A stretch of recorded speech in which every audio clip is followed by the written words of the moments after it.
Welcome back to another Getting Baked with Rush. Today I'm joined by Mr. Machine Richardson. Hello. How are you? I'm very excited. I've been waiting for my chance, my moment in Rush's kitchen. Chad's kitchen. Yeah, well, no, this is my kitchen. Rush's kitchen. This is my kitchen, okay. All right? This is all my shit, all right? So let's get that right. Anyway, today we'll be making a lemon cake.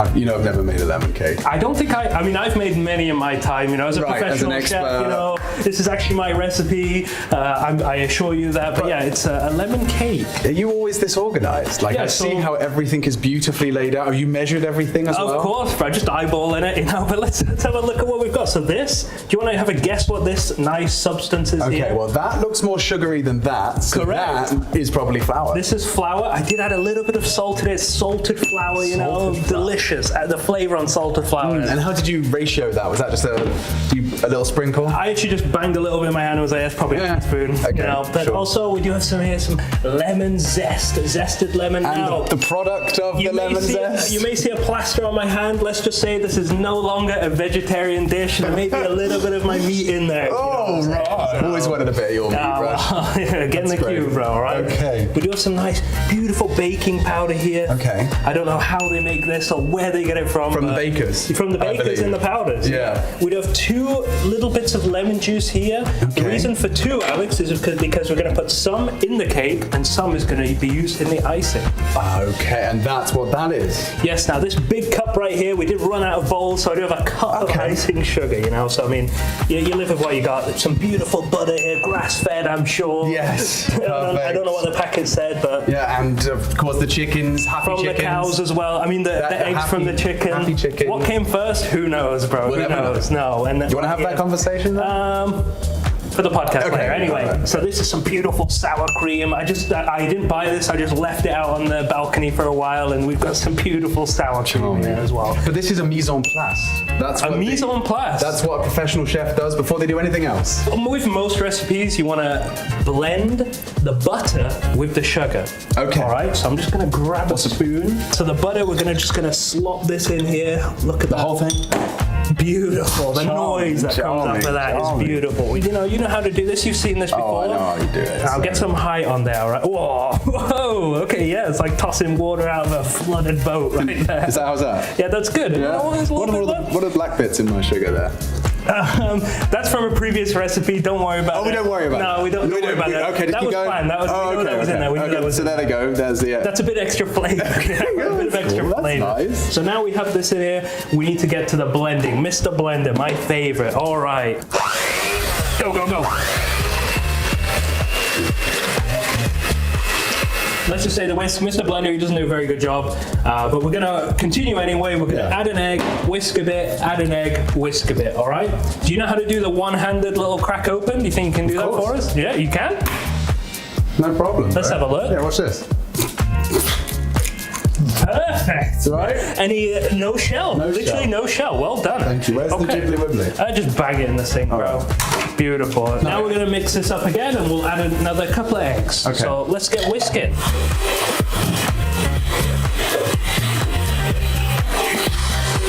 that's the technique.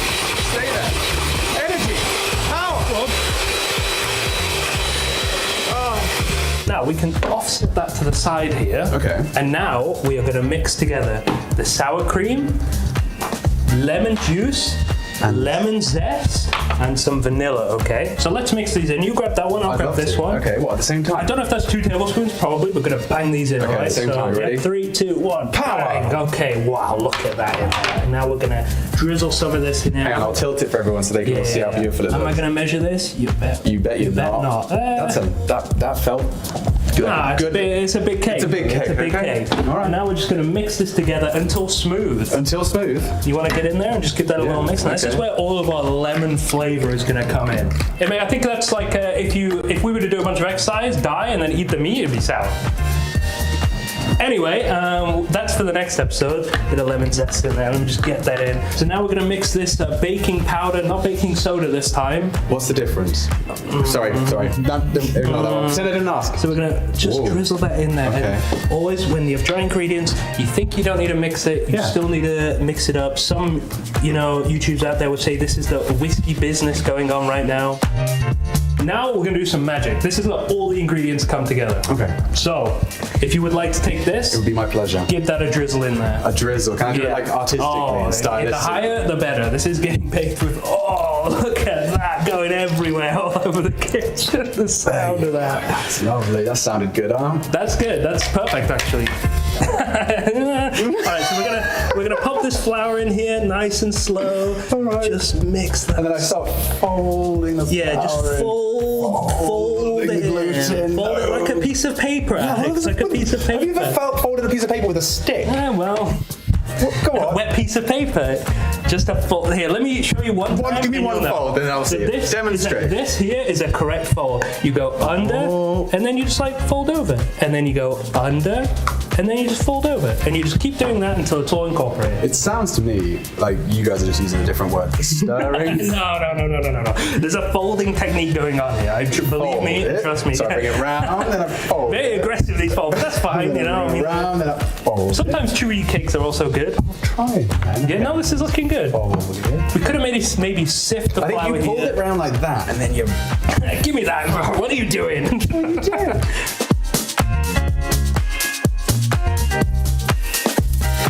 Now we're gonna put this in this beautiful baking tray, shall we? Get this all ready for you.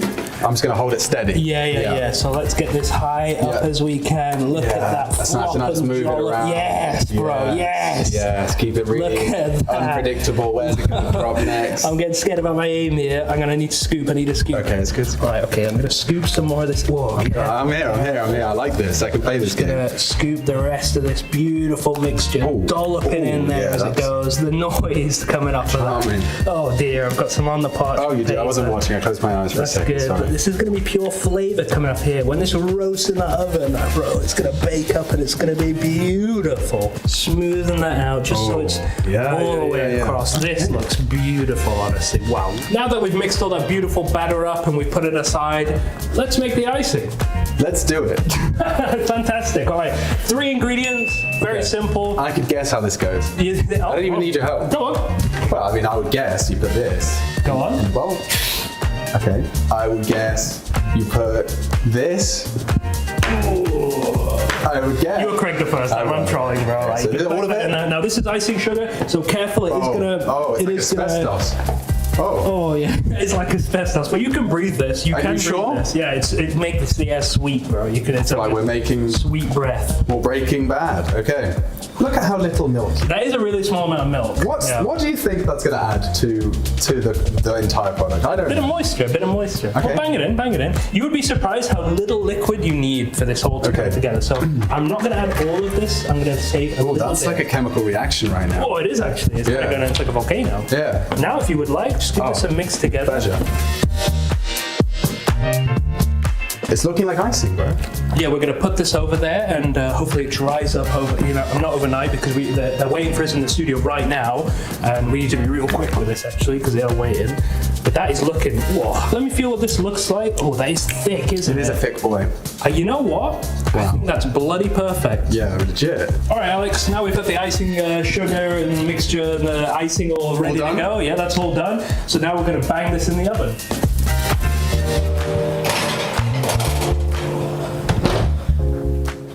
Hey, welcome. Hi, good to see you. Sorry. Oh yes, Mr. Dinkles. Lovely. Tinkler? Well, as you know, the guys have been working with Valve on the community servers, which is a topic very close to Mohan's heart. So we heard you had some ideas on streamlining the in-game browser. What are you trying to reinvent the wheel?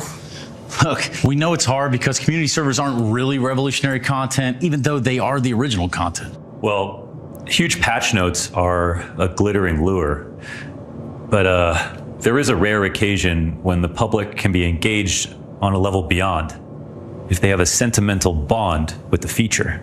My first server, I was a regular in this, casual community.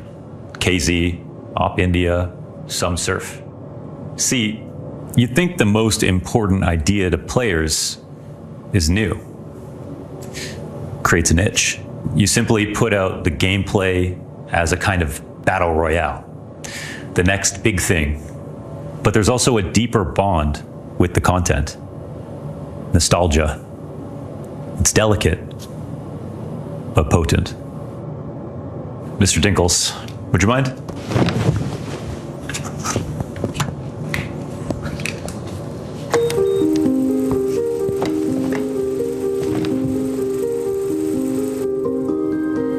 In Greek, nostalgia literally means the pain from an old wound.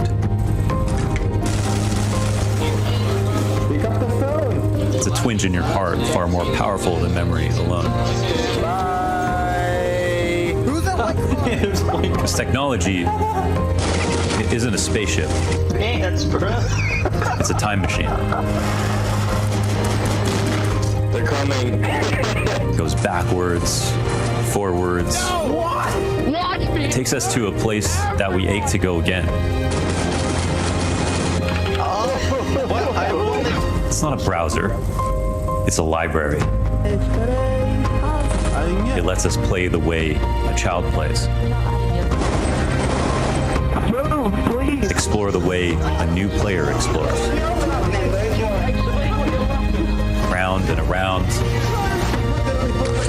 Back home again. To a place we know we love.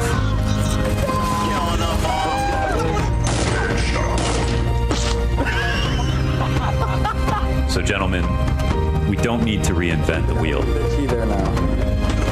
Just need to keep it moving. I managed to get away, you will never find me.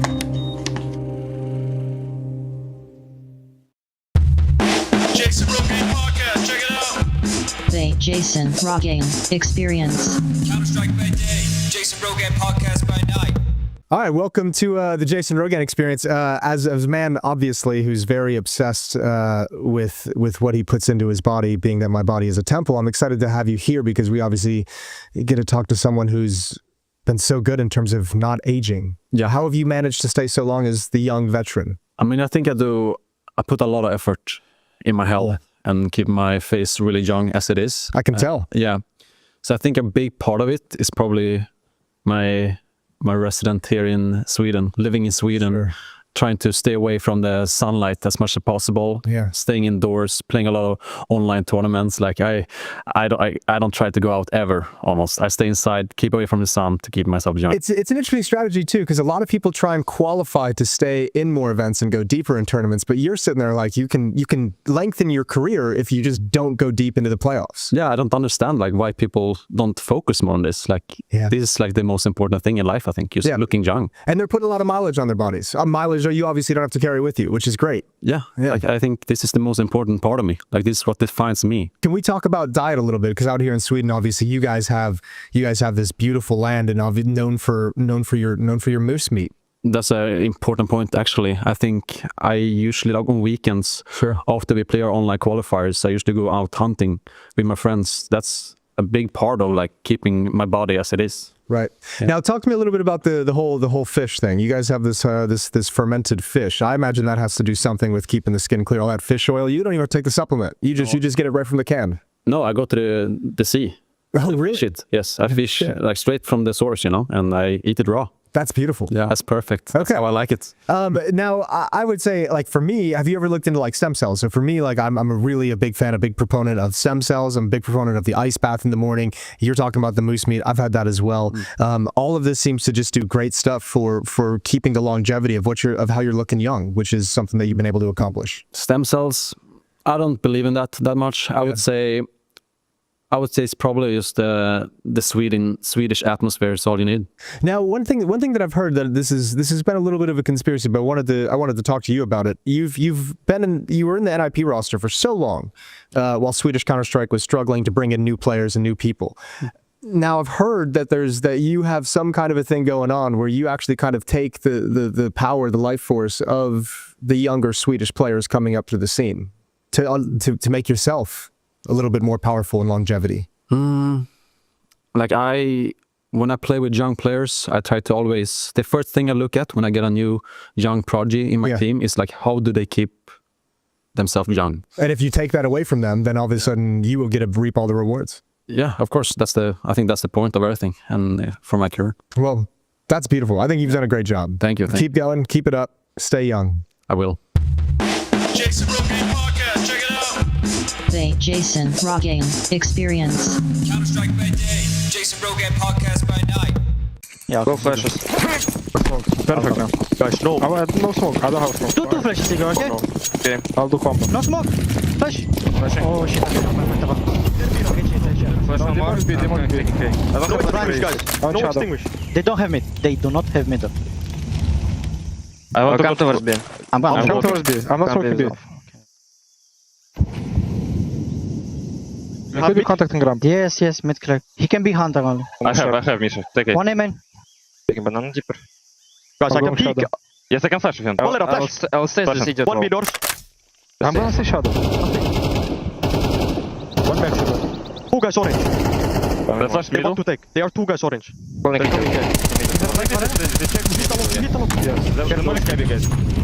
Please smoke. I can flash you to fight. Yes. Let's smoke middle. I'll call. I don't have. I'm gonna flash shit. I'm gonna flash shit. Use flash over middle. I will. Yes. 5 seconds. Flash. Wait. Flash him. Holy device. Close cheetah, guys. Two guys close. One more middle. Yes, I might need help only. I don't see more. Solo. I smoke. Banana. I don't hear it. Flashing. Running heaven. One door. Cave, one cheetah. I have cave. Two guys. And one door. Two guys. Pushing. One more. I'm on it. Nice. We have no smoke doors. Can you do it by hand, please? I'll do it. I'll stay just now, okay? Flash me over there! I'm flashing. Come. Can you hit mid? One heaven. Come window. One heaven. You can go take window. There's a net. I'm gonna fight. Window now. I'm gonna fight soon. Come window. I can flash window. Flash. Flashing now. He might be close to me left. I have window. Take contact from city. Yellow. You can. Not see heaven. I'm leaving. I'm leaving. Yeah, good cave. Yeah, I have contact. Dead mid. Solo. Okay. Kill B. We have good B one more. They have cheetah. I will go. I'm leaving A. Close window. Okay. Yeah, banana was banana. Window. He knows about two. He wanted to smoke something. He wanted to smoke split. Igor has full banana. Him to our city. I have window. I have down. Close cheetah. Careful, log. I have log. But most likely it's towards B. Molly banana. I have window. You want me to pick cheetah? You can, but they can hold. If you want me, you can leave. I'll take window. Don't see. You need to pick it. I'll push. You can go clear. Ready on B. Hold from city. Yes, I'm holding. Hold me. Guys, cheetah clear. Should be A. Amen. I'm hiding city. Okay, window. Out. Don't enter city. I'll put one. Window. I'm coming door. I'm planting them. Donut. Flash. Flash cover. Donut. Справа, стоит, смотрит тебя, справа. Nice! Holy shit, man. I'll just maybe flash pick long. Usually bad feeling. Yeah. Can you do molly? Banana? Yes, I will do. I'll go flash. One more. He's close. He went wood. Oh, he's close. Usually, boys. I'm close. I'm doing smoke. Don't go. We got blocked. I'm going smoke banana. We have smoke banana, guys. I'm only pillar. I do it. Can you do extend guys? Molly pillar. Wait a second, guys. We'll smoke. Guys, mid is clear. Wait. I smoke short. Guys, but short. I have long. Short and long. 2 on B. Shadow somewhere. Use spam wood, please. Use spam. Banana that close. One more kill. I'm only low. Wait, chill. I'm flashing, idiot. I'm flashing long. Flash. I just smoke short. How long? I'm flashing. Is he there? Nice! Full focus, guys. Let's take Flash it. for me, brother. But Andreas can flash 8, bro. I cannot check. I'm not using. Okay, mid. Flash first, let me. Flashing 8, guys. I cannot throw. I don't see. I can manage it. Okay. I'm flashing. Don't see. That's nice. Get it!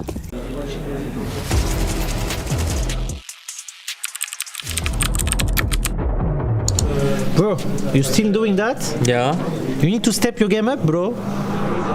Yes, trust me. This will do the job.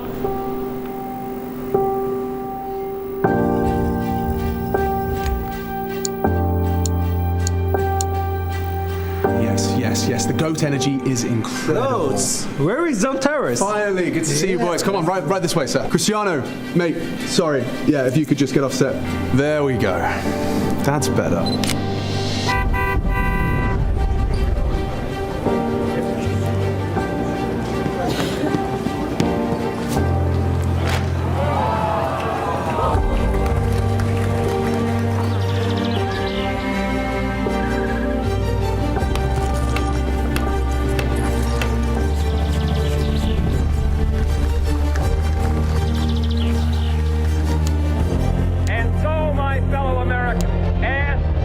I'm going to float like a butterfly and sting like a bee. And to preserve and cherish the pale blue dot.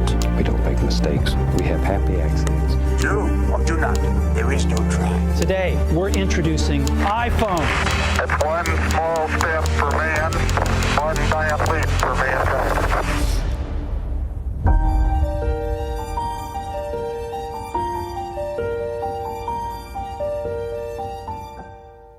Salut. Salut. Salut. Yes. I learned another mulțumesc. Cu plăcere. Cu plăcere.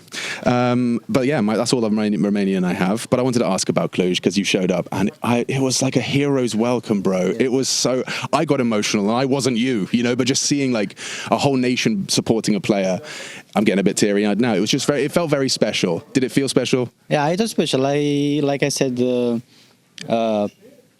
everyone, basically I was staying at home. I didn't plan to go because we had practice days. Yeah. But it happened to have these 2 days off, and then as soon as I hear people screaming my name, chanting my name, I said, "Oh fuck, book me a ticket." Yeah. And then I went there. It was very good, actually. Yeah. And I'm. You know, no disrespect to Romania, I didn't know the crowd had that in them. Like the crowd were bringing such amazing energy. Me neither. Trust me, me neither. Like they understand CS. Like they were cheering for good Counter-Strike. Like I think Romanian crowd. We've been sleeping on the Romanian crowd. I think the crowd was amazing. It's all like, especially for the fact that they were cheering for everyone. Like they didn't care about that you are, I don't know, Astralis, Maus, Falcons, whatever. You can be any team at 10-5. They were cheering for you, and then it was amazing feeling to like every kill, every clash. They were like, oh way, it's full cheering. It was very fun to watch. Yeah. I mean, it's true because like. I remember it was Dexter. Dexter's like, I don't think he's ever really had a crowd on his side before, just from the teams and joining Falcons. He seemed so, it meant a lot to him to have like a crowd chanting his name and supporting the players. So like Romania, I think gets 10 points. Would you give it 10 out of 10? 11. 100%, dude. And I wish you the best of luck in this tournament. Just one last question: did you pick this as your first Pokemon when you were starting? Did you go for the green one? What was the green one called? You had Squirtle, Charmander. Actually, the story about this guy, I really like Squirtle, but I thought he is Bulbasaur. Squirtle turns into Bulbasaur? Yeah, for the whole time, and I bought him, and I'm like, oh, it's Bulbasaur. Is it green? Yeah, but still, and I end up in Bulbasaur. I like him, and then I will. He keeps you safe. Does he keep you safe? Is that what he is? Like a bit of a good luck charm? Yeah, he's a good luck charm, I will say. But I will have a new one for the other events. I will not spoil it, but you will see it. Interesting. It's also made from my girlfriend. How do you say it in English? Whenever you crochet? Yes. Yeah. Oh, homemade. Yeah. Okay, that's extra special. I hadn't thought about it before, but I'm thinking like a little desk thing can help when you're in like a stressful time, just to kind of put yourself back in like, oh, I'm at my desk. This is my space. Most of the times in the game, I don't see it. Yeah, you don't even see it. He is behind my monitors most of the time. So fair enough. He is just staying there. Have you seen everyone's using your view model now? You know, like, are you kind of? Do you feel like people are stealing your idea? No, everyone can play. Like for me, I saw a lot of discussion about, it gives you advantage. Right. It gives you like, you can spray better. Bro, whenever I play with this remote, I play because I liked it. Yeah, okay. But if people think that it gives you like a bit of advantage, they can say that. But I think it's only in their head. Yeah, I mean, the head is a powerful thing. Yeah, it is. But Zywoo's doing it now. That's cultural impact from Ime. More cultural impact than Zywoo. Confirmed. ESL presents the ESL Pro League in partnership with Intel, Acer Predator,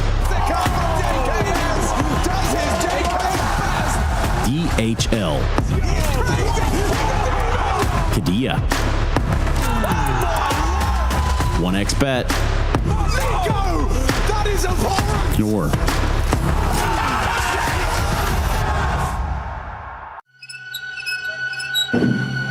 Come play with us.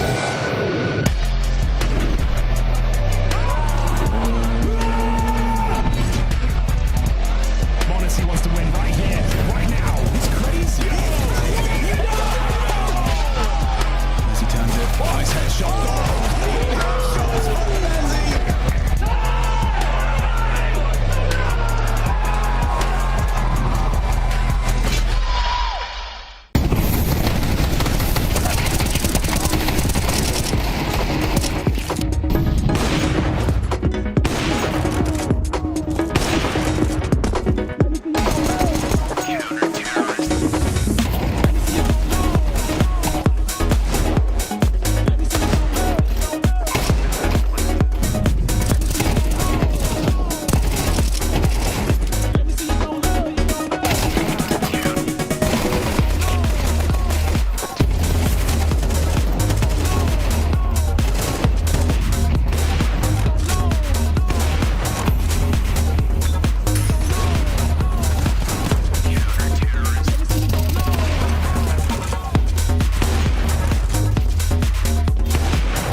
Like a little frag film to start off your Saturday morning. We're back for ESL Pro League rather, season 21, day 2 of stage 2.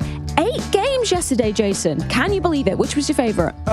You know what? I really enjoyed the Liquid Falcons game to end the day. I was just laying in bed, having a good time, watching the fragging going on, and even the finish, even though it's and the shit talk. And the shit talk that was going on was great. Twist was getting fired up. He was snapping back at him. But yeah, even though the result didn't go to Liquid, I still had a fun time with the game. Na'Vi losing to Saw as well. Ooh. Unbelievable scene. Yeah. No one saw that coming. The current champions going down to the plucky underdogs. Yeah, that was weird. Yeah, really weird. Very weird. Wake-up call for Na'Vi, perhaps. I didn't think Saw would be able to do it after all the roster changes. So they're 4-0 now. Yeah, they're having a great time. Yeah. Told you. You told all of us. Did you tell all of us? Are the booths like a couple centimeters closer together than normal? Because we've had more smack talk than normal. I think, Freya, we should be pushing the booths up right against the glass. For real. There should be no space. I agree. Right against the glass. There should be no glass. Yeah, that too. That would be great. That'd be crazy. I push for that, but some people don't like that little flashbang trick, and I'm just sat here and I'm like, that's fair enough. That's fine. Let them do it. Just crank the lights up everywhere. Yeah, exactly. No one will realize who's blind. Josh, what was your favorite moment of yesterday? Tell us all. I would have said Liquid Falcons as well, but since Jason already said that, I will go for the 3D Max versus Eternal Fire game. Oh, a sleeper pick. Game. Yeah. Not many would have gone there. Because we got to see, I guess, 3D Max abuse Eternal Fire's weaknesses in their defense. They had a solid game plan coming out. I think a lot of people thought that Eternal Fire was going to do way better and 3D Max was going to do worse. So I thought that was good. Plus, we got to see the shit talk 3D Max was giving it. Yeah, true. And Zenteras is still having a little bit of a... Not his best work. Stinker is maybe a strong word. Looks like he's trying to put it all out there. Like he's trying too hard to make things happen himself. He's in that mode where he's so frustrated that he's trying to overdo it and trying to overcompensate. Visible frustration as well, right? Yeah, it's difficult to watch. It's weird. Sometimes. I hear that we have some viewer mail to do on the couch. Okay, not doing it in the cast. We're doing it actually live right here on the sofas. Let's bring up our first letter that's been sent to us in this aforementioned mailbag. We've had quite a lot. I should have brought my glasses, even though this is very large. What do you think would be the meta if nobody on your team could hold the same weapon? Okay, didn't this exist at some point where the price was like, it was smart pricing? That was in Source. That was like the worst month of Source ever. I think it was actually the It was only a month though. Like the AK-47 was like 15 grand. Dynamic pricing. Kevlar was like $10,000. Yeah, the Deagle was like 12K, but then you could get like a shotgun for like HGs are $150. HGs are like $3,000. Like, it was so stupid. What was the question? If you could only use it, everyone had to have a unique weapon on your team. I think you'd end up with like more of a kind of COD Pro Mod situation. You know, you'd have like M4A4, M4A1, MP9, MP5, and a sniper. You can't double dip the M4s. You'd probably pair up an SMG with the 2 rifles, and then you'd have an AWP running. Are we ignoring the shotguns? No, I think you get an auto shotty in the mix. Or if you have a shotgunner, there we go. Put him in play. Shotgun main. You do the auto shotty with an M4. You do like some sort of SMG with the AWP, and then you have another person that's on their own with something else. An AUG, yes. Well, the A1 and the A4 could technically count as different. That's what weapons. I'm saying. I co-sign that. They are different. Yeah. You have Until to make recently, a choice. you couldn't even get both at the same time. You had I know, but now one or the other. We're living in reality. I've got a question though. What about the auto sniper? Do we think it's got any use case in today's game, Josh? Absolutely. We're popping the smoke and being able to spam? Look, the old version of Train where you get to stand behind the yellow thing and shoot people's toes, that might be gone. But the auto sniper still has its place. Look, first of all, psychological warfare. Yeah. You know all People hate about that shit, don't they? They see that loaded up, you die to it. People think it's disrespectful dying to an auto sniper. People said the same thing about the AWP, though. Yeah, Come true. on. They did. And where are they now? Noob gun. One shot kill. Why are you using that? Why are you using that? Yeah. Just cry about it. Use the scout, bro. Are they wrong though? It is kind of a noob gun.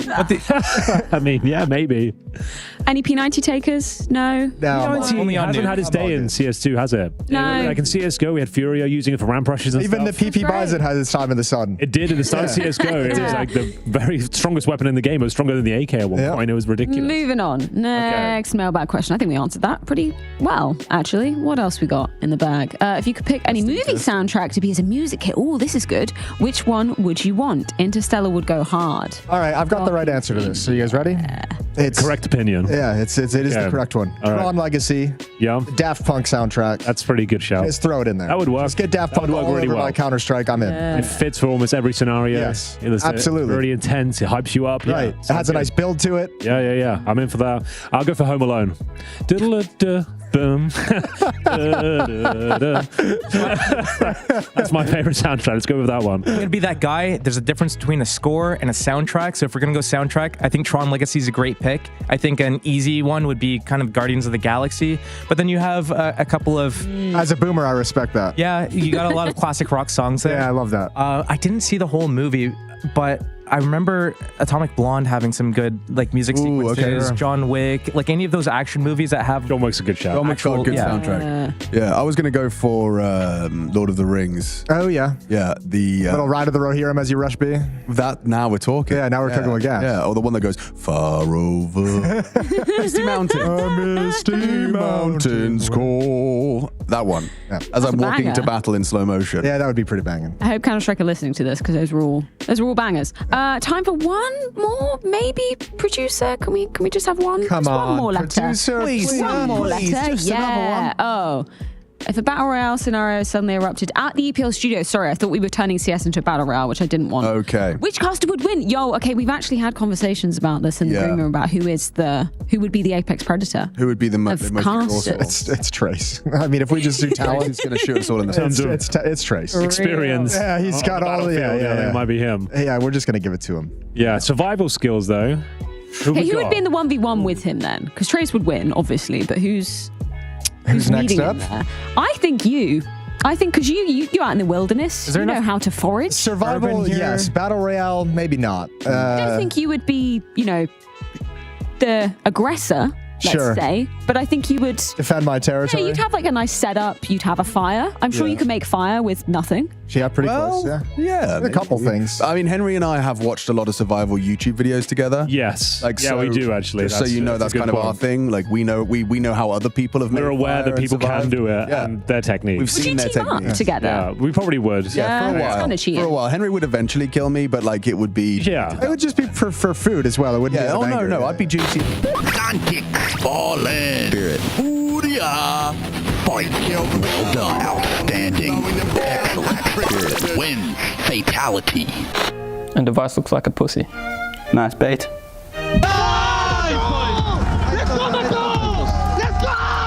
If I speak, I'm in big trouble. You guys cool over here? Or? Oh yeah, we're just looking for Team Liquid. Ooh.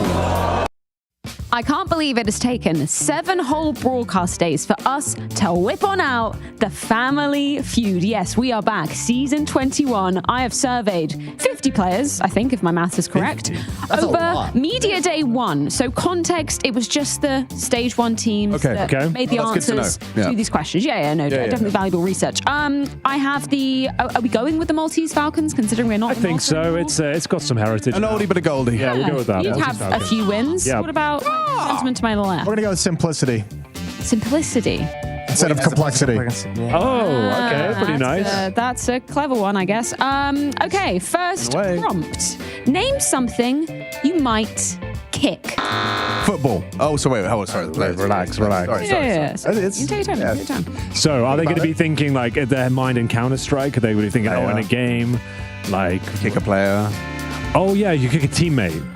That is correct. Okay, there it is. Okay, that is the most popular answer. 80 players answering. They would kick a player or a teammate. So now you have the opportunity to fill in the board, and you get 2 wrong uns. Okay, I reckon over to them. At some point they said football, right? There's a lot of Brazilians here. Yeah, Right? So what do you kick? We'll go with football. That is the second most popular answer with 17 players answering that. Okay. Do we keep going? We keep going. Yeah. You got to fill up the whole thing. Okay, so things you can kick. What about martial arts? Punching bag. Person, yeah. Puppy, probably not. Probably not that. It's a bit too violent. Say less on the violence. Player football. Isn't that like usually then it gets harder. Like, I'm so angry I could kick a puppy. Like that's the thing. Sounds very American. This thing. I'm gonna kick. I mean, you could just Kick a door in. Kick a door. Kick a wall. Kick a door. I think door. We have a door. It's a really solid one, but no, nobody answered that. You do have one more guess, though. Okay. There are 2 people on your team, so... Okay. Crazy. Door. Football. Like rugby ball. Other balls. Still a ball, man. Okay, so it's just a ball. There was just all the balls were encompassed under one a ball. Yeah. Got anything? What about a guy in the balls? It's a really good answer, but nobody said that. Nobody was feeling so angry. Can I ask you a quick question, Freya? Yes. Just for clarification. Does a hacky sack count under the ball category? Yes. Okay. It's already been said. No one Go said the it. metaphor route and say, kick the bucket. There's no way. Sure. I don't think it's going to be that players, though, remember. It's players. I'm thinking what's going to be around them while they're playing or setting up while Freya's asking these questions. There's a PC under the desk that you can kick. That's been a popular way to get so just as a little clue, it's nothing to do with Counter-Strike. Any of the answers, nothing to do with Counter-Strike. People really went quite simple with these, I guess. You're really stuck on this bucket thing. Oh, I got it. Well, if it be anything. Could be literally anything. Kick the can. Sure. On the road. Yes, can. Go These for are all that. metaphors, though, so I'm not sure what's going on. The players aren't going to be going for the metaphors, but you seem like you really want to go that route, so feel free. Honestly. Go on, do the bucket. Come on, do the bucket. No, it's so solid, but no one said it because their average age was about 21, so that's probably why. Okay, yeah, maybe. Chair. No one said chair. No one said chair. Damn. They're kind of, I don't know. Can I try? Rock. A rock. 4th most popular answer. Kick rocks. Oh my God! You can kick rocks, but you can't kick the bucket. Who's kicking rocks? Apparently not. I don't know. 5 players. Okay. You can complete the board if you have anything. Can we I'm not sure we can. Think about more outside. What's a silly one? What are you doing outside? You kick Imagine, rocks? it's very joyous. I'm in autumn and I'm kicking leaves. kicking leaves. A pile of leaves. Fed it to us. 7 really players walk them right to the end. pile of leaves. Okay. And if you can get this last one, 3 people said this. Any more hints for him, Freya? Kick a puddle. Kick a puddle. Done that before. Kick the puddle. Did it end well? No. Not badly either. Just people uneventful. I might have one. There were Americans in that first group. Okay. What about a squirrel? You kick a squirrel. I think we got it like Rocks. Animal would be too much. Yeah, but leaves and rocks, I feel like we've kind of covered all the bases of what like general kickable things in the vicinity of a walk. If there's no puppy in there, there's no squirrel in there. No squirrel. Imagine you're on a walk. Yeah, I'm on a walk. And maybe there's something else you could kick. Maybe somebody's left there. Oh, like a can, maybe. Whoa. Let's go with can. Lock it in. Wait. A water holding vessel. Yeah, sure. An empty bottle. An empty bottle. Okay. Wait, a bucket is a liquid holding vessel. It's a receptacle. I wouldn't say it's a vessel necessarily. Begrudgingly, the Maltese Falcons do indeed win our first category. Let's reset this one. Nice. This wasn't the most solid number of answers there. Name a reason you might be late for practice. Didn't finish, so it's yours. Oh wow, this seems No UK bias. UK bias here. Slept in. just a little. That's the most popular answer. 20 players said overslept. Okay. What else? What else? Could be hungover. Do you think that counts as overslept? Also, players probably not. They wouldn't want to say it, really, would they? Alarm didn't go off. Yeah. Oh, that's also Still overslept. overslept. It all falls into that category. So let's think of other reasons. Traffic. Traffic. I like that. Traffic getting from the bed Not to the there. PC. That's a It's good not there. reason. Yeah, no, it is a solid reason. Internet went down, or Internet's not bad. I like internet. Let me see what else I've got in my chamber. You could be. Oh come on. Feeling sick. I don't know. I'm just trying to stress you out. Yes, I think sickness is a good one. Sickness.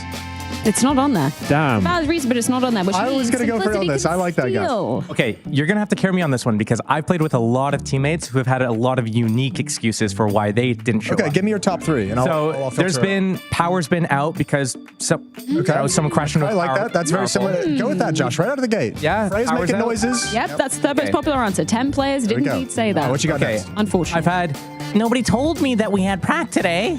Okay, so scheduling error. No. Okay. Okay. What's We've had. What about delayed travel? Delayed flight? You want to go that route? It's for practice. It's for practice. Think about maybe Not a game. something Not a game. We're happens, talking you about know? practice. An urgency arises within you. Something really urgent that you need to. Emergency. Take a An dump? emergency. An emergency. Okay. It's a bit too general. Like imagine in too wrong, I believe. Oh, that was We too were general, discussing. but, okay. Oh, I guess your body, you know. You gotta A go. medical emergency. Gotta go. You gotta go. It's cool. Specifically, poop. Poop. Specifically, poop. Yep, taking a ship. What kind of 16, poops are these players 16 taking? players. They I need don't to know, man. stop doing Uber Eats. Yep. Oh, that's actually quite a good hint. making a coffee. Yes, because they might be late because they were having food, eating. Food took a while to dinner. arrive. Food is a Delayed delivery. delivery. That's exactly it. Waiting for food. 3 people have unfortunately found that. One person said the last answer. One Kicking the person. And I dogs don't out. understand why this would be a thing. So good luck. Ears broken, or your mouse is dead. Haven't charged your mouse. That sounds like a real. But you would be late. You'd be on TS. You could be plugging it in. It'd be an excuse. It's a good wouldn't excuse. It's a good Reason Like you might be 5 late. minutes. Sure, let's go for it. I've got nothing else. No. Tried incorrect. overclocking their Incorrect. PC and they broke it. So I'm assuming you were the one who said something, Josh. So I didn't go even back know this through all was your a thing. brainstem. Look, I've said a few. I said taking a dump, and apparently it's taking a S hashtag 1T. So True. Oh, we got a younger audience. Okay, think about outside your house. What might happen outside your house? Kick that would- rocks. Yeah, you might just Take be a water so bottle. entertained by kicking rocks outside. You just don't want to show up. Outside. Got like 10 seconds. What about like I don't know, car problems? No, that would make more sense, but no. Unicycle broken. That would also probably make more sense. the but internet, no. Walking the your dog. ISP's screwing around again. I don't think anybody's going to get it. Somebody said the weather. I guess weather. it's snowing. When Perhaps. the weather outside. Yeah. Right. The weather. All right. The weather. Nobody wins. We're all losers. Who are we Yeah. quizzing out here, anyways?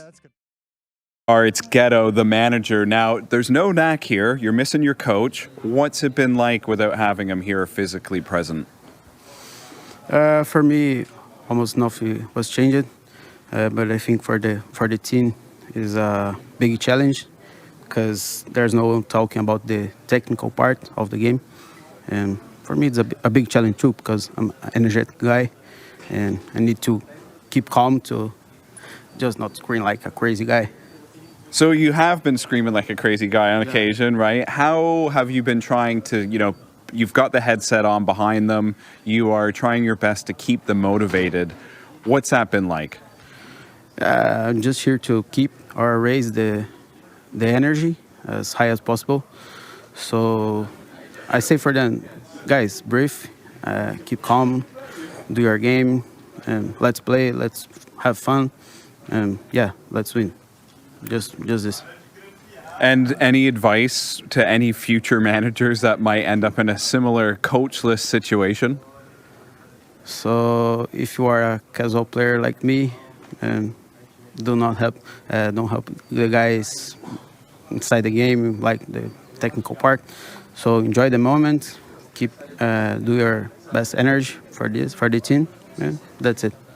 Well, much like you, I am not an expert, so we're going to hand it over to those guys now. Thanks. Thank you. That was a nice transition in from the interview, to be fair. I guess apparently we're meant to be the experts here, ladies and gentlemen. But it's back for the Counter-Strike, of course, for Season 21 of EPL. Enjoyed the Family Feud there, didn't we, to be fair? We were getting into it. We were getting in, Some interesting answers. Not so sure about the weather. I guess they had to fill the list. It was just one person, but you know, it's raining outside. I can't come to practice. Surely you're like in your house already. Ready to go. You would think, but there you are. It may well come under that kind of the weather kicked the power off or kicked the internet off. That can happen, I suppose. But look, Counter-Strike is on the horizon here. We're not going to be waiting too long to get into this one, as we were enjoying that content there for a few extra minutes. We've got Eternal Fire up against MIBR here. I think that this is a game immediately straight out of the gate. Both teams in the 0-1 bracket. Yep. We would have liked at certain points of their form over the past 6 months or so to see these guys picking up their first matchup. But unfortunately, it does seem that coming into this particular Pro League, both of these teams are lacking just a little bit, right? There's been a move for MIBR, or a couple moves you could argue with the coach there.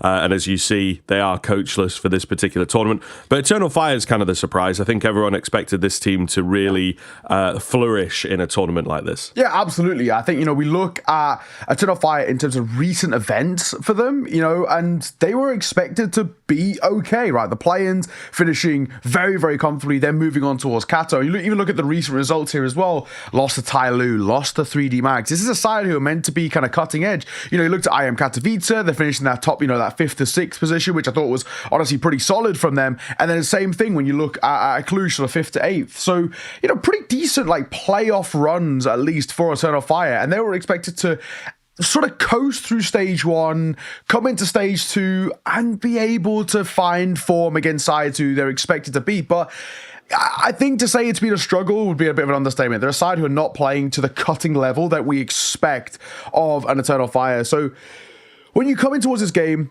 both of them have had their ups and downs. But MIBR, they've got losses to Gamer Legion, losses to Vitality, and you're like, okay, that's not actually that bad. Like, Vitality, fair enough, and they took them to a 3rd as well, and Gamer Legion looked pretty scary. It's Eternal Fire where you're losing to Tyloo, and I know they've been good, and they've been playing above the level that we expect of them, but Eternal Fire should be winning that, and they should be doing it comfortably, and they definitely just coasted in towards that game, and it caught them off guard, and we saw what happened, right? So very, very interesting sort of position I think that we're in ultimately, because Eternal Fire would always come in towards as the favorites in this sort of matchup. Last time they played at the previous Pro League, they won 2-0 comfortably as well, 13-10, 13-7 on Inferno and Nuke, and they've played a bunch of times before that over the last couple of years, and it's for the most part always been a pretty simple win for Eternal Fire. But in this specific spot, I don't know, Scriff. Yeah, no, it is very true. And I mean, this is a team as well that we want to do well here, of course, as we get into the veto. They came second at last Pro League in a 5-mapper, right? So they also have a bit of history here, I think, that they're trying to repeat and hopefully, of course, improve upon. Mirage is the pick for MIBR, Inferno as the pick for Eternal Fire.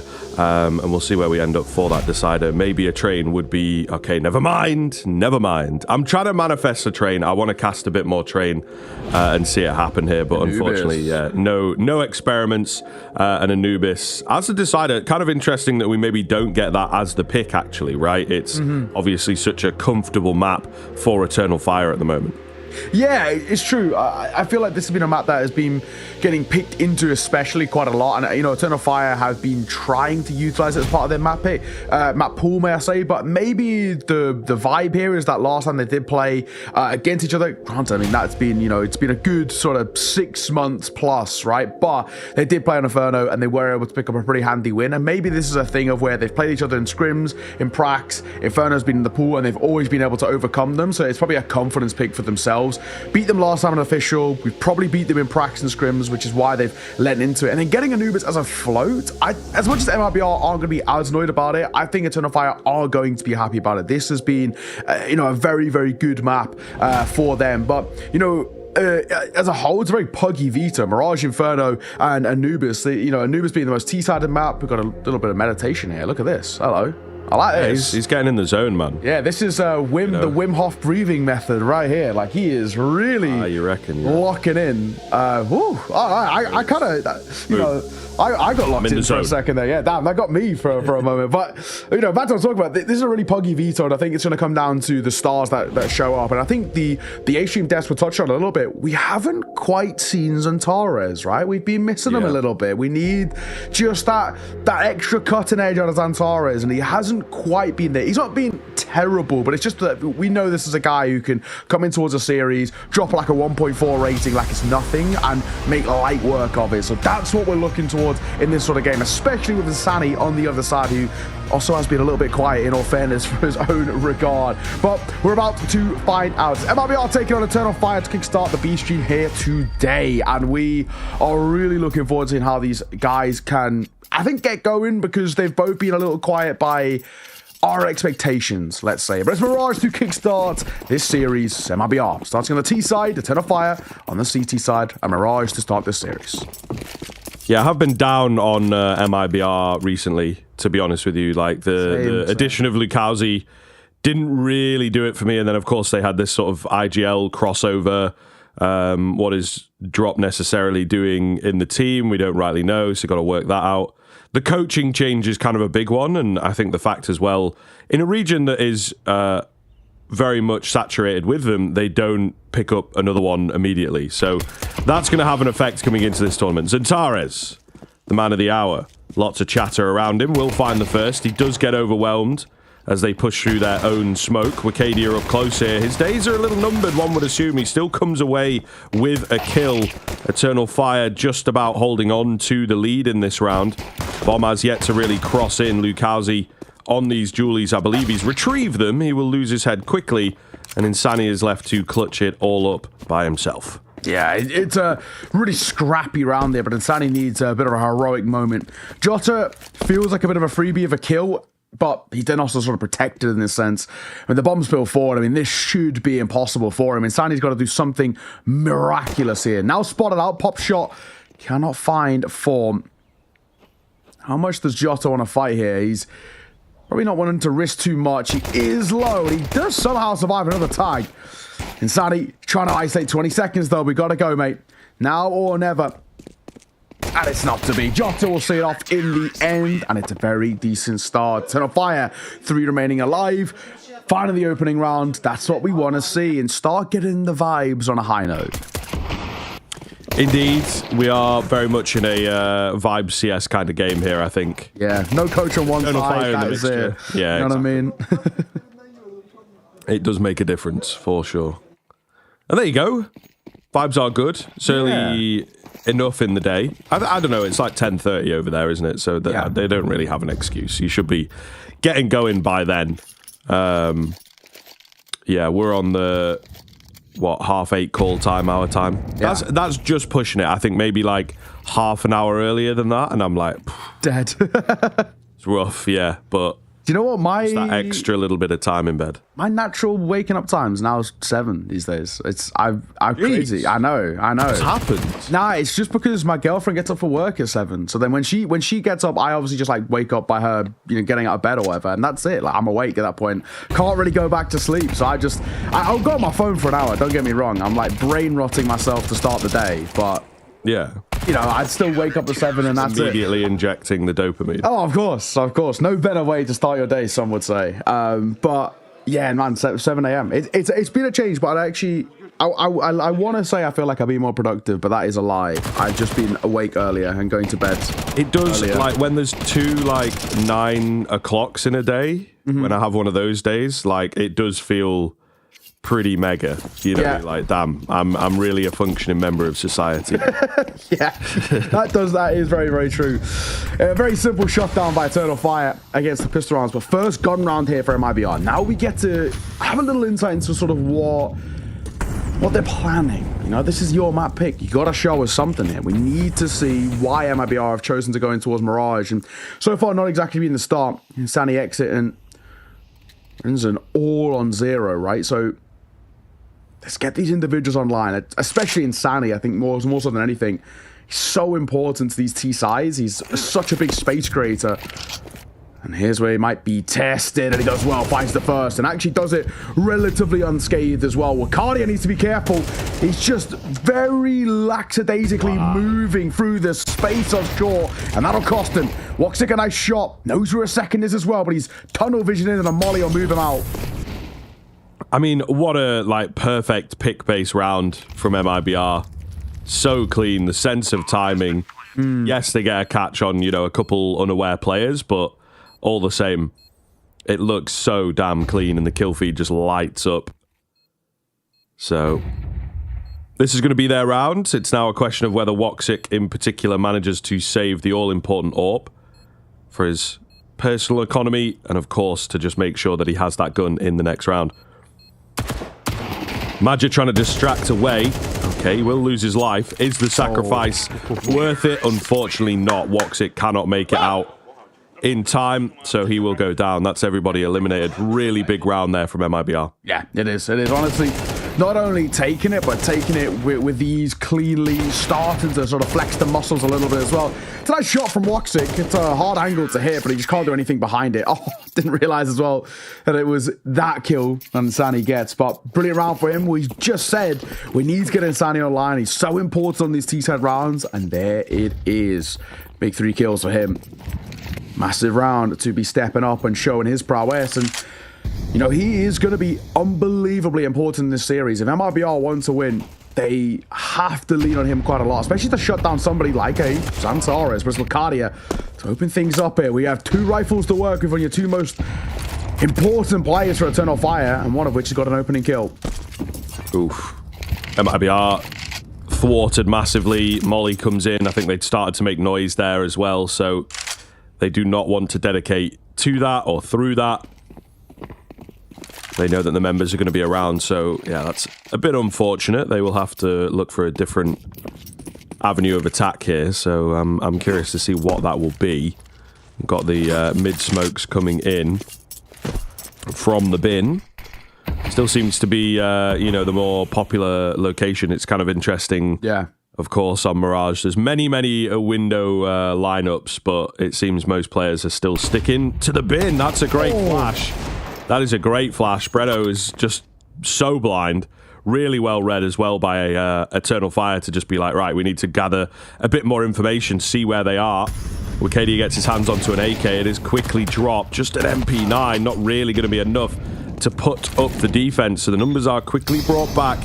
Bomb plant comes in, and MIBR set to hold. It's a missed shot on the AWP, though. It's an absolute peach to really open things up, but this round's still got something brewing.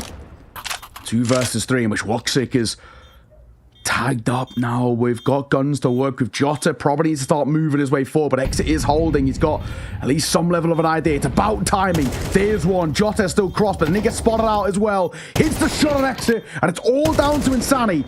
Captures more damage, but he can't get the kill. It's Xantares who sees it off. I think we've got just enough time on this defuse, but my God, it's going to be very, very close indeed. They might have missed it. They might not have got it.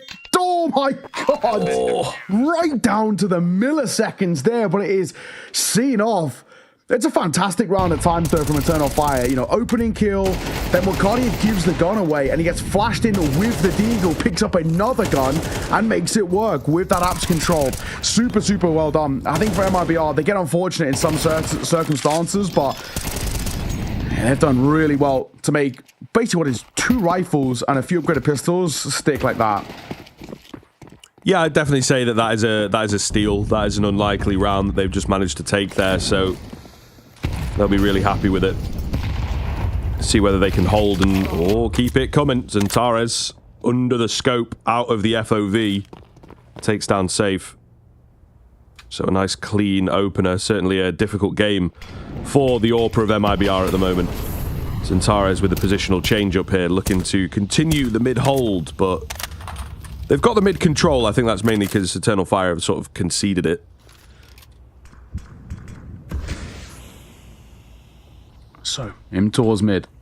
We're boosting up. Zantares waiting behind. Lucalzi, he was holding. He was ready for it, but Zantares was just quicker. A push in towards ramp, but that doesn't work out for Wakadia, but Jota thankfully there for the trade. New man on the block for Eternal Fire, and he's been making some waves as well, now in a 2 versus 4. Genuinely, with that AWP, they could tempt to save. Well, Exit won't, but Brendan definitely could tempt to save here. I think that would be the way, but Maj, did he hear the steps? I think he might have. And he will hit the shot as well. Brilliant round. Double AWPing CT side might be the play in this next one because they got an AWP for free. But great work from Eternal Fire. They've really got a strong start in towards this Mirage. Yeah, it is a really good kickoff for them.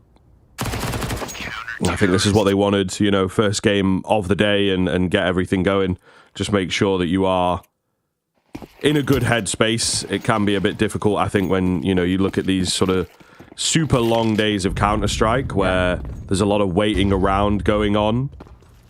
And you have to catch all the games, you have to keep up with all the teams and whatnot. It can be very difficult to just immediately be like, right, we've got MIBR, what do they do? How do they play? What do we expect? You know, lots and lots of readjustments have to come in. So the fact that they're looking so good, so quick, and it's MIBR's pick as well, don't forget, is a really good sign for the rest of the series. It's true. It's quite scary in particular. So, you know, it's early doors, but I'm getting a little worried for MIBR. Just a tad, just enough to keep me on the edge of my seat. Just around here for them, we're going for the most standard player. B-Pop, a little bit of a fake towards A, and it is ever so slightly dragging Wakadia and Zantares out of position, so Madra is going to be tested here. Pucks his head up, but he will get the shot on towards Exit. Not spotted by Wakadia. He's got to hit one of these, though. Oh, he's not. He's struggling. A bit difficult. He's bought time, though. He has bought time. He's denied the bomb getting in. So this is what we're waiting for, is the rotations to have an impact. Madger on the AWP. Good for one. Ooh, a little bit of a dink. Zantares scared off. So has yet to get control of the bomb. But with only 25 seconds left, I don't really know that MIBR can go anywhere else. Yeah. To be honest with you. You're stuck here, fellas. Gonna have to dedicate. Gonna have to give it a go. And there's 4 players. Oh, okay. We'll take one. We'll take 2. What? Oh my god. What? Jesus. You cannot be serious. For a moment, that felt a little awkward. Thankfully, it's not. But my god, that was dicey. That was dicey. A couple of kills at P250 did worry me for a hot moment. And you can just see that AUTO did drag them out of position. But the only issue for MIBR, they just spent a little bit too much time getting on towards the site. You know, you've dragged over Wakadia and Zantares, and you know, you've done that, and I think obviously you have no idea that you've dragged them over, but you've got to assume you have, so you've got to kind of try and quickly, especially because it's an AWP, just barrel in as a pack. He can only shoot one at a time, right? I am making him uncomfortable, and Sani to open things up, though. Needed that. Zantares gets caught. Jota, going to play it safe, concede the control that he had of the site. They are taking their sweet time getting in. This flank is real quick. Could even deny the bomb plant if he gets in good time. Safe is on the way to one for him, though.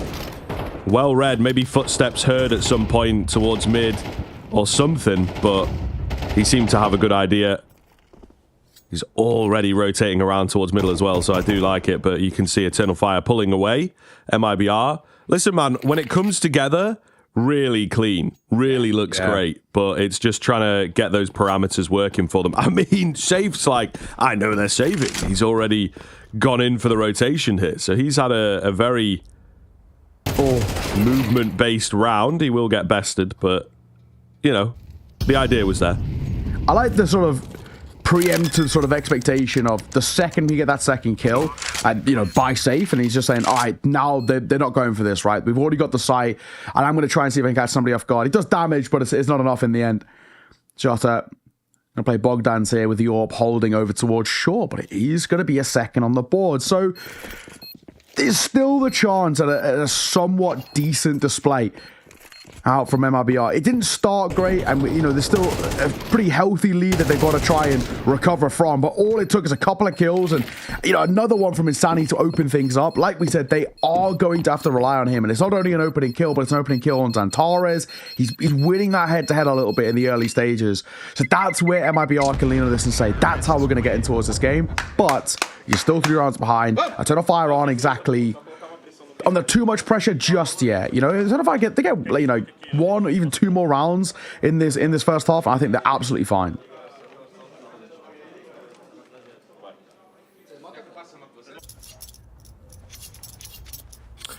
We shall see, though. Eternal Fire, of course, it's looked incredibly effective in the early stages, and they previously did a good job of bouncing back, so they'll be trying to tap into that again. Early nades. No one there. No one there. That's usually how it goes when you go for a nade stack. There's just no one on the end of it. But that I think everyone time, learned though, their lesson from 2018. Yeah, that one time someone goes there and you get a kill, you're like, yeah, see it, and it was worth it. It was worth it. Once in a while, it does indeed pay off.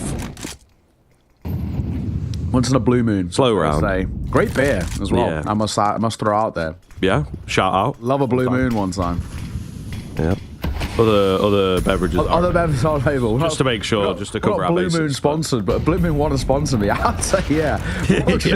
We'll open things up with a second as well, as Jota's delivered on towards Brenton.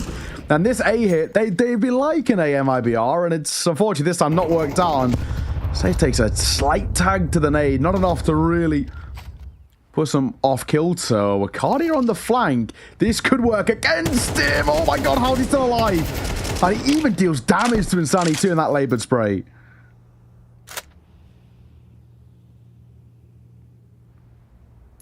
Looks good here, I would say. Yeah, and they're sort of abandoning the main idea. The bomb has been dropped, so obviously if they want to try and go for this, they have to pick that up. You need to plant it, usually on the T side, but I think they are moving for a save. Madget. Oh. On the angle. Safe seems savvy, but he also... Maybe, I was going to say the decision getting the better of him, but he succumbs. The intrusive thoughts win, and he will go down. So it's just Insani to try and hold here. Will Imagine move forwards slowly, but not too much dedication from him. He wants that AK. He gets that AK. Fair. He will take it. But Eternal Fire right back in there with the win is, you know, again, a dangerous prospect here. It's big, isn't it? Yeah, it really is. Super important to kind of be taking it in that spot. So, fair play. Cannot complain about that at all. Insani, you know, him surviving with an AK, it's whatever. You know, they got lost bonus, so they can buy back in. No problemo.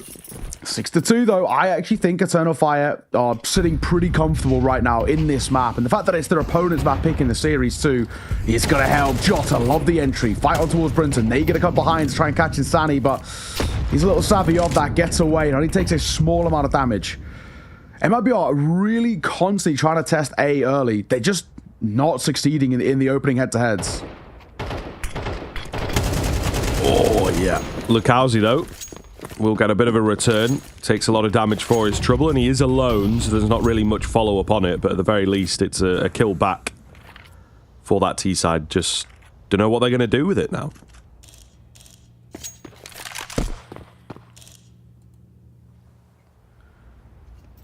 Four versus 4 with a minute to work with. Lukowski tagged up. Not too worried just yet. We've still got some belter util to work with. As one smoke, or a couple of smokes drop, we've still got one left over. Double molly, double flash, and an A. So a pretty decent util set for an exit. As they are going back to A. There's 2 players here to meet them. Antares and Jota have been playing this dynamic duo together quite well. And in all fairness, the rest of the team aren't too far away. Now, with Wacardia being spotted in towards mid, there's a world they might expect this A hit. Exit, where are your bullets going? Zantares is delivering. as Insani and Lucalzi line up, and he gets both. And Safe left with it all to do. 1 versus 3. Woxic plucks him out of bulk. 7 for Eternal Fire.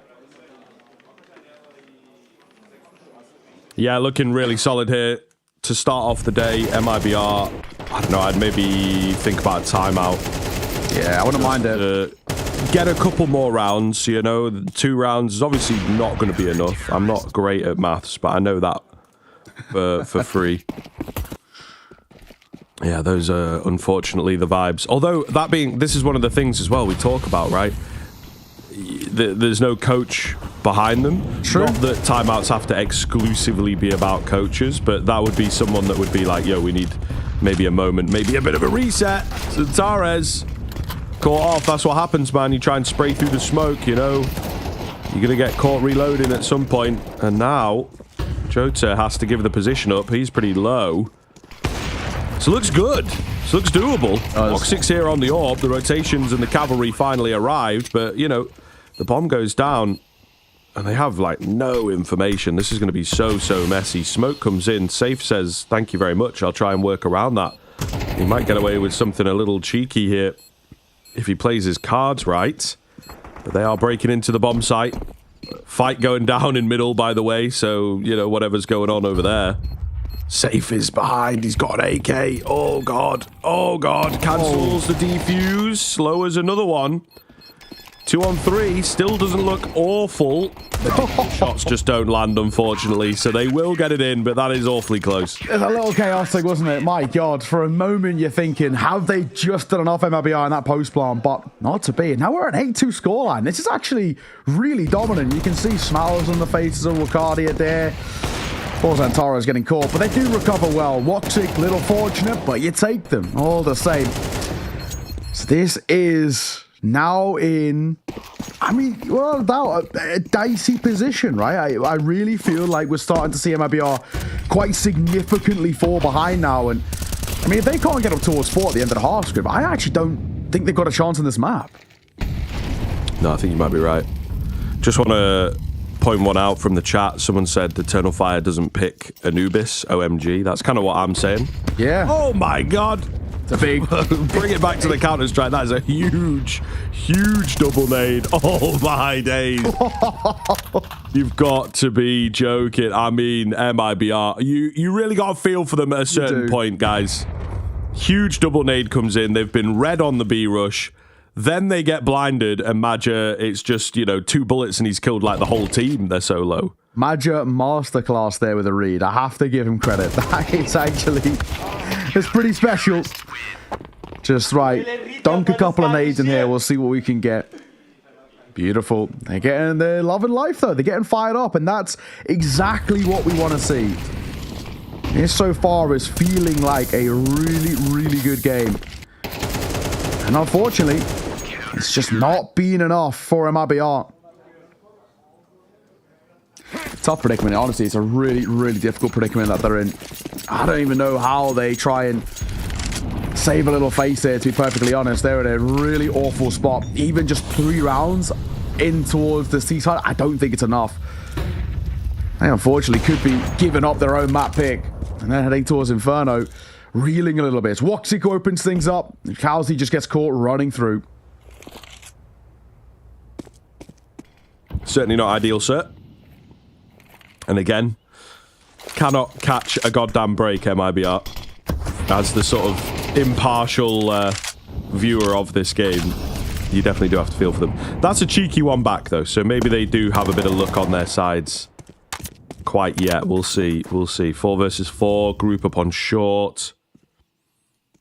Try and get it going here. The boost up, I like it. I don't know whether it's going to be watched for. Majo's.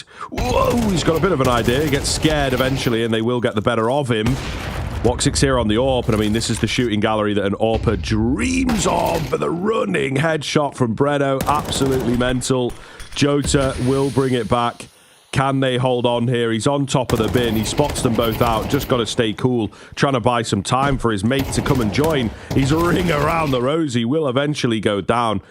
But it's Wacadia on the backside, of course. Oh, deleted depleted. So a nice, crisp round from MIBR. To get their third, is it enough?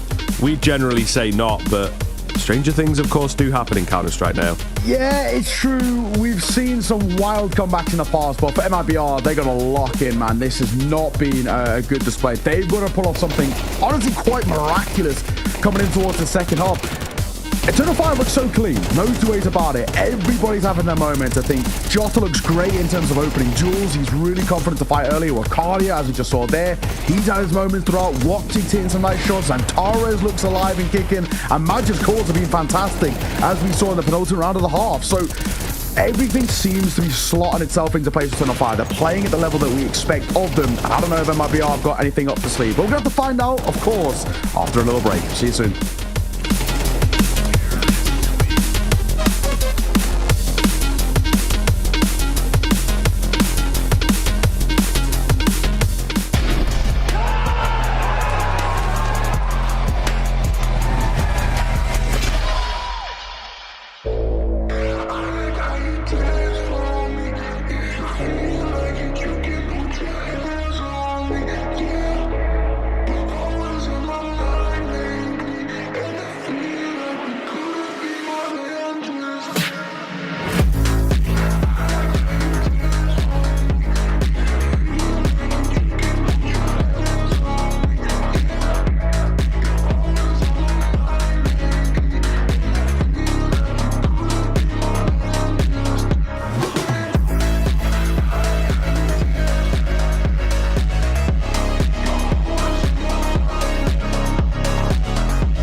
MIBR up the creek without a paddle at the moment.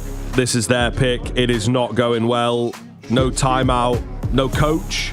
So can you really use timeouts? We were debating about that. I think they maybe just needed one to get a little bit of a reset because, look, they had some really nice rounds, but they just couldn't repeat them, couldn't figure out the formula for winning, generally speaking. So, yeah, they go down in a pretty rough scoreline now.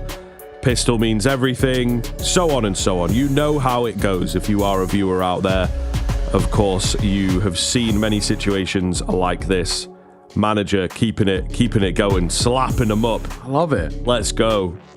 Big hype. Win the pistol, guys. He said, like, I'm not here. I'm not like a tactics guy. I'm, a pretty amateur sort of like, player and viewer of the game. I'm just here to keep the vibes high, right? So, we've seen some wild comebacks in the past, but this one, it's going to require something quite special. I mean, genuinely, we have to see MIBR coming towards this one. Pistol round, conversion, probably first couple of gun rounds, you know, and it's that's got to be a different team. Yeah, exactly. A completely different showing required.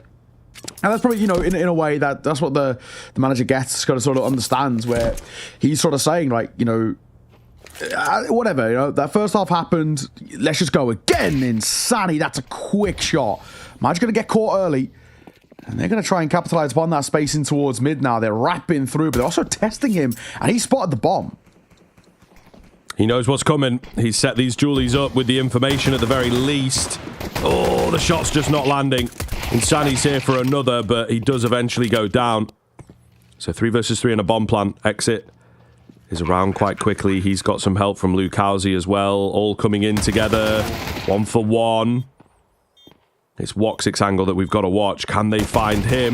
Oh my goodness, the answer is no. Woxic with a hella clean correction there to just stay alive. Really well played from him. I thought the Julies, after a certain point, you know, so many bullets fired down range. One eventually would land in the head, but Woxic kept his cool. And he helps win out the round in the 2 versus 2. It's a serious shot from Insani, but unfortunately just not enough. And now up to 10. It makes matters all more dire for MIBR. 10-3 down. They're going to, of course, eco in towards this next, which I respect, but it basically puts all the weight of this map on this next gun round. And you spoke about it. We just need a completely different side, and it just doesn't help the spot, the predicament that they are in. We got 1 kit to work with for Insani as a just in case, once the potential of an injured defuse, but it's highly unlikely. It's a bit of a B lean here with how they're set up. 3 in that direction, 1 towards mid, 1 towards A. And so far, it actually feels like the right call. Certainly could be, bro. Certainly could be. I mean, I don't know if it'll make a difference, let's be honest. Like, the firepower, it's true, should be everything. Yeah. But we've been talking about these stacks over the past few days, and I think we've seen a good handful that have just always been on the wrong bomb site. Yeah. Oh, they're abandoning. Oh, okay, they're not. It's still only a little stack as well. It's not a full commit, this one. The 4th player is close enough, though. Window, he can kind of get over in a decent enough time. But if Magic gets 1 kill here, it completely eradicates the stack idea, because they'll have to rotate. There we go. Now they've got CT control. No one moved, though, interestingly. Yeah, dedicate to the idea. I'm a fan. Oh, Magic. That's so awkward. He gets it done with the USB. Oh, he gets another one. USB. All right. There's a little adventure going on over there. Bredo's patience pays off. He finds a cheeky frag, but it really doesn't matter, you know.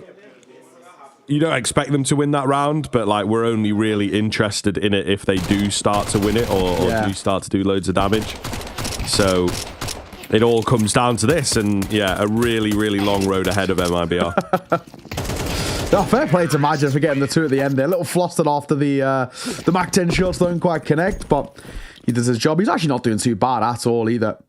13-6 for him. Pretty good stuff. I mean, everybody's had their moments. Even Jota, who's, you know, the bottom of the scoreboard in quotation marks, he's actually still had some really nice kind of individual plays, especially on that CT side where he was actually fighting up against the T side, trying to fight them in towards ramp. It's a bit of a thankless position at times, A ramp, and I thought he did a really solid job doubling up there with Antares.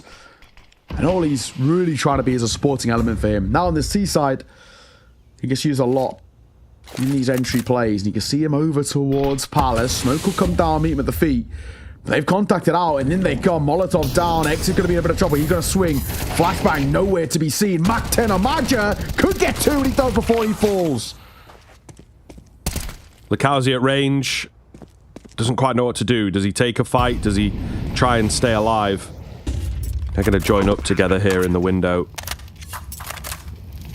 and hope to move in, but as the bomb goes down, as no opportunities come their way, they're just going to save. And I mean, I don't know, fellas. They don't have a kit. I feel like if they had a kit, they'd really have a good case to go for it. But even then, you got to make something work, guys. Yeah. You know, like this is a very safe save, very run-of-the-mill kind of response to this round. And you're not in a run-of-the-mill situation. It's 11-3. Yeah, I mean, at this point, you're sort of in, at least for us, this where we haven't seen anything really slot itself into place. You're just kind of thinking, why not take a risk, right? Why not gamble?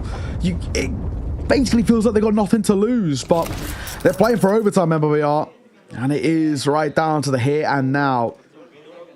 A double rifle, they can get, in Lost Brothers, at least enough of a force to make it somewhat competitive, but Eternal Fire have just been cutthroat. They've been so good throughout this game so far. Unfortunately, it's just not been clicking for MIBR. And aside, they've had some decent results over the span of the last 6 months, right, where they've at least kept competitive at this tier 1 level. This has not been one of them. And on their map pick, no less, makes it all the more damning. Triple M4, one FAMAS, one MP9 to keep them alive here. And we've got at least enough utility to maybe warrant a threat. Xantares, he's having a lot of steps. The flashbang from safe is good. Oh, Xantares jumps at the worst possible moment, though. And that gives Lukowski a freebie. But Magic gets 2. What is happening? A mental round to potentially end play here. Wicardia on the other side of the smoke, not looking to do anything too excitable just yet. The one big thing is the bomb is absolutely nowhere near any of this, or they have spotted each other. Woxic thought he'd maybe got in sneakily. Nice little nade, softens him up. Oh, nice. But a bullet in the cranium will do it. He gets his catch. Lukowski out towards shore. I'm not sure if they have information on this. I don't think so, but they know that A is clear. They know this fella is indeed a B player at the very least. Oh, he swaps onto the AK. That would have been a vulnerable moment if Woxic had gone wide, but he didn't. Flash to sort of keep him at bay for the time being. They're playing it safe. Not looking to take the fights. Lukowski on the gap close here. Slowly but surely making his way towards A. Just doesn't quite know where to look. That's a nice smoke, to be fair. He will be smoked off himself. So just trying to get giddy with it. Blinds himself. Timing not quite there. He knows he has to be the hero. He's trying to just find an avenue in, and it is not presenting itself. A really tough look here in the 1 versus 2. It's crazy that this round's fallen apart, by the way, and Wicardia are going to shut it down, but genuinely, when you look at the macro sense of how that round's fallen there, that is really encapsulating everything that's going wrong over towards MIBR. It has been difficult to watch, to say the least. That was not the mirage they wanted to see. They really fell very, very flat. But, Scrib, the good news is, Eternal Fire are back. That was cutthroat. Yeah, that was massive. That was massive. Not even their pick, and they just absolutely fry them.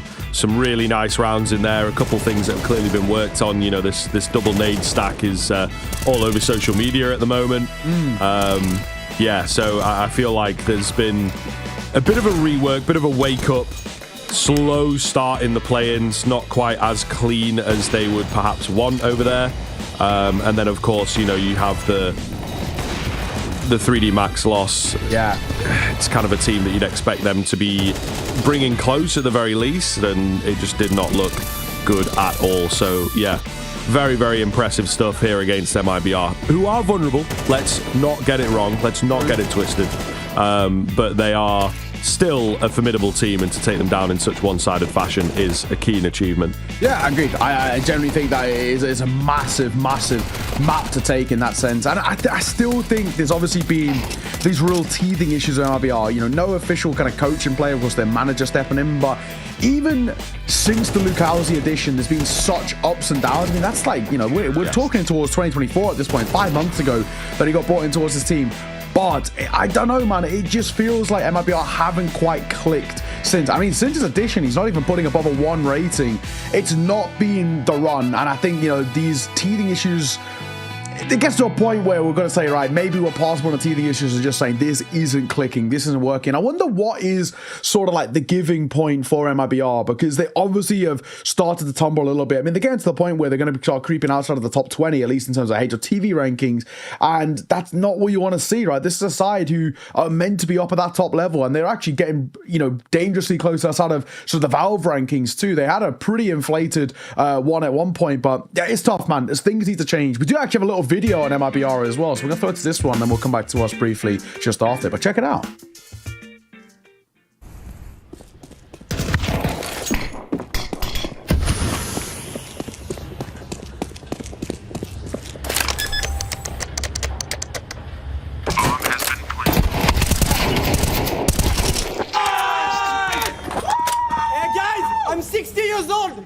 step up. I'm sorry, yo. For fuck's sake, mate.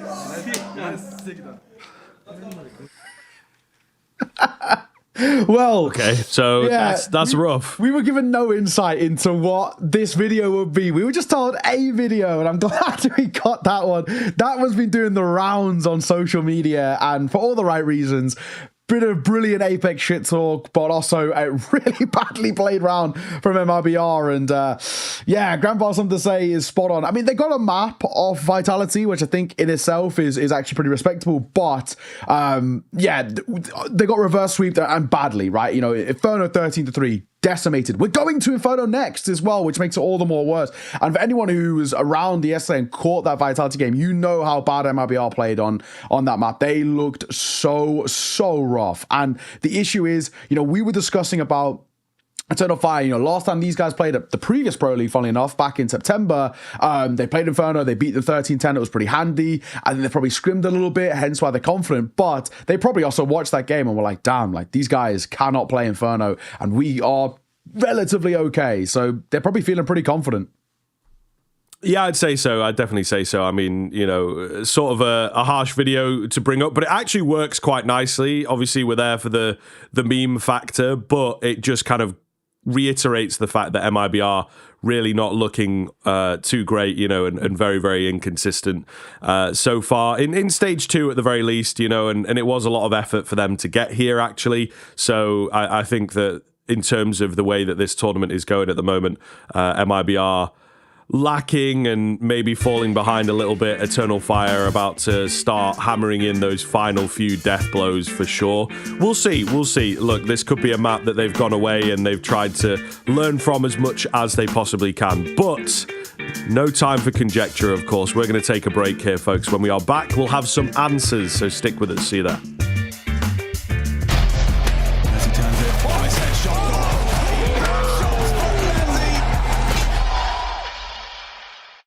Crossfire, 9 seconds, lads. Oh, they're dead. It's all gone wrong. Navi crumble. I don't think that was in the script that Alexi P was writing down. Guys, okay, and on the first gun round, you're going to wait until 20 seconds left and then run into a crossfire. They had zero chance of winning that. They just left themselves no room at all to check anything. They run into the most basic crossfire on the site, and it's just got no way of actually diminishing it. That's crazy. Smoke spawn in library, guys. Like, what's going on? Oh, you could even just do the smoke every angle. Bombarded with bullets, and now they're the ones on the back foot financially. It's going to be 3 pistols, a Galil, a bit AK, which can win a round by itself. Oh, Fire lads. It's not gone to plan. It's not going their way. Oh, massive grenade again. JL blown up in the previous round, down to 50. Wonderful licking his wounds as well. If they take this round, I'm sorry, it's GG. If Tyler would take this convincingly and there's no plan, they won't have the finances to recover from this one. Okay. Hello. Just walking into each other. They had the whole setup at the start of the round. Enough time's elapsed that they're happy with the space that they've been able to garner. Roll back, don't get caught. But here comes the group towards B. Nice little smoke. They do not have an HE, just to note as well. There'll be no popping of said smoke. And there's one more smoke as well for the CT, so they can recycle that, refresh it. In about 10 seconds from now, they're going to drop another one. It'll be 10 seconds left for the round. Na'Vi. Here they come, and flattens. You needed that indeed. Messiah pressed back in towards the ruins. There's plenty of time for Na'Vi. This is looking like quite a good position for them, all things considered. 2 incendiaries for the retake. Attacker, the last arrival, is the only one with a kit, so we better hurry his ass up if they are going to go for this. They're taking their time. Na'Vi, they're playing passive at the back of the site here. Molly can flush out that new box. They have a second one as well. If they choose to use that in dark, that emo corner, there's 2 players there. Oh. Resmoke on spawn, not as valuable as the coffin one. Coffin swings, good control of the spray. Bit needs to be traded. Gets shut down now by Attacker. Time sensitive, they back it away. They're not going to play for it. There's just not enough time left after the reblock. Okay, well there it is. It all comes down to the opening kill from Alexi B. He only gets 1 in the round, but that found them so much space, Josh. Oh, 2 players get dropped at the bomb. That's actually not ideal at all. Hey, rounds around at this point. It is. Yeah. Still, like, that would have been such a comfort going forward, having those 2 saved weapons. But well played on the post plant as well. Utilization of the smokes towards spawn. And this shot from Bits pretty much sealed the deal. The retailers didn't have enough time at that stage. So a tactical timeout. Tyloo dropped. Tyloo to bring it to the fray. It's a very curious buy. I can't wait to see what Na'Vi decides to round this buy out with, because they can't afford full utility if they go for the AKs. So a Galil on Alexi B, and now still Bit needs to decide what he's going for. Is it going to be a Mac 10? Is it going to be a Tech 9 so they can get armor and nades? They have enough rifles to work with. They just need to make a good plan here. They know that Tyloo is calling a timeout. So are they going to do something different? Are they going to try to attempt something? We saw them deep in halls, but Na'Vi didn't really get to see it. It's so brutal that you just won, you know, an important 2 round with like a couple of pistols, and you, because of the fact you had to be forced into rebuys, the CT still have a better buy. Missing nades, Galils. We should see a slow round out of Na'Vi. Like, that is what they want to do here. If they do a fast round and they lose players too early, that's so poorly played by them. Well, another important one here. You can see the financial implications. Everyone fully invested on the Na'Vi side, still with 2 Galils. CTs, though, willing to take these duels at their peril, as JL Wildblind will find Jam Young. Absent today, Jam Young's typically been one of the stars of Tyloo, and not today versus Na'Vi. Just a meager 4 frag total. Isaiah alone on B. What's his utility situation? I only seen Incendio. Maybe he can get back to spawn, or they gamble on A. They're going for the... Is he waiting for the boost? No name. No. Yeah, okay. So just gamble. So call this one 10-7? Yeah, probably. Yep. Okay, cool. And if it's a full save from Tyloo as well, that means Na'Vi get to keep all their players alive. JL, he is down to 8 HP. So what he's doing is he's basically turned into the flank watcher. Okay, it will be the big finish out of his round. So Na'Vi now, this is a very valuable one. All 5 players surviving. They get $3,500 injected into the coffers. It's exactly the lifeline they needed as well. Yeah, definitely. I think it was a bit risky of a play from Tyloo to do this on this type of buy. You know, I mean, saving 4 weapons is the biggest silver lining for them, but going aggressive at Banana, not getting that pick off, it's a very bold move. If Na'Vi gets that pick, that gets them right back into the game. Just looking at the util damage, just want to report it on that. Jam Young, although he hasn't got a massive amount of kills, he still has 50 ADR at 4 and 14 because he's got 342 utility. Ooh, okay.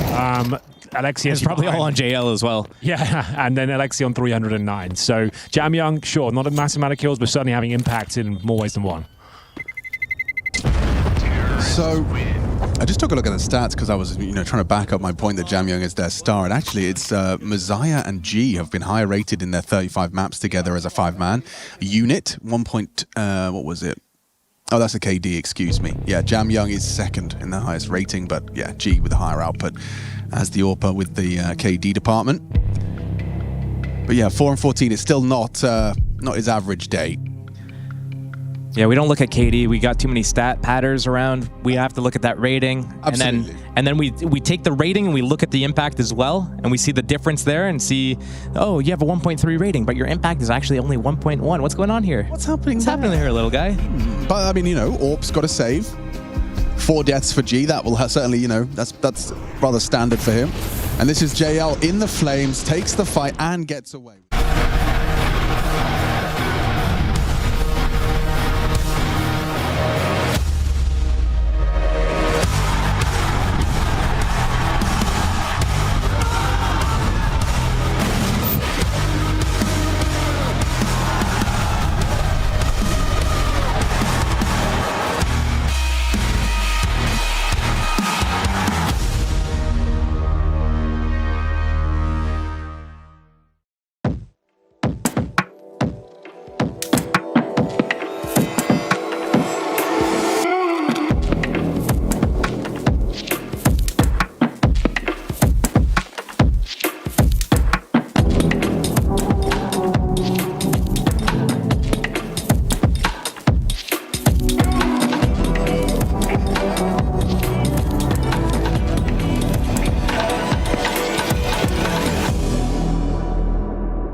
Hey, what's your problem, Grim?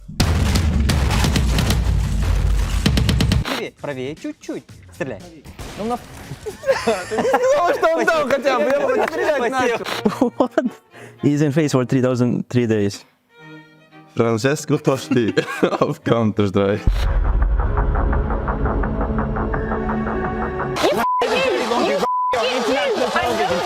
Rest on the shoulders of one man. Wait, what? Yeah, Tori has visa issue. She can make it.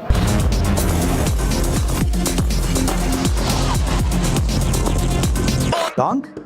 There's can be on the wall. I am Chad Birchall, and I see a whole squad of my countrymen here, in defiance. But I knew I loved every minute I was on the computer playing. And that's when CSGO came out. Got completely hooked again. Yo, we are back in here, folks. Looking forward to getting into more Counter-Strike, of course. Didn't get loads and loads, actually, on that first map out from MIBR. If you are just joining us, only 3 rounds for them on their pick. You know, this tournament is seemingly getting worse and worse for them, unfortunately.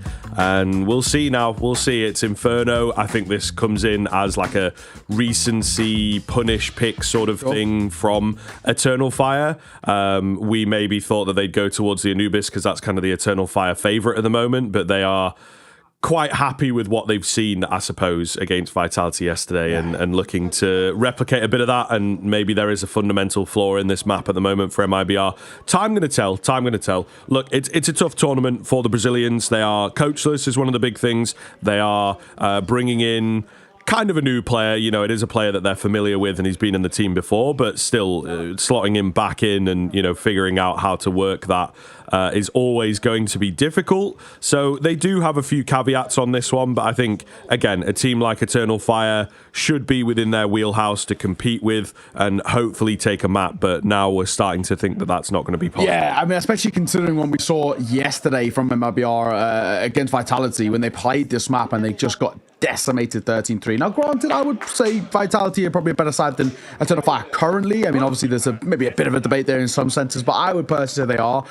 Even still, MIBR looked all over the place. They could not get anything going. And I think the issue is that the fact that MIBR have come into the series, their own map pick on Inferno, on Mirage, I say nothing's going there, and now we're going into towards Inferno makes it all the more worse, I think. If it had been the case that we're starting on an Inferno, then we could be like, okay, you know, it was bad yesterday, but we'll see what happens. But I don't know, man. I've got a lot of worry for this one, so we're going to have to find out. But we are live. Map number 2 here between Eternal Fire and MIBR. And of course, it's going to be a CT start for MIBR, who are looking to hopefully get something going. Oh, Insani not quite on those crispy USP shots just yet. He was the one standout for MIBR on that previous map, as you would expect, but didn't really have too much support, unfortunately.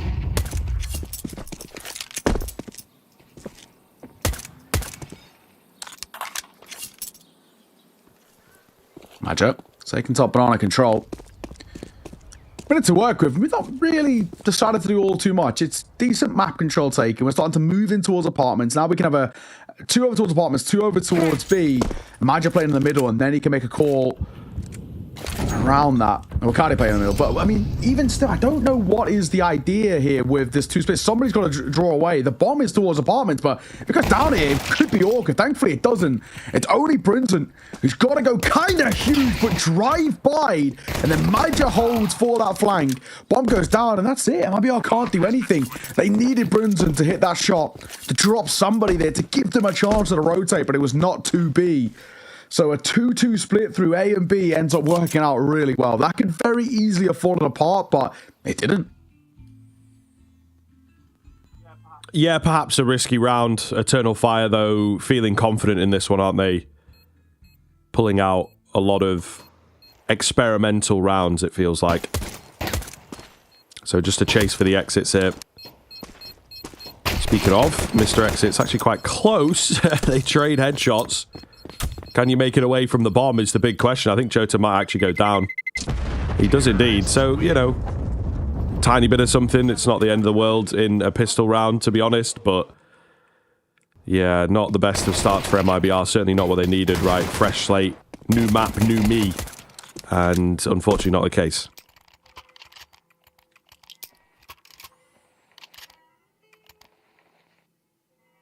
So we shall see how the force buy looks up. MIBR going straight in for it. Again, we're not usually massive fans of this, but it seems like they've got quite a lot of cash. Has he had a drop across? He must have had it. Yeah, I think so. There's no way Lukazi's afforded that all by himself. Put a lot of hopes on his shoulders, it feels. And we'll see whether it pans out. Early nade, softening up a couple on the turn of fire early. Smoke over towards long. We're not committed again to anything, and this is where this Eternal Fire sort of poke and prod can work a little bit of wonders. Shoulder spotted of Insani. I don't know how much information he got here. As he's playing further back, if Santoros clears first orange, this could be spicy. Does, finds the kill, easy. Insani also going to get spotted. The nade is a dunker, though. And there's also more to be found here. Swinging Lukowski will get another, but they're just forcibly fighting B. They don't care that it's stacked. They're still making this one stick, but it's a 2 versus 2. A lot of damage dealt towards MIBR, but they've got to be careful of this flank. Safe is running up close. Wakadia, is he going to get the shot? He will. Not cleared by Safe, so it's all down to one man. Insani at 5-7 and 41 points of HP. So far, it is close. I mean, keeping the hope of a round alive, keeping Eternal Fire on their toes. Insani surely not long for this world, and indeed, Wakadia will find him. But yeah, like you say, throwing caution to the wind a little bit, not really all that bothered. And again, it's very good signs for Eternal Fire if they can walk into the stack against the FAMAS and still come away with the round. It does feel sort of ridiculous, but yeah, they're maybe on this higher plane at the moment, really playing well and just so confident with it. 2-0 stop. And again, the worries start to creep in very early for MIBR, don't they? Oh, the Max spamming by Wakadia. A lot of damage there. It's just a pistol round, so we're not expecting a hell of a lot, honestly, in this one. But you do really worry for MIBR. I wonder what the future looks like. I mean, obviously, a coach has to be the first stop, doesn't it, right? Get that in the team. Sure, but yeah. there's genuinely probably a conversation starting to open up about, you know, another roster move and, you know, who it is. I just feel like this Lukowski one hasn't quite started itself into place, maybe as sort of they would have hoped. He hasn't been lights out for them, right? Yeah, and he was pretty hot coming into it, to be honest. Yeah. Really heavily contested player. People even saying, you know, why has he not been picked up sooner? And I don't know, it just feels like maybe forcing a bit too much like firepower in there, trying to get the numbers overstacked. It's hard to say, really. And it just hasn't really worked at all, to be honest with you. Mac 10's getting some money in the back pocket. Wakadia, he knows another in towards pit. He should expect it as some sort of a crossfire at least. Doesn't want to overfight here, which I think is the smart call. Trying to bait out a shoulder. He's got the better gun. He could just bound around the corner and probably get away with it, even though he is tagged. Now he's got support. Just jumping towards Cold, and he should be okay. This is such an awkward fight. Like, you don't really want to overhunt because you're the one who's got everything to lose. Hence now, where they spotted all these players out. And now we can swing in. Now Wakadia can get the money in the pocket. There we go. Quad kill for him. Jota steals away the ace. But a 3-0 start for Eternal Fire. They're looking good, Scriv. They are indeed. They are indeed. Listen, I just want to address something. I saw someone in chat after the force buy round using the cinema line. Oh. And we have to be careful that we don't... Yeah. We've had some cinema. This is not cinema yet. This is... yeah, it's not cinema. Daytime TV right now. This is barely TV. This is like, you know, there's like telemarketing TV channels. That's one of them. You know, you don't want to watch it. Yeah, but you have to. Sure. Every now and again. Yeah. We want to see something, right? If you want cinema, go back and look at some of the games that we've done over the last 2 days on Pro League. The last day of Stage 1 in particular was wild. Yesterday was pretty sick as well. That was cinema. This not to be so far. Madja, he's pinted in here. There's no escape. Wherever you go, you're going to face a fight. He's just trying to bait out shots, but he's just going to bait himself into his death. Lukowski holding on the exits, and it's just Young Macardio alone. He's got A, that's great, but there's nothing he can do with A. Yeah, he maybe needed this a bit earlier. He's actually wildly thread the needle. Yeah, somehow. Money made. Okay, there you go. Get rid of the AWP. That's something. Opportunity to make some more money as well, to be honest. Some pretty low HP members. They're after him, but he could certainly get the drop on 1 or 2 more. Decent read here. I'm not sure he's going to be ready for Breno around his corner. Will he fully contact? Oh, spot barrel. Ooh, he spotted the barrel. Hey. 25 seconds. I don't think he wins the round. The bomb is too far away. Though. But the amount of damage that he could potentially do is pretty substantial. Lukazi gets him. Wow, how did the... What? How did the AWP end up there? Thrown up. Somehow. But he threw it like... Yeah, I have no idea, actually. So I don't know... I really have no idea. How it's ended up there. Who knows? That's kind of crazy. Either way, though.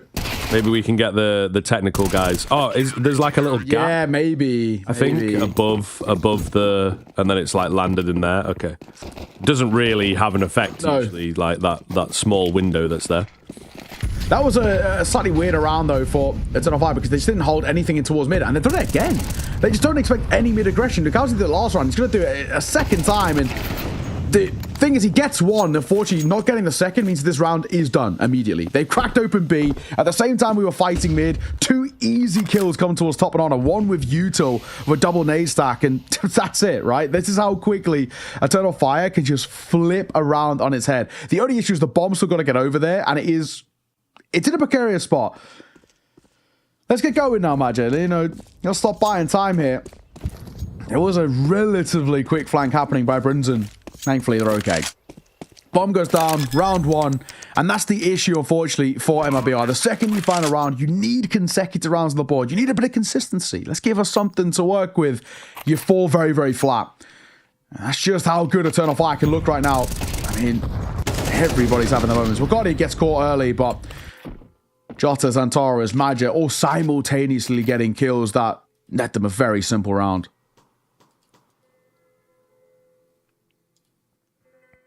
So there's been a bit of a theme on the mainstream. They talk about like audio only listeners. Yeah. Shout out the audio only listeners. Some people do it, yeah. It's sort of wild. It is sort of wild to me as well, though, that like in the 70s, you wouldn't be able to really watch a football game. You'd have to like listen to it on the radio. Yeah. There was like hardly any football games shown on TV and whatnot. So it's just crazy that like, you know, we're in an era where you can consume so much information, so many stats, so on and so on. But if you were a fan of like this kind of thing, you know, well, it's like 50 years ago now, to be fair. It's quite a while ago. But you'd have to like, listen on the radio and not really get the full viewing experience. Yeah. So it's just crazy. Nice, true. Oh, hello. Opener that comes through with the spam. Oh, running out of ammo. It's unfortunate for Sani. Thankfully, exit was there. Lukowski back spotted. Jota's so tunnel vision in on that. He's wrapping this corner. I mean, he's dead here. That's for sure. And Macardia simultaneously finds a kill. This is something that Eternal Fire do so well. Kills it multiple times. Man, it has gone so puggy the past couple of rounds. Not over just yet in this one, I will say. Birenazan in a pretty good spot in the pit. Will he see the action? I think the answer is going to be yes, as the bomb makes its way slowly, mind you, through the apartment. So they are being very, very tentative here and not wanting to throw away this opportunity. They know that it hangs in the balance at the moment. Breno in the pit, just playing things nice and silently and slowly. There is a Molotov available. He unfortunately took his eyes off the prize. And Wicadia drops down perfectly to take him out. So Exit's going to save, and the round will indeed be secured. And Exit for him, even saving, it just puts, again, MIBR in this really awkward spot. I don't think we're buying around this. I mean, maybe, right, because they got loss bonus. You can squeeze out a few, but you'd be limiting utility in some cases. It's just such a good display from Eternal Fire. They're not making mistakes at all. MIBR are very rapidly falling out of contention here. While we were going on with this round, Tyler as well have just closed out map number 1 against Na'Vi. A G masterclass again. What a game. 17-8 from him. And Mercury, Attacker, all having their own moments. But 13-10 for Tyloo, map number 1 on Tyloo's Pick of Inferno. Pretty sick to see. This Tyloo side keep taking names. You know, they're very up and down in ways, but they're fun as hell to watch. Lost the Spirit. That's fair enough, right? Spirit. We saw it. They were okay at times, but the Donk Masterclass, there's nothing you can do about it. Na'Vi on the flip side, though, of course, we talk about they lost the Saw. That was such a big upset. No one expected that, especially not that third and final map. Back over here. Attack time out, and what did I even talk about, honestly? Nothing's going to plan. Yeah, again, I think it is just kind of a get your head screwed on straight type vibe. Yeah. Probably could have done with one of these over on Mirage, because we're obviously going to have quite a lot of spill from the problems on Mirage, and you know, from a mental perspective, it can be a bit of a tilter. We do have to bear in mind Exit still very young in the IGL game. Yeah. So I think it's certainly something that's going to have an effect on him, right? He's learning on the job with moments like this, and especially at the time being, you know, the coach will take some of the pressure off of the IGL when it comes to the captaincy, the man management, and all that sort of stuff, right? So they can just focus in on the game. They just don't really have one of those at the moment. Wicadia going to entry, a very quick round here. Eternal Fire, classic after a pause, really, to just get in the face of their opponents, and it works quite well. It is that low buy, not much expected from MIBR, but I'm sure they would have loved to at least, you know, shoot a few bullets, and they're even denied that opportunity. Wicadia with the 2-piece at the end. This is getting silly now. It is. Could be a good time if you really wanted to delve into some mail. I saw there was one that the Icing was talking about a little bit earlier, which I think could be sort of up your alley. You're a bit of a movie buff, but it was like if you could have any sort of soundtrack in the game, what would you have? Is there any sort of soundtrack from a movie in a game? So I think Josh Thiel said Tron. I think that's pretty good. Daft Punk. That's pretty good. That was Moses, I think. Really that was Moses said that. Sorry. Moses said that. That was a great one. Lord of the Rings is what Machine said as well. We'll go back to that in a second. There's a bit of a banana fight brewing here, and Sani gets caught in 2 minds. Molly in front of him, but AK's on the other side. It's pick your poison. You're dying either way. The issue is that Woxico, he's holding in towards mid. There is safe shoulder. He panics. He just doesn't set himself. He doesn't realize that he's still unseen. Certainly rough. Again, Eternal Fire kicking things off very, very cleanly. To bring it back, while we maybe have a little bit of downplay here. So I think if we're talking like purely musical scores, you know what I mean? Not like, I don't know, a soundtrack that involves, you know, songs that you know or whatever. Don't know. Maybe June 2 is a bit of a cop-out of this year, for sure, or last year at the very least. Probably go with that. Star Wars, also a good shout. And Torres, well, he's holding. He knows safe is around there. Of course, you sort of want to fall away, but Santaris has the shot. Time was ticking. There was a flank brewing too, so it felt like a guarantee regardless. But Eternal Fire with another round win, and MIBR continued to fall flat. Now, there was a I can't remember what movie they said. They were mentioning stuff like, you know, like Kill Bill and stuff like that, which has like kind of like older tunes and hype tunes. I'm trying to think, is this a vibe, right? If we're being... Yeah, like John Wick is like a cool, like, ooh, you know, like action. But then at the same time, if we're going for like, just like music I like I've like, you know, a weird shout out here, but Grown Ups has like some really cool like 80s music, like, which I think is pretty sick. Like, I can listen to that while playing, or, you know, something along those vibes where it's like, yeah, I feel like Tron's a good shout. That's definitely got some best music. I actually watched that not too long ago. That's pretty good. Interstellar is a good shout as well. Like, yeah. Interstellar is. I think actually the male. We're being pedantic, right? There's two. Sorry to like. You have a soundtrack, which is where it's like. Yeah, exactly. That's what Steel like said. Where you have stuff that you know, and then you have a score which is original. Yeah, but they didn't specify. I feel like soundtrack wise is. Okay, fair enough. I'd probably have to say go with a score because then it's like somebody shout out Guardians of the Galaxy. Kind of That's actually a pretty good one too. Oh, that is a good shout. That's a great shout. They do have some good songs in there. I think Star Wars would go pretty hard. Like when you're in a clutch, you got like the Duel of the Fates one whenever they're having like the one-on-one lightsaber battles. I think that'd be pretty good like during a clutch. I'm with it. And it seems also Brinton's finally with it in this game. He's got his opening kill. His first, as we are deep into round 10. It's taken a while, but he's here. He's present, and now maybe the start of something. Jota trying to move out of Bao. I don't know if Lucalzi or anybody spotted him. He takes a tag, though. That'll make his life a little harder. He's setting up for a bit of util himself. A little lurk util here to potentially try and make Brinton feel uncomfortable. They're basically committed towards A. That's the only issue, but they're so tagged up.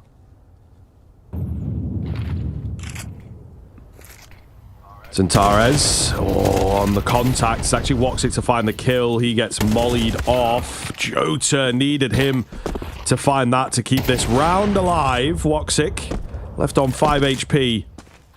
A bomb to retrieve, and he does, but the AWP is trained and ready to take him out. MIBR finally back on.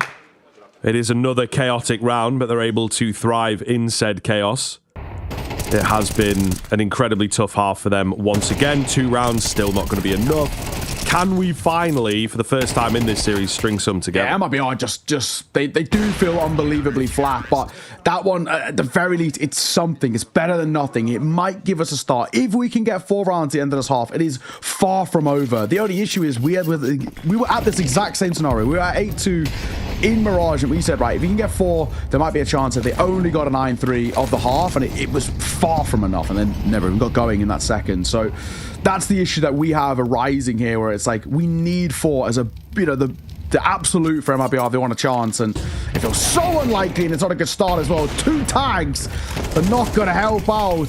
They needed one of those to be a kill, unfortunately. If they had a HE behind there, which Lucalzi does, and the issue is he's not close enough towards Banana, but if he could have dunked an A round, that could have been something. Wakadia, oh, that's brilliant. Timing play, moves up short, opens up A now as well. There's 2 over towards long, but Wakadia can get a deep position here. Yeah, it's a weird little game state for MIBR to deal with. Smoke long, boys. Smoke long, go A. Good. We're chilling. Oh, Wakadia, so well played. Who expects the Moto smoke push, right? That's just so incredibly red. And he keeps going to, you know, just get all the kills, really. Yeah, wild stuff. Oh, my. What a game for Eternal Fire. What a series to them. Just been, honestly, actually unstoppable. They've looked really, really good all the way throughout. And this is the Eternal Fire that we can get throughout this tournament. Then we can start to talk about them making another deep run. MIBR are going to call for their second timeout as, I mean, X are trying to do his best in bringing this team back to somewhat of a fighting stance, but there's just nothing on offer, boys. 9 again for Eternal Fire. And this time, if they can extend it to 10-2 at the half, that is it. I mean, already 9-3 feels like it's a done affair. Eternal Fire, we know they're going to have some great protocols on their season side. We know they're going to have some great ideas, and MIBR, they look like a real shadow of their former selves, a real shell of the team that we've come to expect over the years, who have been so fun to watch, mechanically so crisp. They've got that prowess. None of that here. Ooh. I like those stickers. I've actually never seen those. Yeah. We're getting a lot of like stickers in the spawn or graffitis in the spawn. It's cool, man. It is certainly cool. But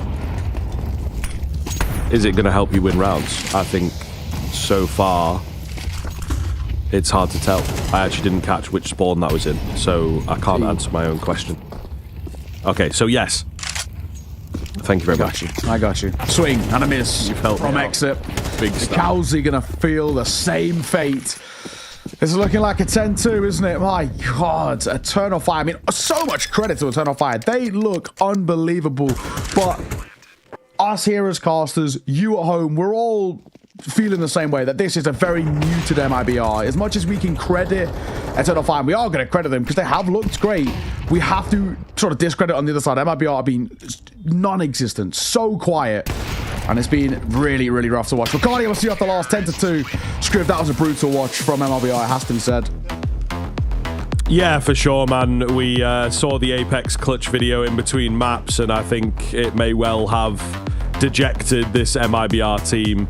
They really do look weak and don't quite know what to make of it. You know, this is a non-starter from them, a non-game, and I think they kind of know it. Again, we've got a lack of sort of timeouts when things are getting away from you, and the mental feels, you can see it on the server, just so shaky. A couple of really nice individual moments to net them a couple of rounds, but there is no consistency, and we talk about it a lot because it's important, you know, get those rounds strung together. Easier said than done, apparently, especially against an Eternal Fire that are really hot shit this afternoon, to be honest with you. We're going to take a break, of course, and we'll see you in a few.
Welcome back. I just want to start off by reading some statistics to you. 179 ADR, 25 kills, 5 opening duel attempts. No, that's not the entirety of Eternal Fire. That is for Cardia alone. He is 25-3 off the back of that first half. One of the most insane halves I've seen in a moment, but having nearly 200 ADR for a half a Counter-Strike is bonkers. At a tier 1 level, no less. I cannot believe it. MIBR are being shut down by one man. This actually does feel a bit like a 1v5.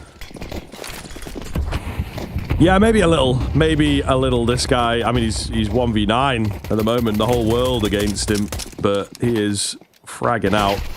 P2K Warrior Woxic will kick this round off. He's got him trapped in banana, at least for the time being. Madja takes another. That's going to be the bomb hitting the deck awkwardly as well. Woxic. Lovely and clean. Fights all over the shop. What is going on? I don't think I've seen a fight that deep into second mid, like, ever. You know? What is happening in this game? So many mental exchanges, it feels like. But Eternal Fire win the round out, and I think we'll start to hammer this one home. Series going to go their way. Going to be done quick. Everybody's going to have a nice break, you know, before the next game. MIBR, where are they? You know, my brother's playing. I'm lagging or something. I don't know what the excuses are, but they're just not. No excuse can bail them out of this one. We were talking about excuses being late to practice. Blame the weather, MIBR. That's all that really we could go with at the moment. Yeah. Oh, man, this is so rough. They just look so damn sick. Madja fighting MP9. He will get one pistol pulled down. Oh, my God. He gets the support of Xantaurus. He does actually get out as well. And a lot of damage dealt there, wanting to fight him. Do you really want to test Xantaurus with a rifle? I think that is ill-advised. He gets his third of the round and a 12-2. This is a brutal display. And Eternal Fire don't even need to celebrate. This is just another day out of the office for them. Yeah, I mean, literally, maybe not even. This is a really good day at the office. They've been promoted. Yeah. You know, someone's brought in, like, cake for their birthday. This is a really, really great day at the office, I think. You know, another day at the office is like 13 sevens, maybe. But it's not usually this good. MIBR battling for survival, battling to just quell some of this embarrassment. But it is another tough buy for them, of course. They made their bed in the previous when they tried to go for it. Didn't work, so more of the same, really. Is there any need to, like, look up like that for that smoke? I think he can surely just right-click it in front of him, right? Is that not a little bit? I guess I think it's probably to just, like, prolong maybe it a little bit. Like, to prolong before it extinguishes. I guess it's the only thing I can think of. Or maybe they're just styling on him. You know what I mean? Like, this is just... It could be a little bit, yeah. It could be the 12th. Yeah, it's just nothing left to lose at this point. But... Man, this is a slow one. Jonas is also, our wonderful observers mentioned that it can also be to do with the landing sound. So it sounds sort of further away because of the bounce. Spark. Okay, I like that. I like that. And Sunny finds the first. Oh, exit with the second as well. Tech9 drive by onto Xantaurus and Madja. That's not a bad start at all. If Voxy can get a kill here, retake is back on though, and it is now, right? 3 versus 4. Only one rifle that is to work with, but they're actually opting against it. They got plenty of time. They're saying, why not? But I'm with you. Like, why? Just give it a go, boys. You know, you've got so many rounds to spare. My guy, James. He's infected us all. You know, he's got a lot to answer We talk about brain rot. 12-2. Yeah, we talk about brain rot. This is Counter-Strike rot right now. The money's not even that awful. Yeah, go for it, man. You're against Tech 9s and like Mac 10s. Come on. You've dropped 1 M4 as well. Like, why not? Why aren't we going for this? I mean, they'll get hunts. They'll get exits. That's nice. See, look how good you are, man. Exactly. Look how good you are at the game, bro. Believe in yourself. 28-4 for Wakadia, by the way. Stat padding, yeah. Wakadia's like, yo, I need my 30 bomb, actually. So, you know, I'd rather not go in there and risk getting traded or whatever. Insane. I don't know. 2015 CS would never. No. They would have absolutely gone for it, you know. You got Pasha, Taz, and Neo like looking for the clutch. They are going for that. Yeah. Even though it's 4-on-3. If they were 12-2, they're flying in there. You know, and Pasha kills 3, and then the defuse is really close. And they give us an entertaining round. They know why they were there, you know, for the fans, not for whatever this is. And instead, we've got Jane Ball through and through. And you really do hate to see it. But it's a third for MRBR. They are, honestly, just kind of like killing time before the inevitable end of this game. Molly down. Let's tick a little bit on towards Insanity, so at least enough for information. They're going to flash over and fight, but the flash goes actually too early. Nade will bank round. The only difference is Wakardia's here. Wakardia's still hitting shots. Molly will come down. Nade banking behind it. He's going to reposition. A lot of damage dealt there towards Insanity and Safe. I don't blame Wakardia if he wants to fight here. He is being lights out. Why not just back yourself? The only issue is, how are we going about this? Surely we're not going up on top of coffins, right? Oh my god, he is. Oh my god, he is. On plan. Oh my god. He fell off, though. He fell off. What's happening? What is happening? Last guy in dark.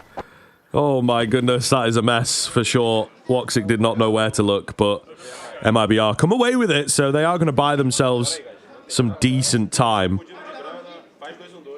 Oh, but we will see. Brutal. Brutal. Such a chaotic round, but he's got his 30 bomb, so we'll take that every day to the bank and back. He actually gets very close to the second. If he doesn't fall off there and just commits to the fight, he would have got the second as well. It might have been a chance, but it doesn't matter. We actually are now in an eco after all that. So RBR, the real cosmetic comeback begins. Now, I'm not believing until they're at like 12-11.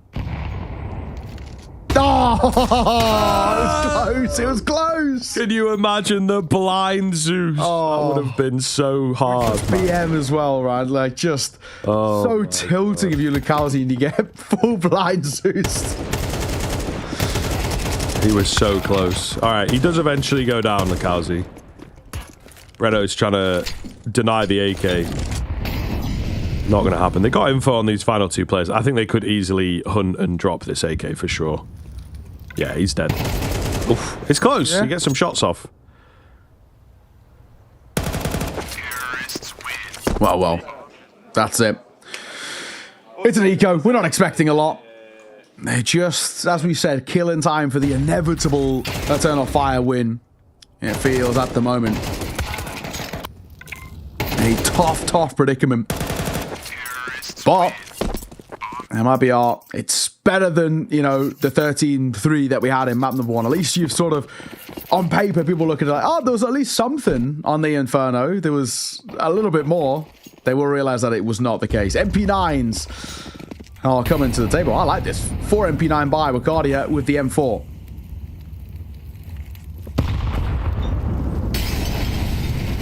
It's a decent amount of nade damage, and I think they're looking to capitalize on it here. Insani. Oh, no. Close, jumping around. Everybody's jumping. Woxic. Oh, that's not what he wanted. Yeah, there you go. Wanted the AK. Oh, it's only got 1 bullet. So not much he could do. What's the plan here then? They're still sticking around in Banana. I think a dangerous game to be playing. He survives just about. That fighting towards mid, though, is the important one. Still got to get the bomb back. They obviously won't know that Woxic is 3 HP. Even the glass of the bottle, I think, would have done enough damage to take him down. Either way, they keep it costly, is, I suppose, an important thing for it to... Yeah, you'll take whatever we can get, I guess, but... MP9s don't amount to what they were hoping. They really wanted to... they were basically banking on the fact that MIBR would overextend through that smoke there, but they can also do the spam of their own. It was only a load to half by, though. We can come back in with a 4 by. Up in play. M4's alongside it. This is where Eternal Fire should close this out. They've had their fun now. They've let things slip a little bit. They've had the slightly jokey MP9 round. Now let's close this out. Let's see it to its conclusion. Missed shot from Woxic. Jota won't, though. Good trade. Yeah, I'd still take that if I were the T side, though. Super early 1 for 1. Big information gathered. Insani. Clean. Yeah, and they're not expecting Lucasi at all. T-side's not looking bad from MIBR, you know. Jota's still around. I think they'll be aware of him. In towards the pit. Gets a dink there. Unfortunately, not the frag. Denied any kills. Maja alone. Save makes sense here. That's certainly agreeable. But yeah, man. MIBR wrestling a few back. Look, if it was 10-6, if it was even 11-6, I'd maybe give them a tryer's chance. But I'm not too sure about a scoreline like this. Surely they fumble at some point. Yeah, it's true. Maja, can he save? Because he is slightly being pincered in here. There's about to be an exit fight in front of him. There's also a library player. He gets spotted out. Exit. Good due diligence just to check. 12-7. I'm not believing just yet, but I am saying that this is actually getting a little close. That's all I will say. It's 5 rounds, a broken economy for Eternal Fire. Come on, let's not get silly here, but I'm not believing until like 12-10, 12-11. But this is sort of slightly wild.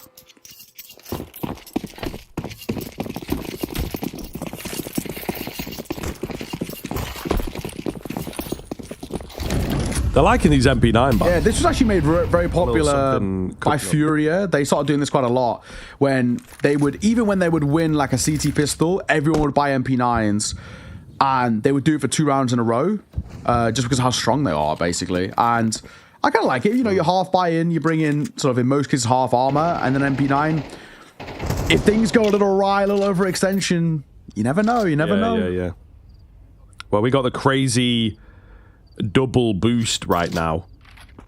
So if they go B, this one is over, bro. Look at this. Look at this monstrosity. I do not believe it. The double boost. One of them even has the cheek to play anti-flash. Like, just... They're both playing anti-flash. Yeah. Oh my god, it's so ugly. I love it. I love it. Because now, look, the ledge... No, the smoke. The ledge smoke also missed. Yeah, this is beautiful. Go B, please. And the MP9 spamming too, so they're tempted. They're like, all right, you know, it's MP9 there. We can win that fight, right, guys? Right? Well... Oh, they're rushing through the smoke. Oh, I hate it. Look how high up he is. Oh, no way. It's crazy. How did it fall so flat? It's 1 Well, you know, this is the problem that I think you get as like an instinctive Counter-Strike player. You get 1 kill and then you want to move away, but actually you have to fully dedicate to your double boost and hope that you can make it work. Stayed. Or what they could have done, they should have stayed. They could have, which was what I thought they were going to do as well, is what they essentially should have done is they got that double boost, they get a kill each. They fall, 1 falls down, 1 stays up there because they're not expecting a double boost. They, you know, and they would have been this wild, ingenious play. But no, not to be. I think they've definitely come up with that one on the fly. It's like a worked out round. Wicadia, of course. More kills, let's go. Oh my god, there's a bit of a game brewing at the very least. It's getting there. Yeah, you know, it's... If this rifle round goes the way of MIBR, I'm a little shaky. I'm a little sweating. Yeah, I'm worried, man. I'm just ever so slightly concerned.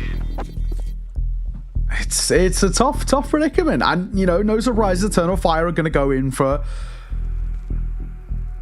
a sort of pause. Actually, it's not. It's MIBR going to go for a pause. Interesting enough. I thought Eternal Fire would be like, right, guys, let's shut this down here. But no, it's MIBR who I can respect in the same vein. They're also saying for them where it's like, we're going to, you know, we're on a bit of a resurgence here. This is what we need to do to continue this. But Eternal Fire, they're chilling. They don't feel the pressure just yet. No timeouts called for them.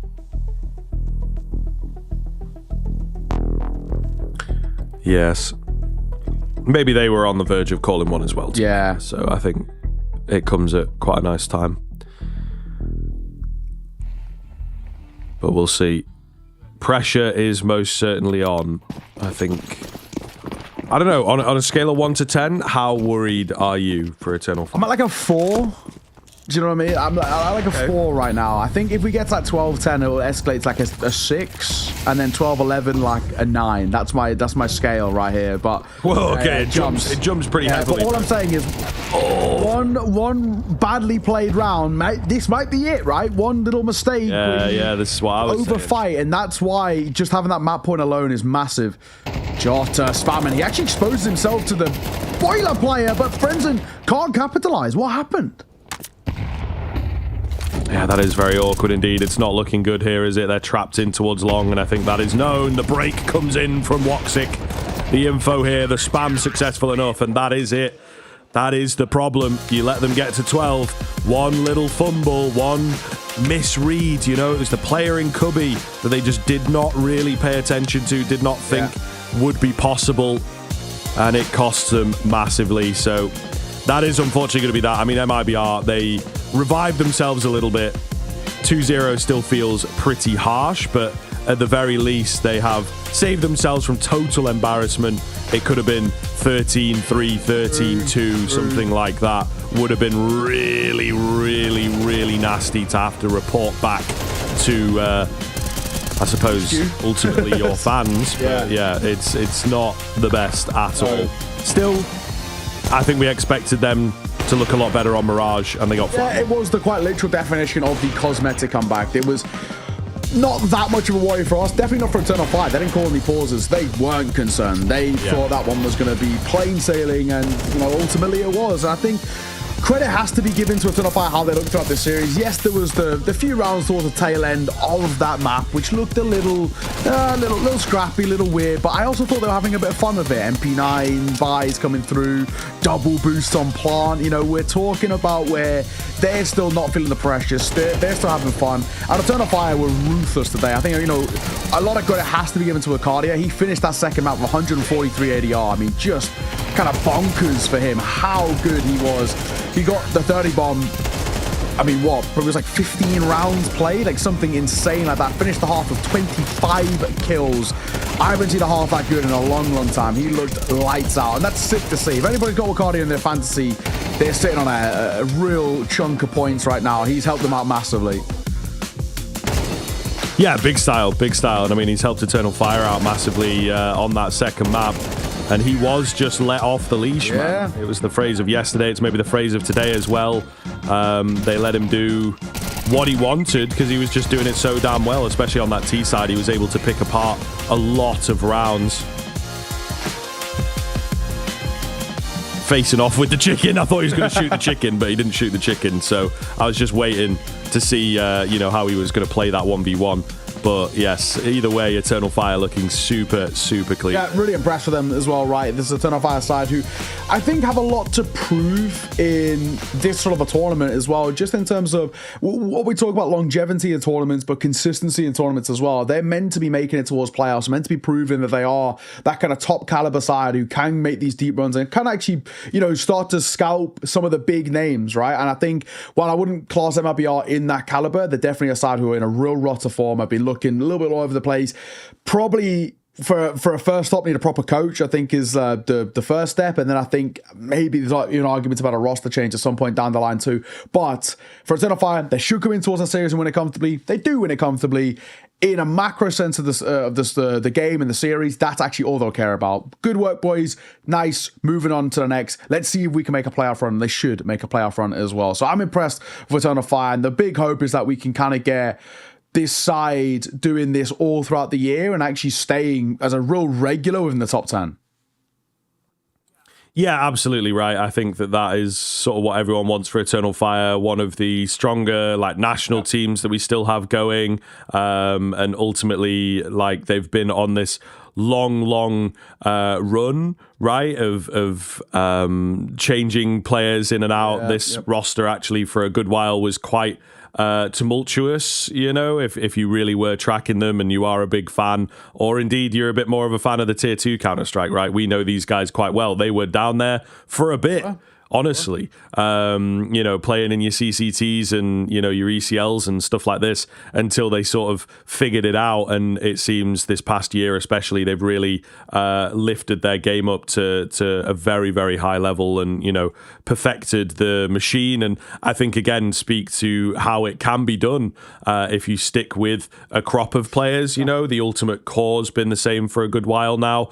But you gotta be dedicated to it, and they have looked really, really great this far. Exactly that. We will be getting into it hopefully in just a moment, and we can get a chance to speak to them and sort of see how they're feeling as well. But for MRBR, I mean, I don't even know how we regroup from this. It's a series that they just don't really get into. They don't offer up a lot. And the real worry, I think, in a sense, is that for MIBR, this could be the new norm for them, is that they just aren't competitive against some of these, not even top teams, but, just sort of anybody in these tier 1 tournaments. And it is a real worrying sort of predicament for them. But like I mentioned, we've got an interview for you, and we've got Wakadia joining us off the back of that. If I'm right in saying he should be coming through, and he is. There we go. Wakadia, thank you very much for joining us. Pleasure to have you on.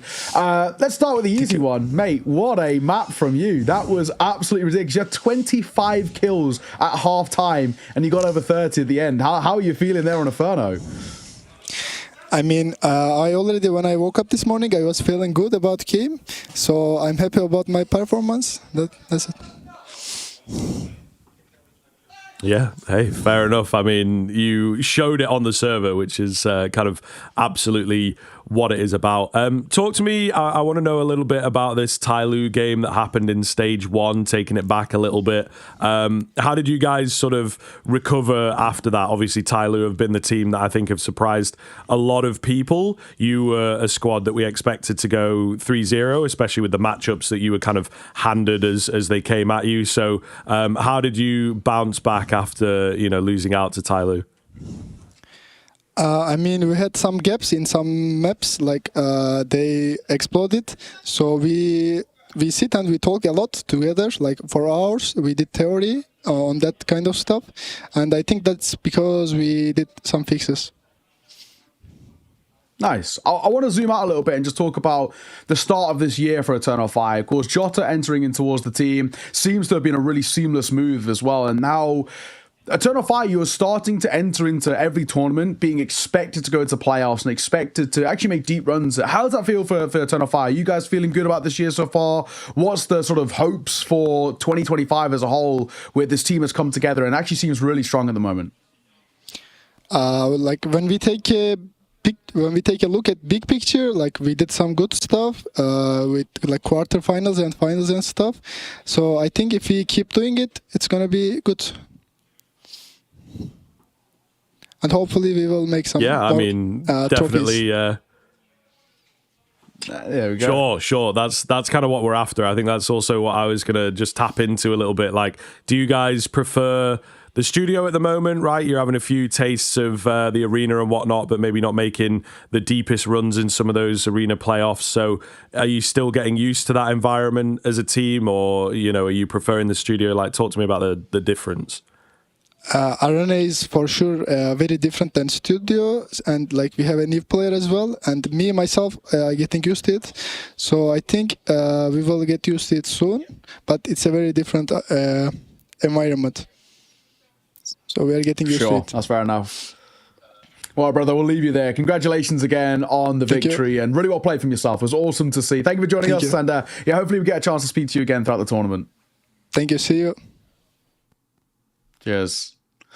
Well, after the back of an insane map, I think it's only right that we have a little chat with him as well. So really cool to speak to Wakadia. Seems like the vibes are pretty good, right? This is a side who are looking actually really, really good at the moment. And look at those for stats well. 46 and 18, 121 ADR across the series. He had 140 plus in that second map alone and just shy of a 2 rating. I mean, incredible work from him. And especially in, I think, a period right now, Scriv, which we can talk about where Xantares hasn't been lights out, right? And there has been sort of questions, even the A stream brought it up a little bit to start the day, we're not seeing that cutting edge from Xantares. He's not doing bad, right? But it's just, we know this is a guy who at one point was considered one of, if not the best rifler in the world.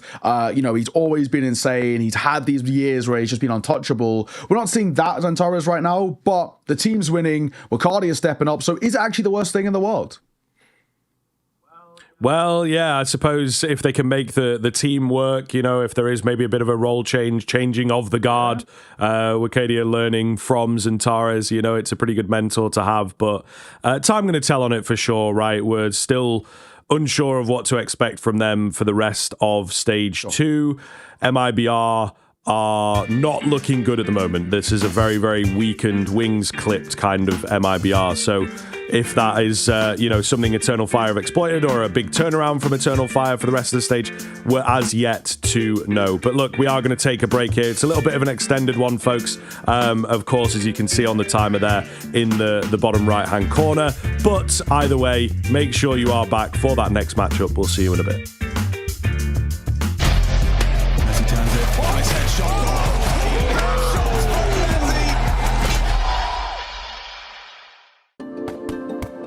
Hi, it's Bob with Face It. The official broadcast is better than ever on Face It Watch. Yep, that's right. Switch it up with the POV selector. 4 angles, your choice. From the main broadcast to your favourite player's view. And it's available on the Face It app and Chromecast. But wait, there's more. Keep watching, keep winning. That's how we roll. Watch ESL Pro League while having the chance to get skins and Face It points. Look at this beauty. Change the channel and control how you watch. What's your name? Lee. Lee, mate, nice to meet you. What's it like being part of the best crowd in esports? If you're not here, you're not living. Let's go, the boys! All right, for now, we're going to send it away. Let's show the world why we're the best crowd! You're champions!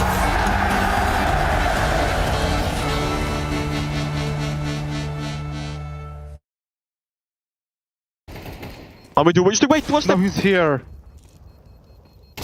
This game is so fucking shit, bro. You want? Because of 1609. You can't. No, you can't fucking hear when he runs away. I fucking see his shoulder. He's on fucking site already. Piece of shit game, really. JL with some choice words. Oh, God bless. Yeah, and we saw the $1 Million Man. It's Saturday morning cartoons, not Skinamax. Yeah.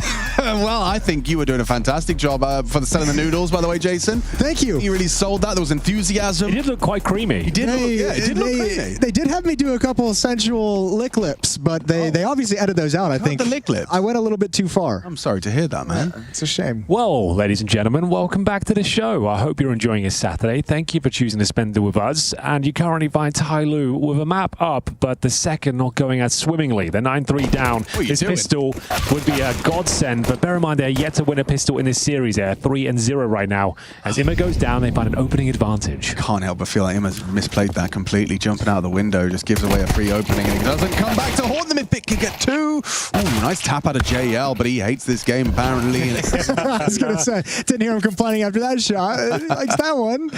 Wonderful, Alexi. What you got? Alexi's been pretty handy at piecing pistols. out. I like this. Fair enough. You can get safe passage. Alexi might be able to catch you if you don't go. Yeah, safe. Here's the movement. Oh, we'll just go through the apartments. Okay. Very safe. The safest. Yeah, extremely safe. Not a risk taken. So, Alexi and Wonderful starting to investigate. Mercury body. Oh, that's a beautiful shot. Was that the burst finish? Did he get the ding that burst him? Clicks? I don't know. It did sound like it. Yeah, it did seem a little strange. Ooh, yeah, okay. But what are you doing? You clicking one bullet and then changing to burst fire? Like, that doesn't make sense either. Nice shot regardless, and Alexi B with the kid in the smoke, but almost zero chance of winning this, I'm afraid. It would take an absolute calamity from Tai Lu. They're challenging, but Mercury puts it to bed, and there's the first pistol of the series for Tai Lu. Just what they needed. Again, we had this conversation on Inferno. With this sort of lead, you don't need the force buy in the second. They should be taking a full eco, but they are going against the grain. They are going all in. They're going for glory, Jason. Yeah, which, you know, you got to respect it to a certain extent. Not a single SMG on your second round as well from the T's. They're going full rifles. Yeah, no investigation, anticipating the buy coming in. We'll see what they can do with it. Tai Lu, obviously, the T side on Inferno was very quite nice. I was saying I think they can run something back similar to what they did there, attacking into the bomb sites. We start seeing that entry success they had on Inferno. This map could turn spicy real quick. Certainly possible. That would be Tai Lu. If they can gracefully get through round 14, you know, not lose a AK, not have like an enemy save an AK, win the round, obviously, that goes without saying. Well, they're doing a spawn call, smoking off ladder room, but they don't wait for it to good trade, important trade. But you add in the deagle from Ema, and all of a sudden this hit looks a little sketchy. JL adds one more on top. Oh no, it's all gone wrong. Nothing graceful. Nothing graceful about this. Even getting dinked up at range. It's all gone wrong. Wow. Oh, how many weapons? They get AK as well then. Well Okay. then. That force buy goes very well for them. Ooh. Good lord, the Deagles deadly in the hands of Na'Vi. JL with some brilliant shots there. It was the MP9 that ruffled the feathers, took the aggro away, while Immo was finding headshots from the connector, and JL masterclass here, managing to allow rotation from Immo to close things down, and it's going to be a force buy in response. And last chance to lure Tyloo here on Mirage. Yeah, you're force buying every single round until you win one. So it's let's just see how this goes. Already it's not gone well. That's through the smoke top mid. And all that's left is the hit up the A ramp. 3 players. Utility's going to come out on the fly as they move. It's just being chucked out now. Smoke towards jungle, but only 3 players remain. And Na'Vi about to get up to 11. Oh, nowhere near a bomb plant. Only 1 kill found. Money's going to be at $1,900 per player. So yeah, it's full eco territory, and then you're just going to hope to get you can't 8 rounds in a row. You have to. You're too far back. Force buy it out. Yeah, just force buy. There's no point. They're going to eco, boys. Why though? I think you have to buy here. Like, if you're going to eco, you should have ecoed in the last round and had this be a gun run. It's like pick your poison. There's no exactly. answer. I'm not trying to be critical of him. It's just a little crazy if you save here. God, casters just hate Tyloo. You either love them or hate them, apparently. They can't make their minds up. It's one or the other. But it's probably because they've, a degenerate gambler and they've put money on someone, and then their own internal bias, they see it in us. Comes to fruition, comes out. Oh, they're celebrating the team that's winning, and that's not the team I want to win. Someone in chat said Zonix Law. Zonix Law. Yeah, 11-4. That's a good banter. So, yeah, it kind of is. It could be the most dangerous scoreline in the world. Well, I think the new... Didn't we do the maths? At the MR12 Zonix Law is a 9-3. 9-3, Which we had. We had a 9-3 half. It's the most deadly scoreline ever created. It is going to be the force by the Tech 9s, and we've got smokes and flashes, but just... Kevlar, like you have to sacrifice the helmet here. That's how desperate this has gone now for Tyloo. 1 round away from map point. Map 2 certainly hasn't been as exciting. Ancient waiting in the wings, which will almost certainly be required at this stage.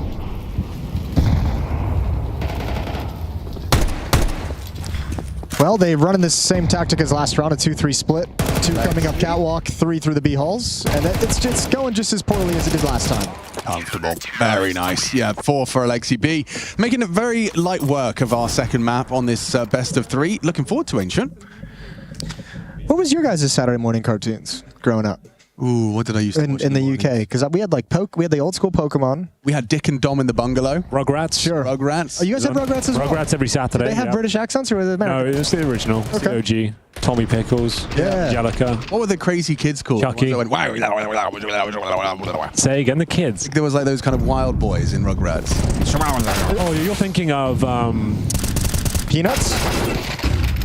No, you're thinking of that one in the jungle, aren't you? Yes. Oh, with Nigel Thornberry. Yes, exactly. Yes. The Thornberries, is it called Thornberries? Thornberries, yeah. Yeah, that was had the big camping RV. Yeah, we had that. Classic. Giant red mustache. It's great.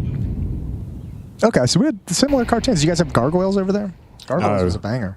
I was particularly fond of a show called Sabrina the Teenage Witch. Oh, yeah. I like that. That was always on like after school. Yeah, when it came back, it was on Nickelodeon. She had cool aunts or something. They were witches too. Yes. Cat that talked. Salem. He was cool. Good name for a cat. Yeah. Great name for a cat.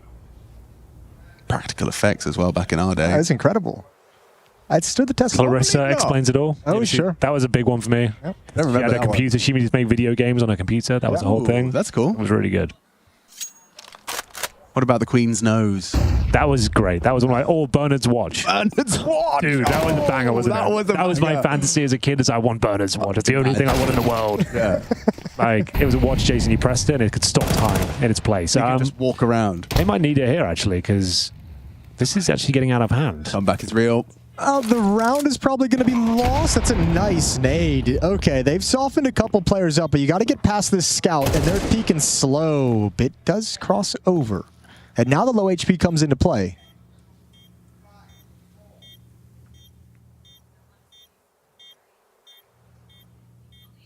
They are very low. Still could go wrong on this late retake.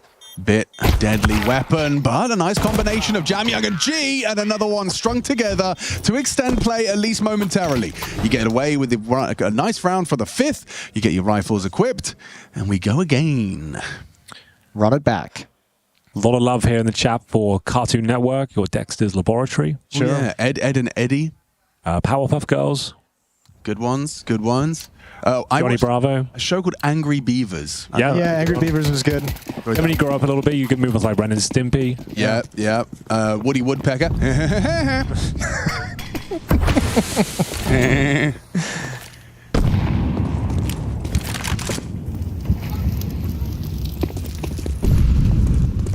Okay, still a chance to close things out. Help by and the opening kill found by JL. Is this the final round of play? Looks likely 5 versus 3. And a convincing bounce back here from Na'Vi. JL continuing to force the issue here. Actually doesn't work out at all. Gives one over to Attacker. But 2 players ready and waiting to take this duel. They'll continue to trade kills. Man advantage still maintained. Yeah, but you're not going to get into the A-bomb side. Not with Bit up on balcony. I don't even think you'd expect it at this stage in the round. So he's gone underneath. But Wonderful has the Palace walkout. Moseying up the ramp. Hey. Messiah. It's a hard one. Bit. Got Messiah booked. GG. Certainly for map 2. We're ready for map 3. Will G and the boys turn it around map 3? We'll find out together. We'll take a quick break. Grab yourself a beverage. Remind us of your favorite cartoons in the mailbag. We'll see you soon.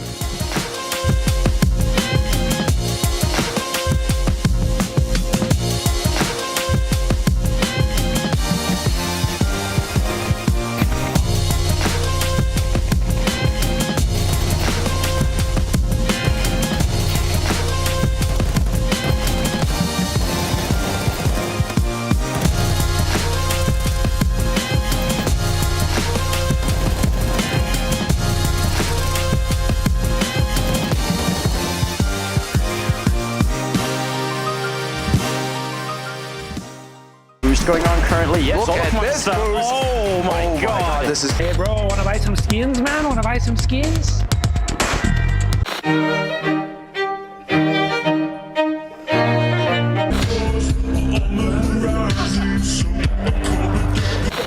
Привет, прыгай. Он убежал на браке.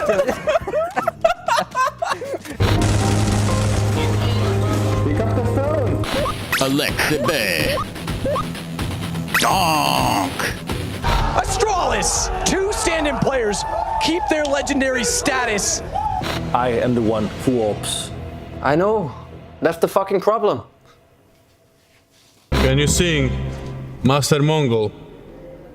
Well, yes.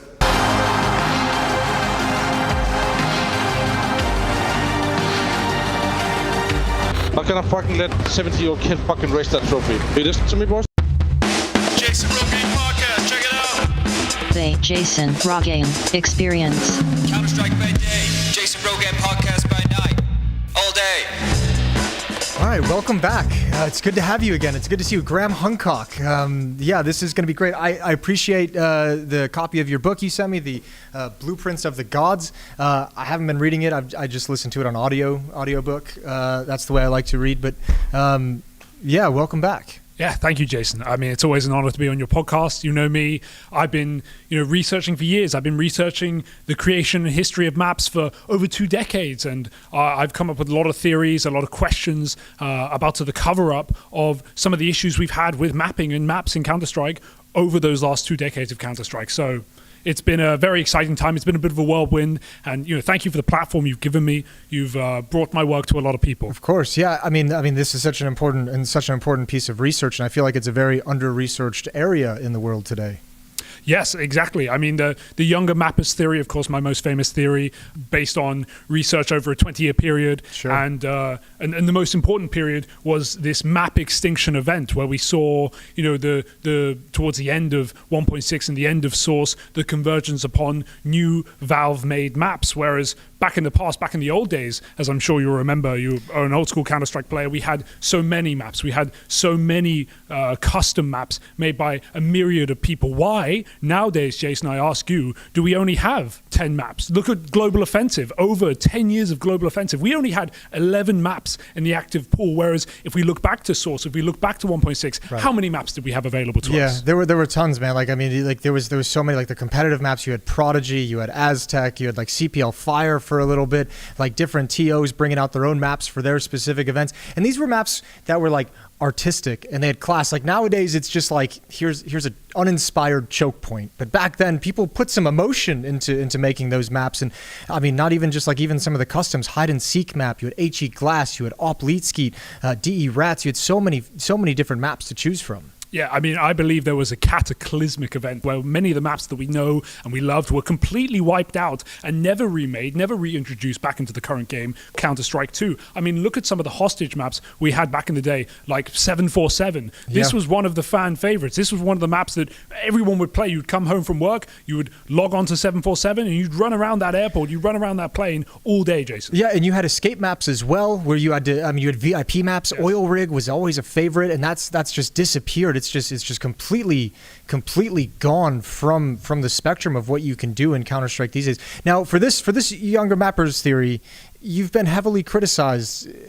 Correct, in the industry, you've taken a lot of flack for this. Yes, the mainstream media, the forums, really, mostly Reddit, mostly HLTV, they've come for my head. They accuse me of being a mapist, but I am nothing of the sort. I believe that all maps are equal. I love all maps equally. I just feel like we need more discovery of maps. We need to look deeper. We can't just commit to the active duty pool and feel like this is enough. There are other maps out there. CS Mansion was one of my favorites back in the day. It's what got me into Counter-Strike, and now I'm forced to play Vertigo, I'm forced to play Inferno, I'm forced to play Mirage. I remember Strike, pre-Mirage. I remember these old maps that looked artistic, that looked beautiful. And as you say, this mainstream media, they've come for my head. They've made all sorts of accusations. They've accused me of everything under the sun just to discredit my work. But no one's attacking my work, Jason. No one's actually talking about the younger mappers theory and this map extinction event that has plagued Counter-Strike over the last decade. Well, how can they attack you? You've got 2 decades of research. Everything's very, very well founded in the statistics that you found and the conclusions that you've drawn from those statistics. I mean,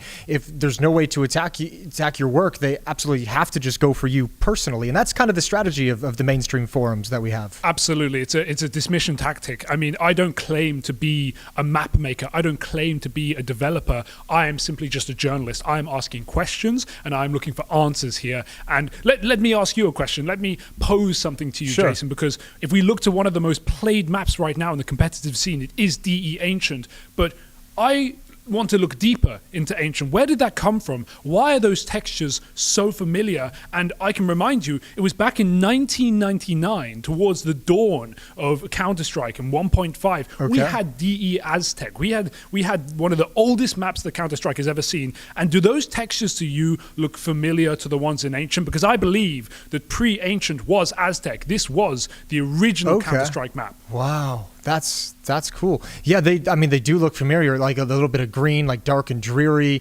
You have that real jungle vibe going on between the 2 maps. I mean, what kind of made you think that the water is flowing from one to the other? What made you think that one kind of builds into the next, that Aztec was the predates Ancient? I mean, if I ask you for a third map maker past Volcano and FM Pone, you won't be able to name me one, will you? The names simply aren't out there. But if I say the name Barney, that will mean nothing to you. This Barney is one of the original map creators. Not only did he create Inferno in its original form, back in 1999, he invented Aztec. His name was pushed under. His name was buried. And Valve simply took Ancient and placed it into the scene.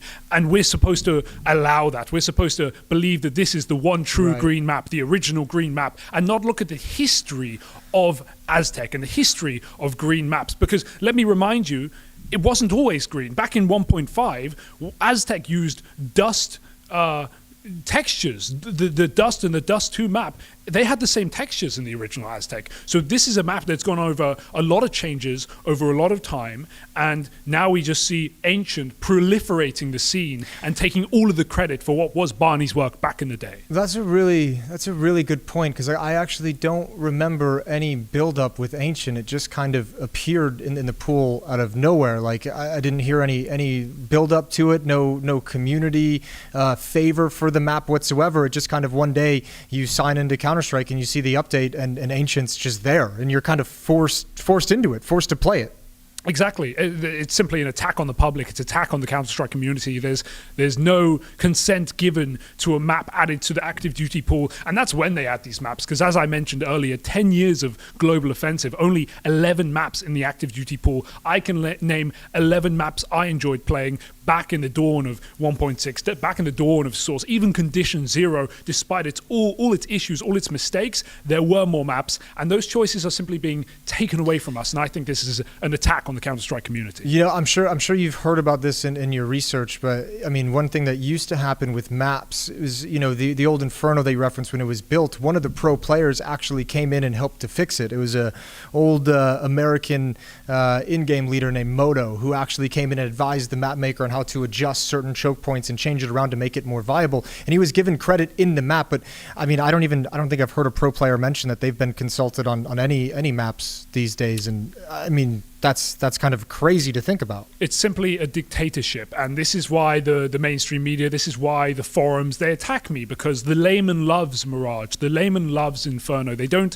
think deeper than that. They are simply fed the slop and they play it, and they don't question why are these maps there, how are these maps there, how could we make these maps better. Look at Inferno's play rate. It has decreased massively upon the new game of Counter-Strike 2, and I think it's about time that not only we consult the best people to know it, and I don't just say myself there, but I also say these professional players to adjust the maps, and not just the maps, but the map pool as well. And I think that's something that Valve just aren't even considering in the current day. It's a disgrace to the community. It's a disgrace to old map makers. And I think Dave J is rolling in his grave right now. The idea that, you know, we don't even have Dusts, either of them, or Cobble in the map pool. These are classic maps, Jason. Yeah, classic Counter-Strike maps that I mean everyone knows about, everyone loves as well. I mean, it is kind of crazy that you just have this sort of like shadowy corporate figure, nebulous. You don't even really know what it's all about. No communication, and things just get passed on to you. And you have, I mean, yeah, it's weird. It's a weird world we're living in right now, Mr. Hancock. Yes, it is, Jason. And, you know, again, I thank you for bringing me on here. I think just getting this information out into the world and getting this conversation started is so important to the future of our game, because I truly love our game. I truly believe it is the future of esports, the future of PC gaming, and I feel like the maps are holding it back. There are so many more out there, and I plead to Valve to make these changes, to bring in new, to bring in old, but to more importantly, consult the people, the players of its very game. Counter-Strike by day, Jason Rogan podcast by night, all day. Settle down. We've got a great show for you all here today. Just gonna take a single good burst. And he doesn't play video games all night because he gives me a lot of attention and we love each other a lot. Every day I bust my ass to put food on the table. I put electricity in this here machine.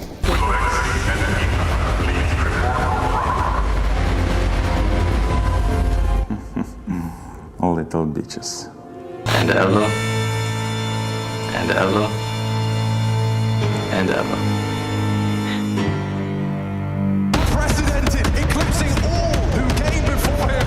He needs to get out of the bomb threat. He needs to get out right now. Finish him. Navi wins. Fatality. Another is getting it taken down for the box. What is that from JDM? Good luck, and we'll see you on the other side. What?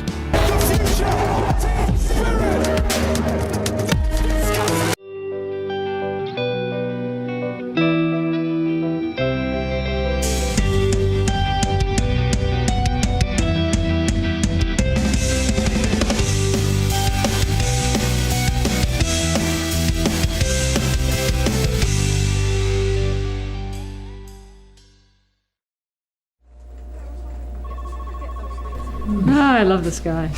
I could watch him all day. He's so funny. Ugh, not this guy. casting. Wait, why are you taking two? One for me and one for Steele. Yeah. You're gonna send it all the way back to Canada. No, I'm just gonna go take it to him now, actually. Okay. Weirdo. Why is that weird? She just said she was gonna give it to him right now. Yeah, she's probably going to. They're on the desk together. Yeah, they used to be. Steele works here again. Oh, can you imagine? We don't need that kind of talent in CS. Oh no. You don't know. You should probably go out there, see if he's back. Dare I? Perhaps I will, for old time's sake. Okay. Great practical joke, guys. You got me. Hi, Alex. No, God! No! Please, no! No! No! No!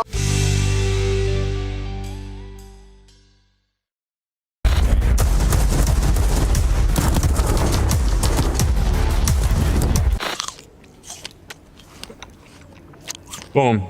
Sing me a song. Hear that? Cracking open a cold one. Duncan, you got a problem? Okay, do you like the taste of that black monster? Sir, get on the ground now! I will not ask you again! So just get on the ground, sir. He waited, and then he finished off the job! Tired of your star player tilting?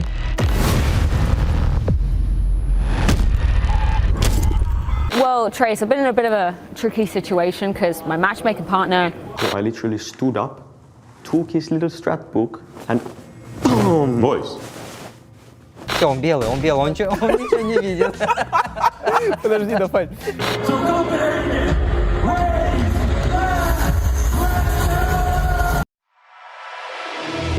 I think he's a really talented and smart guy. He thinks in multiple layers and depths of being an in-game leader. Joining Astralis, some people might see it as a bit of a redemption arc, but I kind of think that that's how majority of my career has been for the past few years, is kind of bouncing back from some difficulties, but also hitting a new ceiling and a new level. And my goal with Astralis is to win.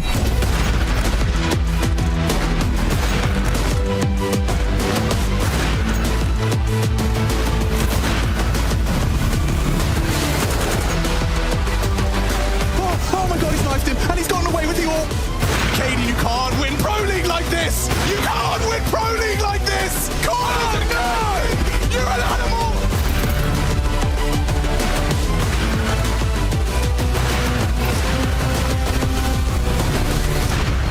The dynamics that he brings is a lot of energy, of course. He brings a different perception of the game from maybe what I have, but I think that me and him work really closely together and have a lot of talks about how we think about CS, what we want to do in the server on the different maps and all of that. So I think that he is a very reflective guy, as I am myself, and we try to develop both team and as individuals all the time. Joining Astralis, of course, there was a history with Stavn and Yabi, but prior to coming to the team, we already had many talks about how things were in the past, and I think maybe there was a 5% where we had some disagreements regarding to things, but there was also 95 things where we saw things the same way, and we know that we can elevate each other in game, and we're also having a lot of fun.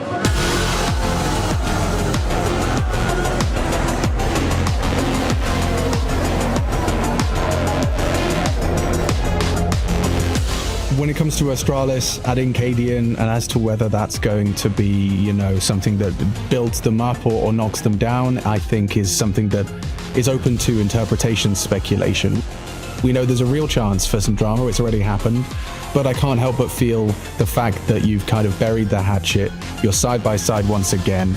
I could see a way where that actually brings them closer than ever, and they can develop into kind of reiterating on the heroic Counter-Strike that was so powerful.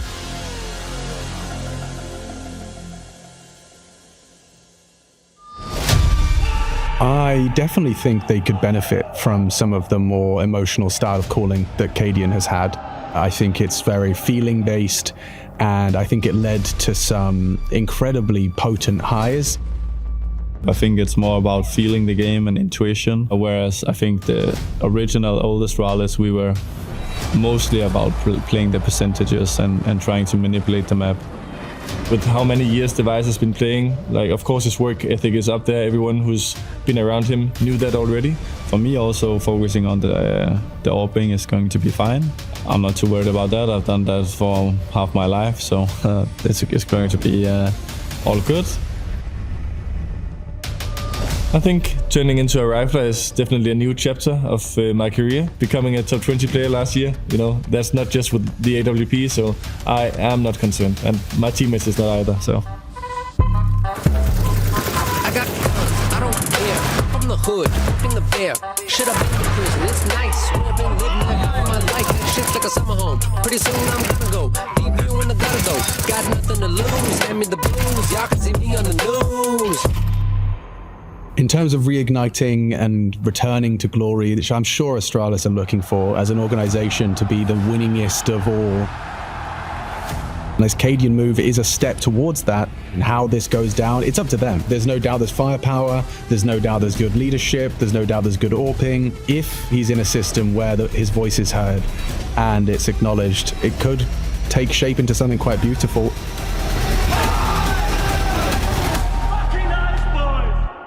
Take it back. Maybe I have those hands after all. Mid-fight, that's a big one, and the run boost is supposed to be the counter to it. Just one little tick of damage onto Imer, but they have mid-control. They're trying to test A again. Messiah working towards that heaven angle. It is a very passive A hold here, so this flash is redundant. It was for the big box AWPer. We'll see that so frequently. Teams are so comfortable now retaking this bomb site that they're willing to play more retake, and you have people shift over as mid is cleared out. Good job from Wonderful inside the site. Solid. Molotov into the pathing, and G cannot move forward. Bomb is dropped here as well. Oh, that's a mistake from Alexi, but Jamyang should go down comfortably. Wonderful's had a big round here. Just by being alive, catches that donut push. Very little to be said about this now for Messiah. And G, oof, make it just G. JL, quick tap, jobs are good. And first gun round goes Na'Vi's way.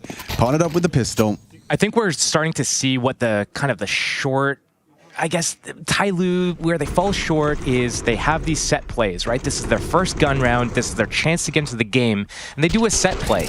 But the set play, it gets completely taken apart, right? They have middle, they have players out there. They're going into the A players, and they're just committing to, I guess, on autopilot. It's not the same as Inferno, where you're getting space for free.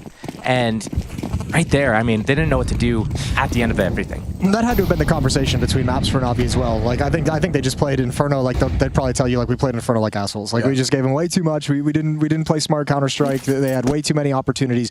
So yeah, ever since then on Mirage, and I imagine now in Ancient, with how much mid pressure we're getting, how much pressure we're getting towards the jump up, they're here to disrupt and be a nuisance for this attack.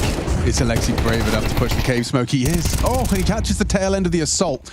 Now JL, oh, actually it's Alexi. They just keep testing him, and he's passed the first two comfortably. Bomb goes down. Mercury gets one from behind. Imer gets a bit bad luck, and there's a nice one from Jamyang. We got a 2v2, and he's going to try and cross. The smoke is fading. Smoke is fading. Jamyang's in the open. JL spotted out. Jamyang delivers. Massive frag. And now a 1v2 for Wonderful. He can't do it because Jamyang's in the server.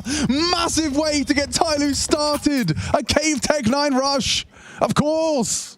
That's how they get through. That's how they break in. Dude, Alexi had to have been so pissed off that whole round. He never got a chance to reload. He just had constantly fights swinging at him. They take out Ema, who had the rifle reloaded and ready to party. He was right behind him. I know, he just had to keep fighting with the USP. That has to be so frustrating. Dude, they have to take a timeout because they just won the first gun round, but their economy is in shambles right now. They have to really take a pause just to see, okay, what can we afford in terms of nades and what types of weapons? They get the op going. Surely right now, because, you know, Tyloo, yeah, they went only off the back of the Tech 9s being able to just overrun the jumping entry, the flood, the swarm.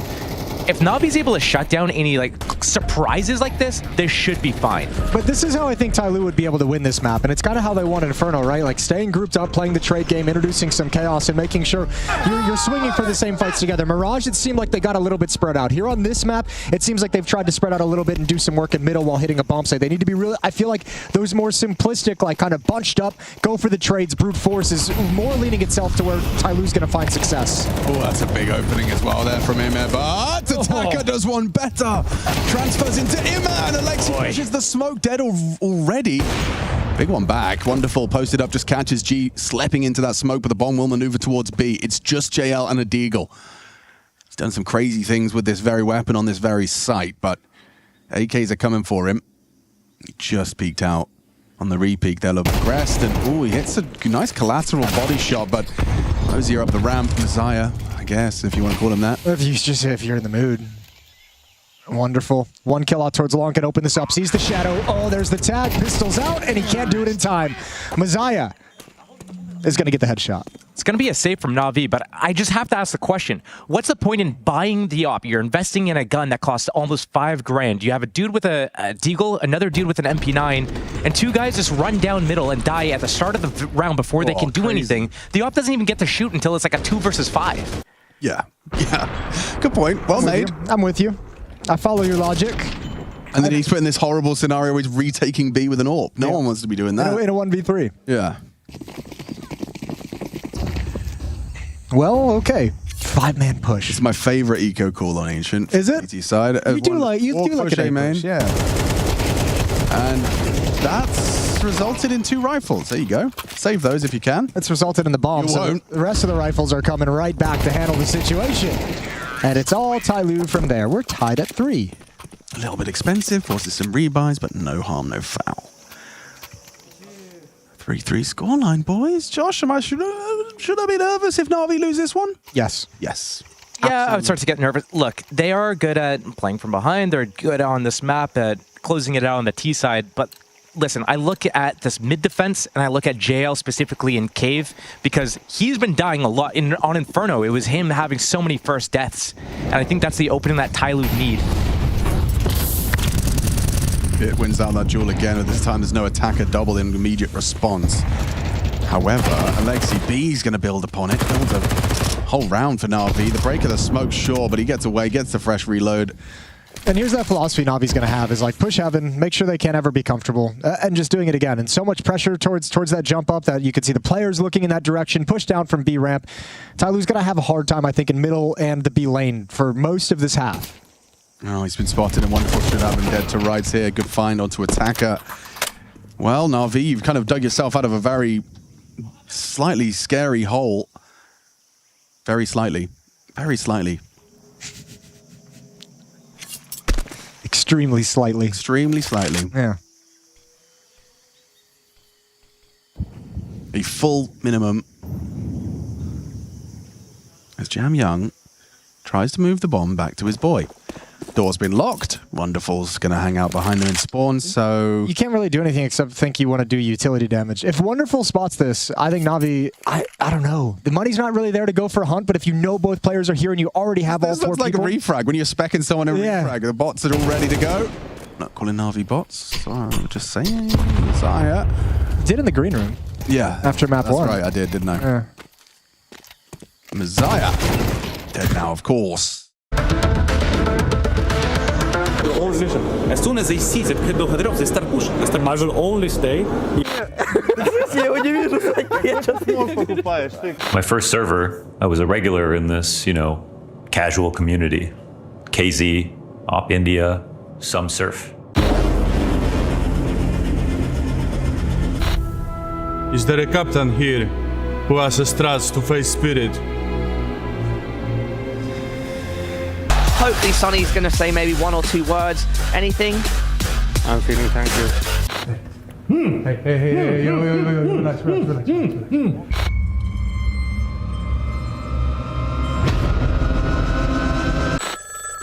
Hello. We'll give you the world. Forget simple hotel room. The only anti-molding you need is Revage. When in Sweden, you should expect snow, and of course that's who we have here from Pain Gaming. They're taking on Gamer Legion. Now, let's look at the Valve ranking system versus the team seeding here at ESL Pro League. According to Valve, you guys are 11th, Gamer Legion 13th, but according to the teams here at ESL Pro League, Liquid and 3D Max both ahead of you. Do you agree with that? I'm not agree at all, but I think the level of the street teams, us, Liquid and 3D Max, I think is very similar. But I think like the Valve ranking, we are upper than these two teams, but it's very similar, the level from the teams. But I think in the last few tournaments, we have go more, we are and we was good than the 3D Max, I think, in PGL. I don't know, but yeah, I think we are upper than these two teams. So undeserved seedings from the teams. You think Valve, though, in terms of taking a correlation of all these tournaments, is the right track for Pain in terms of seeding. Now, we look at Gamer Legion. You guys have been playing each other a lot. You guys met in Shanghai. You won on Nuke. Then you guys go to Copenhagen with Blast Bounty. You find success on Mirage. You have a close match on Inferno, but ultimately you take the best of 3. But then we head to Katowice. Things do not go Pain's way. So what should we expect from yourselves against Gamer Legion today? I think it will be a hard game. They play a really good CS, but now we are good. We are feeling so good. So today we will be a good match for sure. And in terms of the veto, you guys are basically opposites when it comes to map selection and so on. So it's very competitive in terms of seeing a best of 3. What should we expect from the veto? The veto, I think of course they will pick Inferno because it's not a good map for us. But we are practicing this map a lot. We are talking with each other a lot to get better. So we'll be good. I think we'll be good this Inferno. I think will be a good map for us. So yes, is this. So Pain's going to take Inferno. We heard it here first from Snow. No, they will pick Inferno. No, you guys are going to win it though. Yes, of course. Thanks. Thank you, bro. Thank you, Snow. There you go, a little bit of maybe confusion at the end, but the interviewer, of course, on the side of Pain. Don't worry about it, Snow, relax, mate. But yeah, we are back in for the Counter-Strike here, an extended break there. So thank you if you have stuck with us that entire time. Of course, I mean, we show off bits of content and tap into the A stream and whatnot as well. So you can just kind of keep it open and get an endless stream of Counter-Strike content. But yeah, looking forward to getting into this one. 2 teams that we've already caught here on the B stream. Good to see sort of Pain in again. Gamer Legion as well. I mean, yeah, a rough time out for them yesterday against the Mongols, as to be expected. But both these squads get some tougher matchups. G2 as well, a pretty nasty one for Pain, I think, to kick off. Yeah, it's not an easy side to face off against. The Gamer Legion, of course, are Mongols. And the Mongols are in this really sort of triumphant run of form. So they've both taken a hit, but now it's about responding. And I think for Pain in particular, we're looking to see sort of what this side can do with 2, I would say, relatively easy wins at the end of stage 1, right? With Linvision and Amiga, both sides I think are in a pretty bad state at the moment, especially in Amiga. They're downward trending quite drastically, I think, for the time being. So we haven't seen Pain pick up a good win, is how I'll put it. They beat, like I said, Linvision and Amiga, and then obviously right at the start of the tournament, house bets as well. They're not sides that you're like too, you're not going to applaud them too much for, right? And then you got losses against FlyQuest, losses against M80, and then G2. So yeah, a little rough, of course. We've got the main man himself, of course, Rez over towards Gamer Legion, spending nearly 8 years over in NIP and then getting the move to this Gamer Legion side, and it feels like he's been sort of reignited. He's found himself again. He's starting to play the Counter-Strike that we remember, the IEM Oakland kind of Counter-Strike out of Rez, which is what we want to see. But honestly, it's nice to see him again kind of just looking happy. I know it's a simple thing to say, but he does feel like he's back playing the CS that we love to see. Yeah, absolutely. I mean, God almighty, NIP was a weird time for him. He's been through many different iterations of lineups and success stories and sort of downtrends and all kinds of stuff. So I think it's maybe a bit nicer for him to be in a team that just feels stable. He's also kind of the big fish here as well in a slightly smaller pond, so we do expect him to perform well and to be able to shoulder some of the more mental side of things. Great deal of experience, of course, this guy, and again, so many players that he's played with and learned from and whatnot. So when you look at Gamer Legion, there's a good amount of experience for ZTR, but beyond that, there's still a lot to be desired for what is a young team, a young project, and again, a team that it feels like are playing with more structure, more system, and trying to replicate each and every map, each and every game in the same sort of way. So, and that can be a tough environment to play in. It may be very different to how you played when you were on the come up. So yeah, exactly. So I'm looking to see what Game Legion can do. But the thing with me with everything is sort of faith in Ash, I think, is everything. He's been this guy who's been, I think, very recently getting touted and assured as actually one of the best coaches that we've got in the scene. And oh man, just where we're at the moment, ridiculous with kind of what he's been able to do consistently with Gamer Legion. Keeps taking the top tournaments, keeps rebuilding, losing some of your best players, and it just doesn't seem to affect him. So anything Ash touches, I have faith in. Pain at the moment, this is a side which is on a similar vein. You actually look towards Big Azera, the man on your screen now, and say anything sort of Big Azera works with normally ends up being very good as well. So this is just sort of how these two are. It's the battle of the minds and the battle of the scouting, I guess, the talent finding between Big Azera and Ash in this series. We did have a little touch on the veto as well with that interview with Snow.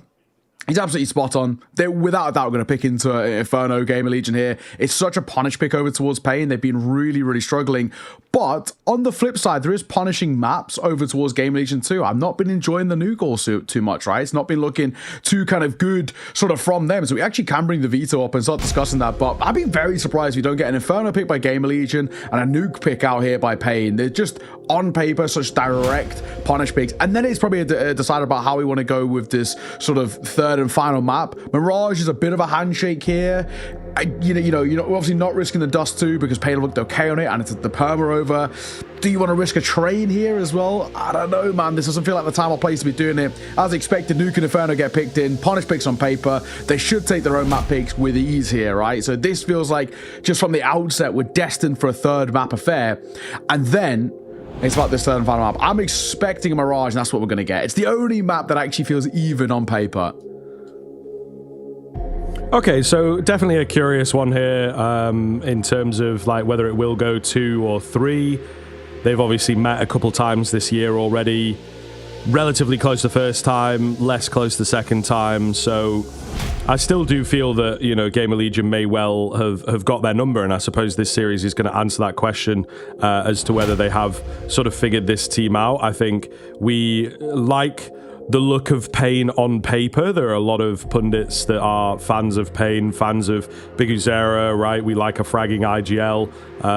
I think people really like the Davideus move. Snow is obviously a hot prospect, but I do think that this Pain team are on a bit of a slip at the moment. This tournament started pretty slowly for them.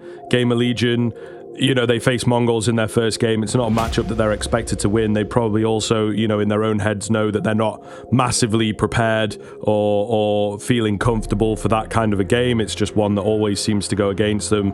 Something to work on further down the line. But when you're in this Swiss system, I think you focus on just, playing the Counter-Strike, getting in the right headspace, and that was a lot of what Ash was doing yesterday. Was like, we're all good boys, let's play this round, make sure it works. It came close, or we didn't quite get it, or we couldn't string them together. But I think they all know that Mongols is going to be difficult. Pain, a very, very winnable game for this team. They've done it once before. And again, Gamer Legion feel like a squad that once they've cracked you, you can really, really suffer in the future. So we're going to see, of course, put the money where the mouth is. This is one that I think when it comes to experts, when it comes to the bookies and whatnot, it's straight down the middle. So yes, a very difficult matchup to call, but we should be in for an absolute banger game here. Oh, let's get it started. I am super excited for this one.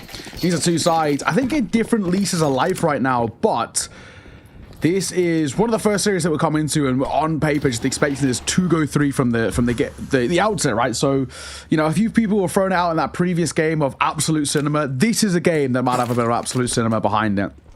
Let's take a look and see. Deep Smoke going to come through over towards Heaven. Slend first fight, and he delivers with the jewel. He's looking for more. He's dropping down into Damadeus.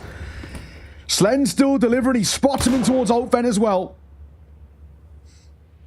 And only nail it. I mean, this is such a simple pistol, isn't it? Biggest error is all that's left.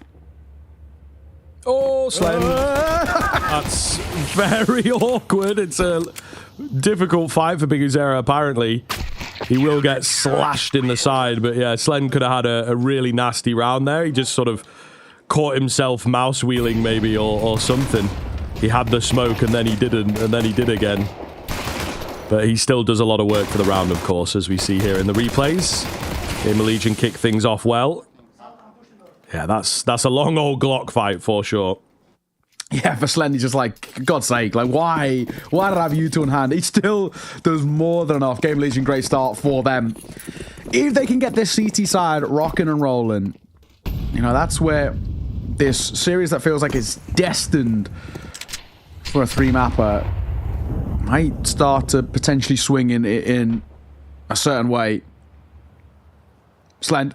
At range, spots one. Oh, Damadeus deletes him. What a shot. At range, Slend, you can't be taking your eye off the ball there and then. Biguzera is probably dead in a mere moment. He is down to 1 HP and he's being flanked.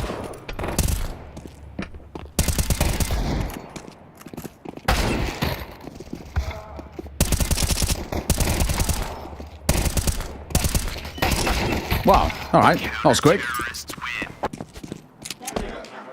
Nice and easy shutdown there. Very simple work. I think for Game of Legion as well. This is what we want to see.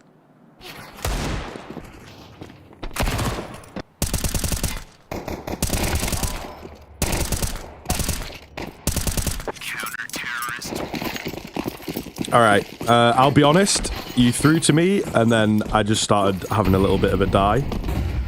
Like, swallowed a bit funny or something, so I just started choking, bro. I'm very sorry I left you out there.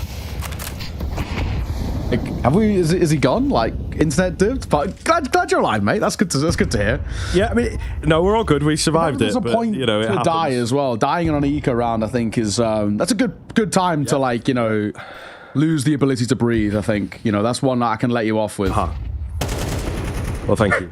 There you go. I'm back though. I got through it. I hit my mute button in good time as well, so I didn't start, like, you know, coughing down the mic. So we're winning, mate. We're winning. Nice. Yeah. Damadeus going to open us up into this round. Slend dropping early.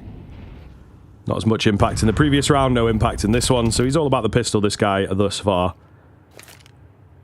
Slow build up.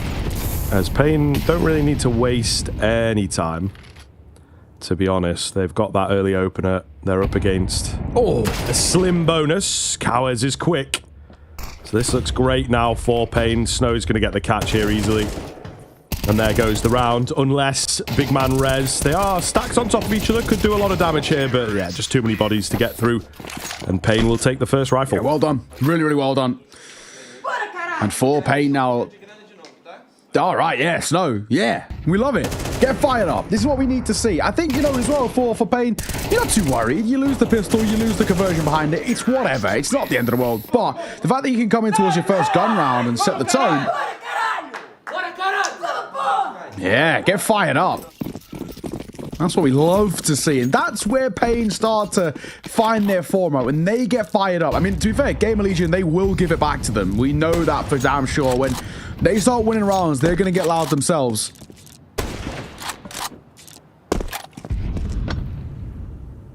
I think for Pain for now, that's a big round to take. Of course, just not only taking it, but the way that they take it. And of course, putting Game of Legion into a very dicey force by Torsen should get cleared here. He will. Good due diligence by Snow, just making sure. Do you know what this glorp thing is? Yeah, I don't know. I caught it a little bit in the main. Something on the main stream. They just, it was like Harry and Alex Machine, I think, were just saying it a bunch. I don't know where the what the context of it is, though. I have to admit. I heard them talking about it's like a cat meme, like a green. Oh, I know that. Like yeah. Alien. Oh yeah, I do know that. The alien cat called Glorp. Yeah. I do actually know that. Right. Okay. I'm so brain rotted, but I do actually understand that bit. Interesting. Okay. Well, there you go. That answers that question pretty easily. I just don't understand where the context is of like where it's come up. Yeah, like in the the stream. But like what tempted them to say Glorp, I guess. Maybe someone can inform us in the chat, because this is also the thing, is that, you know, when you mention it, they come out the woodwork, the glorpers. Someone put it in. You know what I mean? Yeah. The past like 7 messages in the Twitch chats. Just So it's like, you know, exclamation mark maps. They want to know what the veto is, and it just says like Glorp. I don't know. Like, it's like, try even put the maps. Sound, like, man. Cheers. For those who do want to know the map, though, it is Nuke, Inferno, and Mirage. Nuke picked by Pain.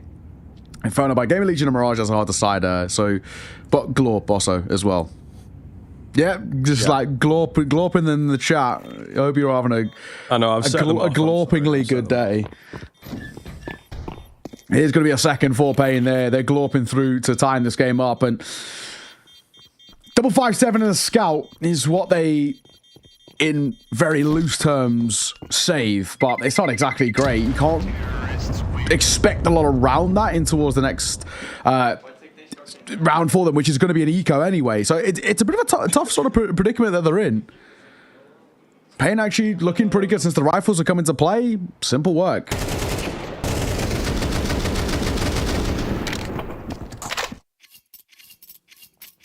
Yeah, for sure.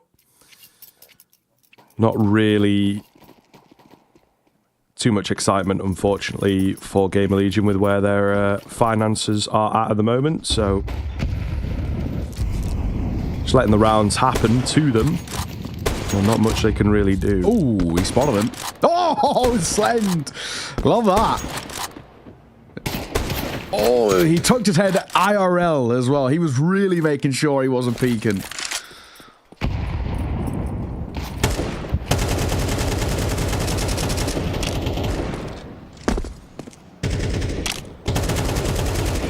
Oh, biggest error. I'm not gonna lie, it's really rough out here. My throat is just not letting me talk. Hate to say it. I'd swallowed a bit funny is what happened, and then started dying, right? And I think it's like that's just carrying on. Yeah, I've had that classic thing, you know, when you like... So I'm playing with fire, bro. You breathe in like water, whatever, like down the wrong hole, that kind of thing. Like, yeah. Oh, that'll write me off, mate. It's crazy. Thankfully, another round where you can afford to die here, Scriv, just because, you know, it's an eco. So that's why I wanted to, low buy, I guess, more so than an eco. The problem is, I like feel it coming on mid-sentence. So then I have to be like, oh, don't talk too hard. Like, you know, I have to really focus. Start choking. I remember I had like a coughing fit a long time ago, and I've always like gone by this. I don't know if this is the right way to go about it, but tiny sips of water apparently are like one of the ways to sort of eradicate a little bit. All right, I'm all right. Well, I can talk through this one as big as error, and NQZ deliver a killer piece. It's just Slen, the man who cracked open this round, but all he's got is a scalp, so can't expect a lot. I want to say might get an exit. Oh, now he's spotted out though. Good luck staying alive. He connects the no-scope. All right, Slen. Won't survive, but either way. Pain. This guy in chat said you get paid to talk. Yeah, he's it's like, yeah, that's what I'm trying to do, man. I'm trying to work through it. He's got you there, to be fair. Yeah. He does have me, but like I'm trying. My body doesn't want me to talk right now. I am still a little bit under the weather as well. You're getting paid to talk, big fella. Let's go. Yeah. We like it, Snow, like it. Getting loud. Love it. Gamer Legion, a little muted since the guns are coming to play for the Brazilians. And they are getting loud and proud right now. Tiny. Just a little bit of a tap there with the molly, but enough to get information on PR. So they should have an understanding of where he is. They've got players in towards lobby that can hear his position. But as we reinvest in for Gamer Legion, we have to make this round, maybe it doesn't even have to like stick, just make it competitive. Like these gun rounds have not been even remotely close for Gamer Legion since Pain have had an investment. Yeah, they've completely disappeared from the game. And to be fair, we did say this was a punish pick, right? So it's expected, you know, without a doubt. But it's just a fact in how it's happening. Like, the Pain are expected to waltz through this map every day of the week, and vice versa for Gamer Legion and Inferno. But my God, man, I mean, like, they are not be able to do anything. Cowhead's easy opener. Yeah, that's really quite nice, though, from the T side, just slightly changing the pathing up. They know all the timings. They know that if there is someone down there, he might try and look for a peek, and he did, but he wasn't expecting them close right. He was expecting them more towards T-Red. So we're early on, but these rounds, they are getting picked apart right now. Nice little sneak in from Rez. Gonna need a bit more of that, though, if they are to get back into the round. He opens the door. He's checking his angles. He is slowly getting pushed through, but managed to get the close off. Pretty quick moves, of course, but this looks like it will be a save out from Gamer Legion. They don't fancy themselves for it. Pain will keep them coming, and yeah, they look damn clean. Gamer Legion just do not know what is hitting them right now. Honestly, so well done. Coward's gonna look for more, and he finds PR2 to make matters worse.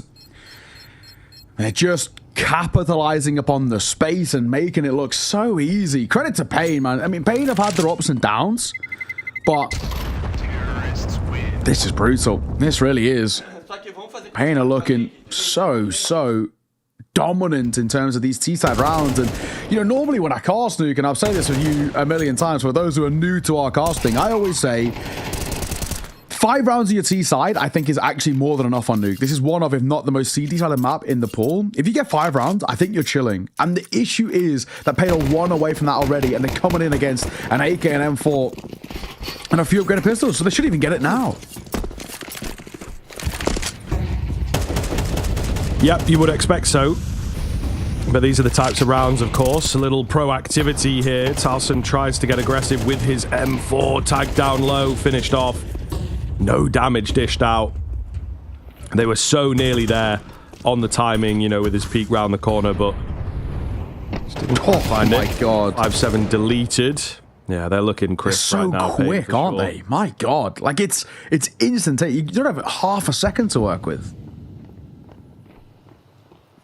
Locked in, as the saying goes. Glenn's not in a bad spot. There you go, gets the catch. Clean Deagle frag. They know where he's at now. Oh, that nade might have blasted the gun towards him, actually. Also indicates no one's here, too. You know, he was really nervous about going in towards heaven, but Pain nading into heaven says to him, all right, no one's there, so I can actually go and collect that gun.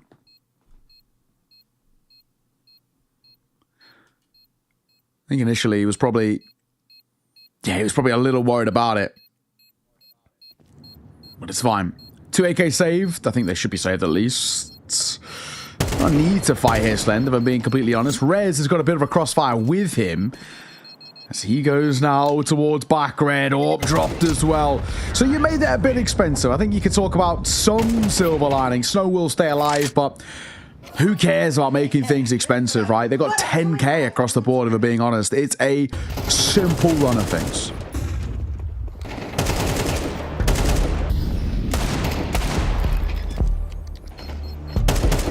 Some decent damage, but indeed, Gamer Legion need the damn rounds. Oh, relax, bro, relax. It's only a game.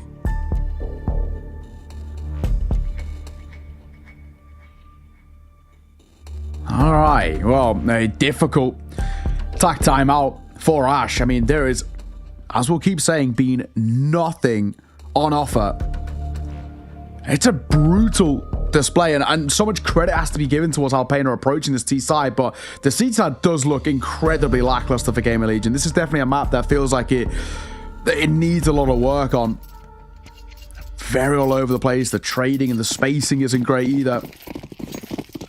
5-2. Pain have hit my threshold of a good half for the T side with 5. It's just a question now about how many more they're going to put up in this first half.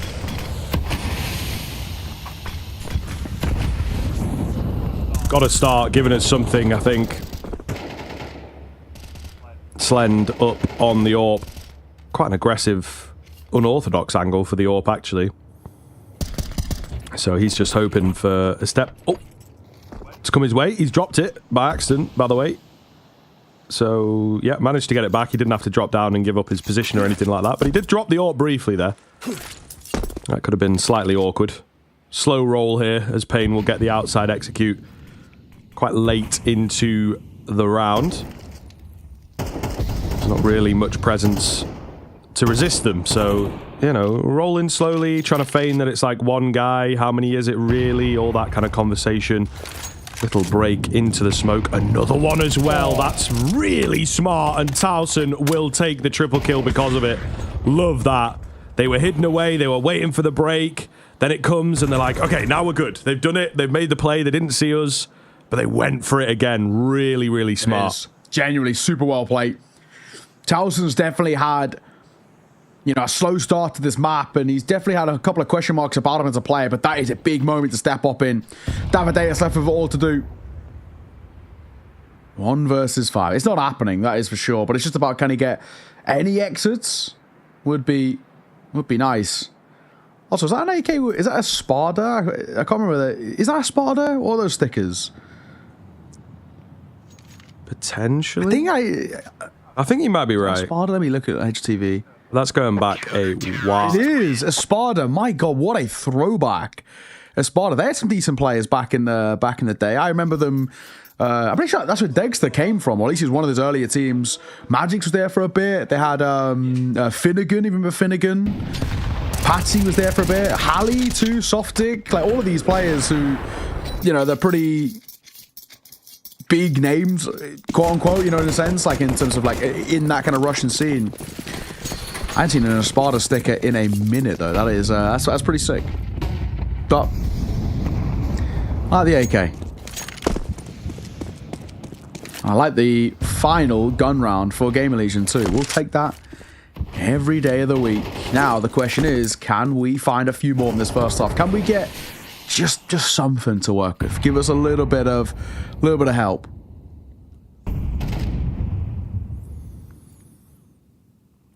Once again, similar round to the previous, maybe a bit faster moving. No crazy smoke breaks this time. Payne looking to get players down below, and they should get away with it as a concept. Whether they get away with that bomb plant and the keen control, really dragging the rounds out here. But there is nobody to meet them. Gamer Legion thinking that they're calling the bluff, but they are on the wrong end of this stick. So the bomb's going to start going down in a few moments' time, and they won't have anyone around. So this could be a really strange sort of game state that we find ourselves in. ZCR with a nice push forwards to get a man advantage. That changes the game pretty massively. Does Davideus. Now going to try and catch people on the lurk here. Rez, good reaction. Davideus, he thought he had the drop, but little did he know. That's going to make this round significantly tougher. NQZ posted right side. He knows he's got a rifle on ramp to hold left. They're going to barrel through. Flash comes over. This is a big fight. He's got to hit some shots, and he misses the first. One drops in towards Dark. Oh, no one's there, so Snow can reclaim a bit of space, and he will. Time ticking. We got to go. Big Azera hits the shot on Rez. Same for NQZ on PR, and we might be done. The AWP doesn't fall to the nade, and that'll be Slen just keeping hold of his big green, but it's Payne with yet another round. I don't know if they survive. They don't, but it doesn't matter. Payne finds 6. 3v5, that's a very, very good conversion. Yeah, just a bit too much space given across, man. I called it earlier on in the round, even despite the kills. These ones upstairs don't matter so much, you know? You have to try and break back into the site, and it's hard. Time's against you. So on and so on. A very difficult run there for Gamer Legion, and I'm not so sure, man. Like, you know, you got a guy ramp, send him down maybe once they're outside, try and just see if anyone's poking around. Quite smart stuff, simple from Payne, in fact, that they just go for sort of the exact same round a couple times in a row. Slight variation, slight timing changes, and it makes all the difference. It does, really. Gamer Legion, that is it's a brutal one to lose, and in that sense as well, because they're getting very vocal. But, you know, I don't think there's too much to worry about for Pain so far. There it is, the Espada stickers. Love to see it. I remember watching Espada way back in the day. That is, yeah, with like Finnegan. That was when I was watching that team. Real throwback. Yeah. That's where Dexter came from. Halley, Softic, all of these names. Even Dima, you know, the streamer Dima, he came from there as well. Sure. Real throwback. Yeah, it's been a minute since I've seen the team. I don't even know what happened to the org so much to say, but I feel like I just didn't see them after like 2020 or something. For Gamer Legion, we buy back in. Looks like an A-pop is being set up here. NQZ on the roof with the molly. Oh, clear top pot. Another one, of course, can clear back sight as well. So it forces that angle that Rez is playing out, and that's what it looks like is brewing here. It's also going to reclaim some space in towards top pot as well. They're buying some time. Pain looks like going to go for a pretty late round execute here, waiting for Game Legion to burn this util.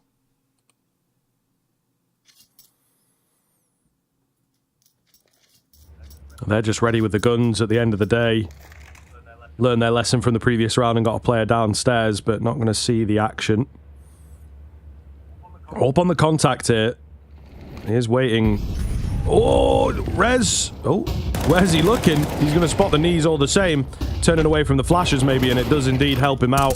Setup looks solid, and Gamer Legion just mow them down. They were very ready for the A play. Good work. That's what they need. And at the same time, Ash trying to really fire them up here and say, we can, we can still do something in this first half. We can still bring something to the table, but really well played. PR avoids the flashes. Molly is perfectly timed as well, and the trades just weren't quite good enough. ZTR and PR get way too much space to work with. So for Gamer Legion, that is a good round. The issue being still, though, for Gamer Legion, bar the pistol and the conversion, it's flash in the pan moments for them, which just isn't enough. We're going to go quick towards ramp here. ZTR going to be tested, but he only succeeds for the first. The AWP is here, though, and Slend will find a crispy one on towards Davideus, keeping the numbers in Gamer Legion's favor. Yeah, looking good towards the turn of the half then, as they look to try and soften the blow. NQZ finds the head. So maybe we are back on. Window broken, Molotov in. And they decide to pull away, so Pain going to keep them guessing. Lots and lots and lots of holding shift so far in this game, but particularly in this round. Just trying to starve info away from Gamer Legion. See what they can get away with. Torsen moving in. PR maybe with a flank. Rez gets caught, however. Not ideal. 4v3 turn 3-on-3, and Torsen thought he had that one. Maybe should have kept holding mouse one. We might be on for a round, but as it is, PR, I think he maybe just saves this. I think you're probably right. I mean, I don't actually know if you want to give this a go. If he found a really early opener, like potentially that one towards Cowers, that might have tempted fake a little bit, but time's ticking here. I just don't think you're going to look in. He has a kit, sure, but a kit and a flash, not good enough. Maybe with a smoke kit, and because of full HP, he got a tempted fate by going for a dive in on towards the site late. I mean, he might actually still be going for this a little bit. He gets one. Hang on a moment. Hang on a moment. No one's here. I don't know if he has time, though. I don't know if he has time. Oh, my God, he's got it. They left the site. Snow and NQZ. Boys, what are we doing? They left the site, and he sneaks his way in. Ah, you can't be doing that. Kit flash, and he picked up a molly on the way in. That is such a bad one to lose for Pain. That's just them getting overconfident and overcomfortable. And PR will punish. Well done from the youngster. Goes right at the end there, finds the all-important kill on towards Cowers, who was low. They leave the low HP player on the site, and he has just enough time. PR, that's sumptuous. Yeah. Talk your talk. You walk the walk. I love it. Listen, man, you never think it's going to happen to you until it does. And unfortunately, Pain getting taught a lesson. Hopefully for the next 6 months or so, their post-plants will stick around until the deed is done. Break of the smoke, Slend. A light flick, not quite enough, of course. Biguzera to find the head of ZTR on the contact ramp player. Now they'll pick up the pace. This is all they need on that Pain side. They love an early pickup and just able to pull you pillar to post, keep you guessing. Oh, Slend with a few misses here, and he will deservedly go down. So, does he clear Rez? Oh my god, one wall separates them. It's like a rom-com. However, they want to shoot each other, so maybe not so much com. Interesting kind of concept. Yeah. Interesting concept. You know, there's like artistic shots where they have them like back to back, but there's a wall in the middle. You know what I mean? Yeah, it's yeah. Just what it, like on the post. Yeah. A classic. A classic. This is what it's feeling like right now. They're so close yet worlds apart. Yeah, that's the tagline, mate. now we just need a name. 50 cal. And you've got yourself a There movie. we go. Gaming Pain, something like that. We'll work on it. We'll workshop it. But I'm going to go down 2 remaining for Gamer Legion in what feels like an impossible 2v5. However, that previous round did also feel impossible too. But we know for a fact they ain't leaving the site in this one. Davadea spots them towards outside, so it should be a simple one. Big Azera will get caught. And breaking open the smoke exposes Torsen. And a nice little finish there. Cowards and NQZ see it off. 7-5 for Pain. As they net themselves, honestly, a very solid C-side on nuke. They can be very happy with that. Yeah, absolutely. It feels like it should be more one-sided, to be honest, with the way that the rounds panned out. Pain in keen control of most of the situations. A little bit of an awkward one dotted in there. And then, of course, the pistol going the way of Gamer Legion certainly helps their scoreline. But once it got going, once the guns came out, Pain were picking them apart, bro. Some really, really nice mid-rounding, keeping them guessing. Gamer Legion don't know where to look. And, yeah, just cannot deal with them outside, it feels like. A little struggle with that. We had this round as well, the 5 versus 3. They'll be annoyed at that, but they also didn't respect that they could be down at B. So a lot of the guesswork from Gamer Legion just went wrong, of course. We're going to take a break, though. We will be back for that second half, see how this one pans out.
What up? Welcome back.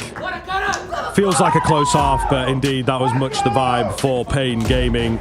Pretty solid stuff. Oh, whoa, put them away. Guns are out on the Gamer Legion side of things, but indeed it is close scoreline wise. It's a fresh slate. Gamer Legion could be a very different team here. Find some more strength in those rifle rounds, and we could certainly have a game on our hands, but time will indeed tell. I think we're in the Pain corner for this second half. Exactly. Pain for me feel like they are in charge and very large at the moment in terms of how well they are playing. Dropping down. Snow. How in God's name does he get away with that? But he goes in for seconds and he'll deliver. Biggest era will trade. It feels like this one is a done affair. Just like the first round, that pistol is so easy. Aggressive. They fight. They back themselves. And Pain are delivering. I mean, 7 rounds to your T side, it should always be enough, and right now it very much feels like it. Yeah, for sure. And with that boost coming in as well, it just puts a lot of pressure on Gamer Legion. They're going to have to figure out this T side awfully quick. And we're not really sure whether that's going to be the case. They're very loud. Of it. And he is really shouting. Yeah. That guy is shaking with those shouts. You know what I mean? He's really putting his back into it. Yeah, I do, like a game's worth of shouting like that. My voice is, I guess, gonzo, mate. Like, it's true. And that's the moneymaker. Yeah. Be careful. There's not enough vocal zones in the world that'll keep my voice crisp after that amount. So, credit to him. The youngster is really giving it. And I think, we spoke to him. We asked him about it, saying, how much is that, such a big part of you? And he was saying, like, it's such a big thing for us to keep us locked in and to keep us fired up and, firing on all cylinders. And I think, for Pain, they've made it such a big part of their identity. Snow does this every single game, winning or losing. The second they get around, he will get loud. It's part of it. He wants to win not only the sort of war in the server, but the war outside of it too. Kowes for 4. So job done for him. Picking up the rifle might actually cost Etiara's life even quicker. And it will. NQZ sees him off. M4 scoop back up. Beautiful work. Simple and easy. Just running through the motions for Pain. And it's just not been enough for Gamer Legion. They've fallen very, very quiet here.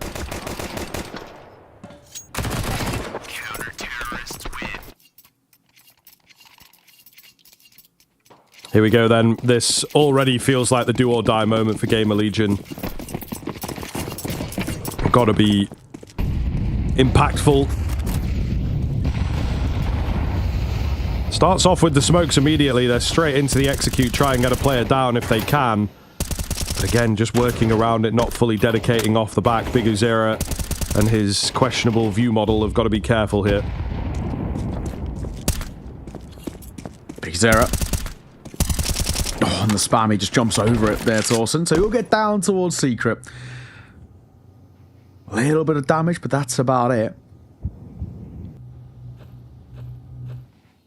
Bomb scoots up. The question is, where's the finish here? So you got to play it down towards Secret, but not far enough down towards B that it's calling all the troops over.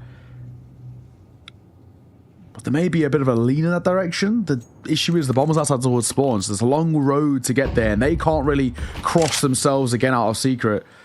So they might just be leaving Torsen there as a bit of an insurance policy more than anything. 45 seconds left. Got to get a move on before the round gets out of control. But they are waiting. Late round execute seems to be the name of the game. Molotov is good. Oh, the back vent as well. Snow's getting in the mix. They're going for a dive. He's aware of that. He'll take one. He looks to follow them. He's a little panicked here, but, it's a 4 versus 4, and they, I think, have really caught them off guard with the late vent dive. It is a wacky call, but we'll see whether they can make it work. Bomb goes down. Nice finding from Slen. That could be a big difference maker. Not a lot of utility available here for the CT side. NQZ gets his up top.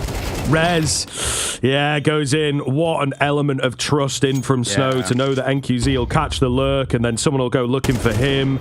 Really, really well played. Gives them the advantage here, of course. Big Zera's patience also pays off. They are indeed on. Towson got to try and get him off. He's slowly edging forwards, but they defend it so very well. And despite the catch-off, Payne on the retake looks so good. That, yeah, element of, like, unspoken coordination, element of trust is just massive. It's honestly, it's a fantastic retake. So every time his reaction just gets just more and more high pitched. So he's just getting more and more fired up. But it's honestly, it's a really, really good retake from Payne. They've played it perfectly. You spoke about the element of trust, and we see it even again there as well while the defuse is happening.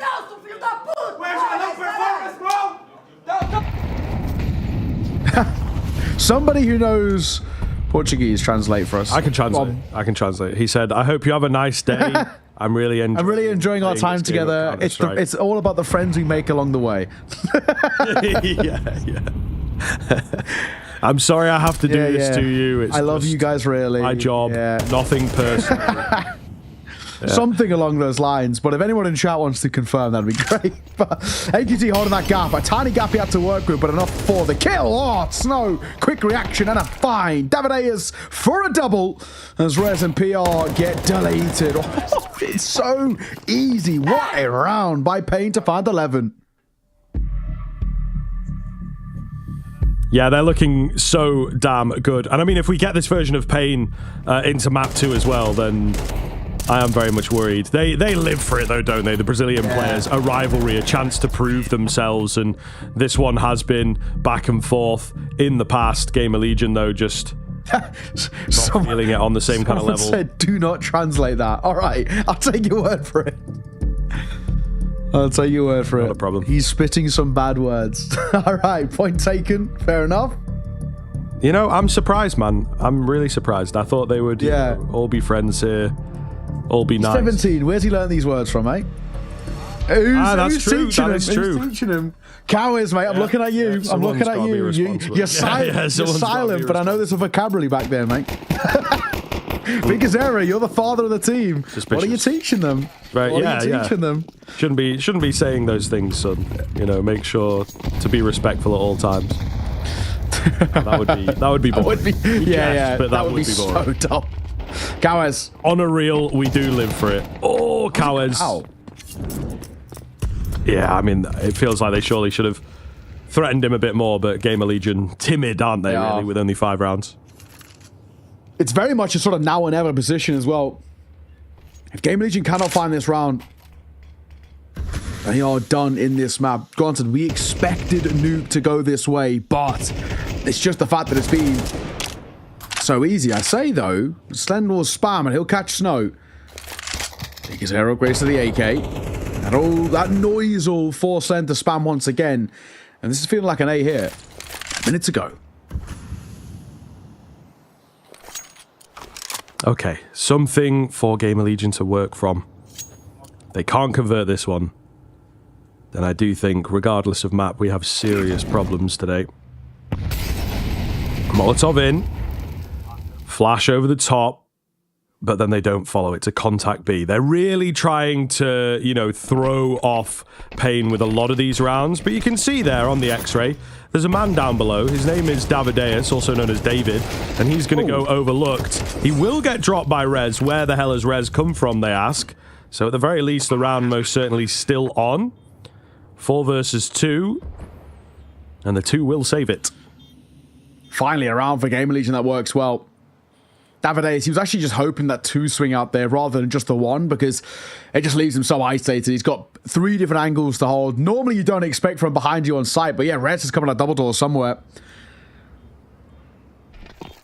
And that will be a 6th for Gamer Legion. It's not an impossible comeback. It's just highly improbable, but we've seen some weird and wild rounds at times. And Payne, they're not always lights out towards the end. They have had a bit of an issue in the past with struggling to close out games. And something that potentially could come to sort of hurt them here if they're not careful. But for Gamer League as well, I think part of this is even if they're expected to lose this map, and even probably internally a little bit themselves, saying, fair enough, they're just better on us. They've punish picked into this map. We're not great in it at the moment. They are. This is, you know, 9 times out of 10 going to go their way. At least if they can make it competitive, build up a bit of their own confidence, then you head in towards Inferno, which Gamer Legion are expected to win. It gives you more of a chance in this series, and you say, right, going towards Inferno, we built up a bit of confidence at the tail end of the nuke here. That was okay. Now let's show them what a punish pig really is, and we can push this towards Mirage at the side up. Thank you, Steve. Oh, on for the first. Cowes actually did get one. Yeah, I didn't think he did. Oh. He did get a bullet out. Oh, QZ. Not dying today. Towson was outside as the lurking presence, but now he's all that's left. And yeah, Gamer Legion, it's tough here, man. They cannot catch a break, and it just seems like they can't get going in this game. Towson will miss the opportunity on Snow. They've got that bomb control pretty firmly locked in here. He's creeping. He's looking for just one. Start with just one, then the next one, then the next one, and then the next one. But there's no one showing, and yeah, he doesn't want to go past these dangerous thresholds into what could be the waiting arms of the enemy. Even as well, I mean, saving, it feels sort of pointless because you're going to have guns in the next round regardless, and yeah, it's whatever. Saving that AK is not going to make too big of a difference at all, but NQZ, super well done. So well done in that sense. And even he's getting loud. All right. And what's he said? He didn't cut his mic off. What's he said? Good. After apparently what Snow was letting loose. But NQZ, he deserves to get loud, man. There we go.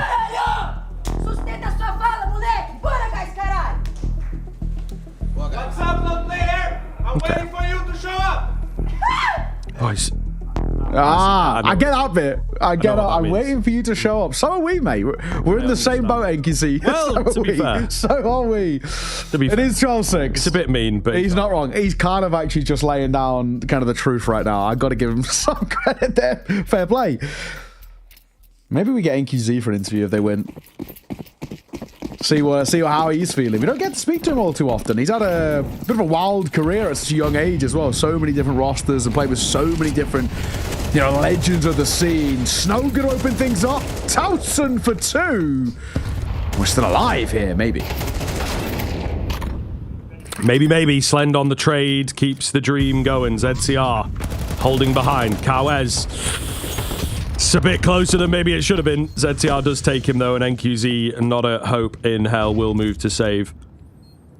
After all that shouting. All this loud shouting, you still save 12-6, man. With loads of money. Oh, James, how you've ruined us. Get in there, bro. I guess, what I'll say, though, Game Legion can't afford an AWP, so keeping them from having an AWP, I think that sort of maybe makes sense. If it was a rifle, I'd be on his case. I'd be saying, come on, man, like, what are we doing? James, how are you still here? But in this instance, I can actually sort of understand that. You don't want to give them an AWP for no reason. I've had enough, mate. I've had enough of the saving. Screw the logic. I mean, Torsten could technically pick up an AWP. Give me a clutch, bro. Give me a clutch. You'd have the glass cannon, though, so I doubt Torsten's going to do that. But yeah, it's rare. We very rarely see where like a team will like really go for it in a clutch, especially a top site. I remember when the Mongols were really starting to make their presence known in Tier 1 tournaments. I can't remember who they were playing now, but they went for a 2v4 topside nuke retake, and it worked. And everyone was saying, here we go, this Asian Counter-Strike through and through here. That nade missed to blow open doors, so that's a mistake made, and one of which Davideus will capitalize upon. The nade hit the wall, banking towards lobby, didn't damage anybody, but it didn't break open the door. So then PR had to go over there, open the door, which allows Davideus to spam into him. So small mistakes by Game Legion like that are actually really costly. Yeah, it is a tough one as well. It feels a bit silly when you're on the end of it, I think, to let that happen. So they'll be a bit disappointed, maybe PR personally as well. Going to be frustrated at himself. Cowes, not in a bad spot here. Break comes in. He takes a little tap, thinks better of the reface. Spam is there. Spam is good. Rez will get the trade, but it's still an advantage on Payne's end. Where's that bomb going? It seems to have come back up secret to try and reposition. Rez. Does he clear Davideus first and foremost? Well, Slen goes down. Davideus overlooked. And, well, that one might be curtains, ladies and gents. It's all down to one man, the young Dane Towson. 7 and 15, not exactly been a lights out game for him. And a 1v4. Does have the bomb. I'll give him that. But surely no chance in hell. As he's moving forward 15 seconds. He's got to go, you know, and get the plant down first and foremost. But he spotted off. And Davideus, a great round from him. 3 kills. And Snow letting him know. Pain take map number 1. They're pick a nuke with Eascriv. Yes, absolutely. Looking very, very good indeed. And even that scoreline feels slightly closer than it maybe should have been. The first half backed up by the pistol. And just the way that Payne played that T side, it was a thing of beauty at times. Yeah. Really, really solid. Their own game plan and just able to, yeah, just pillar to post, the pillory, all those types of phrases. Pick apart was one that I used quite a bit. And I think it really did apply. So, yeah, Payne looking hot. And if we can get more of that from them, I don't think it matters about the map necessarily. Yeah. I think they could steal it away. Defuse is hilarious, of course, but in the end, it did not have much of an impact. It's true. You run through some of these highlights as well. And sure, like that PR, the clutch was nice, but it's a highlight montage from Payne. There was a slight, ever so slight cosmetic comeback, but it's Payne who, throughout that game, round number 3, the second the guns come out for them, that's it. Game Legion fall apart, they cannot compete, and they weren't able to contend or in any way consistently. We didn't see them for any part of that game really showcase their prowess. And I think once again, just reiterating the point that this was a punish pick and it's not a great map for them. And it showed, right? You know, this is a Game Legion side who looked just so off their kilter. You know, only in 2 separate times throughout the entire series were they able to get a back-to-back round. And one of them was the pistol and the force buy conversion where Payne didn't buy. So that one doesn't even really count. Payne were waltzing through that game. They made it look so easy, and it is a worry. But I think the news that you still have to come back to is that was on paper a real punish pick. Game Legion are not good on that map. They'll hold their hands up and admit it. It is one of their worst maps in the pool, right? That gets played against them consistently. And the good news for Game Legion is you head towards map number 2, Inferno, and it's the exact opposite argument, right? We're talking about how Game Legion are really good on this map and Payne are pretty dreadful. They're like, what, 2 from 10 in the last 3 months? It's not a great map. No, it is a rough one. It is a very, very rough one indeed. So I think that there is a world in which this, does flip to the third. But Payne feeling themselves, if they can hit that same kind of stride, man, where they were clearly getting in the heads of Gamer Legion, enjoying themselves a great deal. I think it could be a very, very dangerous look here. And now they have this kind of no pressure approach to Inferno as well. Not expected to win it. They themselves are probably feeling that way also. So they can just kind of come in and play a looser sort of style. And if they can hit that T side in the same way, working around as the pack and just picking them off one by one, I think it could still be a really scary prospect for this second map. So I'm not quite down on the Payne train just yeah, true. I mean, the way Payne are playing as well, they would just make it look so effortless. And I think that's where, you look towards Biggest Era. I think his calling was absolutely excellent. Of course, we had the individual stepping up. NQZ, and I saw a highlight moment for him. Kawes was having his moments too. Snow getting kills, getting loud. So there's a lot to like on this side. And I think it's just the fact that for Gamer Legion, they can regress in certain ways and really struggle to get in towards games. And, when you look at a map like Inferno, sure, it's a punish pick, and sure, it's a map that hasn't looked that great, but it's fundamentally quite a simple map in terms of everybody knows how it's played. There's not a lot that you see new on it as well, and that's where maybe if Payne can just come out the gates flying, start really strong, get a pistol, first gun round, same sort of vibes, Game Legion could fall back into this real run of form, and that's where things become quite difficult to deal with. So we're going to have to wait and see, right? But I think we need a lot more to come through. Tarbs needs to step up. We need to see a little bit more out of ZTR as well, not only in terms of the calling, but the numbers department too. And it's just been a difficult day out for them. Not the end of the world, but got like a 10 to 15 minute break for them before heading in towards map number 2. But for us, it's also break time as well. So we're going to throw it over. We'll see you all very, very soon as we break down map number 2. See you in a moment. As he turns it, nice headshot.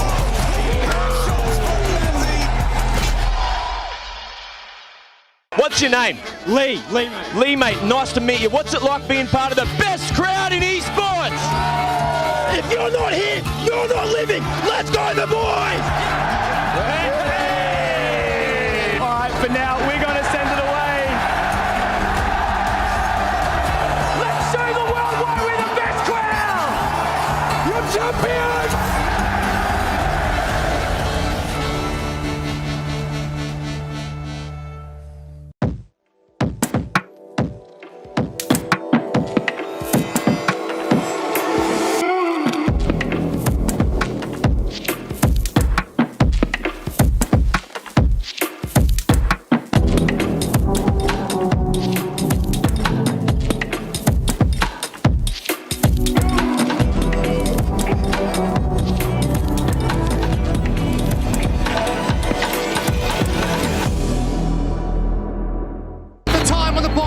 Down to the last couple of seconds. Oh no!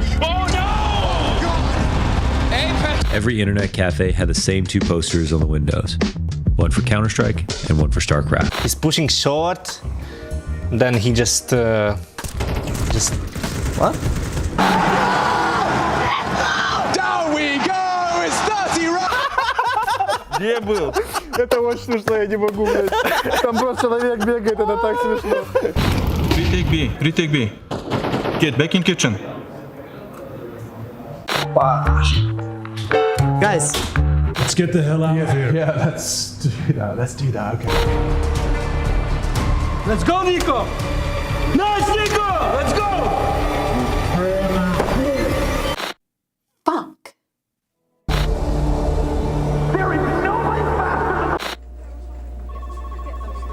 I love this guy. Hey guys, this is the live seeding section, seed 11, Pain Gaming. Seed 14, Pain Gaming. Seed 11, Pain Gaming. Seed number 10, Pain Gaming. Maybe some people were really like recency bias in terms of like what has happened at this event. I mean, they barely edged out Linvision, but Linvision and Tyloo were also playing pretty good, and there were new teams. So I feel like they have good results against top teams when they do get to play them. And yeah, I think they're deserving of being seeded 10. 13 seed Pain Gaming. Seed 12, Pain Gaming. Seed number 14, Pain Gaming. Seed 11, Pain Gaming. Seed 11, Pain Gaming. Seed 11, Pain Gaming. Seed number 12, Pain Gaming. Number 12, Pain Gaming. Seed number 13, Pain Gaming. I think our coach is a hater of Pain Gaming. He wants them to be the lowest as possible on the rankings, and that's why he put them so lower. They're better than that. But Pain Gaming is a good team. They can do better than Game Religion, for example, who is ranked higher in your seed. But it's politics. You have to respect it. Seed 11, Pain Gaming. Seed number 9, Pain Gaming. I think we played them in Cluj-Napoca in the quarterfinal, and I think it's a team that can make upsets through the top teams. But I think some of the players maybe are not in a good shape at the moment, if I say so. If you look some of the win results, if they get a good start in the stage, I think they can make it maybe even to playoffs. But they are a dangerous team, and then I think their style is just a pretty good style in my opinion.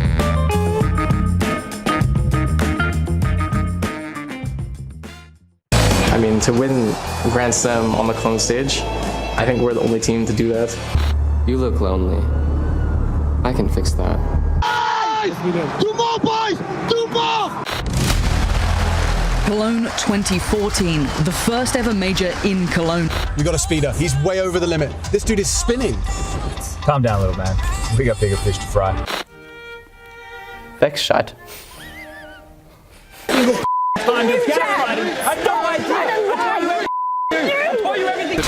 an open timing on the drop down, but a collateral for Tyloo! Magic's popped off. I must be dreaming. These are gonna take a little adjusting to. Look at the time! Look at the time! There's 7 seconds to run the bomb!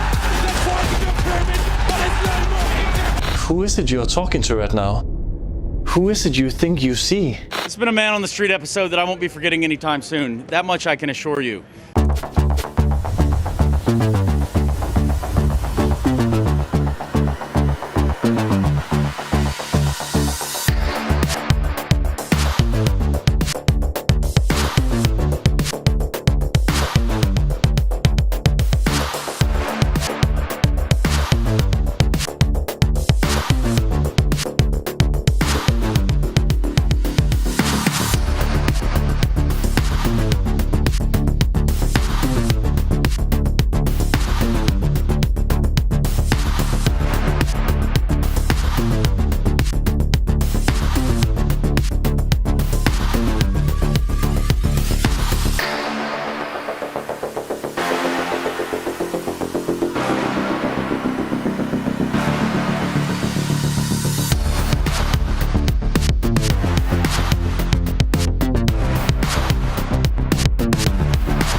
If he's not in the cracks, where could he be? Emotional What?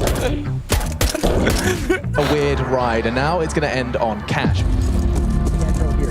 Let's fucking go. Mr. Spaghetti Arm is not fucking getting this trophy. I don't give a shit, boys.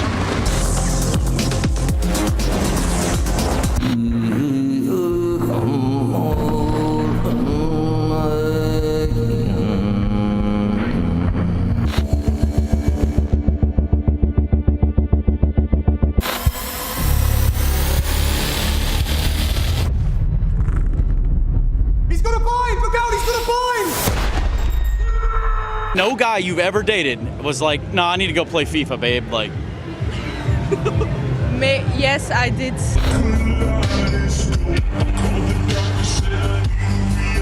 2, 1, GG!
What's up? Welcome back. Hope you enjoyed those bangers. We've got some good tunes. I feel like this time. I think you're trying to be the guy to get the songs out there for people. Trying. We've not mentioned that today actually, but yeah, it's a little tough. Yeah. I don't know that there's necessarily like a playlist. No, there are some good tunes, man. I'm there, you know. There's no playlist, unfortunately. Oh yeah. It's all like I think they call it Universal. It's like a music provider, or whatever, like something like that. So it's just like there's random songs taken from there. There's like I'm sure they've probably got like a run of certain.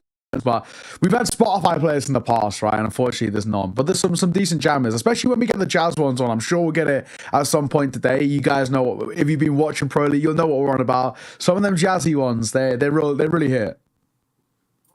So what we got to do, man? We got to, maybe our first content piece will be like the big band. Yeah. Like that. We can record some of these songs live, maybe. I know that you were into it back in the day. Oh, well, have I forgotten the film now? The Nice Guys. That's ours. The Nice Guys. I can feel it. Yes, yeah, absolutely. I think we'd be perfect for that. But we're going to have arguments over who's Ryan Gosling. You know what I mean? True, but who's the good-looking one? I don't think it's even the good-looking one, though. I feel like you've got that kind of like, you've got the kind of like, you can play the, what do you even call it? Like the disgruntled sort of like ex-cop type thing. Yeah, for sure. Like the gruff. Yeah, the gruff. Whereas like, old guard, cynical. I can quite naturally play the idiot being one. You know what I mean? It helps. Okay, it makes. I'm not touching that. Yeah. I'm not touching. But we can do a jazz thing. I could do a jazz thing. I know as well. Jonas, our sort of obs guy, is also big into jazz. He likes the saxophone, so we can get something going here, right? We can bring the whole B stream vibe going. Yeah, exactly. Get a lot of something going. But we're about to get live in towards map number 2. It's Inferno coming up next. This is a punish pick by Game Legion on towards Pain. However, it was a dominant map number 1, and I don't know about you, Script, but it feels like there's a bit of an aura, a bit of a feeling that Pain could actually do the double. Yeah, very much so, right? They were just bouncing, having a lot of fun, very vocal. There's a chip on their shoulder, it would seem. You know, we're catching some of the translations in chat. I saw someone said, like, they were talking about, you know, you've got to follow up on your promise or something like that, you know? So I think there's maybe been a little bit of chit-chat between these teams in the past, and Davideus comes into this one angry, finds the two-piece to open it up. Game of Legion tried to get in the face, but it did not work, and this is not the way you want to fight, with a proactive move, trying to answer back and be like, yeah, we're still in this game, we still want to bring it to you, and they don't get a single kill. So, yikes. Not good, to say the least. No, not at all. Not the start you wanted, and hence we kind of come back to what we were saying about the potential of the double, because Pain just feel a little bit more included, locked in towards this game. They've got good ideas, and they are playing good Counter-Strike, right? They're looking super solid. The individuals are stepping up. Davideus has some really nice moments doing towards Nuke, so it's good to see him come straight out of the gates and towards his pistol and settle the nerves, set the tone. Beautiful, beautiful stuff. We're going to get forced out for Game of Legion. You lose this one, and Pain can take a pretty simple 3-0 lead. Double nade onto a corner. No one there. 4 MAC-10s. Certainly curious. Could come back to bite them as well. Would the AKs, the Galils, not be a little better against the armor? And Kawes has had a very awkward start into this. Felt like he was on a... Gets caught. Molotov in hand. So first kill does go the way of GL. They've got some pretty advanced control of apartments as well. That writes A off pretty massively. You're going to have to send bodies over there. A lot of resources to retake that apartment's control. It's actually 3 on B, so a really nice posture, getting the shoulders out on that Game of Legion side to just sort of scare them into going B, but they aren't quite biting at this point. It's true.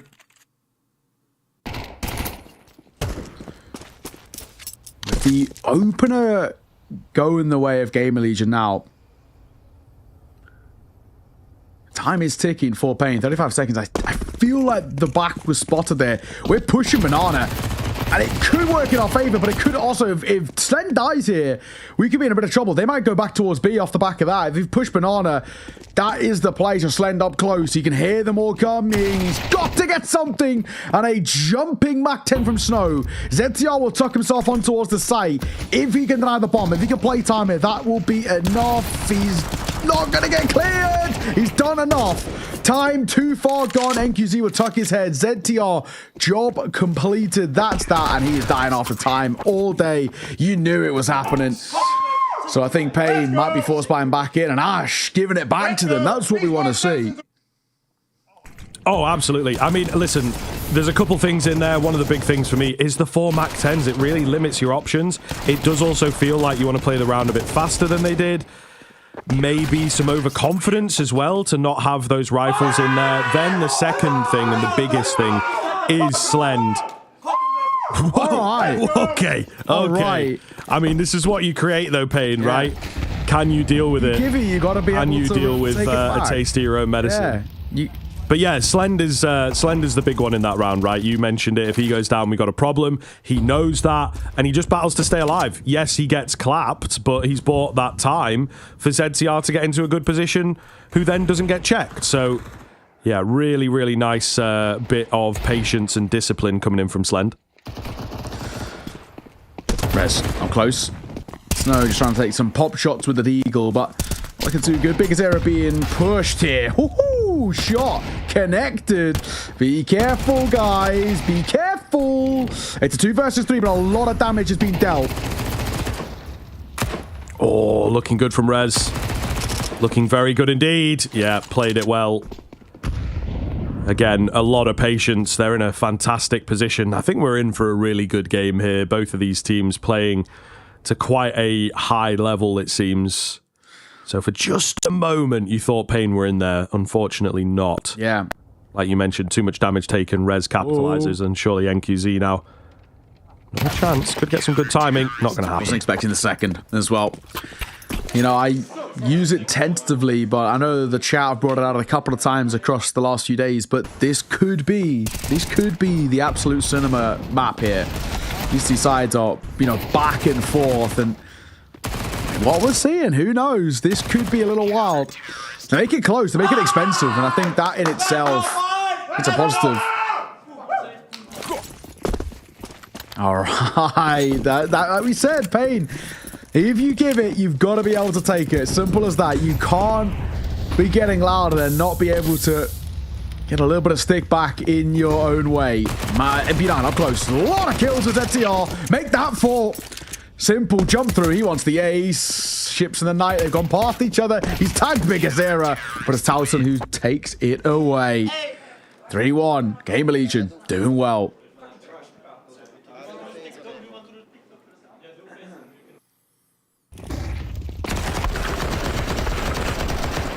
Slow down in between rounds here is certainly what these teams need. That's kind of comical. Seeing the head on the edge of the smoke. Little peekaboo business. But we'll see if Pain can get back in. Once they were in to those gun rounds, they of course looked really, really great. The deep mid-smoke off of spawn. So Gamer Legion putting their best foot forward, getting in the face and not just turtling in on themselves after what happened on that first map. That is up close. Playing slightly anti. Little double stack here. Yeah! Night. Snow and Cowboys walk into a trap, and it's one that catches them so off guard. Towson gets 2. And NQZ abruptly left alone, and one foot in the grave, to be honest. Yeah, not looking good here for Pain. Oh, that's... Oh, how has that even happened? How has it done that? Yeah, what? What has he even hit there? Like, I thought maybe it hit like the edge of the fountain, but I'm pretty sure that trajectory was sound. It's hit like a rock or something. What is that actually? Listen, if the fellas are listening, get in there, get back to that round and track that Molotov. I want to know what the hell has gone on there. He could have won the round if that. No, I'm joking. But like, still, you know, what the hell? Look what you've done to us. 4-1, Gamer Legion. There must be like a little rock. Yeah, or like, do you know like at like the base of a pillar, sometimes it's a little bit artistic and it has like a couple of like mini steps or whatever, maybe something like that. But who knows? Not. Would you call it the plinth? Yeah, maybe that's the right word. Good word. Maybe. Good word. Listen, I know it's a whole thing that like, you know, pillars and the architecture and all that. It's like a lost art. Yeah, and people really break down Greek pillars and stuff, you know. Or like if you're the UK, we just take them for our museums. Well, yeah. To be fair, not ours, but they are ours. Sort of, you know. No one around to find us. Yeah, exactly. Is kind of the logic. So lose you lose, I think, was the memo that the UK went with for their museums.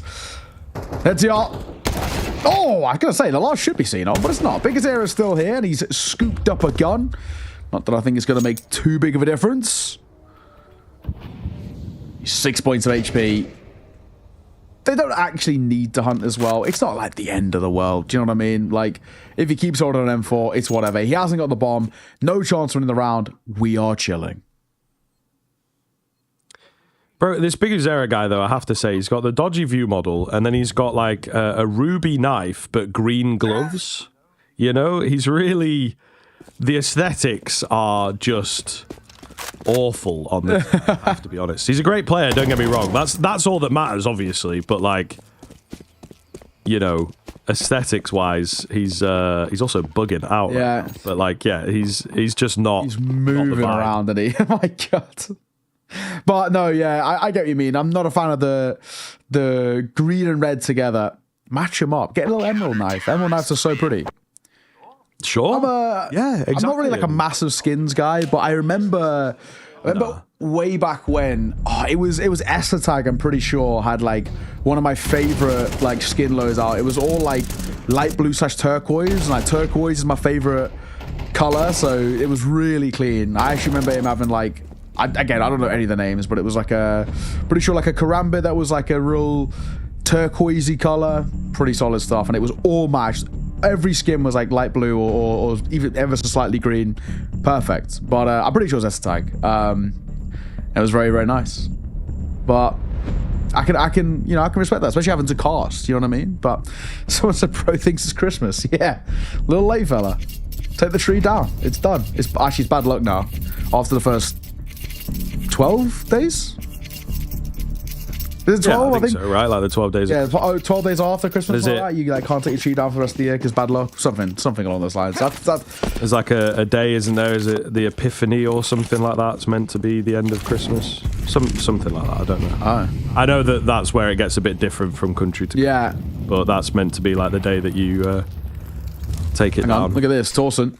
And that smoke's gonna get broken open, yeah. I actually kind of like the little 1-2 setup. He goes down immediately. However, not the end of the world for Gamer Legion, because they've still got 2 other players over towards B. Oh, Slend. Oh, wow. Okay. Kawes. It's that left-handed view model, man. Absolute banger shot. That could be massive. The A-bomb site is now very vulnerable indeed.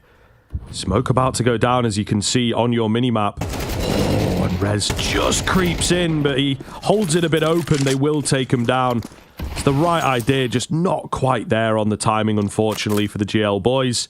So Payne going to take this. ZTR to save. Nothing you can do. Payne, finally, bit of something on this T side. Let's get going. Let's start to believe that we've got some ideas. Far from being over, you know what I mean, in this sort of spot that we're in.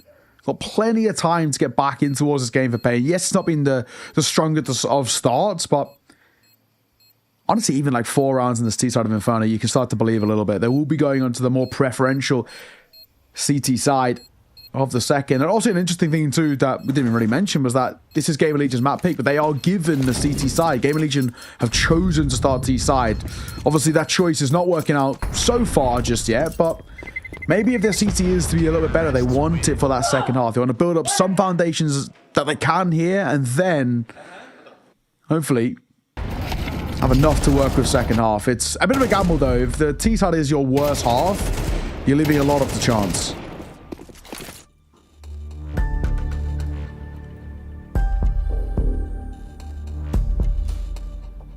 Damn, timeout being taken here by Gamer Legion. Full respect shown across. Not wanting to let Payne get back into this game at all. Nuke was going to be tough. Inferno should be ours, but anything is possible. Solid stuff here. And again, Ash keeping the vibes up. Yo, nice, man, nice. Everyone's, we're doing well here. We're doing very well to, look like homies and whatnot. Yeah, the fear of God being put into Payne, but certainly the fear of Payne in Gamer Legion with that timeout. Oh, well. Let's see. Payne with a second round on the board, and that one being a gun round too, and a pretty good one at that. Bit of consistency here could start to put pressure on this CT side. A lot of rage raining in from Gamer Legion. Nothing behind the smoke. I like this from Rez. Someone could be in trouble. That someone is Kawes and Snow. The double. So simple. Easy for Rez.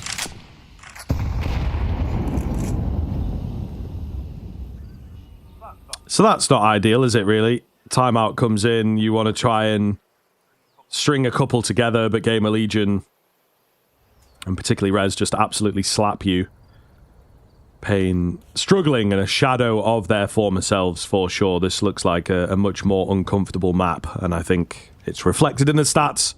So far, it's making sense, and Gamer Legion may well, a little prematurely, a little early, have their sights set on that third map.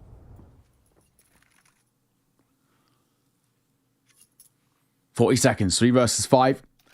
Because they're looking towards apartments.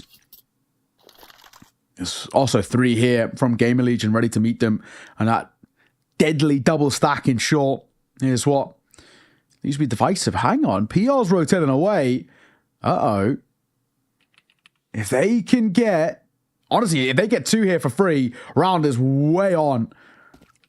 Just do they clear this at all? They've heard the steps. Now the rotates are coming through. In comes the Utah. Molly towards under. A flashbang. That's good. Down goes Rez. Hang on a moment. Something's brewing here. Slane gets forced back. We don't need to peek that though, Davideus. It's not necessary. And that puts it now back into a 2 versus 4. All from the same angle, though. Ooh, the quick cross, thankfully. Big Uzera's got a lot of information. The smoke spam is good, but he's undistracted. He is on the task. 2 quick kills, knows that the third is there. NQZ's patience pays off. ZTR in on the site, takes a dink, not a lot of time here. Taps onto the bomb, but Big Uzera makes it look easy in the end. And oh my goodness, the 4 versus 2 stolen away. Oh my, that is a round. I can't believe it.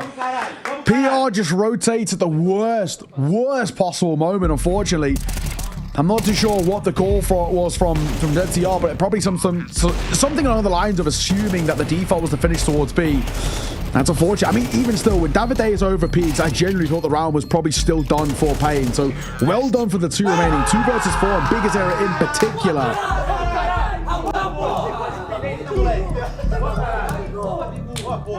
Yeah, look what it means. I mean, they're like... This is crazy. You can see what it means. And Snow giving the props over to his Big Uzera. It's a massive round, to be fair. He's called a bit of a masterclass, but he's also played it super, super well. To have Big Uzera there. And, you know, honestly, for Gamer Legion, that's a really... It's a pretty hurtful one to lose in that sense, because it puts you with your backs up against the wall now. Your money's in a low space. Sure, we buy back in, but... Oh my, you lose this, and Pain not only get a 4th, they probably just get gifted the 5th.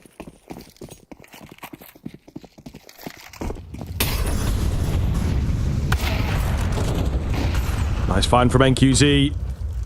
Really good way to start things off. The previous round, Rez got aggressive. It was successful. Into this round, not so much.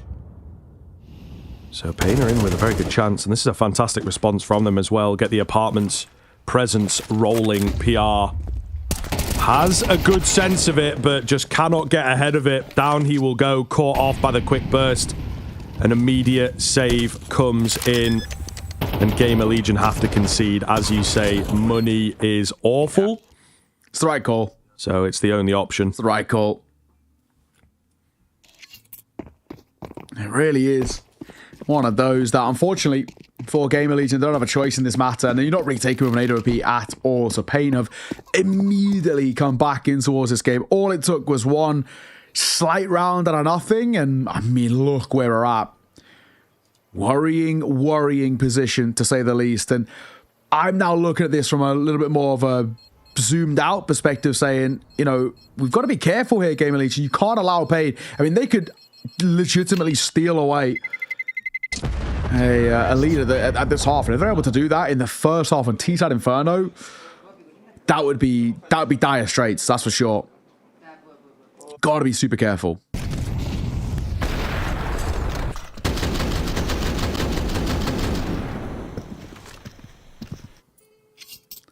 Looks great on the replays, some of those moments. This is getting dangerous. Gamer Legion, for just a moment there, we're looking so damn crisp. You remember I called it when it was that 5-2 round. I was like, maybe they are going to start setting their sights on the future, and maybe they did. You know, they see Rez get those kills and they're like, oh man, this is going really well.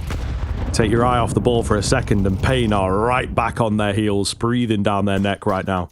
Just to think about how quickly no way fall apart. What are we doing, guys? I mean, what can you do? The overview cam. I don't know if you caught the overview. It looked like Tarson was in position to just catch the top. It did. I don't know how. I don't know how he didn't. Oh man, that is brutal. What a shot. I'll give him credit, NQZ. Fair play, the no-scope. They want to send Davideus in here. It's only ZTR holding down B.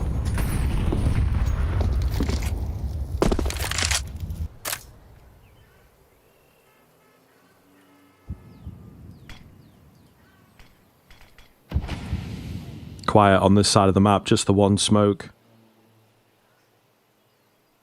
ZTR doesn't know what to say. Does he call for reinforcements or not? Payne keeping it guessing. Now in comes the proper execute, and it's going to be too little too late. I think this is another one that they have to give up. Yeah, firmly planted on A, those rotators. They are not moving. I don't blame them. Nothing they can do. Yeah, this is tough. Tied game. Tied game. Not only that, a tied game in which, at least for now, is flawless. Oh my. Things are drastically getting out of hand for Gamer Legion, and all the noise they were making, they were so loud for such a while, and how so quiet in and out the server.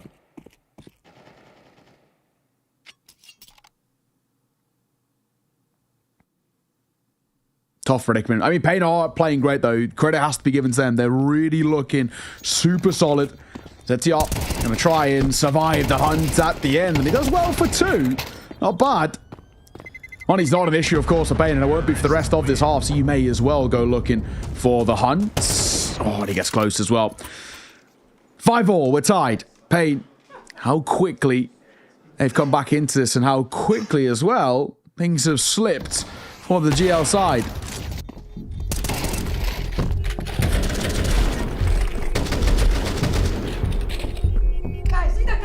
Damn, that is crazy. I've just seen a post here. Apparently the M9 bayonet fade is like $2,500. Yeah, I think the CS market is it. I bought one at like 300 quid. Yikes. You know, like 10 years ago or whatever. Pretty sure the market, I saw something the other day, it's like hit its highest peak ever. I think I read something yesterday. Yes. CS market is now worth $4.2 billion.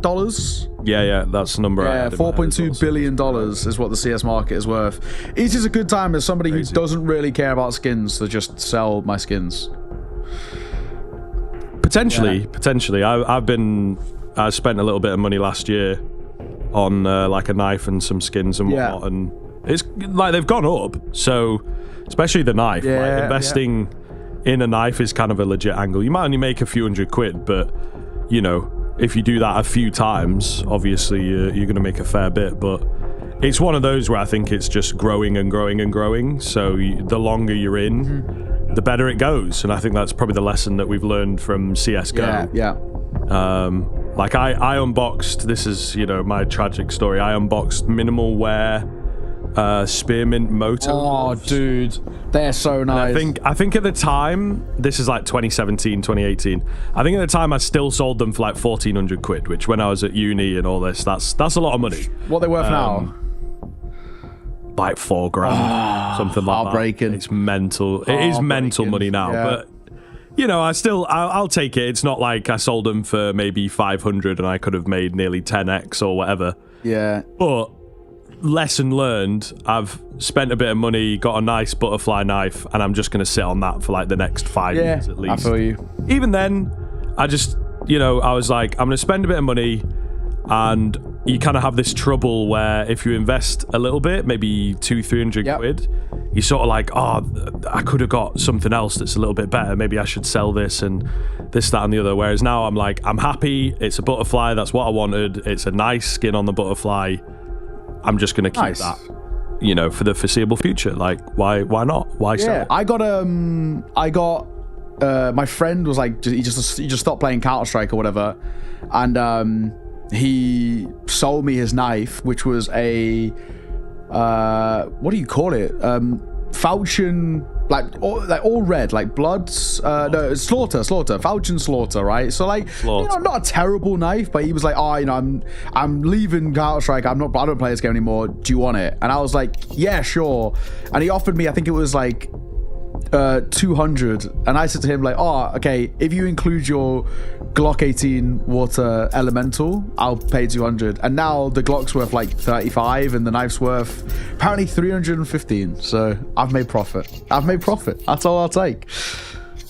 See, it's always crazy as well. It's the guys who don't even... I have one friend who I think he's got like 10 games in CS. You know, it's probably more than that, but pretty low. He's unboxed a knife and like a red AWP. I can't remember which one, but, you know, like really quite decent. Now, I've got another mate who's in the Navy, not been on his computer in like 2 years or something. He comes back, you know, periodically, and one of those times that he was on leave, he's unboxed like a Nomad marble face worth like 400. I've never got a knife. Now I've got one friend who's like the biggest gamer out of all of us kind of vibe, and he's unboxed like, you know, 500 cases or whatever. Never had a knife, never had a red even. So I had a couple of reds, but I've spent over a grand, like 1.2k I think. That was when I checked. Never got gold. So brutal stuff. Opener. Unlucky. As Torsten gets caught. We've concluded with the tech pause. It was something to do with Rez. I couldn't really figure out what was the issue, but he was something about maybe like a light pointing on his screen or something along those lines. But he was trying to point something above him and his monitor. But either way, it seems like it's sorted now. Torsten gets caught early. ZTR was very tempted to play up close towards top card. I think he smartly makes the decision not to. He's dropped down with the flash. Another one that catches him. And Cowboy just walks directly into him. They break it open. The smoke is good. Still numbers favor Pain. Bro, my brother Slend is still in pit. Yeah, I think he's called it. He really did not believe in this round. It looks like PR. He's thinking about it. Oh, the damage. Just can't quite convert. So I think as that bomb goes down, which they're even faking it out to really draw him in. But yeah, as it goes down, he will look for an upgrade move to save.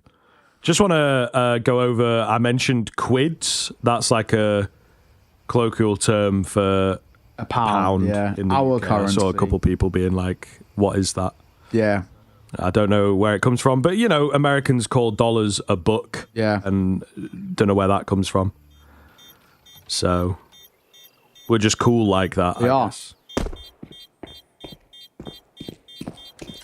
Maybe something to do... The only thing I can think that even uses quid is like, you know, the Latin phrase, like quid pro quo. Yeah.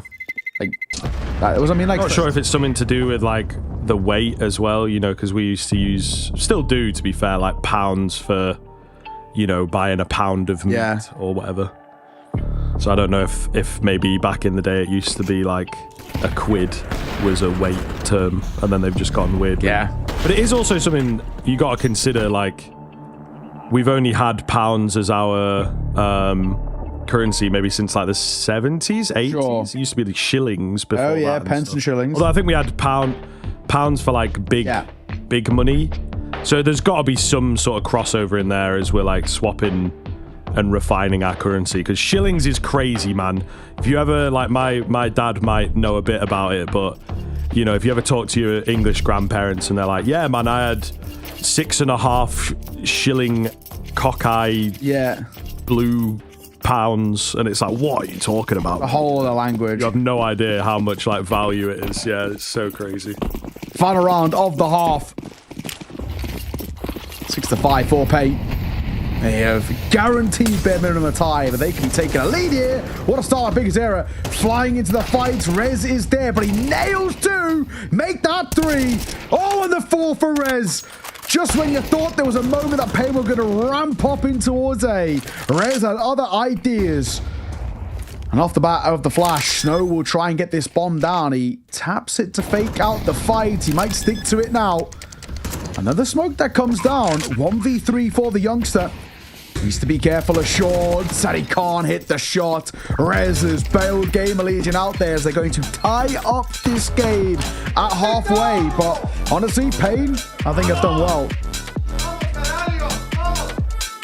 Yeah, they've played pretty well, I think, to bounce back as well. It looked at one point like it was going to be a pretty one-sided affair. Pain just couldn't get into the rounds, and then the big vibe change, the big switch up was that 4 versus 2 that got converted, and yeah, that seemed to really spur Pain forwards.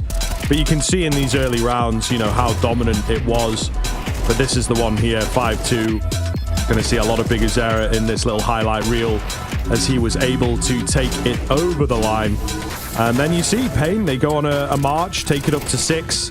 And of course, a big individual moment just to deny them that lead at the turn of the half. We're going to take a break, folks, but when we are back, this game, will it conclude? Will we go to a third? Only time will tell.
Welcome back.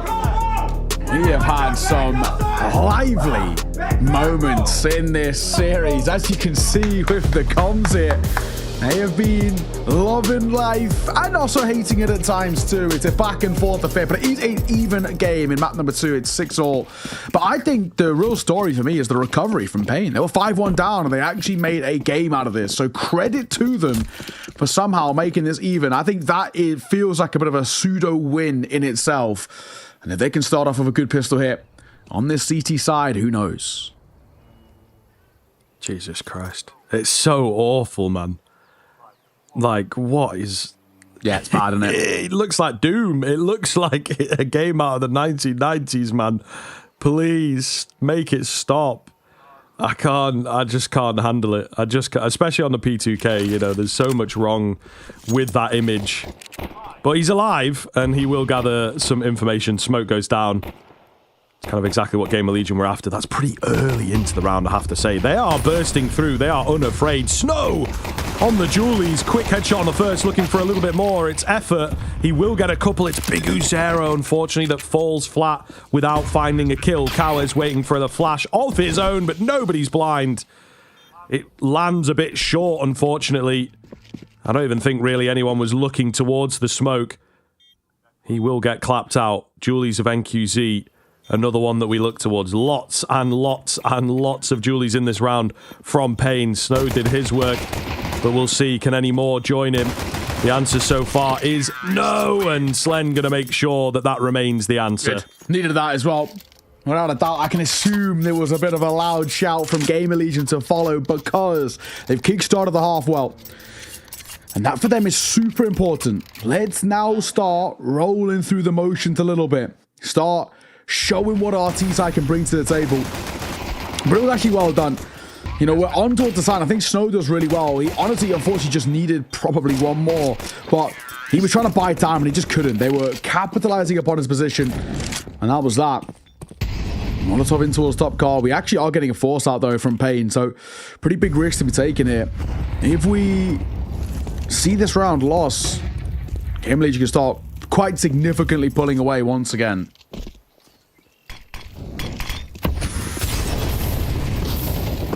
Oh, Molotov is good. They're not really following up quite yet. Oh, cowards. It's the right idea, but the Mac-10 is quicker. It's just unfortunate, really. Towson going to spot them on the boost. Able to make it away. Smoke now goes down. It's open season here. And Towson says thank you very much.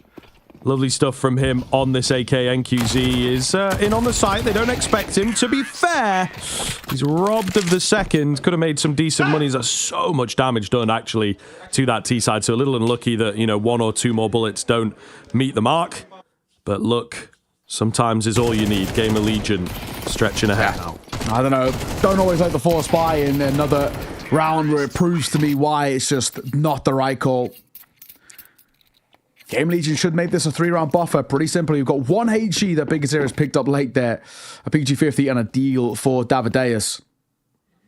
Should be a very easy round to dismantle for the Game Legion side. There's an 8. Softens up 1. It's really about it. There is, you know, it's a bit of a stack here. It's a bit of an unorthodox one, but I doubt maybe more than 1 kill. I think Torsen spots them out. Again, they probably internally just don't need to commit here. Ding comes through. Big Azir are going to immediately run back over towards the A side as he's expecting to rotate, and he would be right. If they go long here, this could be spicy with a missed shot from Davideus Rez. Easy. Simple, right? And this is what we expect about these low buys.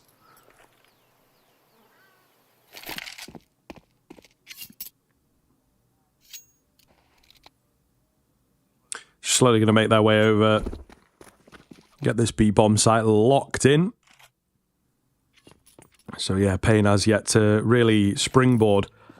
Maybe it would have been nice to see them take the eco, get the early gun round out, but it just doesn't seem to be in the DNA of this team, really. A lot of nades being used. They're unsure of if they are walking into a stack. Tiny bit of support is here from Snow. NQZ, can he get anything? Even a bit of damage would be nice, but no. immediately dealt with, so I don't think there's any hope of even a kill in this round for Pain. Yeah, you're right. Oh, PR. Just trying to spam in case anybody was lurking behind it. They are still enclosing this area, but the firepower alone should be enough. Torsen, he is tagged though. Need to be a little careful. X-Out Banana, we are fine. Mac 10 gonna get caught by biggest error that Eagle. Of all the guns to lose though, you don't mind too much about that one. Let's just make sure we do get out of here. So we'll get one more. Little expensive, a little bit expensive. I think we can actually take some silver linings away from that. From a low to no buy round. Something to over. Can Big Zero get a gun at the end here as well? I'm not too sure if he did. But there was a few dropped, whether that be AKs or Mac 10s. But this is an important one for Pain. With this next reinvestment, you lose this round, we're going to map 3, in my mind at least. Feels likely. Feels very likely indeed. Pain took them a while to get going. They just don't have that kind of room here in the second half. So we'll see. Lots of utility at the top end of Banana. Snow with a cheeky little smoke. Gets rid of that Molotov. Allows him to creep in here. And that is exactly what he is looking for. Nice and close. He's not going to catch the player on the right. Oh, he's so blind. He fires as well, which kind of gives him away slightly. He's still in there. They don't know. There's so much noise that he's just not been heard. Oh my goodness gracious. Smoke going to start going down. Now he's in for one. Not quite the second. He can't pin them down properly. So the trades are even. No one really comes out on top of that. Rez moves back towards mid.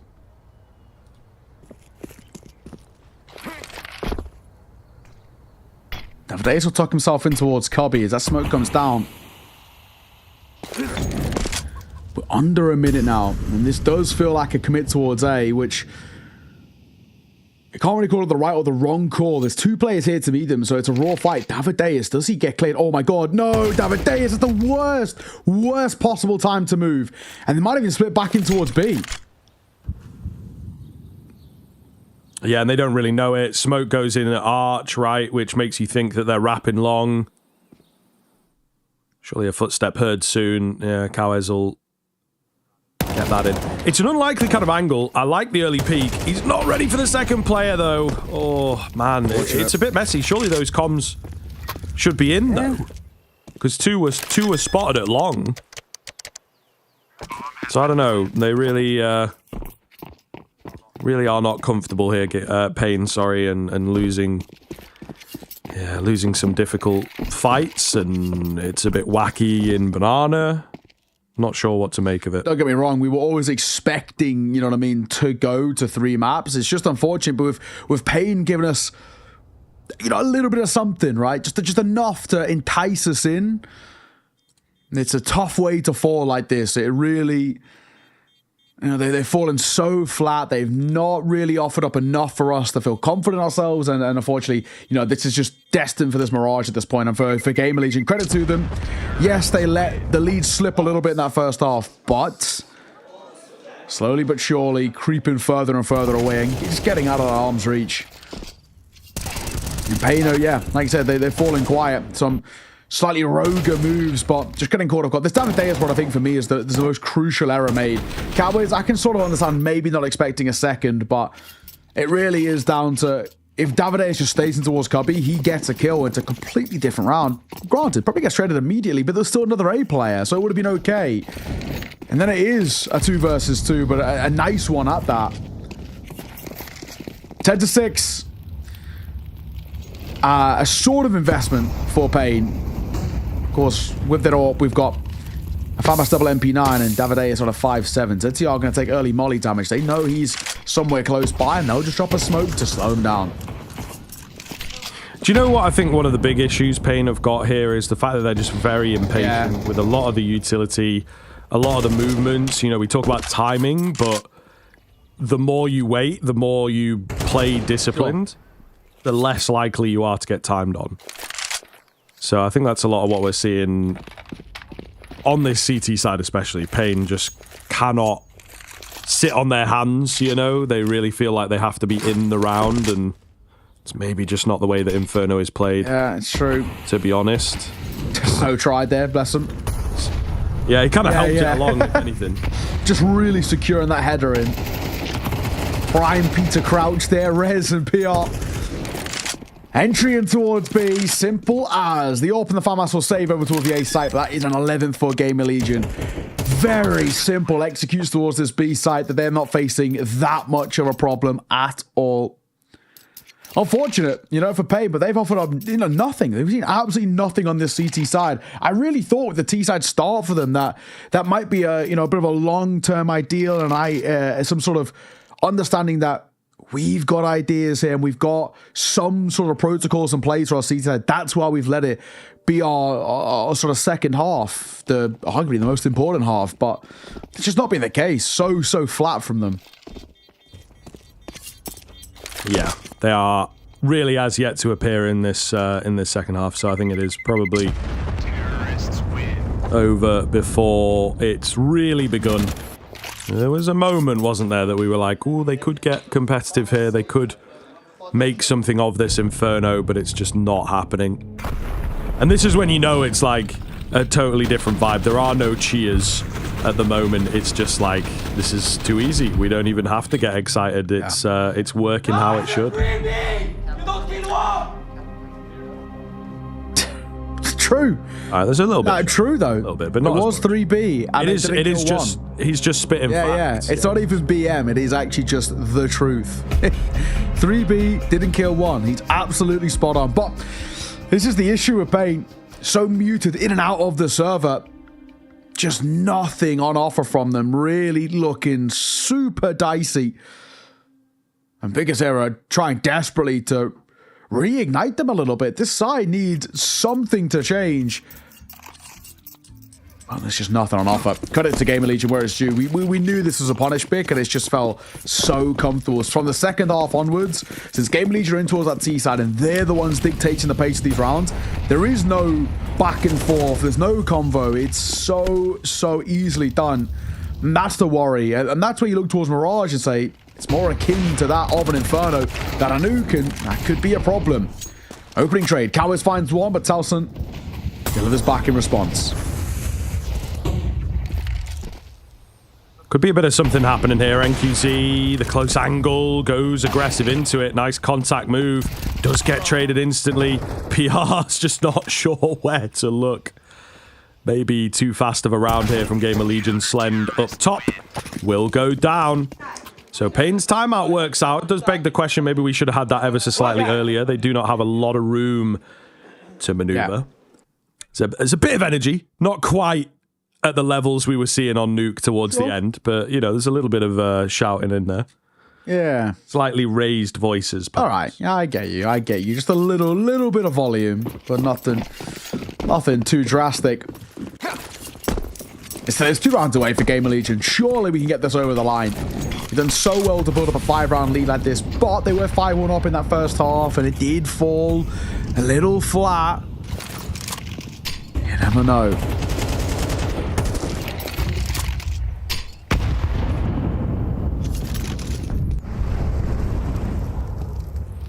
Thank you, Z. Back in towards this short bulk position, and with Gamer Legion around this corner, they're not committed to an A hit by any means. Bomb just being left over towards ramp, but Rez has been testing earlier. A couple of those kills in towards long was super spicy. NQZ will drop Molly of his own and just falls back. He knows it's not worth sticking around for that fight, not especially with the flashbangs that can come over.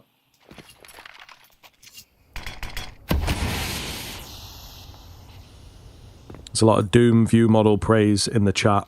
I want the mods to be on it. We'll not have any of that, thank you. Just got to put it out there, man. I can't.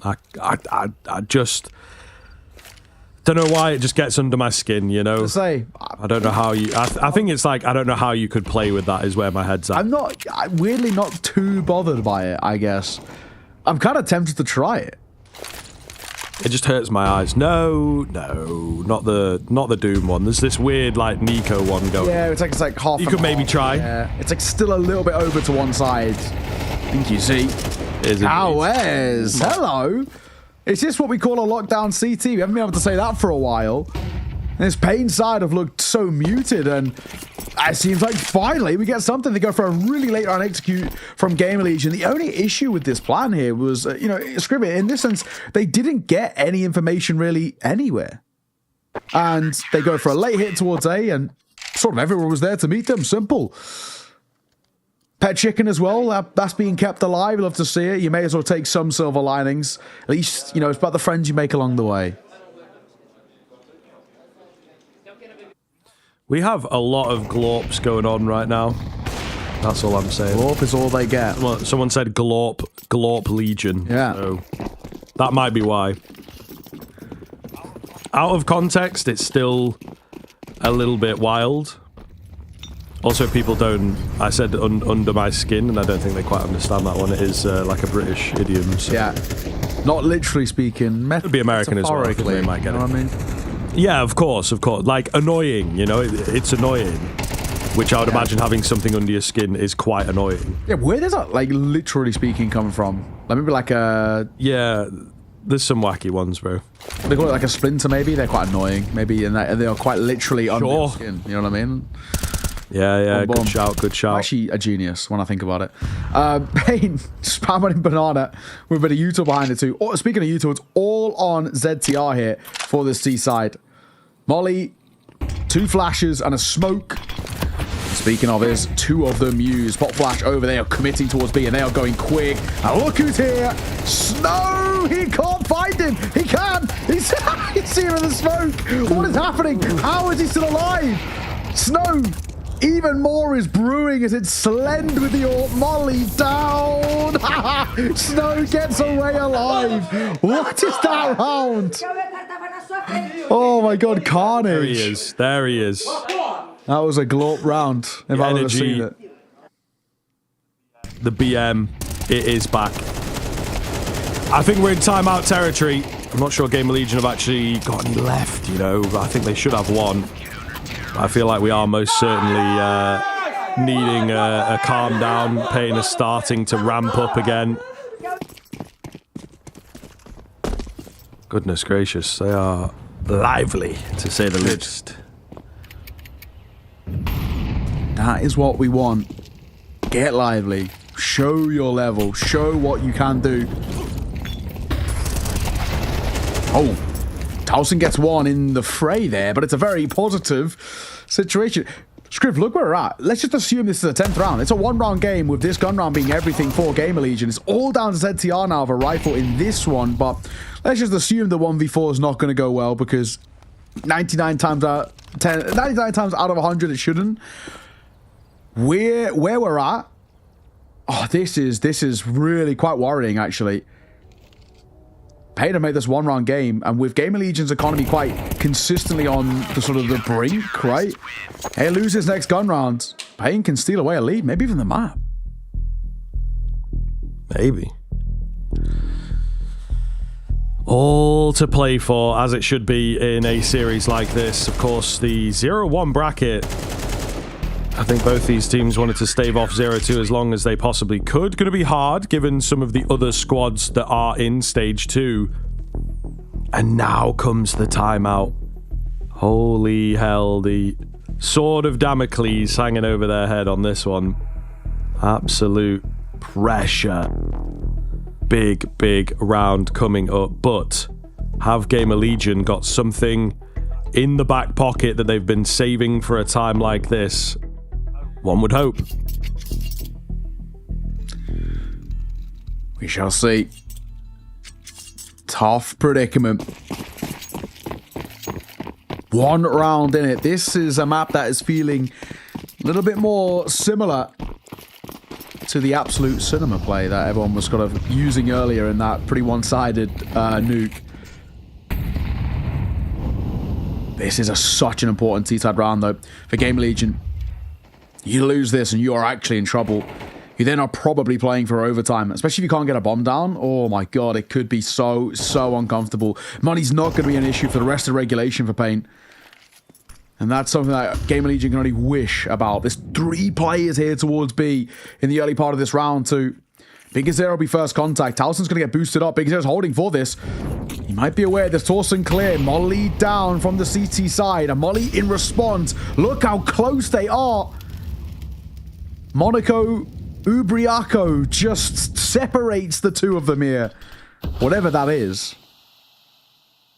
Not sure. Winery, maybe. Something about wine, maybe. Yeah, potentially.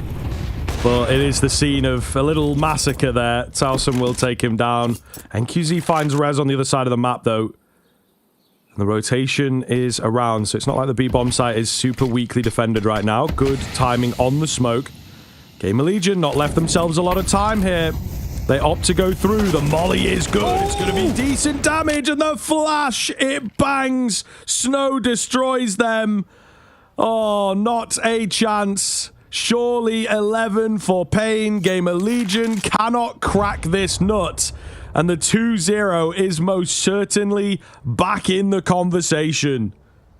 Counter-terrorists win. Vamos, porra!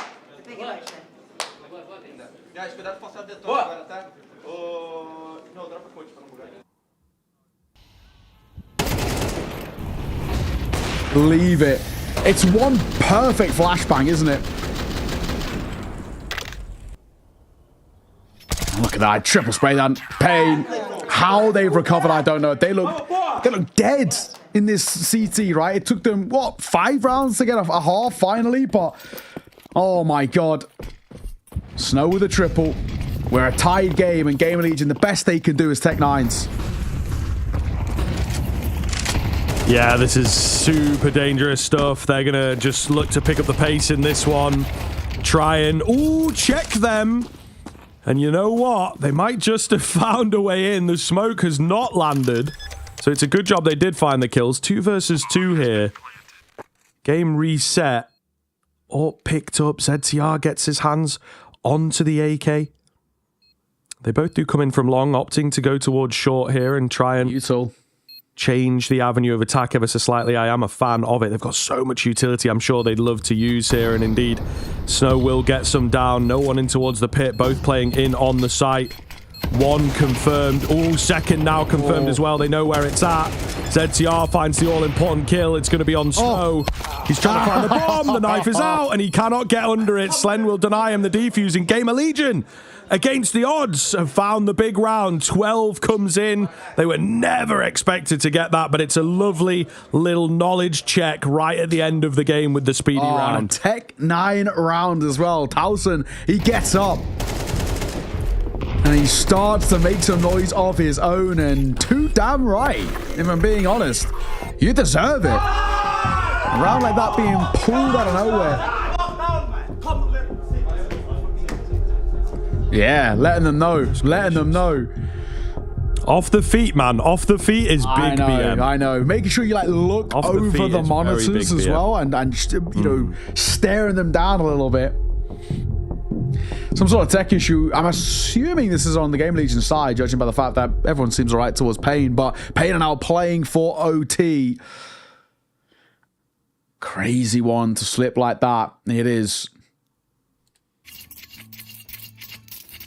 But we're live. Small tech issue. Solved very quickly. Will be slightly heartbreaking for Pain, though. They did so well to get back into this game after a really rough start to this half, and then for it to fall flat here would be, yeah, quite unfortunate. Torsen goes through the flames and through the molly. To get this control towards top car, he needs to be careful. Oh my God, he's so lucky to be alive! Oh! How does Big Azera come out of that alive? He won't come out of this alive. No, he does! I can't believe it! How is this guy still breathing? And he's still peeking. All right. Listen, man. You've done that to yourself, honestly. You could have lived. You could have lived. And he jumps up. So much damage done on the return, though, to be fair. So it is a little unfortunate. They were gagging for another kill. Surely deserving of the overtime here. Maybe going to give us it. One good, clean, well-placed spray down. Could be the difference maker. But we'll see. Walking quietly across. Are they going to fake things out? Are they going to full execute here? It looks like they will full execute in. Molotov to clear out the first and second orange. Snow is hidden away in towards dark. Cowez's molly is even better. The flash, decent, but Snow can't find it. Too many small angles. Cowez is going. He's crazy. He's crazy. He does get traded. Again, the damage is massive. The bomb has yet to go down. NQZ is here quick. He will get the nice, easy frag on Slend. At least he makes it look easy, and it's all going to be on to Towson. 1 versus 2 to win this out for Gamer Legion and secure that third map. Nade in hand, 2 of them together. Just get it, David. Just, you know, throw it through. But no, they're moving forwards. However, the gap closing surely goes down, and Davideus will catch him in the side. It's a little tight. It is a little tight, but the overtime is indeed secure. My God, throw the nade, please. Please get that nade out. Would have seen it off, but we are still alive. And again, speaking of alive, how big is Zero stays alive for that long? I have no idea. Overtime required. We have had some close games, and Inferno felt like a punish pick, but just feels like Pain right now got a new lease of life in them. And even though we can't see him, we can hear him. Snow making some serious noise there, the youngster. 12-all, we go again. Connery's reset. Overtime's reset. You get 1 each. And for those who are uninitiated with overtime in Counter-Strike, the magic number we're looking for in OT1 is 16.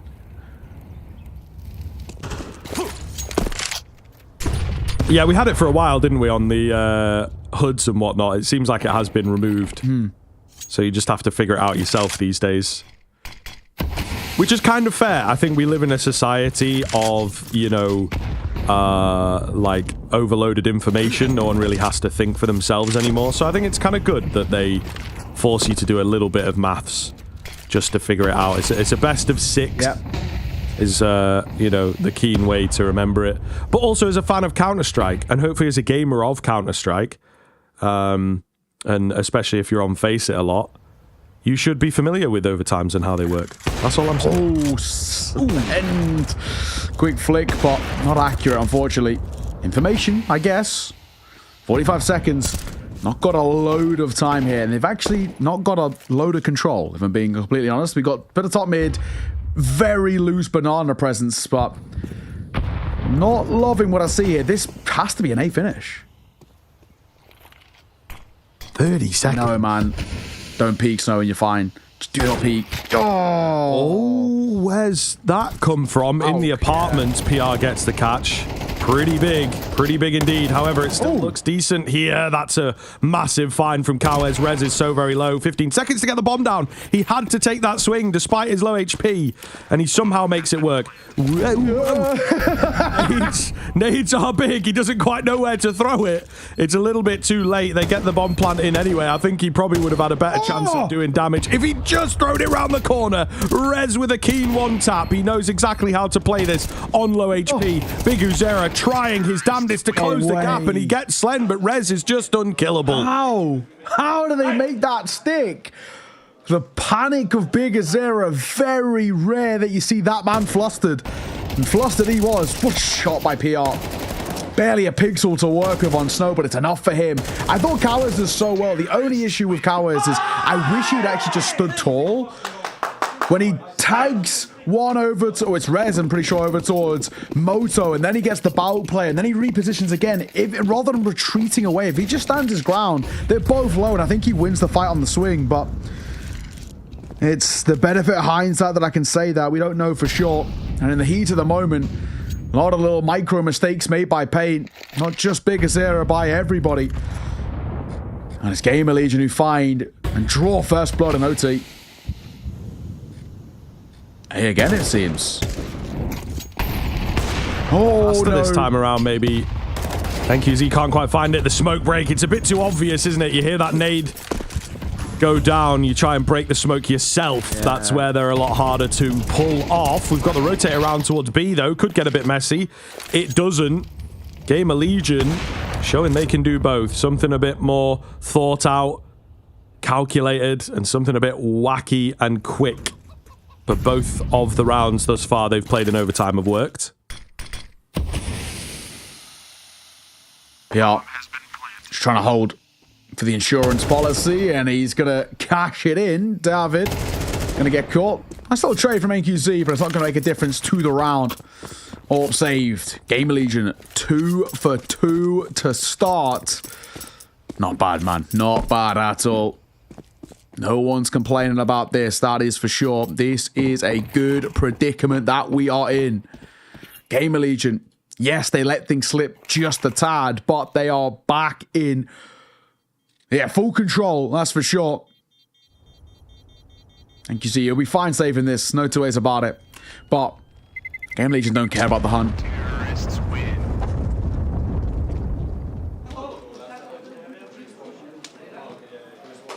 Okay, can Pain give us at least one, right? They worked so very hard to get into the overtime, but it feels like Gamer Legion are thriving in the reset game.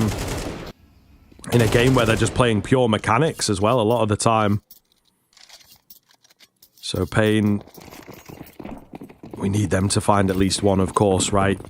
The run back of 3 in a row, I think it's one of the scariest positions to be in all of Counter-Strike. Thank you, Z. Ooh, aggressive. That looked like a 2-for-1, but not quite. Not quite, apparently. So he'll come away with the first, of course. Needed that. You've got to get at least one round here, right, Pain, in this first half. Cannot allow things to just slip for nothing.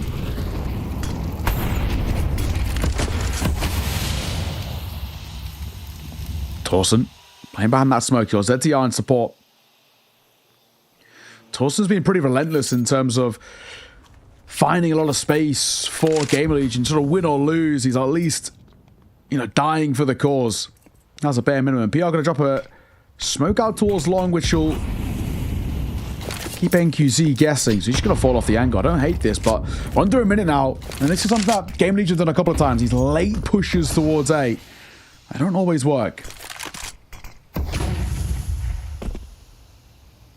NQZ gets the shot. Slend missed it, or was maybe aiming for the pit player, not quite sure. NQZ doing God's work in this round for Pain then to keep the hopes of that one round alive. Don't let it slip up, however.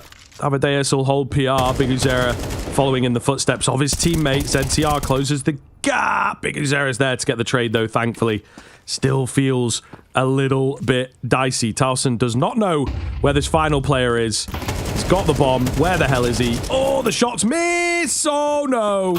Oh, no. Oh, my God. Into the 1v1. I don't believe it here, Neo. There's no way he pulls it off. He has no idea where to look, does he? He's going to tuck himself in towards the corner. He's hoping that he just walks straight into him, and now he'll know that he is. He can scope in if he wants as well. Snow, can you hit this shot? Will you get its angle? No, you won't. Torsen, stand up. Let them know. Let them know. Map number 3 is surely going to be required now. Torsen has gone nuclear. And it started so well for Pain. How has it fallen flat so quickly? But Torsen, I mean, he has gone huge. Pain have made some mistakes and they've been uber costly. But biggest error, we've got to be trading there. No two ways about it. 15-12. A tech pause as Torsen standing up has probably pulled a cable loose, it seems. But yeah, they might be like, bro, could you stop doing that, please? You know, sit down, shut up. Get the game down. Yeah. You're pulling the PC apart, man, please. But, oh, that's brutal, dude. How have we lost that? A hilarious 1-2 lose, though. I felt like there was something in the air. You know what I mean? Like when you just get that feeling of like, oh, some of these sprays, some of these exchanges don't look good. So, yeah, they will be very, very disappointed. And high highs and low lows for Pain. You talk a big game, you pull off the comeback. And then you let moments like that slip through your fingers, the pressure clearly getting to them, and now they need 3 in a row from their T side. Yeah, it's not happening. I'm sitting pretty confident. I'm sitting pretty confidently here saying that. Pain have gone so quiet. literally and figuratively as well. They've just stopped offering us up something new. Slend. I'll eat a grenade early. Yeah, the right idea. Speaking of eating a grenade, same for ZTR. So we've seen this boost before. This time he gets dismantled. Last time Rez got both. This time Cowher says, I know your ideas. I know what you're plotting and scheming here, and I'm ready. You can't be serious. You can't be serious, man. They're saving. Yeah. You can't be serious. Game has infected our brains. Why? Oh, nah, do you know what? In overtime, it's pressured. I can actually understand the save. It's pressured. There's like it's like retaking a site with an orb. It's not happening. Like it's not so much like we're saving because we're scared. It's just like, what is the point in dying? I think is probably the thought process. Yeah, but you might win, bro. Look what Towson's just done in the previous round. Haven't done a single point of damage. You know, the clutch factor is always there. They've not done a single. I'm with Gamer Legion. I'm just click on the heads better, bro. I'm with Gamer Legion. You're wrong. You're wrong. This is the definition of what is the point in us going for this. There is like you wouldn't retake this on any map, any site. You wouldn't give this a go. In overtime, you've not done a single point of damage. 2 of your players are basically half HP, one of which with an orb. You never know what might happen. No, that's not how CS works. It's a numbers game. But also, like, so you have what's the point in going for it? That's fair. What's the point in saving? Because you can't buy an orb 3 rounds in a row if you lose it. You actually literally don't have the money for it. Yeah, okay, so that's maybe your only argument. Maybe you save the next round then. No, but like at the same time, there's not a single point of damage. Why would you give it a go? Like there is literally no point in running over there and dying. Bar maybe it being we need 10 seconds quicker for us. We need a serious conversation about that. I think if we can spread the word. No. Maybe get it may look better. The armchair analysts in chat. Oh my god. Sorry. Oh, it's a lucky man. That nade damage was insane, bro. Both of them. And NQZ. Yeah. How Davideus survived though. It felt like that second one landed right on him. I thought that would have been enough. What's like max nades of 51 to full armor, I think it is. Or 53, something along those lines. And bloody hell, he gets close in both instances. But not the start that Pain wanted when their map life is on the line here. Good luck converting this round with 2 players who are barely alive. Yeah. This would be wild if they're able to get this round the corner. Slend in the craziest kind of AWP angle here as well. They're a bit fearful of it.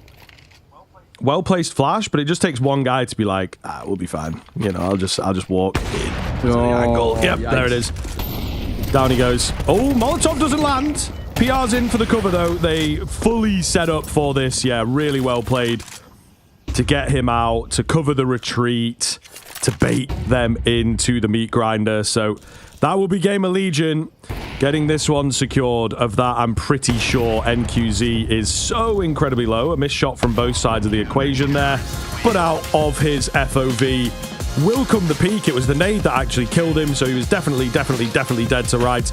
Gamer Legion will take it. Listen, there was a time in that first half where it felt like they could have been in full control of that game. Super one-sided affair. It's not what we get, so that is something to consider for this third map, but at the very least, as expected from this series, it is going the distance. Yeah, I mean, I think probably for Game Legion, the only real sort of downside they'll look back and say, like, we should have actually closed out in regulation. It took ages for Pain to get online. It was 10-6 after a 6-all start.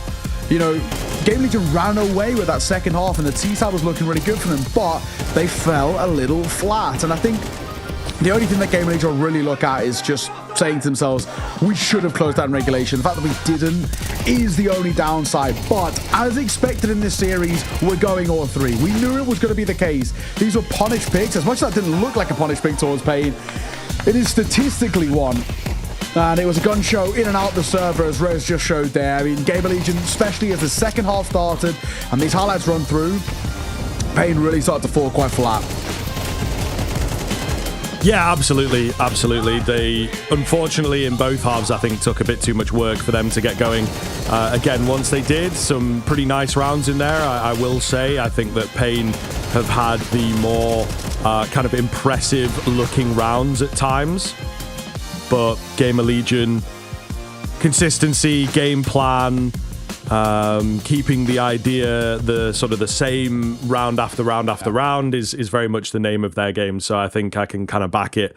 And yeah, they've impressed at the end. That overtime looked pretty good from them overall. It's true. Very, very simple. I think in the end they just had to kind of, I think, just lock back in a little bit. We kind of use that buzzword a tad, but it's actually kind of spot on here. So you know, as we head into map number 3, I think this is where this series, actually for me at least, starts to lean in favor of Gamer Legion. When we look towards Mirage, yes, it's a bit more of a handshake. It's a little bit more of an even map in a sense, but I actually really like what I've seen from Gamer Legion on in the past, and some of Pain's wins are a little bit more domestic and maybe not as impressive. So I actually start to feel like Gamer Legion have a chance here of the reverse sweep. Nuke didn't go the way it was planned, but it's just not a good map for Gamer Legion as expected. Inferno seen over the line. Now we head towards Mirage, and if we're talking about similarities, Inferno and Mirage have lots of them. Nuke and Mirage, not as much, not in terms of the stylistic way in which you play or approach that map or how you like to set up your default. So part of me seems to lean pretty heavily towards Gamer Legion here. And as well, I don't know, when we've seen it in the past, I don't know how good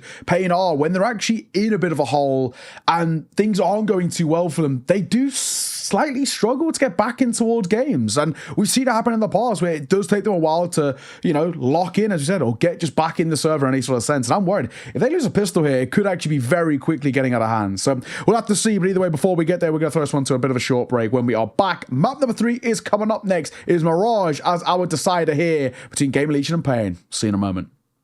As he turns it, nice headshot.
Yeah, I always played Cave on Anubis. I changed recently when we got Res and PR. Then I changed to B-side, so it's the first time for me, but I have a good duo, so it's working fine so far at least. I mean, depending on which team you play, it's pretty difficult to do that because some people can be very cringe on how they play. Like they can abuse it, or some people just leave it and then it's kind of chill to hold it. But yeah, I'd say it's not the easiest thing to hold, at least so far.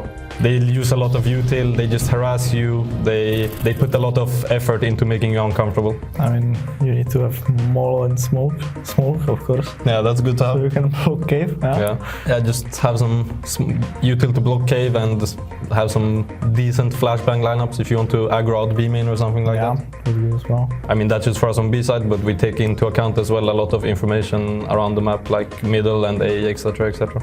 How much util we have left, I would say. If they can cross B lobby or not, like if we have the B main. I mean, if something is happening on the other side of the map, I just enjoy my time knowing that they're not coming B. So yeah, just not doing too much. Maybe I rotate, maybe I stay, depending on how many they are. And yeah. Yeah, probably I stay along B. You believe me. The most obvious one that everyone is or most people are complaining about is make it a bit easier to play on CT. How you do that, I'm not sure, but yeah, obviously that's a concern. I think it's one of the few maps that are super heavily T-sided, so probably try to make it a bit more balanced. Agree. Yeah, it's hard on CT, but we have a good CT side, so... Amazing CT side. Yeah, we have the best CT side. So. Watch mine or his demo and watch and learn. Yeah, exactly, bro. Home to countless Counter-Strike deities with the ability to cement errors in their own right.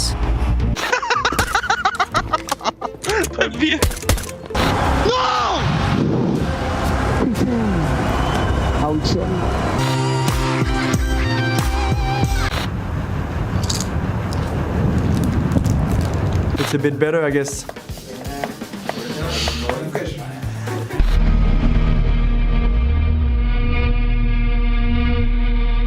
And the reasons? There are no reasons. Who needs reasons when you've got big clan? The Cathedral of Counter-Strike calls. That damn bitch.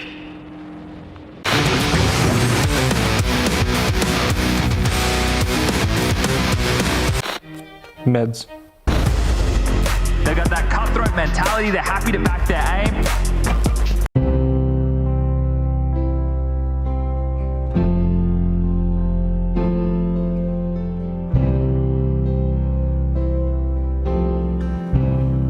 Hi, I'm Stunna. Please say you'll be the answer for an innocent player who is suffering right now. A player who needs your help. Please call the number on your screen or go online and join CSPCFA with a monthly gift. Right now, for just $3,000 a month, you'll rescue players from their free agency, provide a paycheck, food, shelter, and love. Call or join online in the next 30 minutes and we'll send you a photo of a player at some point in their career. And this beautiful ESL shop tote bag from their dead stock. This is your chance to say, I won't sit by while a player is teamless. Please, call or go online right now.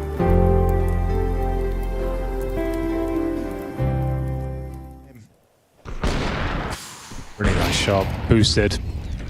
9-10, go into town with the AWP, and has to be the eco. This could be a tied game. I can't believe we're saying that. All right. Well, I'm excited all of a sudden because this Eco is turning into a map. It's a map, all and right. now we've got a map. Oh, 10-2 half, ladies and gentlemen. Mongols trying to reply with the same output, and oh my goodness, Heavy God was nearly booked on the smoke spam from Mazinho. Should be nothing to be said about this one. Just a couple of Kevlar vests and Desert Eagles.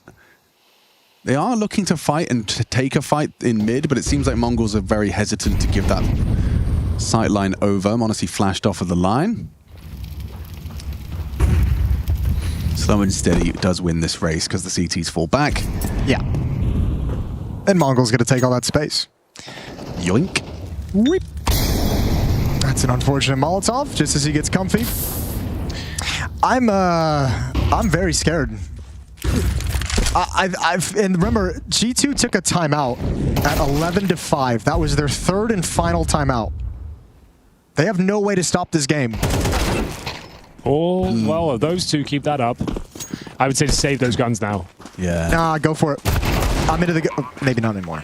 You need to chase down that kill if you're going to. Okay, now you go for it. Now you're in. Now it's on, baby. How's Hunter done that? He's done nothing all game, and he now delivers a double kill that could very well secure 12. The elusive 12th round for G2 hangs in the balance of Techno. Dancing around the site. 3 rifles retrieved. If they could just trade him.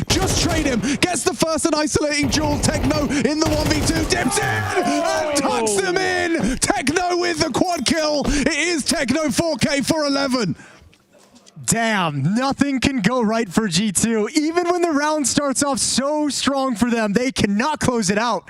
Dust 2 is turning into an absolute nightmare. Oh, 3 versus 1 clutch, a couple of bullets, separate them from glory. He couldn't have played this better. Spacing though, look at the spacing. He forces their hand. They have to make the next move. They got no defuse kit.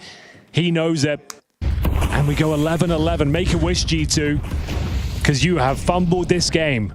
Such a winning position, and they've only got a single round in this second half. Opening kill will land in Hunter's favor. That's a big one. And they have complete control of mid. Now they know the B halls are clear, and now they're just saying they're all out towards long. Okay. It's a double AWP setup just to note as well. Snacks picking up the secondary. Best situation for G2 that they've been in throughout this half, basically, since winning the pistol, is just like, we know everything's out towards long. We know this is where they're coming. 4 players to defend the bomb site. Walking up on this. Okay, Hunter, you started off with a bang. Can you deliver another one on this cross? The spam. Oh, the flash. It's too good. They just fight. They willing them into the head-to-head. No smoke on the cross. They just flash and fight. Snacks has an AWP, so 2 orbs. It's not going to be ideal for the retake, and no one's looking. Blitz is slinking. Modesty, down and out, and there's another one to be had in the smoke, though. Hang on. Maybe gets overlooked here. A nice reposition from Malbs. That smoke is perfect. Surely. This has to be 12. Has to be 12. Well, for someone, it's going to be. If 9-10 can pull this one off, I don't think they've got anything left in the tank. G2 need this desperately for their second on the board in the CT campaign. No bomb plant just yet. 9-10 hoping for a mistake, someone to overextend. Surprised Snacks hasn't taken this time to reposition with the AWP. Snacks is going to have to be cannon fodder for Malbs. You can't really do much with the AWP on this retake. He's just going to have to get the intel to avert the crosshair, and hopefully Malbs can get the kill. I take it all back. How about that? Cannon fodder be damned.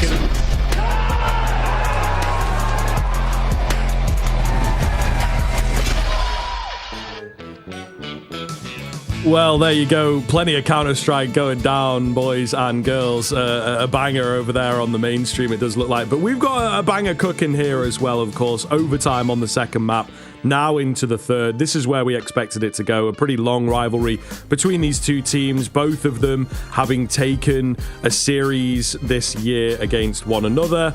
And indeed, this one, how is it going to go? Who's going to be one of those first teams knocked into the O2 bracket? I think Pain in particular ranked very, very highly in stage 1. They seem to have gone a bit missing in stage 2. Yeah, exactly that. These are the stats coming through from that previous map of Inferno as well. Rez, 26 and 18 for him, 79.7 ADR, not too bad. Snow didn't do too bad himself, but actually when you look across the board, nobody actually even went positive towards Pain, despite the fact that we went towards overtime. Nobody went positive. The best they got was 19-19 for Snow. NQZ was 17-17. So just neutral in that sense. Everybody else went negative. And you kind of hate to see that. Slightly unfortunate as well, which, you know, wasn't the same case. I think Towson had some really nice moments, especially as T-side. I think the young Dane actually stepped up in big ways. He was very good at sort of finding a lot of space for Game Legion and sort of capitalizing upon it. And I guess the hope now is, can we get more of that? Can we head in towards this map number 3? This, what we like to call a bit of a handshake into the side, as both sides don't mind it, but I still think Game Legion are in the chance for a very decent reverse sweep here. Yeah, I think it is really going to come down to the strong start and whatnot, right? Pain, we saw them really go missing in the early stages of halves, and then all of a sudden they would wake up out of nowhere on Inferno, and that's what took us to the overtime.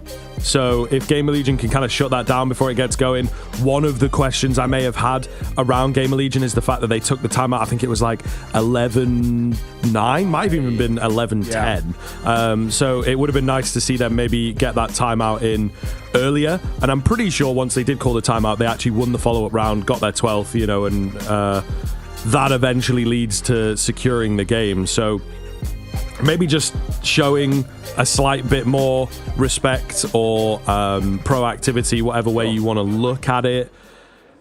All the same, both teams proving that they are indeed capable. Pain, for me, just absolutely rolled them on that first map. So, yeah, it's hello. A bit of a scary one. Here we go. Unit may concern. I'm writing to give you a secret strategy from a young upcoming NAIGL. Quote, sign me Cole.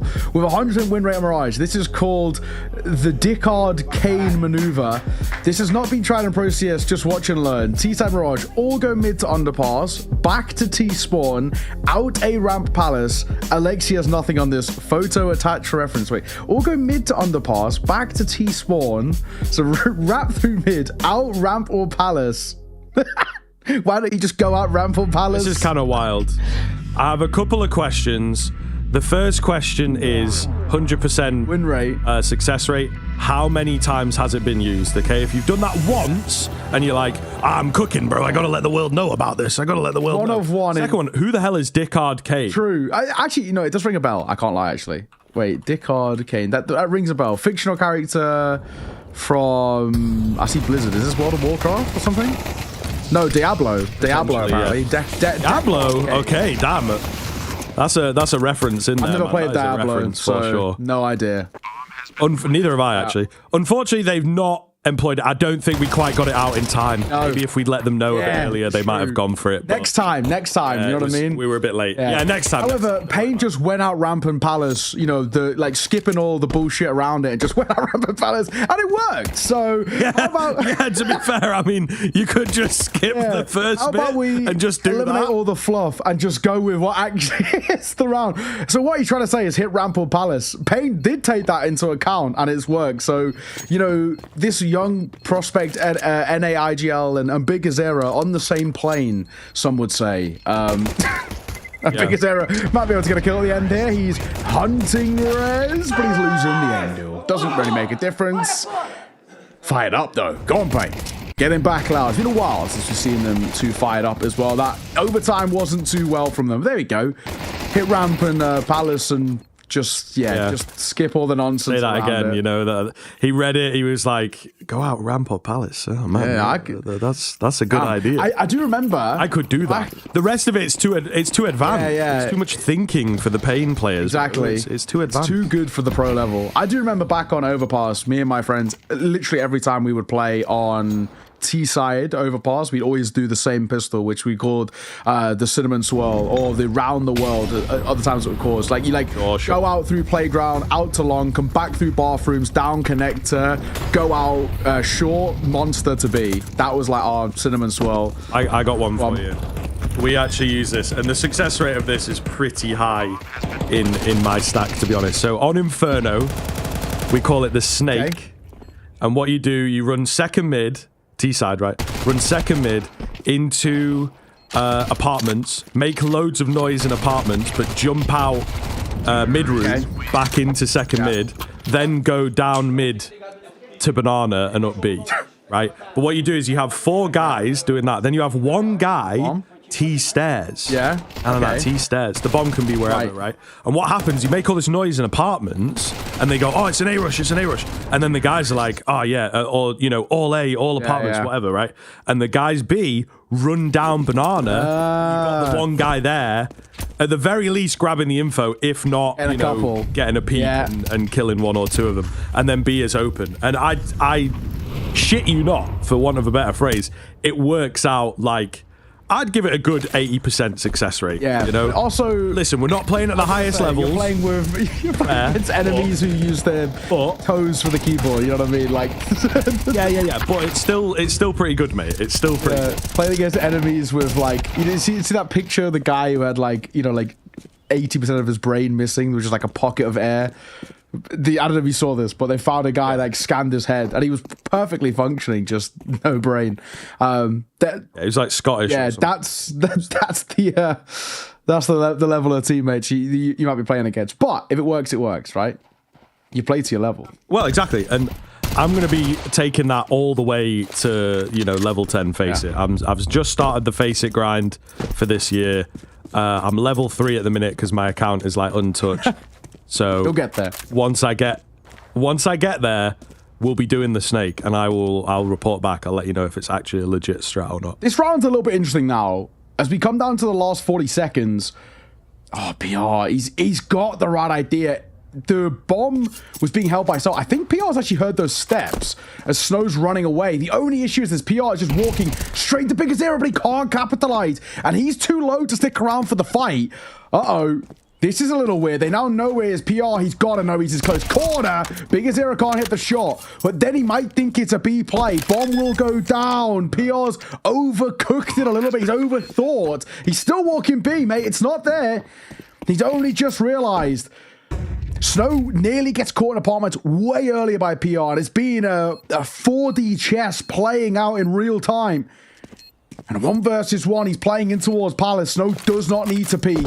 Smoke on towards the bomb. He's got to wait for a tap. There is a kit to work with.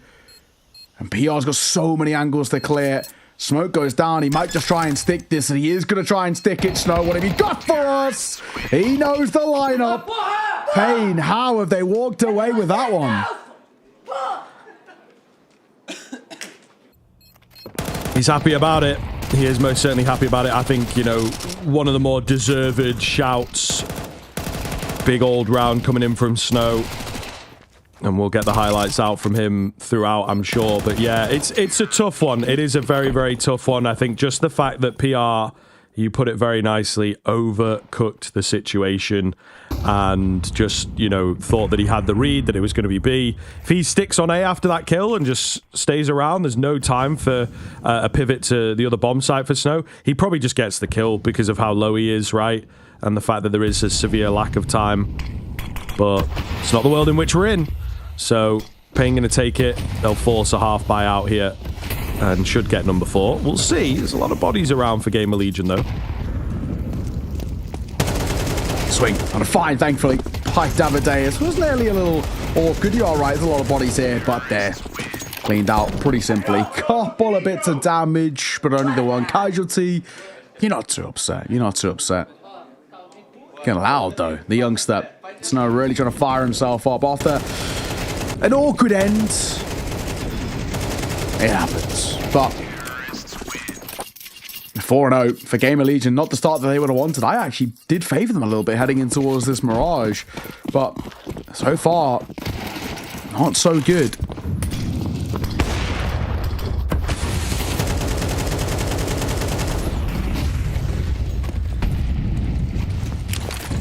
Oh. Rez. Oh, he doesn't get caught, but they seem pretty certain of the fact that he's there. Towson only able to get one before he gets backstabbed. Pain picking up a lot of pace here and finding great success with it. Big Uzera knows what's up, holds beautifully. It's a 4 versus 2 before the round even gets going, man. Like, you blink and you miss it in this one. It's true. Slend. Nice shot on towards Cowers. Is it gonna make a difference? Not if Snow has anything to say about it. You just save it if you're Slend. You're running towards B, Pain. The bomb's about to go down, but no difference to be made in this one. Brutal predicament again. How quickly things fall flat in this Game Legion side who just felt like they're falling quite asleep here. I mean, like you said, Pain are just going relentlessly quick, but why stop, right? If it's working. I think you see he'll get caught at the end there. He was running through and Slend. Right place, right time. Well, it's just consolation kills and, you know, 0 impact. It doesn't make a difference. Pain aren't too worried about it. They're getting a lot of money built up on that T side.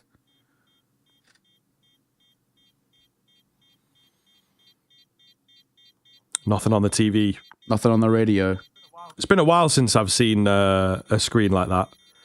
Used to happen on the old CRT TVs when, like, a movie would end or whatever. I shot. But yeah, no, it's true. I haven't seen that in a long, long time. I miss on Inferno when they had, was it CS 1.3? I think it was. You know, they're like, it was like just... Yeah, there was like a chance... Yeah, just over to the right. For it to be there. It was like one in... Now there is one, like, in the church. It's always on. But it's like constantly on. It was like a 1 in... I think someone told me it was like a 1 in 83 chance. Something like that. That it would like show the CS 1 point something loading screen. I want to say it was like 1.3 maybe, or like 1.1 or something. But it would show the loading screen. Yeah, 1 in 83 chance. And we casted a couple of times where it was there. And it was a pretty common thing for the observers to go and check it out. But not there anymore. RIP. Now, indeed, nice little Easter egg that we no longer get. Yeah, and also Boiler. Yeah. Doesn't have a boiler in it anymore. That's going to be lost to Library doesn't know. Bro, I saw, do you know what I saw? I think you might have retweeted this and that's why I saw it. Cash has obviously been released. Someone put a video in like Counter-Strike Elitist on Twitter saying, I don't know if it was bait, but like doing the jump from mid onto boost. Like the self jump that you can do. That was like a skill jump, right? And now apparently it's a lot easier. Someone's like posted a video of it like, you always do this? Was this always here? I feel like you couldn't do this in the previous version. They were saying like, was this always here? Like, I feel like this would be quite OP if competitive this was used in Go, and it's like I couldn't believe it. It has to be bait though. I'm like 90% sure it was bait. I think I saw in the comments he was like maybe having a laugh at it, but yeah. The new gen. It's a fair point, though. It's a good sign that there is still new gen of players who are coming through who never played Cash. Like, you know, they've only maybe started playing Tail End of Go and maybe only in towards CS2 or whatnot. but it's a positive sign. As much as it's also a positive sign for Pain. They're 6-0 up. It's awesome. You can get your consolations. They're all well and good. They make no difference to how this round feels. NQZ is going to go down to the bomb. So it's an expensive round for Pain. Super cost. It's still a 6th round. 6-0 up. They are running away. An AWP recovered as well here. True. So that is one thing to consider. It in a way, is Gamer Legion licking their wounds and just taking the good with the bad. But yes, a very, very quick dominant scoreline coming in. Timeout taken. We've seen one from Gamer Legion as well already, which I believe was used for this round in particular. So, very, very curious to see what Pain are going to have up their sleeve to keep this dream of a flawless half alive. Pain, they are waltzing through this. Not a pause, I guess, taken, and then a really, really important discussion. I mean, honestly, if I'm Game Legion here, I'm actually prioritizing burning so many of these tag pauses, if not all of my tag pauses in this first half. As much as we normally say not to do that, I think in this case it's actually warranted. It's been, you know, the C-side of Mirage and the CT-side of map, I think is, you know, statistically one of the top 3 most CT-side of maps. You've got to have the foundations of a good first half here for Game Legion, and it's crazy how rapidly they've fallen sort of out of contention here. Rez, right idea with Davideus. It's all about timing, and it does not get worse for Rez.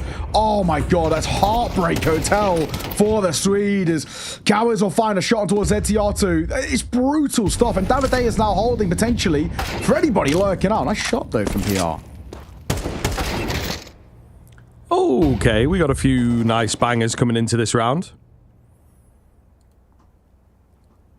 Still not fully over just yet, but I think with this bomb going down, it will somewhat seal the deal. Slend on the save. Pain can't stop winning. Cannot stop winning. Really looking great, and I think that this may well be set to continue. Gamer Legion, a lot of work for the previous. We did talk about going into that second map that Pain can, you know, this is like a realism cam. Are you like pretending to be on the gun? Maybe. Interesting. Of the Humvee, one of the hardest mission, well, not hard, coolest is the way I'm trying to use that. Missions back in the Modern Warfare 2 days was sitting in the Humvee. Oh yeah, going through that little town where you're not really sure where the enemies are, and then out of nowhere. Good times, man. It happens. It's good times. I haven't played. I actually was meaning to. I've got some of those old. I started reinstalling the old sort of Call of Duties and Battlefields, and Battlefield's always been a classic for me. I love that, but some of the old COD campaigns are pretty good. MW2, Black Ops 2. They were pretty good. They got a little weird when we got kind of like Advanced Warfare onwards, but yeah, getting on 7-0 Gamer Legion. How muted, literally and figuratively, they are. Oh my god, Rez! He's gone past them. They've mid-crunched. Look in the back line. Davideus is here. Oh, and he's going to get 3. Oh no! Catastrophe for the Gamer Legion side. How has that fallen apart? The idea was so good. It's the execution again that lets them down. They just do not think about Davideus, who's walked right on by. It's tough to watch here. It's going from bad to worse. Car crash energy from Gamer Legion. Not even massively their fault with what's happened in this round, but they will blame themselves, of course. Kawes holding patiently, rewarded justly. And it is Slend all alone, checking his angles, misses the shot. They've now confirmed his location. And he is not long for this world. He's waiting for a little jump peek here, I think. Either that or an extra tall terrorist. And he was indeed correct that there would be a jump coming round. Couldn't quite land the shot. Eats the grenade and looks to back away. Round will be secured as this bomb goes down, but it's all about whether Slend can survive. It's true. Slend, for him, he's just documenting 2 difficult spots. I shot. Right, but there's another man behind. A presence too. There's no escaping this. This is the only issue for him. Flashbang over, and somehow actually there's no effect on Kawes.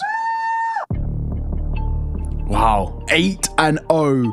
I don't think anybody expected this from Pain. I mean, sure, we can talk about them being good on this map, but yeah, this is beyond ridiculous. Absolutely everything that Game Legion are trying, whether it's going quick or some sort of pack mentality, it's all falling so flat. Ridiculous work.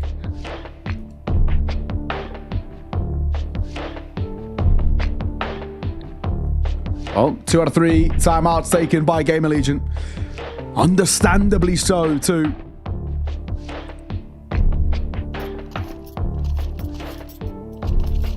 Tough predicament. What is happening? Yeah, it's really, really hard to know how to get back into this game. Nothing seems to be working. It even feels like the game is against you. Very, very challenging. And this is where the money is made, really. And we'll see if they are able to get back in. PR out in no man's land, spins around for the second. He's gonna surely go down. Excuse me. Excuse me. Excuse me. Oh, PR gets the kill. He's back in for a bit more, mate. This guy just cannot stop. PR. What the hell? The 1v4, to be honest. Everyone's still alive, but it is a 1v4. He's had no help from anyone. Kawes will deny him the ace, but he's won the round, surely. Yeah, Kawes, this will have to be something quite heroic to make this one stick. An ace clutch required. The TR is over in this direction. He's just playing the pixel peek. Shoulder spotted. So is Kawes. You just got to fight. Wait out the nade a little bit. Jumping down into his under. So he's going to try and take them on a bit of a journey, but it's Towson who denies any more steps. 8-1, finally around for Gamer Legion. If we're being completely frank, though, they have to get 4, right? It has to be an 8-4 half. Anything less is just not good enough in my eyes. Yeah, absolutely. And I mean, are you going to be able to rely on PR to find the craziest round? Probably not. Okay. Still feeling it. Not quite out of this just Need yet. that, though. You know what I mean? You need... Another timeout from Pain. Bro. They're also surprisingly nervy in a way. You know what I mean? I feel like saving one towards that... I was saving even a couple, actually, for that second half as a just in case. At least in my mind, feels like the smarter call here. But in a way, you know, we've complained a lot about teams who have not called timeouts, especially when things are going bad or potentially could be bad. So I'd actually rather they call them more often than less often.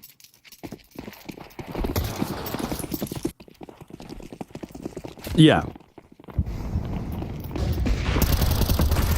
Pain, though, looks to be not too advanced, really, as they are quick towards the entry of B. Nade lands. We're going to find out, I suppose, how this will pan out. It looks to be a B hit. But later on in the round, so really just winding it down and not wasting any time. Big Uzera burns his toes a little, but, you know, it's on a team molly, so slightly less damage or something. Not quite sure what the idea was there. But there's no one on the other end. I don't even think they necessarily pinpointed his location with all the ticks of the flame. A late boost in the window. I like this. Waiting. Holding. We're jumping down. Amadeus. Quick shot for him. Big Uzera needs to be careful. Big Uzera back turn. That'll cost him. They think there's a window play. Oh, Amadeus gets a tag. Not enough, but it's still numbers advantage, health advantage, all the advantages for this T side. As Towson and Slender got a safe face. 4 Gamer Legion here. The 9th is brewing. It's looming. And a smoke down to try and give Towson some room, and he capitalizes upon it. With 2 more players to find. Bomb planted, so a timer above their head. We've got to move. Towson's out, sure, but it's being held for. I think there's a gun barrel spotted. Yeah, Townsend. Good work from him. All down to Kawes now. 1 versus 2. And Molly on towards the bomb alone could be enough. They don't have a smoke. That's sick. That alone could be enough time, but they do have kits. Oh! Gonna be close. It is gonna be close. He gets the clean frag. Slen to try and draw him out. He won't have enough time after getting the kill. Damned if you do, damned if you don't there, man. There's no way he could have held it either. 1 bullet off of death. Didn't have enough time to fight back, you know. So very awkward, but the Molotov and the lack of a smoke, right? So 2 things have to go right for Payne there, and it does. Really well played in the 1 versus 2. It's this shot, though, isn't it, from Kawes that just will put that pressure on Slen to have to make a decision. And I think it was probably that kill that won the round. Well. 9-1. The comeback required is getting worse and worse. Contact play out towards A. I like this. Davideus just get caught by a flash. He'll cross. Same for Snow, but he spots information. He'll take that. Molotov deep in towards jungle. They've got A control. Snow needs to be careful. He will fall, but thankfully Davideus is there for the trade.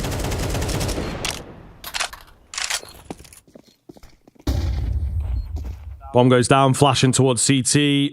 Here comes the bloodbath. Flash over. Not quite good enough. It's the second one, though. They all turn into it. But it's Kawes who didn't get blinded by anything. He wasn't around to even really see that. Finds the double spray down. Leaves it onto Slend once again, who is in very much the same situation. No real way in. No information. A missed shot. Oh, he's sticking around for the fight. I mean, fair play. Kawes hears the scope and the steps. He'll go down to the bomb, but it doesn't really matter at this stage. We are now in that territory of game being over before the second half even gets underway. True, it really feels like it just does not matter what the result of the rest of these rounds are. It feels like we already know the conclusion. 10-1, Payne. What a display. And credit to the Brazilian side. I thought Game Legion have a couple of tricks up their sleeve, but they have completely been non-existent here on map number 3. Molly over, but again, they're just playing out in towards top mid. Moving the way forward. PI's around. And yeah, he uses that smoke to his advantage. And he gets out briefly. He's still around and he gets 2. Snow spots him, but it's a really labored spray.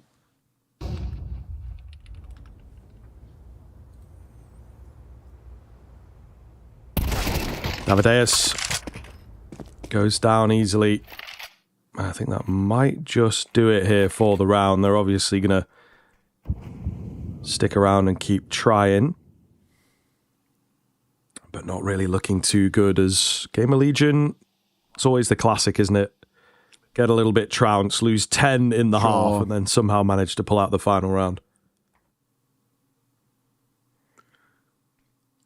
They've got to get like a pistol, though. First 3 gun rounds, like... Oh, man. The job required is... it's mammoth. 1 for 1. And rest will see off the last the Kawes. 10-2 at the half for Payne. Honestly, I don't know what you do with your Game of Legion here. It's a really difficult narrative that they have to try and respond into. Payne just look unstoppable. They're so confident. Their individuals are stepping up in such a big way as well, and it's been such a delectable display from them. I think Davideus is having some really nice moments, and he's been so clean through mid. Kawes as well, so reliable. Snow's having his moment, the youngster. I mean, I really think Game of Legion, they've been so non-existent that no matter what they do heading in towards the second half on their T side, I cannot see a world in which they can recover from this. I'd love to be proven wrong, but it feels very doubtful. We're going to throw it to a halftime break. We'll see you soon.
Could be a quick finish here, folks. Could be a real quick finish indeed. Gamer Legion trying to keep the spirits up as they really did not have much presence in that first half.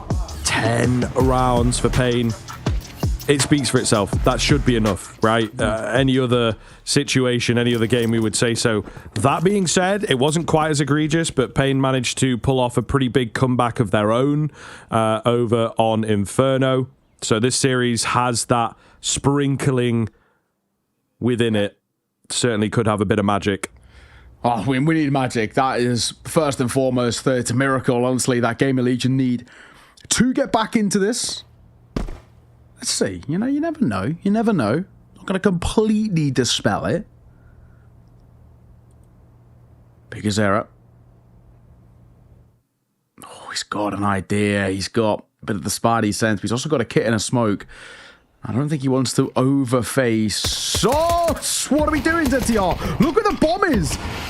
If there wasn't a smoke there, generally Snow could have held it. Unfortunately, I think it's just instinct to throw that smoke down. So the bomb will be recovered, and that gives Rez a chance to shine. Snow has got out through that smoke, but Rez has got in the back lines. That will cost him his life. What is going on, man? Some wacky moves here in this round. Bomb's gone down. Don't have a kit here, I believe. So, yeah, it's going to be all about the headshots, which so far, so good. They have answered the call. PR remains all by himself. There is actually a kit recovered, so excuse me. Nonetheless, can PR find anything? The answer is no. They don't really need the kit, but it does indeed help just to get into the next round a bit faster. Exactly.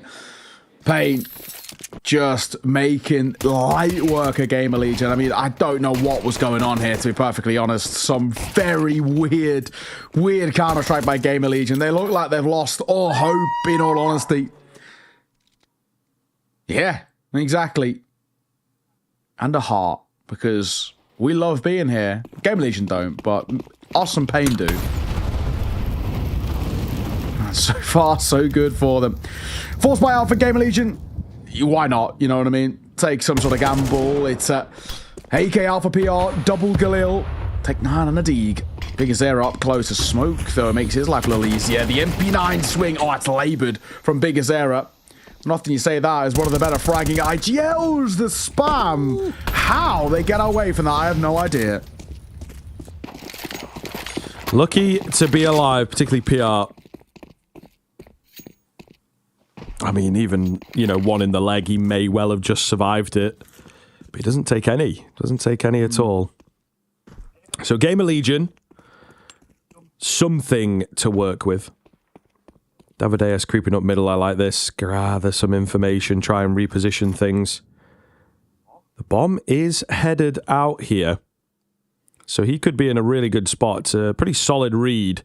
One con, one window, one up mid, one short. They've got a lot of people around here, so you've got to be careful. Yeah, if you see the one guy, you're like, yeah, let's go for it. But you start over-facing in, you'll walk into the brick wall here. Tolson on that lurk. Nice find at range, but he's got a lot to do. 30 seconds.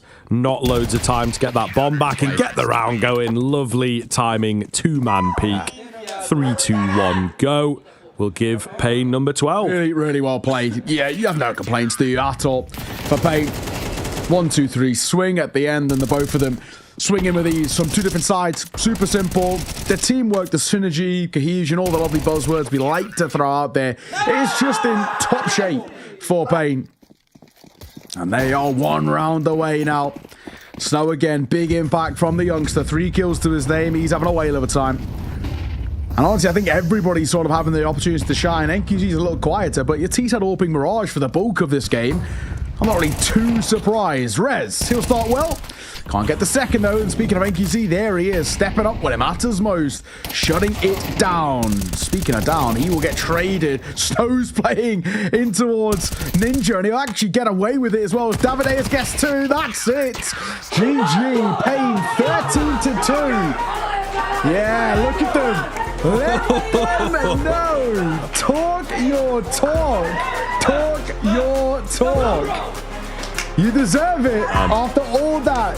I mean, like the whole team. And as much as Amadeus, he's kind of a little bit like, I'm not really part of this. I'm just playing the game. But everybody else is so vocal. Exactly. You know.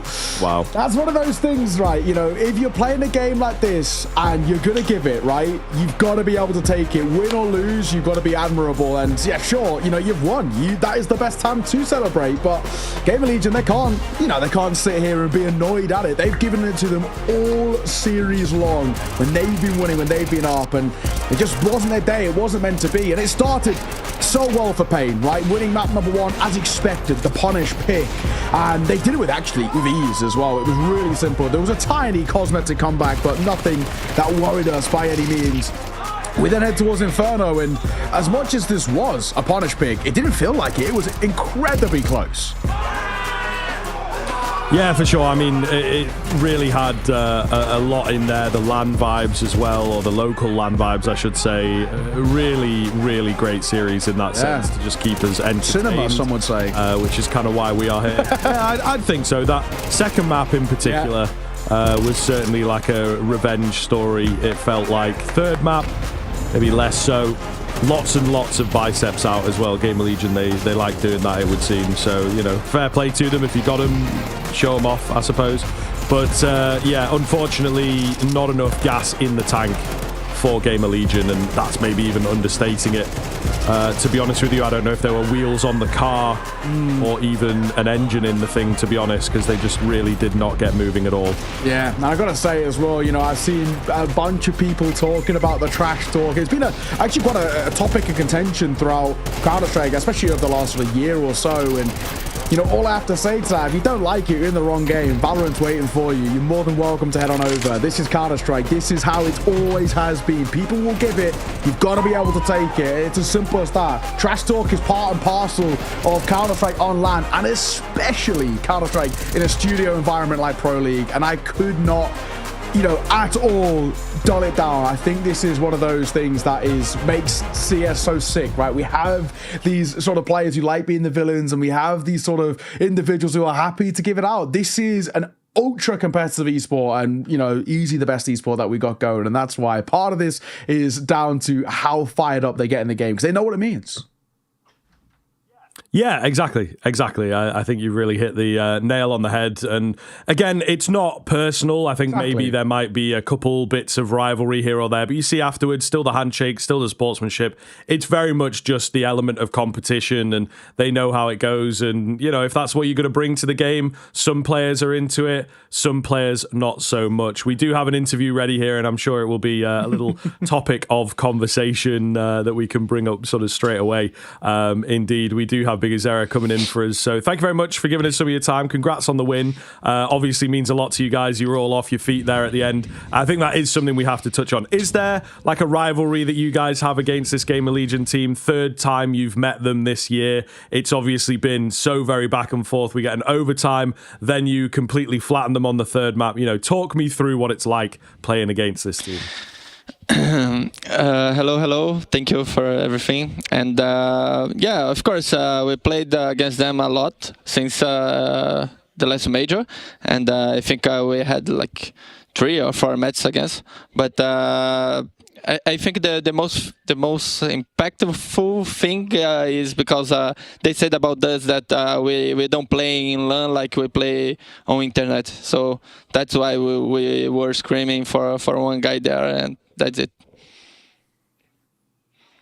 Yeah, fair enough. Talk me through as well, you know, map number 1 goes really well. Map number 2 is so close. And when you go into an overtime and then end up, you know, losing, I think ultimately in the overtime, what's your job as the IGL there in terms of how do you regroup everybody and say, you know, we were so close there, don't get disheartened, we've still got a good chance. And obviously it worked very well heading in towards Mirage. So what is the sort of things that you're saying to the team? And, you know, that you've got quite a young team as well. So what are you trying to instill into them and say, you know, it's fine, we still got another map and that was close and we can do it again in towards Mirage? Yeah, I think saying more about the Mirage than Inferno, you know, saying about that thing that like Mirage is our map pick, so it's our good map right now. We have to play better, but we were playing good. Just keep doing these kind of things, guys. Let's fucking go. Yeah. Yeah, I mean, fair enough. Talk me through the Davideus pickup then. He's been in the team for about a month now. What do you make of this guy? Is he someone that you've wanted to pick up for a long time? You know, has he been trapped in one of the sort of contracts and whatnot that you guys have there in South America? Like, tell me how and why you've picked this guy up. Of course, about his aim. Is insane. One of the most aim guys from Brazil. In Brazil, no, because he's from Chile, but in South America. So the first thing about it, and NKZ that he played before with him, and say he's a cool guy, he's a funny guy. Of course, for me, it's so important to have not just him, but all the group together. I think is a key for a lineup Brazilian or South America, because we stay a lot outside home, far away from home, and these kind of things. So it's difficult to play with someone that we don't like that much, you know.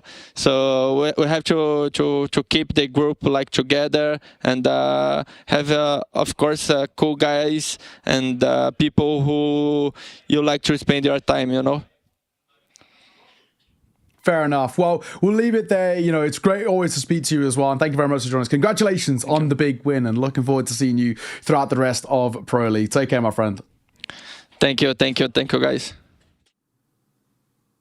Awesome. Well, you know, we've got to keep things relatively brief. We've got plenty more Counter-Strike up on the docket here for the Pro League B stream. That is just game 2 out of 4 done for the day, but it's also myself and Scriv done for the day. You know, we do the morning shift. Extra and Darth might jump on for the, I guess, quote-unquote evening shift, afternoon shift, whatever you want to call it. But we are done here as well. So it's been a pleasure. We'll be back, of course, tomorrow. Same time, same place. You know the drill. Kickstart your Sunday morning with a bit of Naokai and Scriv. I actually can't think of anything better, but maybe I'm just biased. We'll have to see. Anyway, thank you for joining us. We're going to leave you in the very capable hands of Darth Mike and Exner. For now, though, take care. See you soon.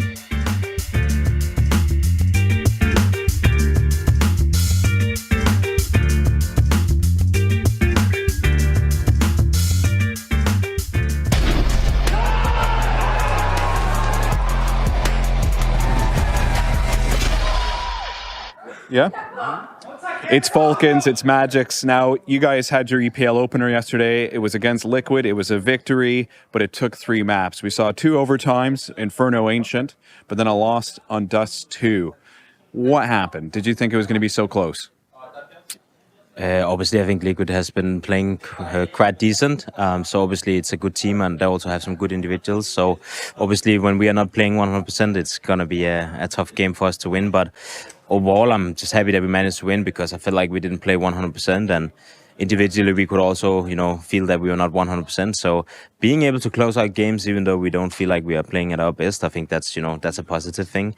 I think that's something we have been working on, finding the consistency that, you know, when the individuals are not popping off, we can actually still win games. And I think we showed that yesterday, and that's a good thing.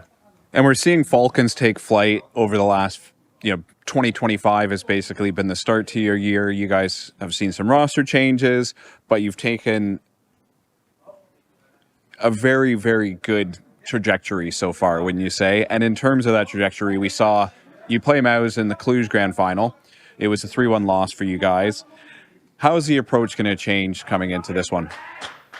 I mean, obviously, I think it's important to kind of look at we've been playing them 2 times now. We have won 1 time and we have lost 1 time. So, we know we get capable of beating them. We just have to play good individually, but also as a team. It's obviously a very strong team in terms of firepower. So if we don't show up as a team, but also individually, it's going to be a tough game. So yeah, we need to be firing on all cylinders to be able to beat Mouse today. But other than that, I have high beliefs, and I know we are capable of doing it. And in terms of, you had a week off since Cluj. You guys are having to, get into this year by playing a lot of tournaments just because of the Valve ranking system and the roster changes to get some server time in. What were you guys doing with that time off? I mean, obviously we were home. We're trying to relax a little bit. We have been...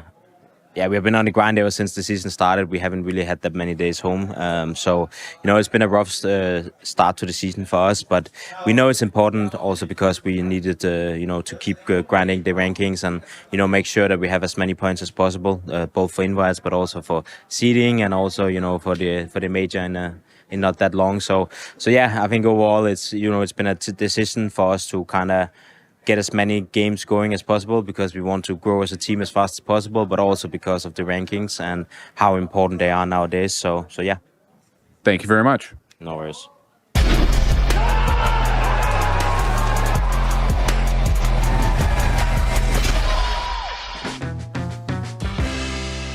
Hello, everybody. Welcome back to the ESL Pro League B stream. We're hopping on in place of Skriv and Neo, and we found ourselves flying high above the city of Stockholm. It's a pretty city. It's a pretty city with a lot of spires going on. It is a very pretty city right there. I mean, I'm loving the vibe, the water. It's always nice to be in Stockholm. It is. It is always nice to definitely be in Stockholm, where we are on location in person at the ESL Pro League. Speaking of flying high, Falcons, look, finding a little bit more juice there, but, a Magisk interview is always going to kind of bring you back down to earth. Maybe not striking the most excited tone for this one, but coming up against Mouse is going to be tough competition. Yeah. I mean, speaking of the rough schedule, they've been constantly playing here and making deep runs, right? That'll extend the amount of time that you're in the server there and traveling. So, I think talking about it being a little rough in that sense here, but this is a matchup that they're very familiar with right now. 2 head-to-heads right there. They're playing a best of 3 in the series overall now. And right now, Mouse coming out on top in the important one, right? The finals of Cluj, but... it's looking to be a series that is going to now continue into Pro League here. It is. Yeah, it is. Look, if Mao's the Black Knight there, then the Black Knight did a whole lot better in Monty Python and the Holy Grail than I thought he did. You'll take the trophy. You take the trophy. Look, however the first matchup went, the W is the important one. And I think the really important statistic is we were all... Look, based on Mouse's moves at the beginning of the year, we're all thinking, oh, it's chaos. The wheels are coming off. The magic miracle ride of this Mouse roster is finally coming to an end. Cyclone's lost the plot. They're cutting their IGL. Brolin's calling now. But look at this. It's Big Brainland coming in. We got Megamind Brolan. 100% win rate with his full roster at lands. Insane results. The newest big IGL out there, perhaps. Yeah, I mean, doing great work already, being able to step into the role and experience some wins. Now, as a IGL, as a leader, it is really easy to call around a bunch of pieces that know what they're doing there, that are operating at an all-time high there. So I'm still kind of looking at the long-term success here of Brolin on this roster. Can he keep it up? Can he continue to call with this squad as the going gets tough? But that Cluj result is definitely a good case of, maybe this roster looking to get into the right direction with the pieces that maybe last year needed a little bit more adjustment and a little bit more microing there, but now they're starting to get used to it. I think there's a lot more playmakers, including a player like Spinks, that is going to just hop into this team, know what he has to do to get rounds won, and it's definitely been a good adjustment. The veto here going to be really interesting for me because Mouse always going to have to ban Anubis, and that's also Falcon's ban as well, so it's looking like maybe a pretty similar veto to what we've seen in the past. It will be a train pick coming through here from Falcons, which is going to be a interesting adjustment from what we've seen in the past. They do love a little bit of train. Yeah, it was interesting. Some of the conversation around Spinks wanting to move on out of that Vitality project. I don't know the veracity of this, but there was some speculation that he wanted to be on a team where he could be that guy. He's that guy here, right? He's that experienced name. He's that veteran. He's that guy who's confident and sure of himself. And maybe that's the element that was missing from a very young team. it's kind of wild that when we were talking about Brolin moving into the move and into the role rather, and when Mouse were talking about it, one of the things they said he needed to work on was maybe a little bit more of that emotional leadership, captaincy kind of thing. And then if you're talking about inspiring faith in your teammates, coming out and immediately getting the trophy in an arena, that's one way to inspire some faith on the other side, right? Yeah, I mean, that's got to get the troops believing and buying into the system here that they probably already have established there with even an IGL change. You'd imagine that system hasn't really adjusted a lot for Mouse. Maybe some details of it adjusting there with some of the player changes, but you still have this playbook coming through. And you're going to be able to build some quick cohesion, and that win rate there is a quick proof of concept. Yeah, and then, so the other element that we talk about when there's a big IGL change or when there's really any change to the calling structure of a team is what's it going to look like 3 months down the line, 2 months down the line, when the system that was in place needs refreshing. Right? And so that's one of the concerns. But I think with this team, the concerns are maybe a little less present because so much of what we see with Mouse we attribute to Cyclone, right? So much of what they want to play is the system that they built up around the team as well as just the team. We got Cyclone, we got Zipex contributing to those conversations and maybe alleviating some of the pressure that's just on the shoulders of Brolin to find new ideas. It's an interesting concept. And hey, we barely talked about Falcons. So we'll dive into this one. There'll be plenty of time to talk about the Falcons. Plenty of time to talk about a squad that is also looking just a whole lot better than anything they put forward in 2024. It might help that they've got 4 out of 5 new players. That'll do it right there. It's a much different team right there. Quick adjustment for this squad, and they're already thriving in 2025, much more so than last year. Yeah. It's good to see it. It's this man right here that's doing a large bit of it, and he's going to open up, or at least try to there. Tess is backing him up on the entry prowess.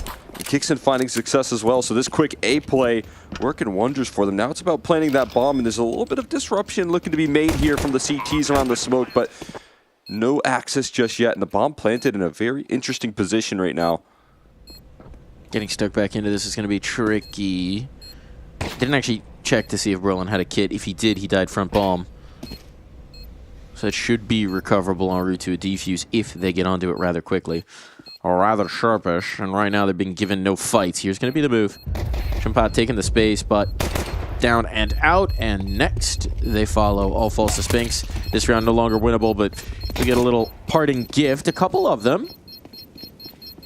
Kills here ain't nothing. The round is certainly not. Trying to chase this down. And making sure they all go up with smoke.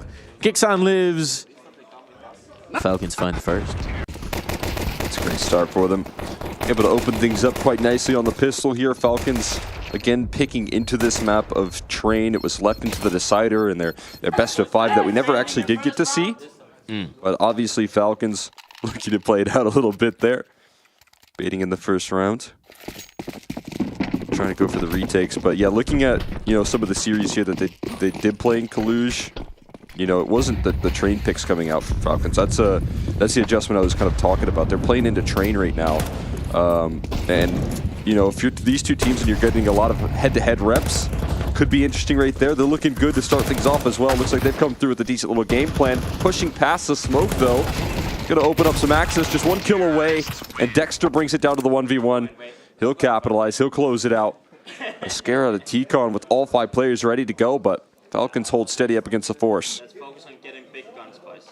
Good to grind this team down a bit. Put them on notice. Problem is now you're going to have to take the eco, right? Presumably. Justified shit forcing back into this. But still, keep them honest. Keep them very honest indeed on a map that we know still has a lot of chaos. Nate stack.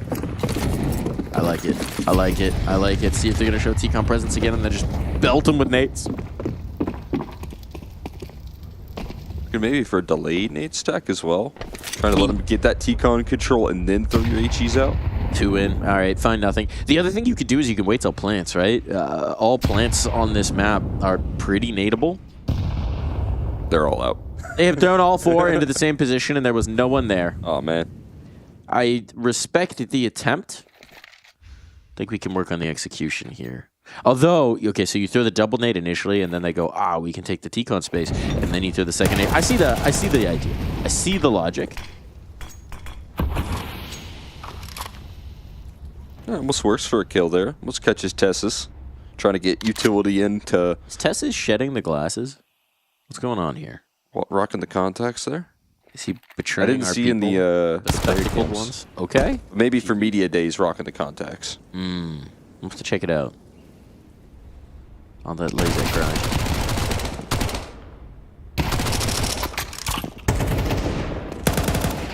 I like the cheeky boost up through the top windows angle in towards Pop. There's one of the things that was always just so much fun about Train. All the rat spots. This time, rocking the glasses today. Falcon's gonna get healthy. There we go. Okay, thank you. Keep it on brand here, Tessus. Can't be leaving me alone out here. Yeah, contacts can be a dangerous game. I need, yeah, I mean, you had some recent challenges, shall we say? I did. Yeah, you got to be careful of taking those things out. Make sure you wash your hands. A little operator error there. Yep. You get your fingernails nice and cut. These are all things that you have to do with the contacts. Do not stab yourself in the eye, folks. Strong recommend. Yeah, I would, from personal experience, make sure that you avoid all of those things I just mentioned. Take proper precautions here as Torzi trying some damage back and forth here between the op presence. A couple leg shots sent out. These oppers are being very active right now. Dexter on Train could be very fun to watch here for Falcons, and looking to try and provide some opening success with that op early. Look at how many nades are gone already, right? They've got one smoke, one flash, one nade. Always the trouble with this first gun round. Yeah, they're shuffling quite a bit because of it as well. He's smoking the T-Con. This will stall out Falcons. They did want to take that late control. So we're below a minute. If Falcons do execute into this outer site, they could find life being pretty difficult. But as they start to take control on towards B, it's going to be Spinks just holding court there, keeping his team safe, trying to keep them comfortable and confident, so they can stay in the stack. And the stack is coming. 30 seconds. Mouse have called their shot very nicely.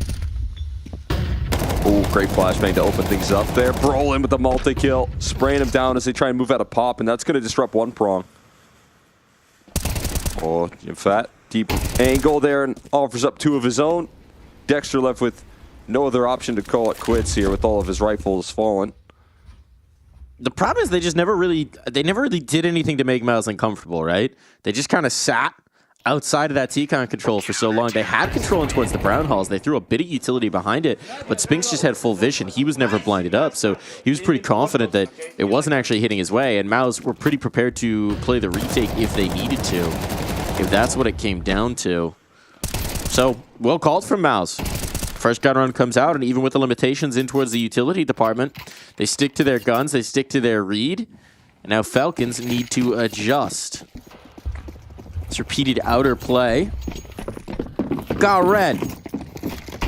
Yeah, I mean, great defense right there. Nice couple of multis from two key pieces of that defense. We'll see some aggressive duels being taken. Brolin trying to get very aggressive right now, very active on this play. But Molly did force him off. He'll have to back this one out just a tad. We'll see if they can force him a little uncomfortable. This is a lot more B defaulting than we saw just a round ago. That has facilitated the stack, trying to force some pressure on that side of the map. Spread the defense there. That's a whole peak. Trying to play off the smoke bounce and kicks and just deletes them. Yeah, surprised Brolin committed to that. Surprised Brolin stuck around in that fight, and now Tess is taking some space outside. This is starting to get very nervy indeed for Mauser, losing the numbers. Insertion caught in transition. Just a walk through smoke with a deagle collects. This is falling apart entirely. You got to be thinking about how you're going to get out of here. And Spinks naded down. It goes from bad to worse. They haven't even taken a sight yet. Well, right now you have the walkout from Jisk out of the B side, so he's just gonna clear all this information. You're gonna bring that bomb over as well. So nice details from Falcons to avoid the two. Guys, I have everything. My Jisk impression. I'm to B. The site is clear. Site is clear. All right, Torji will shoot his way out into the save. This is the escape pattern. It's getting the heck out of Dodge. Tucking on in. Hiding around, finding some new platforms. Staring at the rain. Appreciating it. Did you know that it hits your gun? Really? Yeah, it hits your gun, Exner. That's a little bit distracting. That's so beautiful. It's so pretty. Good point. I kind of want Torsi to unscope. If we have rain on this map, what's the next weather pattern to hit a map of Counter-Strike? Snow. What map would look good in the snow? That's Office. currently in the pool. No, we're not adding the office to the competitive pool. It's the only map I know with snow on it. Yeah, but we could add snow to the existing map like we did the train. Nuke might look good. Isn't it Cedar Creek? You know what state that is in? I think it's just sort of a generic name. I don't know if they gave a state. USA. But we could put Nuke in the snow. Nuke in the snow would be kind of nice. Crunchy outer yard. It's like so much of that map's inside though, you know. Yeah. No. There's a decent bit of outside as well. There is, yeah. It's just quite a bit. I think the issue with that though is that there's maybe too much map outside because you do have to take out a yard control. Snow might be distracting. Might be. I'm not a big fan of crunching. green maps either, so maybe add Ancient in the snow. That is a rainforest. That would be tough to sell. Yeah, but I don't like the green, so just cover it with snow. What's your problem with the color green? I just don't like it in Counter-Strike. Interesting. He hates money, folks. He hates that green. Only in video games. I do like nature. Suspect. Suspect. Nature credentials being questioned out here. Miles holding on to more nades this time. Taking that aggressive T-con control, taking the space here with Xerxin and Brolon. But it seems like the inner hit is finally coming. Just a more straightforward play with Spinks deleted, unable to get anything whatsoever. The question for Mouse is, do we even attempt this? The answer, no. The answer is no. They're not going to attempt this. They're done. They're looking for pretty rain into the next round. They're looking for the rain. Going right back to Ivy right now. Hear me out. Dust 2, but in a sandstorm, so you can't see anything. Try that long fight when you can't see further than 5 feet. Well, you already can't see much in long fights in general. Lots of flashbangs.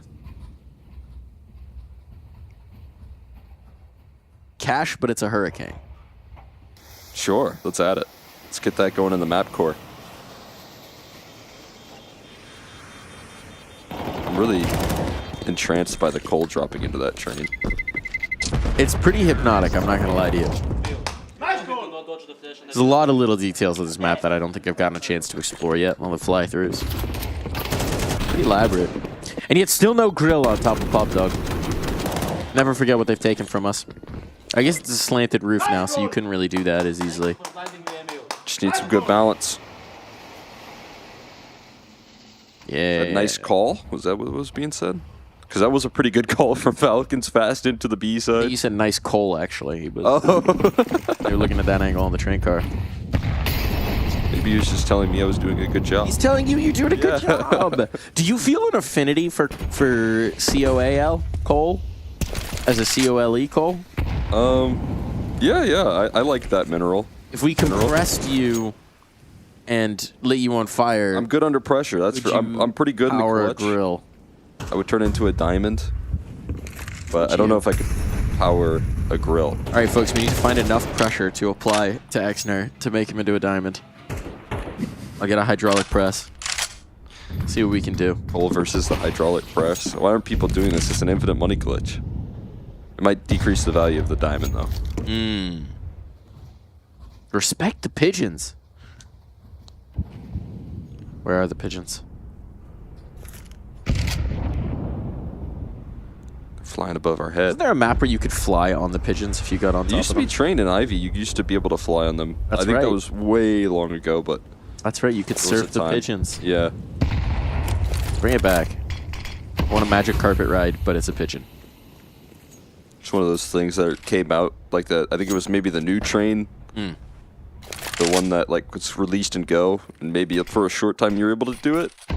I can't remember if you're actually able to do it in the game. I don't think it would be possible, but was a solid hitbox here. Oh boy. Not a solid hitbox for Torzi, but The rifle's holding the line once again. Rolling with a couple.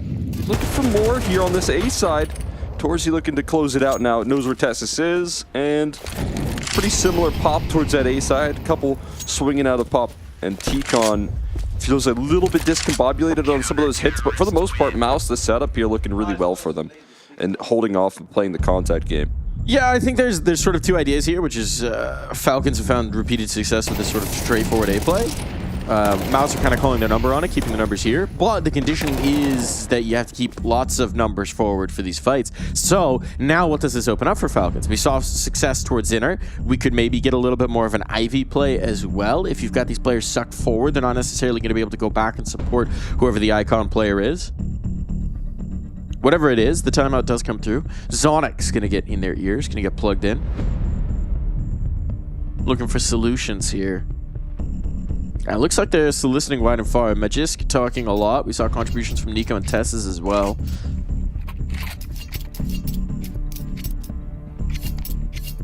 Kicks on silent. He leads by vibe. It's letting them read his aura.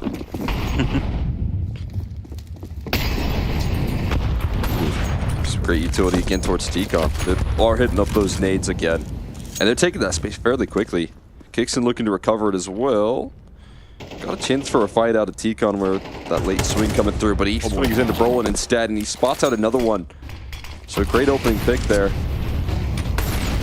Kickson calling his own number here in this round.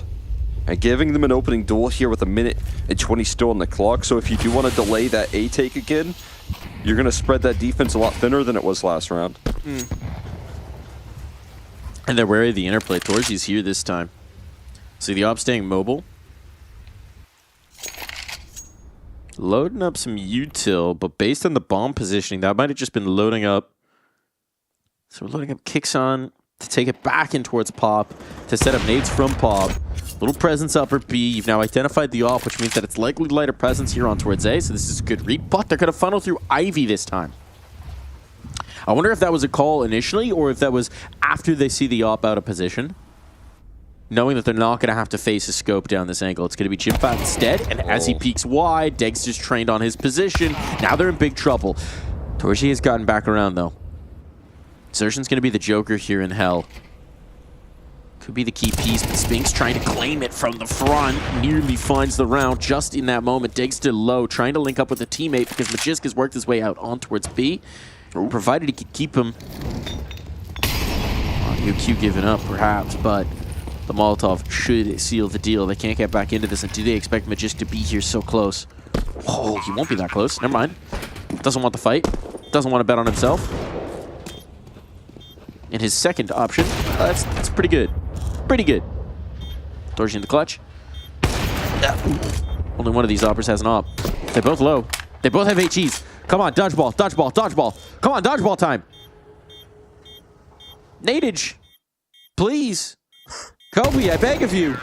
Neither one's going to throw the nade. That's, well, yeah, okay. I mean, don't want to take out utility in the clutch. I get it. If the call out there was made that he was low, I'd imagine he'd try and toss in a bank shot, but maybe just overlooked a little bit in that department. Maybe didn't identify that he was low on HP, so excellent opportunity right there.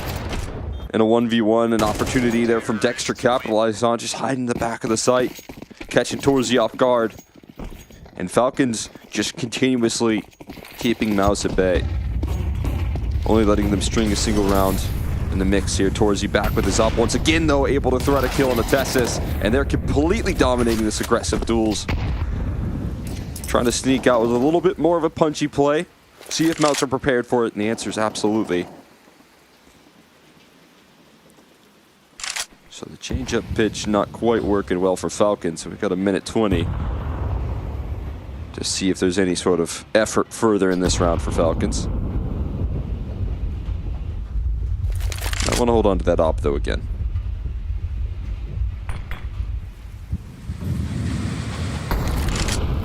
Be seeing the pretty rain for a little while.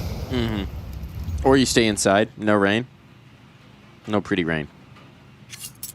Get to look at the details here. Bomba. All right, hear me out. You put the bomb on the rail, but you've bought a Zeus. So then you electrify the rail, and it shoots the bomb, remote detonating it. Okay. So we're saying just to get, you can plant anywhere on the tracks. You just got to plant it on the third rail. Yeah. But if the goal is to just explode the bomb anywhere, I'd imagine the issue with that is you could also shoot a bomb and it would be pretty effective at blowing up. You're right. I don't know. I haven't thought this through. I'm not a big bomb expert, but that I'd imagine would do the trick as well. I'm thinking I haven't thought this through. I mean, yeah, you're just spitballing. What is the scene from Lady Killers where the guy's trying to talk about how plastic explosive is remarkably stable unless you have a detonator? He goes, this stuff's completely stable. You could hit it with a hammer and nothing would have to say. It's like, boom. Blows his thumb off. I imagine that stuff's pretty fragile. You got to keep it nice and safe there. It's a nice double up from Torzy.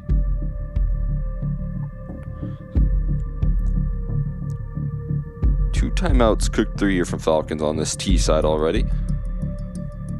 Know the implications of letting this round slip as well. They're probably going to keep the pressure up, I'd imagine, off the back of a couple saved rifles, trying to get everyone's money on the same page. That's exactly what they'll go with. Kicks and tosses over an AK. Looking to keep things rolling on up here for Falcons.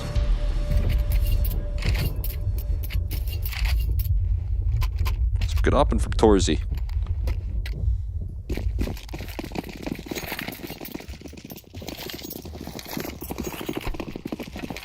Do you like a little bit of good hopping? You would also like 3 rounds here, though, from Mouse, right? That good hopping on train's supposed to get you all these wins. Haven't necessarily been getting the wins. Been surviving. Getting some exits. Would like these kills to come a little earlier, perhaps. And that's what Torchi's trying to do here on Ivy. Peering in towards T-Con as well. Getting a lot of information. And the aggressive pop dog play now could get active. Sershan wants to brawl. Player pushed up on the B ramp. Oh, this pinch could be huge. 3 players here.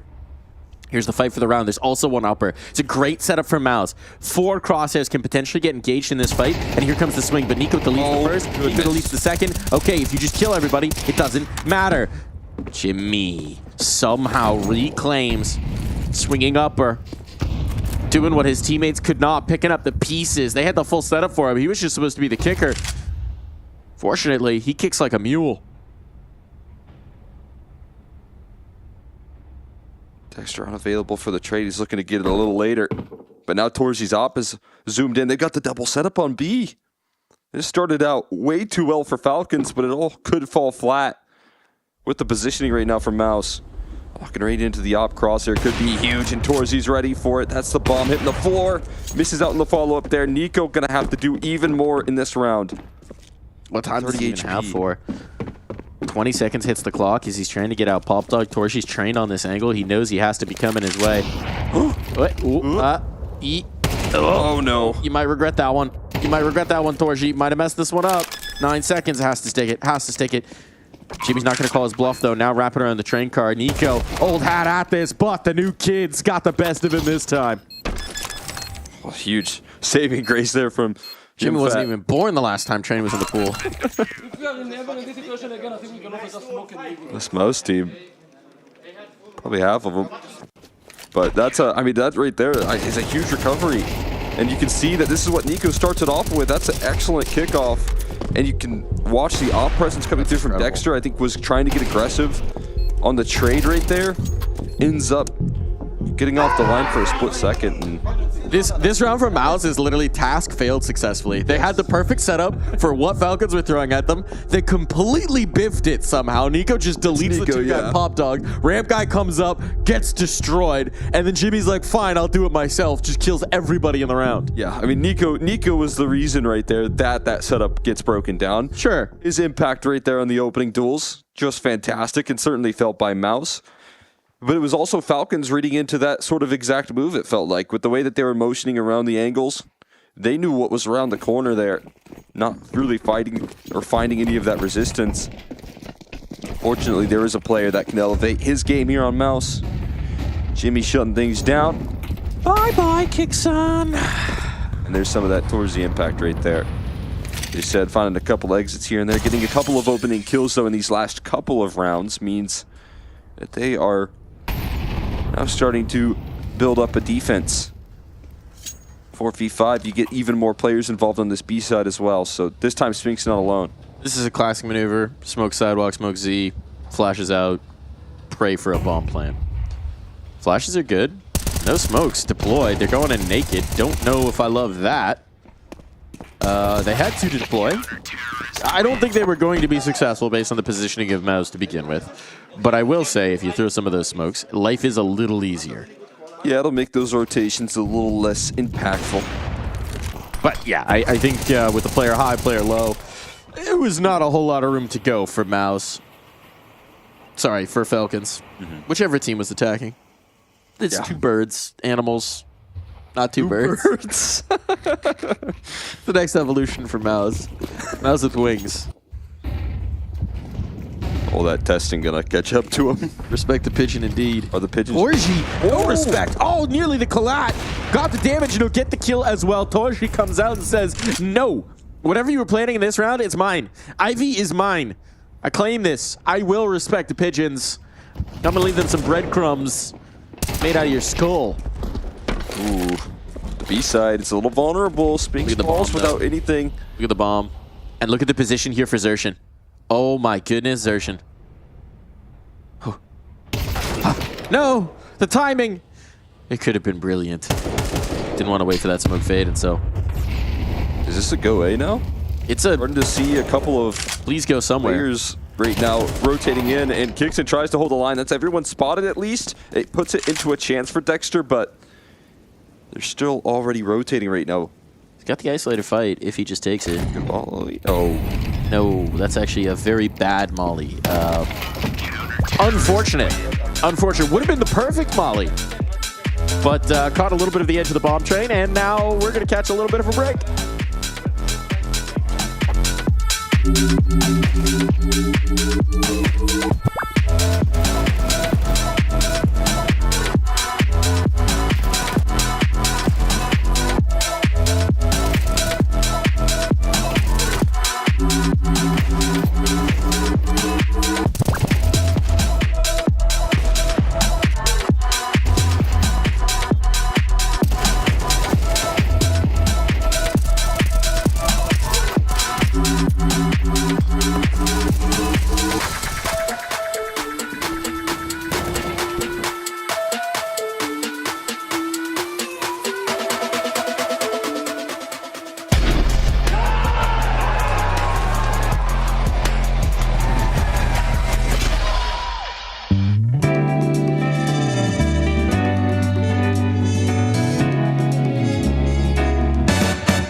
eyes.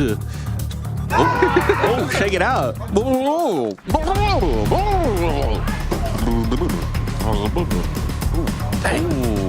Slapster. Slamster. Maybe that was the final clutch where he hit the heck out of the molly. Yeah. That was a real tough one. The trick is you don't wanna do that. It's a pesky geometry.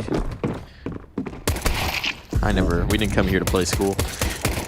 Hits on outs, controls on inners. Tess though holding on to uppers. That's gonna look pretty darn goodsers.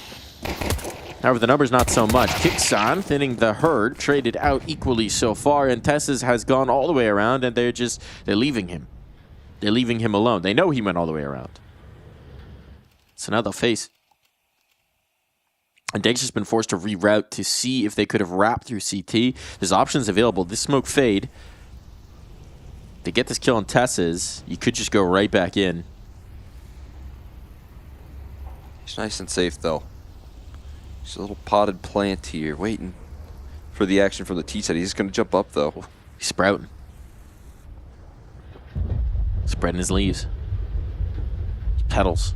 What kind of a flower would Tess's be? The sunflower. Shiny, bright. Tall, blonde. Zertian? Oh! Just misses him. Hide and seek champ. 2025. Tess's. Oh. Dexter, not so much. Yeah, he never really understood that game. The call-out's coming through there. Now Tess is the one that started off getting deep in this round. Has to 1v2 and a 180 required. Oh. Put together a heck of a resume there. I mean, gave them a chance in a round where they kind of got blown out of their first side hold pretty quickly. So, nice attempt there from Tess's. I will say Dexter has now had a couple rounds in quick succession, end of the last, start of this one, that can be just a hint of frustrating as a player. So, keep an eye on the temperature there for Dexter. We saw the desk pound at the end of the half. You come out, you get whomped outside. Not substantial just yet, but it's something to keep an eye on. Kixon's got the scout. Where is he playing with it that he's held on to this icon? Locking down Ivy. It's a good position for it right there. Nice long deep angles. Not gonna lie, I just processed that they literally have a graffiti there that says Ivy. I missed it. In the scope, if you're looking down the hall, I think it's spelled I-V-I. Oh, there's a little graffiti there. That's cool. I like how they've done that on this there map it is. to keep some of the old calls so that if new players are coming in and they're like, why is this called Ivy? You don't have to explain that there was Ivy there in a previous version of the map, yada, yada, yada, yada, yada. You just say, look, there's a graffiti, bro. Don't worry about it. It's like Goose with Dust 2. They've been doing that recently. Hell on this map as well. We still have the drawing of, I guess, Olaf on Olaf. Spinks looking to get himself something. And Heaven, of course. Nice tags, though. There's some connections from Kixon and his scout. Trying to keep it at bay towards the safe. This is moving past the smoke. It's a risky move, but he gets a couple. Still losing out on some numbers, though. And this scout yet to be seen once again. Kixon has yet to pop up again. That's a bit of a tag right there, but finished off very quickly. That's a pretty rough angle to take with a scout. Combat scouting. Gotta get those headshots. Gotta do. Building into the second half quite nicely here for Mouse. Early results promising. Reminder, it did take the 3-0 start from Falcons before Mouse really got involved. Rest in pepperoni pop dog ladder. Or is that the Heaven ladder? Heaven. That's the Heaven ladder? Yeah.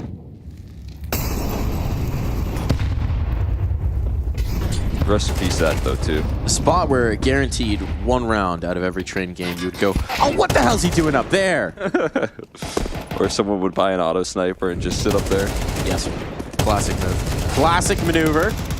Ooh. This is getting messy outside. They're at least doing some damage here, but it is just onto Magisk. But Magisk with a P250 in a position that they think has been mollied out. Well, could have gotten interesting. It won't get interesting now. Goodbye. Nade. Too bad. So sad. I like the idea. A nice little base setup right there. You get a couple of kills already. Could have been an extra. That would have been just dandy. 9 on the board here for Mouse before the first gun round comes through. Seeing some T-sided trains recently. Yeah. Interesting. Keep starting to build more comfort. Feels like you always have this push and pull on maps, right? Where a map comes out first and no one knows the timing, so it's T-sided. Then everyone figures out the timing, so then it becomes CT-sided because people don't have these solved utility setups. And then as teams deploy more complex utility takes, then we get back towards the T-side, and then we solve the counter util to shut down some of those setups, and you figure out those takes, and there's a meta that's established that you can play off of, and then that's where we find balance. It's the circle of maps. And they will throw executes. Or not executes, just Spinks walking out dry there. That is my favorite execute, is headshots. Who needs nades when you can shoot heads? Yeah, that'll do just nicely, and maybe that's more so what Mouths are bringing to the table here in 2025. Ooh. Man on the dumpster. Oh, we should see him. Man on the Dexter. Oh. What? Huh? See? Right. Shimmy gets away with that one. Maybe a little bit. Surprisingly, I think Dexter gets away with it a little bit more. He's happy that didn't look over his direction. Now they're losing some guns as well in this first gun round. That's pretty much a non-starter. Dexter offering up a little bit of resistance in that sense, but they are quick on the hunt. They're flying through Ivy right now. I don't know if they'll make it in time. No, they were maybe hoping the players would slip out and head their way. Dexter will presumably pick up his op again right after this. Presumably, I say. Yeah, surely. You sit on top of that thing. Surely. Got a kid as well. So some value saved through, but the streak is starting to get pretty heady here for Mouse. They have won the last 6 rounds. Right? 2 to close the half? Think so. 4 to open? That's about right there. I mean, it's been partially Torzi finding a lot of that CT side success there. Transferred his exits into opening kills. That's always a huge bit of impact coming through from your op on the CT side. Now you're having Spinks walk out B and give him a taste of his own medicine. He was experiencing a little bit out of that Falcon squad. Some contact walks through heaven, and then you're just left a little surprised. That's a great play from Mouse to start off this half. It really doesn't have to reveal any of your early setups or defaults. You just get kind of a freebie right there with an entrance like that. Ouch. Tez is tagged early. Falcons, how are you going to take some space here? Got to do something to offset Mouse, because they've been getting clean pathing in towards sites. This time, Mouse seem to be expecting that counterpunch as well, holding back a lot further, not necessarily taking the space. Here it is. Brown Halls, they've got some space in the Pop Dog. Molly's come out. Ivy control got to be taken. That's the route right now for Falcons to control the map. Torchi's got the bomb at the dumpster. He's setting up a utility for his teammates to get the take. We haven't seen this Ivy push out. Nico could just win this round. Nico could just win this round. Oh, Torji. Yeah, you got to be prepared for that. Nico trying to just completely end this. Can't quite take it all the way. His teammate came back. Kicksun, instead of following up on that flank, comes to the front. Running into the B side here, potentially. It could be a quick rotate right now from Jisk, but they definitely could take this ground here, and they will. But just not making the move back in towards B, so he's going to be met by a Molly, and they're going to plant at the very least. The Molly's just a tick shallow, which does allow some vision, at least, to start to get some info, but then the smoke and the nade follow-up is like, hey, you wanted to look behind that? Have an HE. I love this for Spinks. I love this for Spinks. Second one's a little tentative. Tries to stick around, just end it there, and now it falls apart. Nearly a masterful play from Spinks. But Magisk, that wily veteran, managed to get it done behind the smoke. Makes it happen in a round that Falcons really desperately needed. Nico, it starts out with that Ivy wrap, and this is one of the things that we're seeing teams get caught massively off guard by. You can't deploy it often, but someone's always got to be aware of the possibility of the Ivy walkout. Yeah, it's really prevalent in CT sides right now late into the round because it's hard when there's like 30 or 40 seconds left on the clock for you to have any impact on Ivy unless you're actually going to run it down into those duels, and can be a difficult position for a T side to default from. So it does create vulnerabilities late to the round. Falcons do a good job of exploiting it this time. We'll see if that's a continued point of contact here. Dexter 1-for-1 trade. Great offer up from InFab to offer up the quick response. He's an offer. Oh, yeah. Jim Fopper. We're going to workshop that one. No, it's good. It's got something to it. Got to get him another nickname after Goonfat has really taken off. What about Jim Fat? Fap. Jim Fap? Fap. Jim Fap is good. Jim Fap is good. I mean, Someone's it might be a done little that, bit of old terminology right there with Fap. I don't know if that's as prevalent anymore, but... I don't know. You're the kids. Are the kids saying that? No, they're not saying that, no. Unfortunate. Streets forget.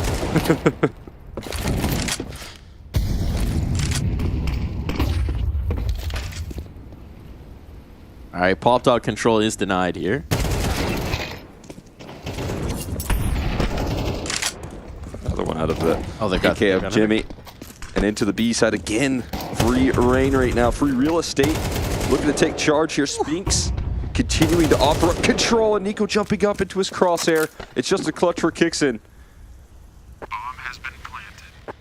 And these are two nightmare players to deal with on the other side, right? Spinks and Jimmy in the post. This is maybe the worst combination. They play together on the peaks. Nice combination play off the two of them.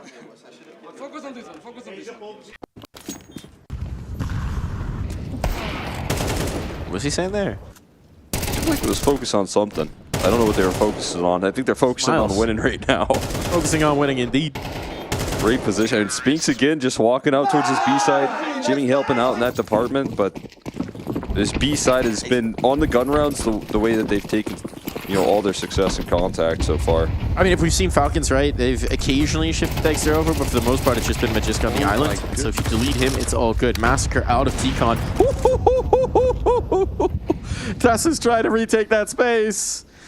Oh, man. Trying to make sure that exchange was for not for nothing. Instead gets blasted. Torji having a hell of a one. He's been playing unbelievably good in his counterpart right now, and Dexter feeling a little bit frustrated in some of these late rounds here. So you've got a couple different ways to win if you're Mouse on this T side, and one of them is that T side op presence.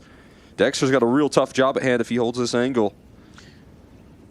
Oh, this is a nightmare scenario. Look at how spread they are. Every player's on an island. You need somebody to pull off a huge multi-kill if you're even going to have a chance at this round. You're not just going to save. And Dexter's going to get deleted. Oh, barrel spotted. Goodbye! That's just more frustration for him. I mean, we saw the death slam at the end right there. That's got to be the most frustrating. Yeah, okay, but some of these rounds are frustrating. A lot of them are his positioning, right? Outside in particular, we're just seeing a lot of moments where when the hit's coming through, he's in transition between two spots. He's very exposed. And on train in particular, with this new train where you have really long sight lines, there are a lot of ways that you can get exposed. There's a lot of ways that you can get caught. And now it is just this one safe gun that might maybe make it through. Their money is in tatters. And a reminder, Falcons wanted to play here. Falcons wanted to pick into the nuke. Sorry, the train. Whatever map this is. And they have not had a great time with it.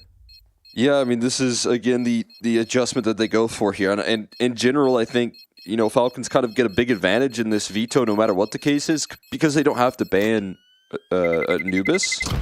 So, you're just talking about out of the gates a bit of advantage there in that department. Get one of your permabans banned before you buy Mouse, and you're just looking at the veto here. It is a bit of a change up from series in the past. They elect to go into the train. I kind of understand the vision with how some of the train has looked in the past, but some of your key pieces struggling a little bit. We saw one good defensive round from Nico where he's able to flank through, get active, and find a couple of kills there, but B side has been a little bit vulnerable there with Magisk getting caught off guard, not being able to provide any resistance in that department. These buys have been really awkward all the way through this first half, or second half rather, and had a decent T-side to start this thing off. Ended a little bit rough, but a 6-6 should be something that you're happy with in this this T-side right now, and walking away with only a single defensive round right now and not a lot of time to turn that story.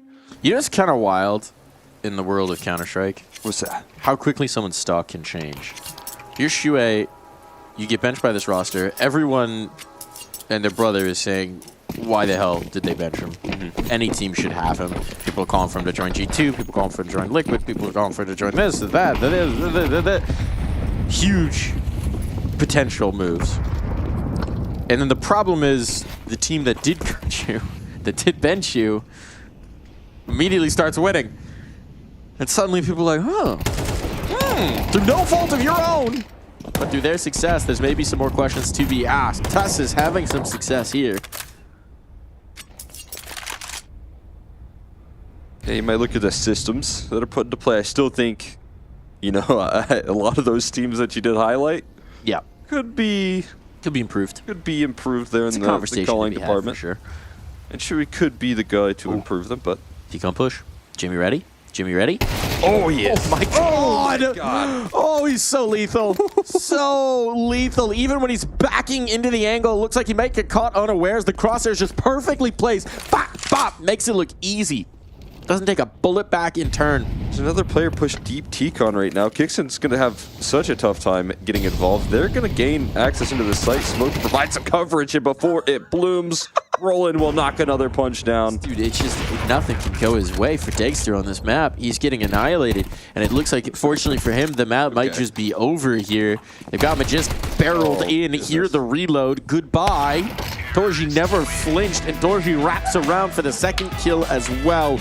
A master class from Mouse in that second half, never letting Falcons settle in. That was just a work of art right there from Mouse in the second half. That T-side dominant, had so many different ways to win, whether that was walking out B, catching that defense a little bit off heel. They have the impact coming through from Jimmy in so many different lurking positions. A lot of impact out of Ivy, and we've talked about how important it is to have that player there ready to influence that part of the map there on some of these T-side hits. He was punishing the aggression later down the line.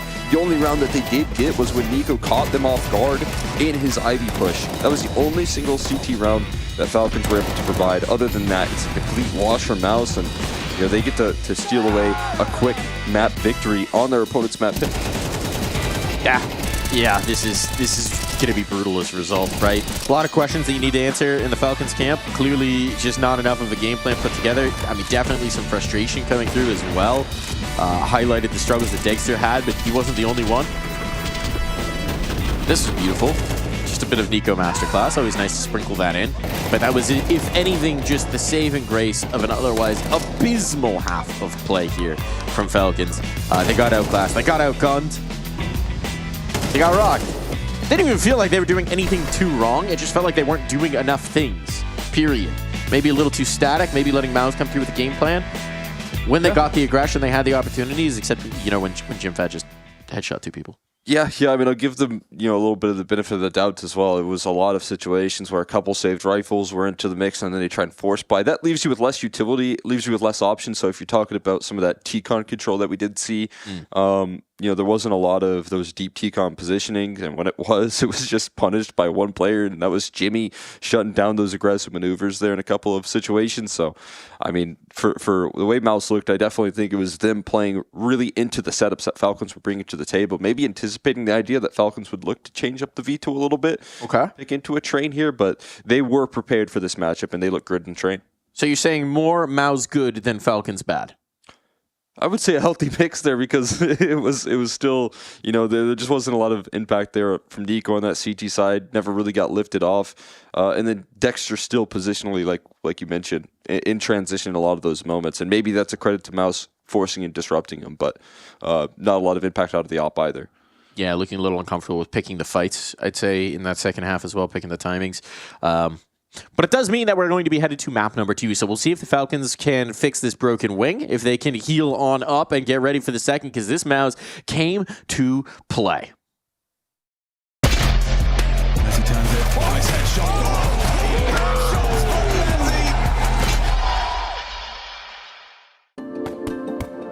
Hi, it's Bob with Face It. The official broadcast is better than ever on Face It Watch. Yep, that's right. Switch it up with the POV selector.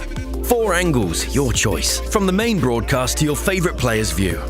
And it's available on the Faceit app and Chromecast. But wait, there's more. Keep watching, keep winning. That's how we roll. Watch ESL Pro League while having the chance to get skins and Faceit points. Look at this beauty. Change the channel and control how you watch.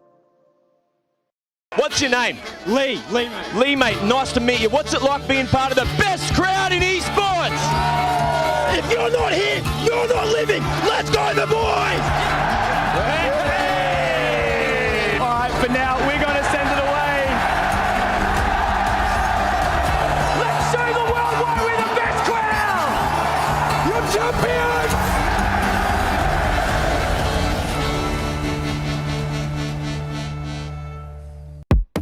So, Mirage, I'm playing a short on the city side, and the Exertion is playing a connector, and then together we are both in different sides, but also together in the center of the map. Yeah, and this implicates that we have to communicate with each other, and yeah, we're gonna go through it a bit. I think first of all, it's the position fit me because you also move and you do some small rotations, and you're not only on short. And it's also, you can do it individually, like fighting. You can just go out short and take duels, which is something I like. And I also played in this position for such a long time that you feel comfortable automatically. I mean, I think that it's two different positions completely, because I mean, I also played short, as I said before, like 90% of my career as well, probably. I think that, as Lotan said, it's a position where you have to read the map really well, and you have to find yourself in the right position, where I feel like connector, it's more about communication and supporting maybe teammates, and also giving more of like a plan.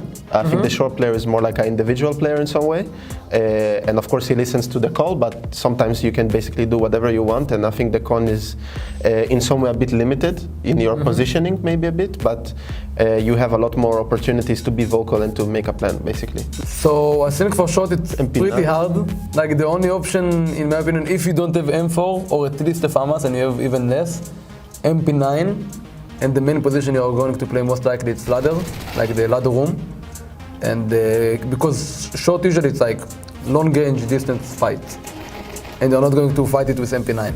So the close range you have, it's most likely ladder room. Basically, there was a round versus VP, 2 rounds even, where basically there is this bug angle in short, like when you're in next to the bricks, it's like a headshot angle, and you're holding B-house, and there was a round that Jimmy was there, and then Lotan comes from short and he's like, sit, Jimmy, sit, I'm coming, sit. And then basically they do a tower on these bricks. Both of them have like full pixel angle, you cannot kill them, and we just kill 5, we stay 5 alive, we kill them on B-pop, and every kill I just scream to Jimmy, don't move, and then we kill another one, don't move Jimmy, don't move, and then another one. Yeah, and then like, I don't know, a couple of rounds after, it was basically the same situation, but I was under, and I just hear him say like, let's do tower, you know, and it was so funny, basically. So I feel like that was the main one. For con players in general, I mean, I'm not as experienced as maybe other players in that position, but I still think that I understand the sense behind it a bit well already. So yeah, you just have to make a plan. So you have to play together. You need to play off spawns. You have to play aggressive, but you also need to know how to play passive, for example. I think it's important. But yeah, I think it's just in Mirage City side is very unique because I think that everyone has to play. Everyone has to have an idea. If Jimmy wants to push B house, he has to be able to do it. If Lude wants to play aggressive on A, like we have to be able to play all of it. So I think overall, make sure you give your teammates space as well in some way, maybe. Yeah. I love how he's talking about the game. Everything, yeah. Con player, mate. Just right behind him, I don't know if RBK knows that. He wins it! 1 versus 3.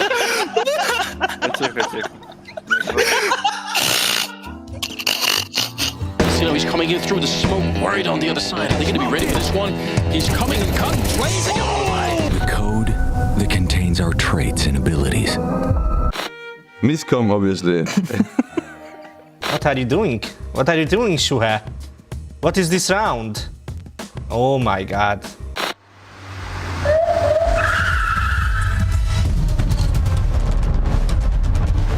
When are you going to release Counter-Strike 2? I can't say. One man. I need one thing. One role. No, let's go. Come on. Suddenly we put our heads up and we are in the playoffs already. Now that he's gone, would you ever date another gamer? No. Like just straight up? No, I wouldn't. Oh my god, my putain de clavier.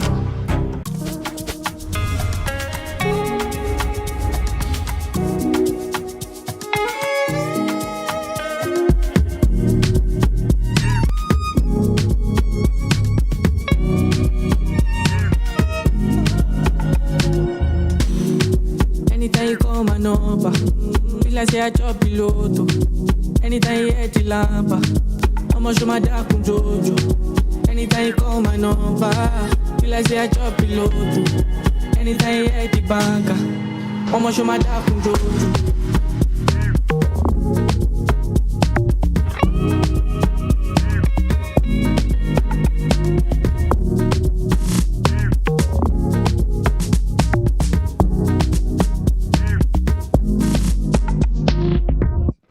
No fun allowed. That's why we got to shout across the glass, shout All across this the room. competitive integrity is getting in the way of having good old-fashioned good dab. It's a banter. Ah, oh well. It's all right. Luckily enough, in this game, you don't need a megaphone for the teams to hear each other. Not these teams. They get loud. Yeah. All right, someone poke 3D Max with a stick. Wake up. Hello? Do something. Flames, he's got this. Oh, can he clear it? No, he has to go manually. Okay, so the boost. Corner. Yeah, seeing a lot bit of this. Yeah. Considering one player's already passed, yeah, you're not going to be Yeah. ready. The fact one player had already crossed that, you're not going to be pre-aiming it whatsoever. Gravity doesn't want to swing to trade. His RV players aren't ready yet. You two are being lined up from the Mac attack on the bin. Just a Molotov. That could land on E-Box. Top red. And it feels like a bit of a damp squib. Well... Oh, Nezzy. Not steady for a second. They're out of the pop dogs. I would put them to bed. 4 on 2. Vitality just cementing their feet in place, and the kills come to them. 1 by 1, they fall. Zaru getting loud.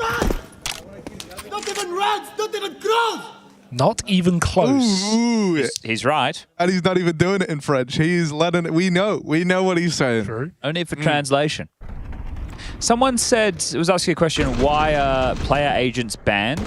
So I think this is another one we would need Mr. Producer to check with tournament operations. I'm pretty sure in ESL tournaments it's banned. Yes. In majors, it's a gentleman's not. agreement. In majors it's not. But teams, yeah, agree. I also think no one... ESL presents the ESL Pro League in partnership with Intel, Acer Predator, EHL, Kadia, 1xBet,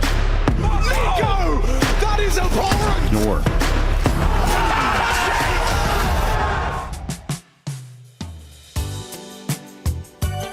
Welcome back to the ESL Pro League B stream. I'm Darth Mike. This is Cole Exner McHenry, and we're going to be guiding you on a spiritual journey through map number 2 here. This music just put me in some kind of mood. A little meditation. A little meditation here.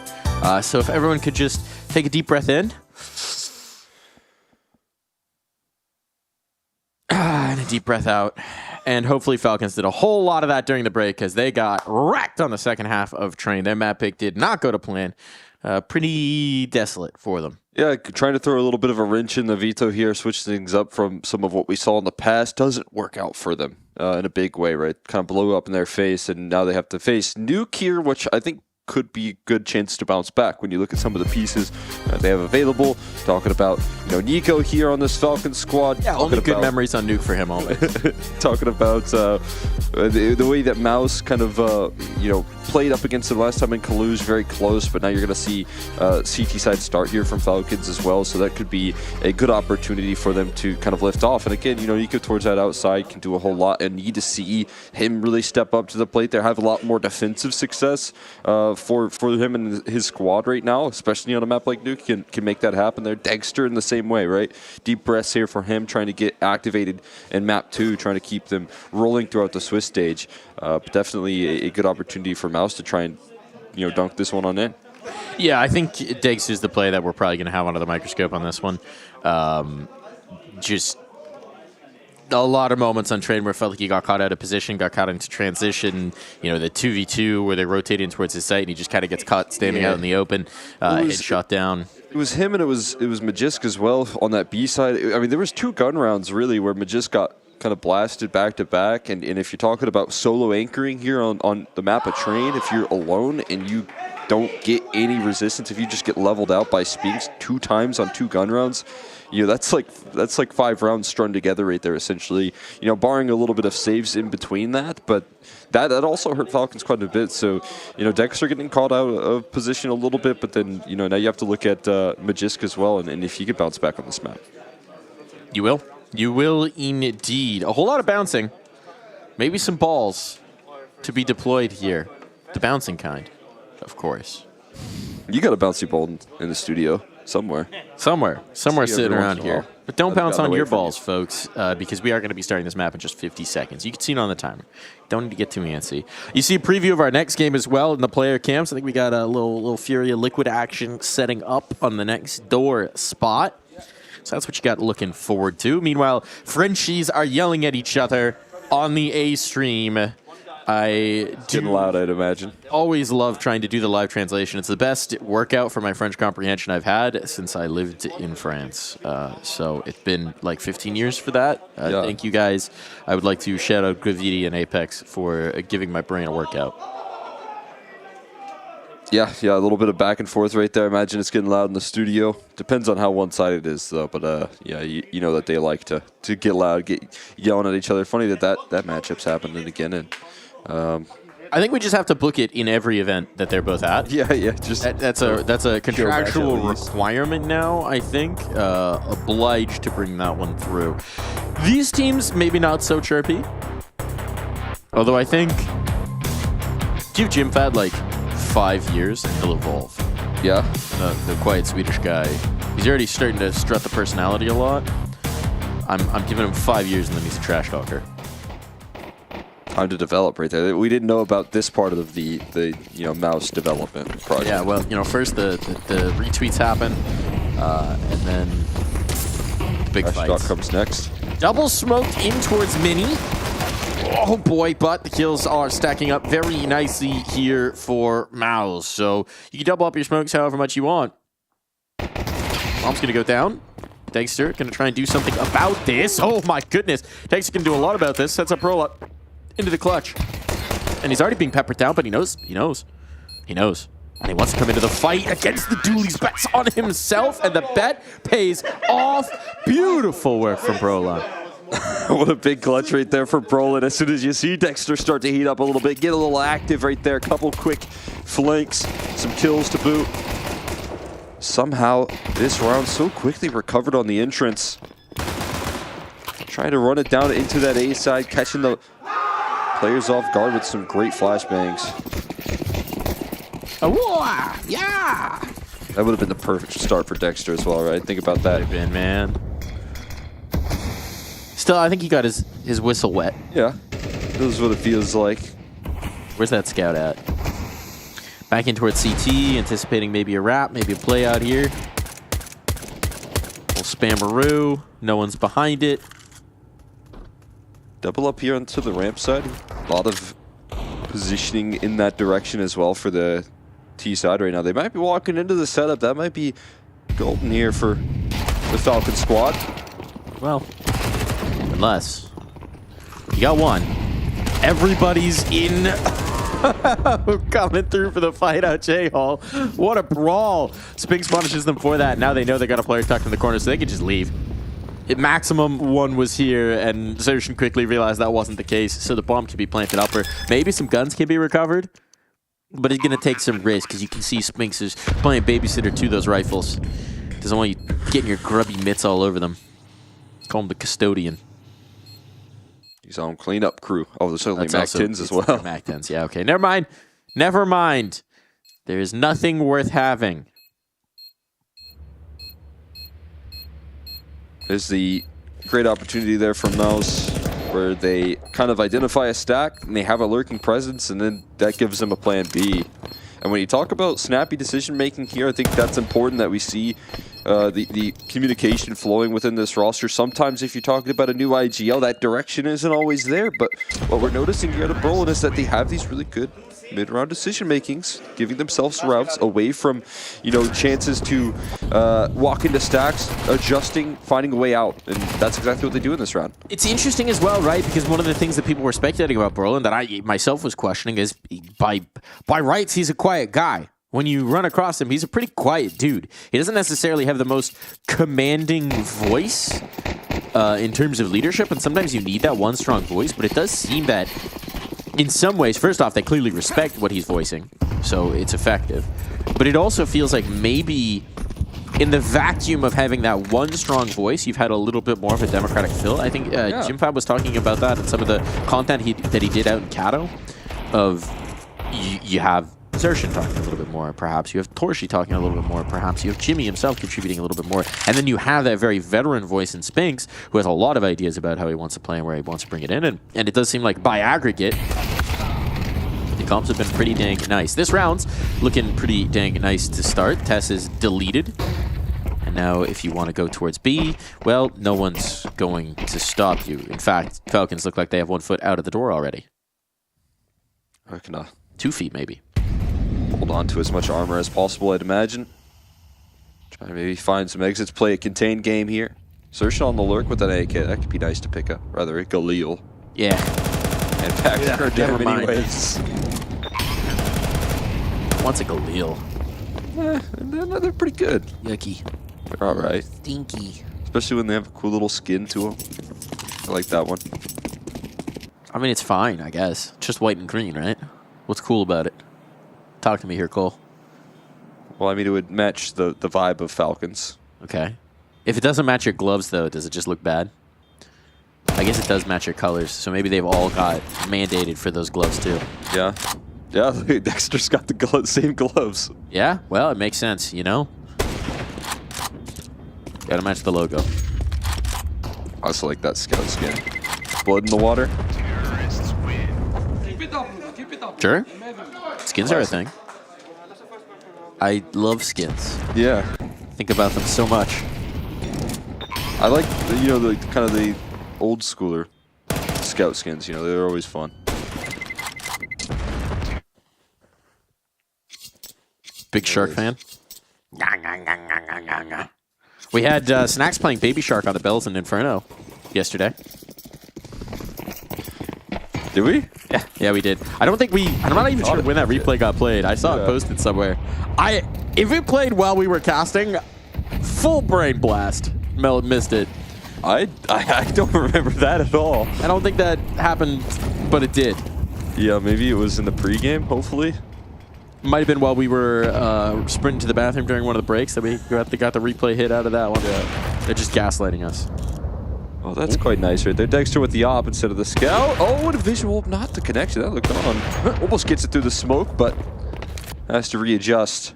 Why did you think about that smoke wall, Mouse? Yeah, walk a little close to it, at least. But they do cross. I mean, the issue is with that second player spotted, you definitely know there's some presence down here. So I like the reposition from Tested. Now the op fills the ramp room. This is a good little flow chart of rotations right now from Falcons, especially in the 4v5 that they have. But it is going to rely on Tessis now having a little bit of impact. He's been struggling in the last couple towards ramp at getting his one. Dexter can drop down the support. The problem is with no one else to help him out towards ramp, right? They're still wary of this lurk. Now that window break comes in, at some point they got to get eyes on Tess's one and done. Is that going to be enough is the big question. Dexter forced back. And now Jimmy can strike. Jimmy can strike. He's rumbled, but he still gets his. And he might just get some more. Can't quite find the track. Never stop moving. It's the magic way. With that bomb ticking away. Brolan policing the vent drop, and Torji knowing that he's got one player isolated here because of Brolan's fights. He actually wants to go forward into the brawl, but Dexter's good for it. Looking a lot hotter here on Nuke, and that will be good enough. Dexter opened it up, and he found a critical round in the retake as well. Kill in the retake, rather. And so Falcons get on the board. That's just lovely work right there. And it is two of the players that I wanted to see a little bit more out of defensively. Finding some decent success right there. Majiskin, that combo with Dexter, having themselves a field day in this round. Tess is getting his 1-for-1, being able to delay. And this trade on the Jimmy here in the lobby side is huge.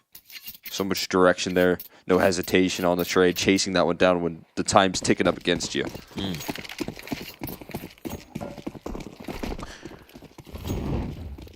Still plenty of time to dip back into the war chest for Mouse. What are we going to get? Faster play? Up a pop? Double pump upper bust.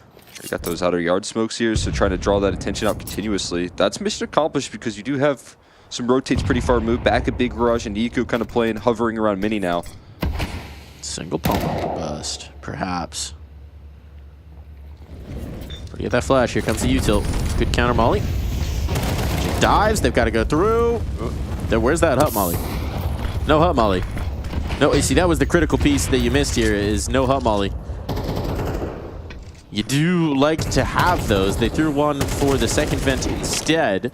Left hut uncovered.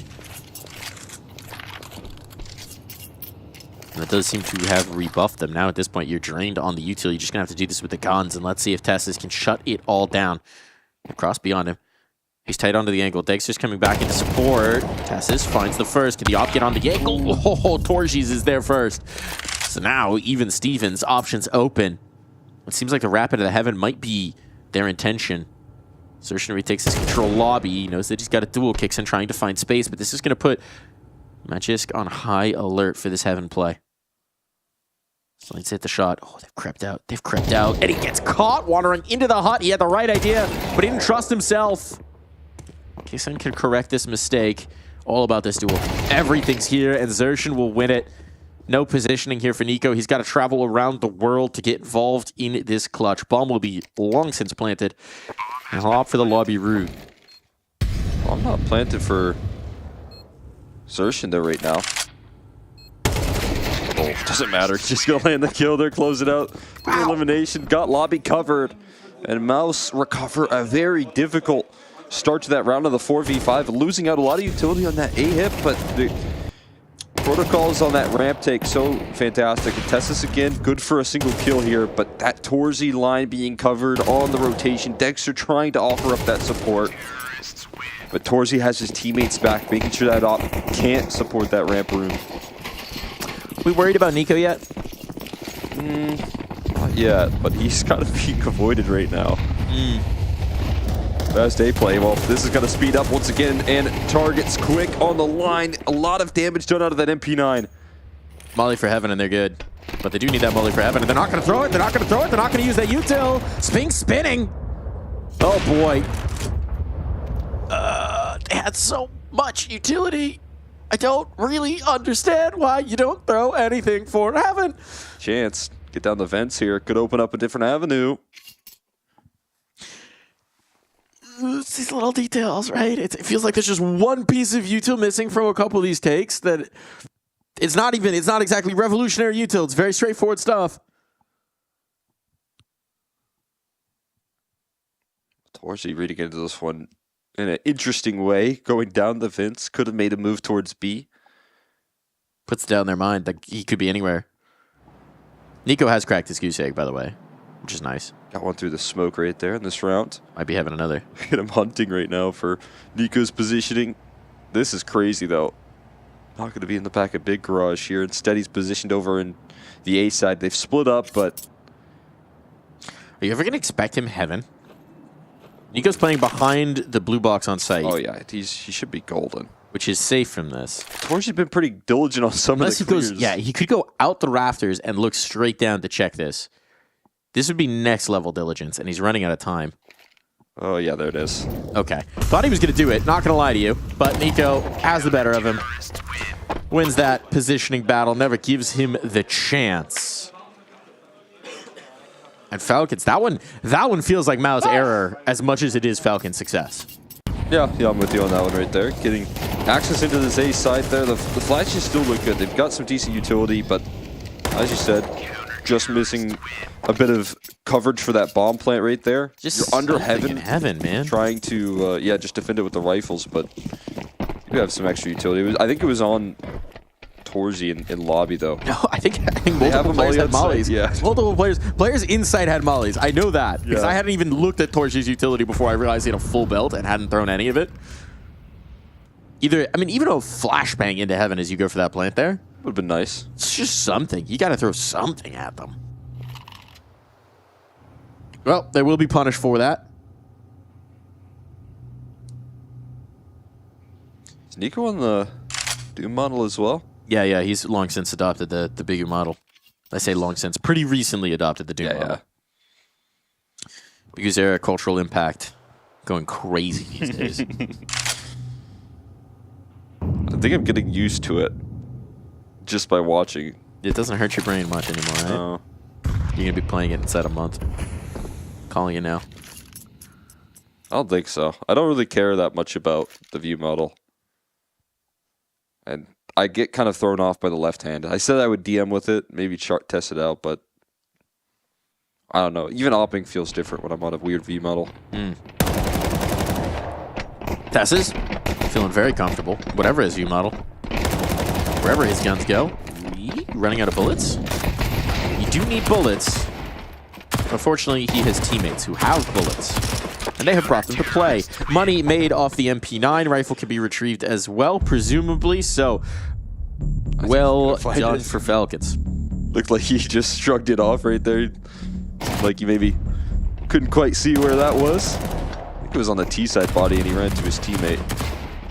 Either way. Nah, it's definitely on the ramp somewhere. Yeah, but then he gets it picked up there and he runs past it afterwards. Yeah. So, picking up what you put down. Sneaky move.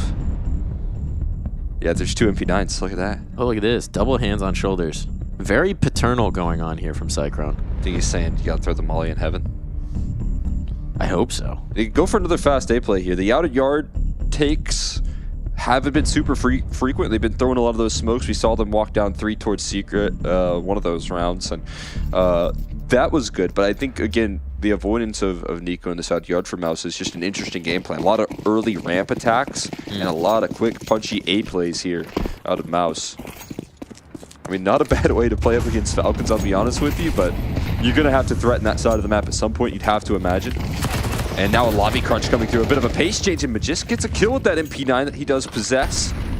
And gets out of dodge. So a nice 4v5 taking down Jimmy, taking that lobby control. You love to see it if you're a Falcons fan. So clearly keeping the MP9 was all in the game plan. He's actually calling his shot for this one. Master strokes. You know what's good as well? They throw that sort of lobby execution right there, that crunch on a round in which Mouse do call a timeout. So you'd imagine that they're trying to get this set piece rolling out once again, trying to maybe throw out more of a off-spawn execution. Looked like they could have set up for that with how late they are to take this outer yard, and you know that's just a great way to disrupt the game plan here from Falcons. Get those CT sides continuously running. Goodbye, Brolan. Boosting up over his smoke to try and reclaim lobby. Not something you see the T's have to attempt very often. But this one has been absolute desolation. Man, just call it, I think, at this point. They are. They are. Backing away. Totally denied. Commanding round from Falcons. Fly out hot for Magisk and just never look back. Never give up that space either, man. That's brutal. Falcons taking lobby at the start of the round, and they'll close out with that control as well. Well, we're going to check the cars in the parking lot. Oh, into the grill. Do they have engines in them?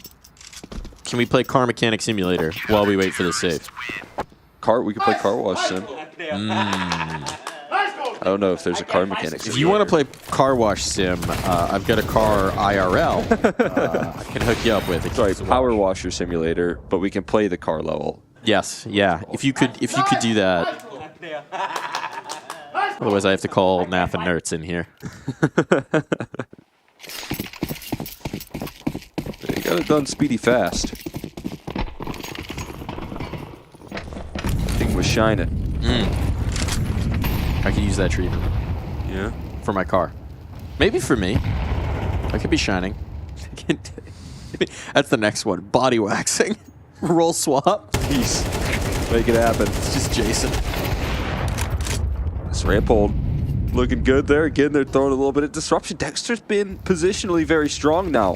He's been where he needs to be on the CT side of Nuke. And towards that outer yard, looking for the close. Nico can't quite capitalize just yet. But Space down nice and low should make this one pretty straightforward. They're on top of T roof right now. They are. so much ground being gained. Only a couple bullets away from closing this thing out. I was going to maybe need some time to talk here. Spinks is in this clutch.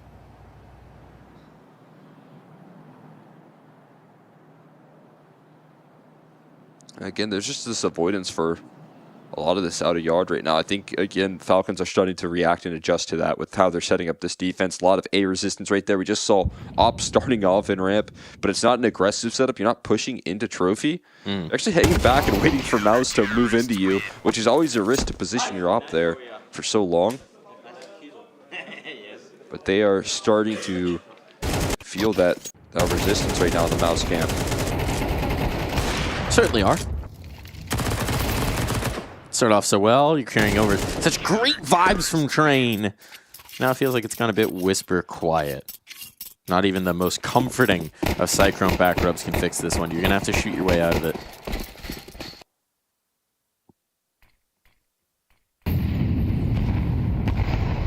This round, maybe not so much shooting, not so much Xertion. Tegster settling in very nicely indeed after we were putting him under the microscope a bit on Train. 8-2, it's looking good. You called out Magisk as well. He's looking good. We should just call out more players. Maybe that's the solution. Public pressure. Everyone knows that helps. That'll do the trick. Wait a second. Torzy in his face! Oh no! Oh no. Oversight right there. Torzy stuck by the smoke. And a couple Tech 9 shots. Ooh, an op? What a gift. Thank you very much. Take that every day of the week. The response here from Falcons, one player goes down the fence. And Kicksan's clearing outside. Nobody is outside, but he is going to make sure of that fact. To give Magisk at least his back to play from. They're still wary that someone could be slipping down secret. They didn't see all three of these players. They didn't see Brolan, presumably. Well, this could create some right answers here soon. It depends on what the adjustment is. Yeah, they're going to remain separated for now. And it seems like up the ladder they go into the A side long term. 30 seconds left. And Kickson going to be with plenty of time to, sneak in towards the lobby. Hear me out. This nade, with how low a couple of players are. I feel like Torzy's going to stand to heaven. Could be very impactful. Unless you just take the face. Now here's the HE. It will be on Jimmy, fortunately, but now they are both just a shot away from death, it feels. Just dancing around here. Players got to get up. Vent is the problem here for Magisk. And he's being watched, and he's being deleted. No chance to slip away there for the Dane. It falls to Kicksan. Doesn't know where they are. And Jimmy will bring the fight right to him. What a way to keep things going here for Mouse, just when it's starting to look like they're down and out. And actually a timeout, I think, called right off of that by Cyclone. Because they want to take this blessing that they've gotten off of the pistol round and carry it through to close the half. That blessing offered up by Torzy in that situation right there, catching the rotations doubled up in towards J-Hall. I love how confidently Jimmy plays that clutch. He is watching Vince on 1 HP in the wide open. That is unbelievable. It's like he's trying to just transfer energy into Brolan every time he does this.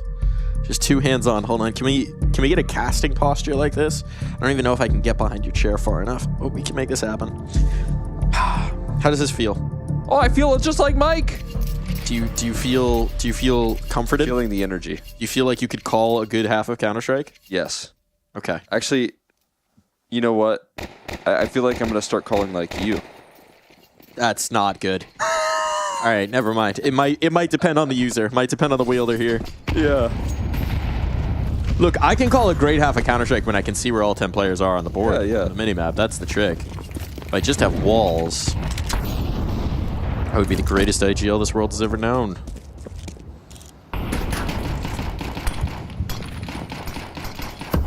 That's a bit risky. Is he spamming with the 5-7 to the smoke right there? We finally see the wall of smokes right now from Mouse. And look at the next reaction here. We got Falcons with a heavy rotate down and towards that lower side. They are completely aware of this presence. And it's a great reaction coming through from Falcons as the wall of smokes is tossed out early. Okay. Fady. Flashbang. Dodge. Nico. Fight. Kill. Trade. Ooh, this is a late lurk though. Jimmy trying to influence the round here in a big way. Going to clear it out lobby, sneaking down the vents. Oh my god. Was he seen it all? I don't know. Maybe? He's like aware of the possibility, but no one's rotating for it just yet. I don't think they saw him. Magis at least looks aware, and it's not really going to help him. He knows there's a round secret. So still in a position to succeed here at the moment. If Spinks mollies him, or just swings him, that also works. That also works. Now utility being dumped, they need to get this bomb planted. Both mollies were for the same side, so there's something to that, perhaps. But the number's now punched in.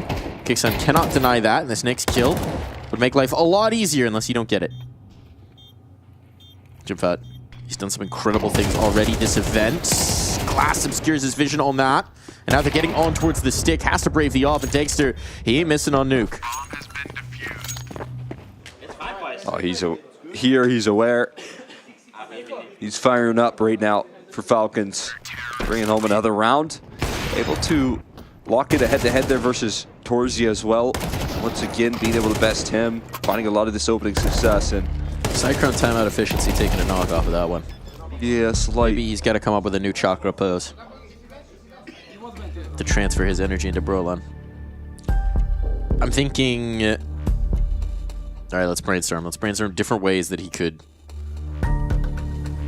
Just hands on the side of the head? Yeah, might have to get closer to the brain power to transfer the brain trust. One hand on his head like he's unlocking Gohan's potential. If it's an electric current, you gotta keep it in a cycle, so hand-to-hand connections. Ooh, they hold hands? Yeah. But from behind? Yeah. Wait. Hold on. Do you like, aerialists where you lay on your back and you like lift somebody, you put your hands against and then use your legs to lift them? Like an airplane. Like an airplane. If he airplanes Brolan during every timeout. That would be so cute. He'll be so calm and happy and joyous. Whimsical.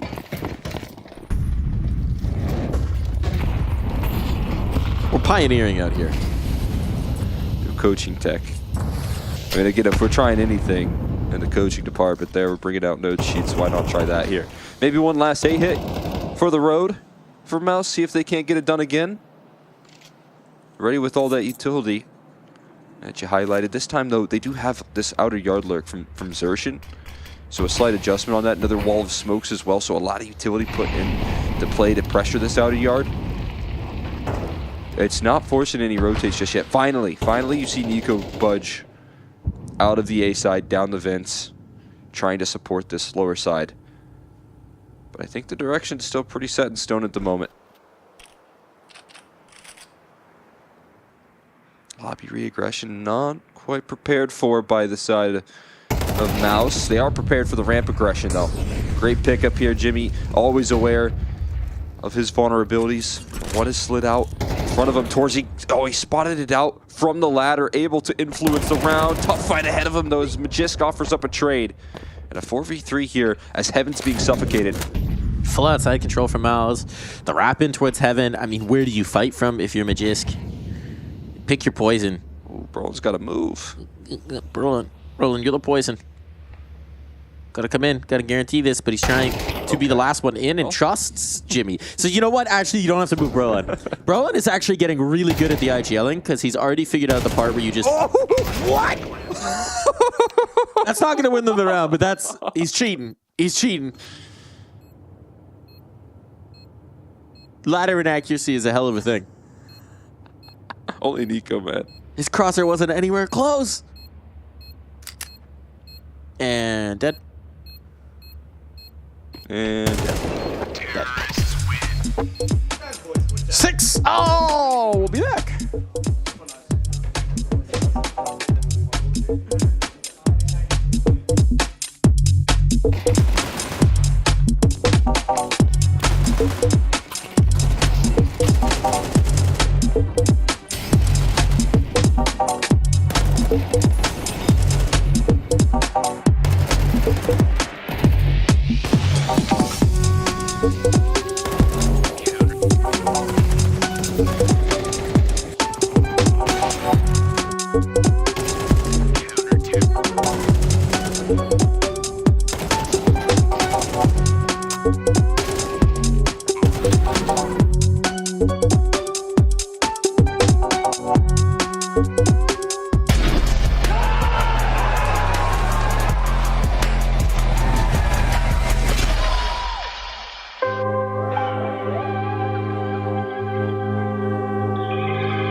Feedback, remeasure, set goals, improvements, implement, adapt, and train, and then you go back to feedback.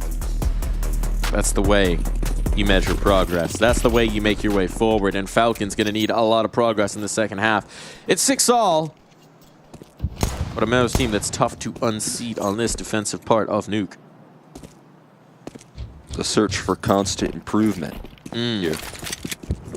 That's what it's all about here, especially for this Falcon squad needing to improve in this matchup. But right now, getting completely blasted towards that out of yard. A whole lot of resistance to run into right there. I got Falcons some feedback about use. that one, and it's, oh, that's nice. Yeah, it is quite nice. A whole lot of presence there from Mouse towards that out of yard. All of a sudden, Falcon's not all that used to no it. gun. Oh, flashbang at him. His pistol way too early. He's throwing the flashbang at him, Cole. That doesn't work. You can't knife at that It's only a range. little bit of damage. It's not. You can't knife at that range. They haven't installed the ballistic knife update yet. You did get a Molly impact kill yesterday. We did get a bottling. We got a bottling. I don't think we're getting a flashing. No.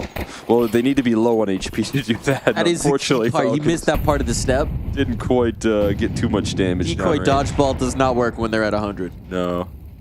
It's a fun game mode, though. Miss playing that. Bring it back. Maybe prioritize like Surf and KZ, but decoy dodgeball next on the queue. Gotta load that up eventually. I mean, you can make it yourself, too. You just gotta do a nice bit of damage first. Just go outside, find some rocks. Start pelting. Throw them at each other.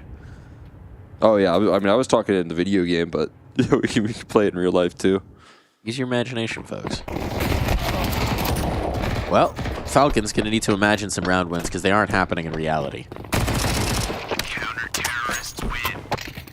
Maybe imagine how they're going to win in the next gun round. Visualize. Manifest, improve, feedback. Remeasure was in there somewhere. Remeasure. I don't think measure was in there, so is remeasure? Is that even... Oh, like, can we see the loop? Can we check the loop? We need to check our work here.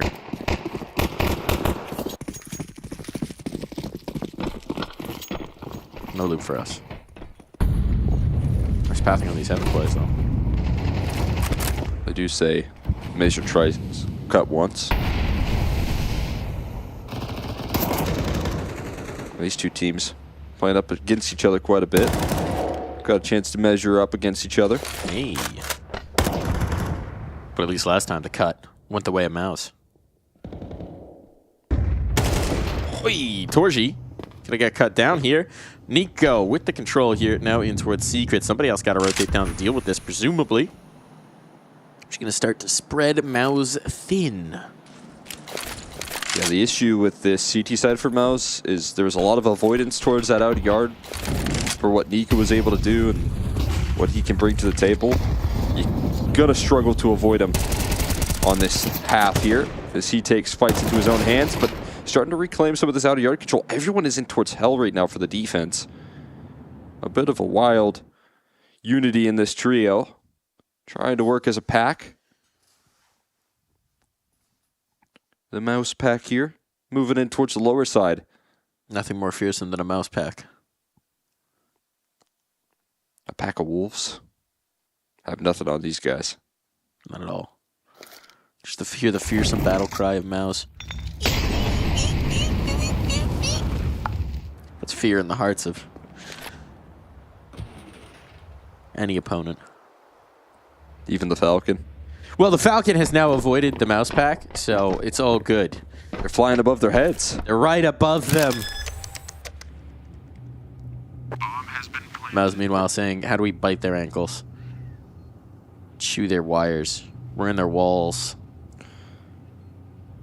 Maybe the best way to do that, pick up a couple guns. Survive for the next round. In an old apartment of mine, I discovered upon moving out that the closet that I had been keeping the Noodles dog food in, a certain mouse had come through the wall, chewed into a corner of the food bag, yeah, made its winter home in a dog food bag, which I'd imagine was just a plentiful source of that's like food all winter long. That's like having a house made of pizza. Yeah, had long since abandoned by the time I was moving out, or at least wasn't there when I checked it. But did give me a rude surprise when both there was dog poop, or sorry, dog food and mouse poop suddenly all over my closet. Didn't smell great, I'll be honest with you. It's devastating. I have a nice plastic, pretty heavy-duty plastic bin for my dog food. I do now. Yeah. I learned a lesson. Yeah, that is a lesson learned. You know? Lesson learned.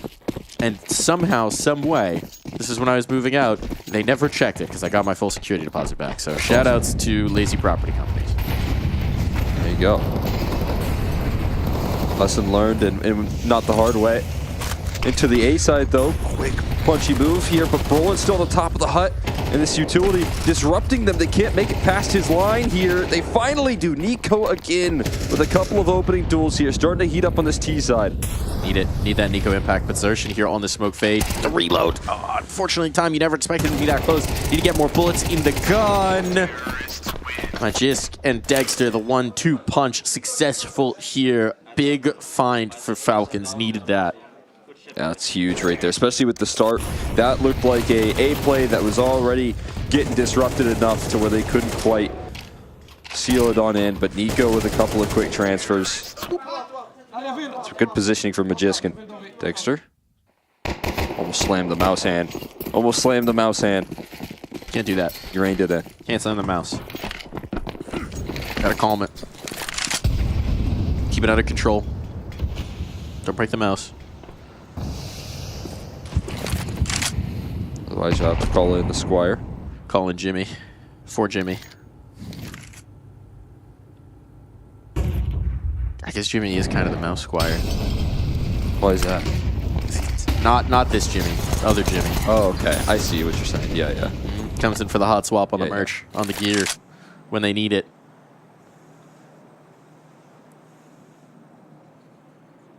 You're going to keep it up here. And they break a lance. And by a lance, I mean computer mouse. Could run Nico down. Could get some money. Gonna get some money. Didn't even get to throw that molly, so you get that molly. Nice. Good pickup. Rough heat to roll. It is a 4v4. Low HP. I mean, obviously you want to save onto the firepower here. You want to hold on to the AK if you can. You could maybe contain them in towards the bomb. Get a little combustion going your way. They'll do with the players with the pistols and MP9. It's not a lot to save. But Jimmy does have the T-side molly. It might be a shame to see that one go. Does have the bottle. Valuable thing, that bottle. Gives it to Brolan. Oh, might try to molly Hut here. They're just going to try and stick it. Potentially, but there's a 10-second defuse, so they're at least trying to draw in the attention back their way. Magist will get traded out. They hunt down the remaining and spawn. AK held on to. Jimmy keeps an MP9. And, you know, you get a couple exit kills while you're busy. Yeah, it's not bad. Look, some money made off of that MP9 as well. Some cash to carry forward. But it is Falcons to carry into the lead. So they'll take that one. Even with the sacrifices that are required. T-side looking good now, but the Torzi op is coming into play here. Okay, how do they activate him? Train, yeah, I mean, Train was looking a little bit slow to start, right? His CT side was only offering up exits in the early stages, but later down the line, he was bringing them a lot of opening picks, setting some frustration into his counterpart, Dexter, finding success, maybe trying to target some of this out-of-yard aggression right now. Trying to set him up against Nico, who has been a bit of a thorn in their side on these gun rounds when it comes down to what he's bringing to the table, but they all slide by his crosshair. Nothing spotted at all. No visual granted right now. And they're already past the line in towards Secret, but there is a Xertion ready to catch him. Whoops. They were familiar with that one. Off back on the line. Jimmy, the ramp player. That's a collapse coming through. Torji ends it all. Ooh, talk about impact out of that AWP, too, for the price of one bullet. That's impact right there. That's impact and efficiency. Impact. Yeah.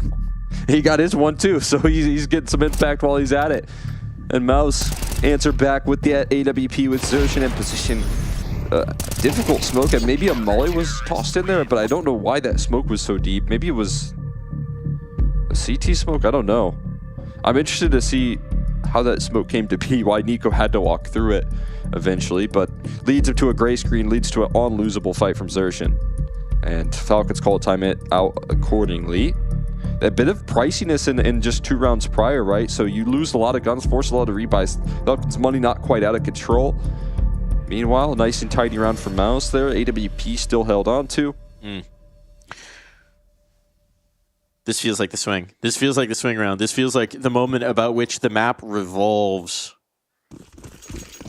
Falcons drop down here. Such a good campaign might come to a close. Meanwhile, Mouse is still very tentative. They got some cash to spare. But it hasn't been commanding in the second half the same way as on Train. Jump on down. Tess is getting the space. They know he's past them. Or she's just guessing which side of the box he's going to emerge from. Shot wide. And this time, Kixen will be getting the better of Xertion. Kind of a repeat of the last round, but Falcons correcting some of their mistakes, and now Nico could take it a step further. Here in towards Mini. On this fight. Oh, backs away from it, just holding onto the space out of yard with his teammates down lower already. Glass is broken open here, interestingly. How'd it be for Xertion? That could make a little bit of room to work with here, but Jimmy rotating off of the ramp side. Torshi's getting aggressive. Deeper into the ramp angle. He's taking space. There's 2 players here back towards the shutter. This could get to be a very weird interaction. They want to get involved and link up with their teammates down already. Oh. Torshi. Timing's rough, though. Brolin just cleared it out. This is so brutal. They've just refilled the space, and that might mean that Spinks actually gets caught in towards Midi. They're going to try and get down the Vin, I'd have to imagine, right? With the bomb location down.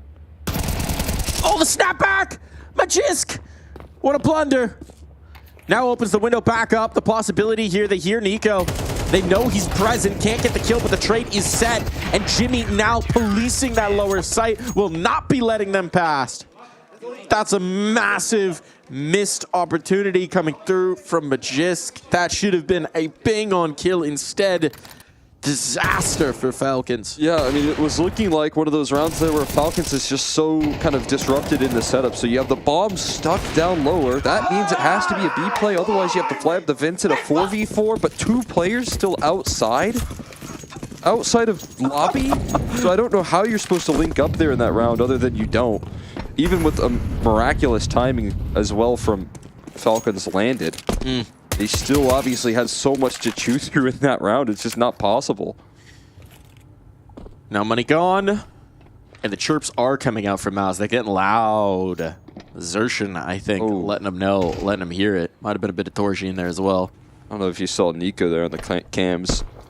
But it didn't look happy. A little bit of a hands-on face moment.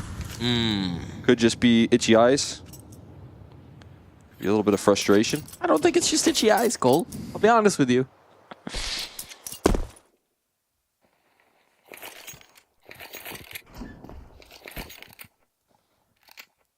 Quick adjustment of the contacts. Something of that nature.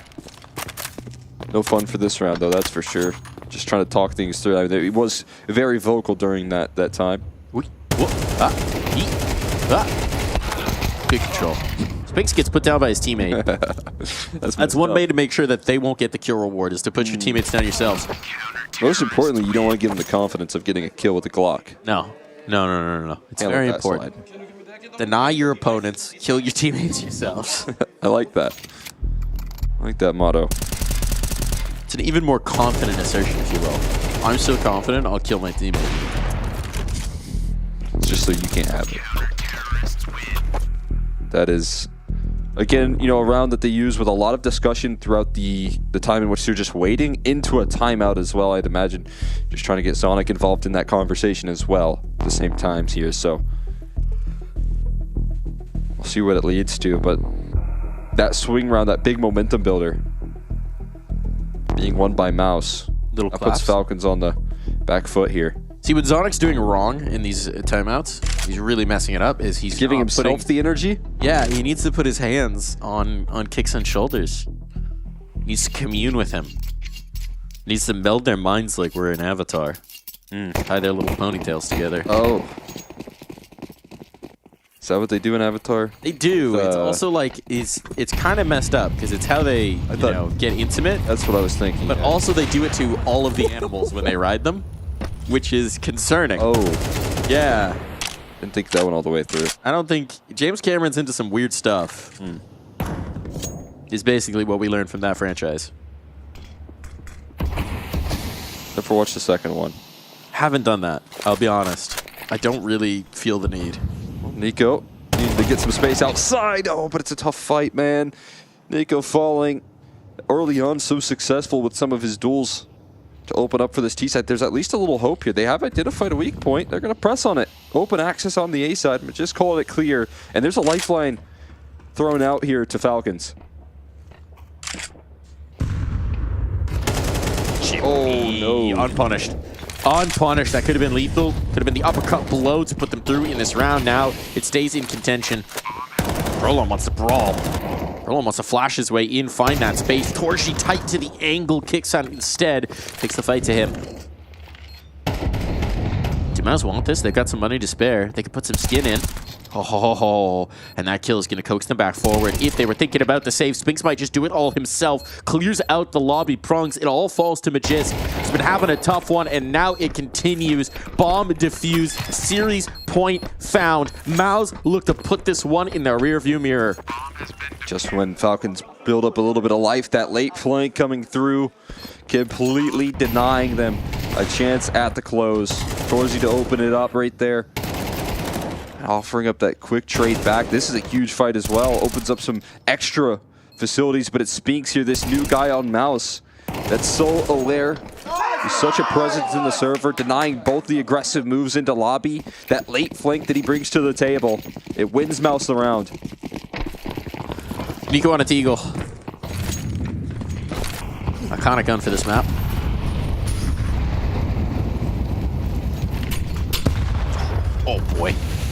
It's a heck of a way to start it out. They're just trying to end it with an A play here, at least try and get back into the swing of things, but they're taking so much flack for it. Counter utility ready to go. Oh, walks through smoke, looking the wrong way. Spinks actually gets caught.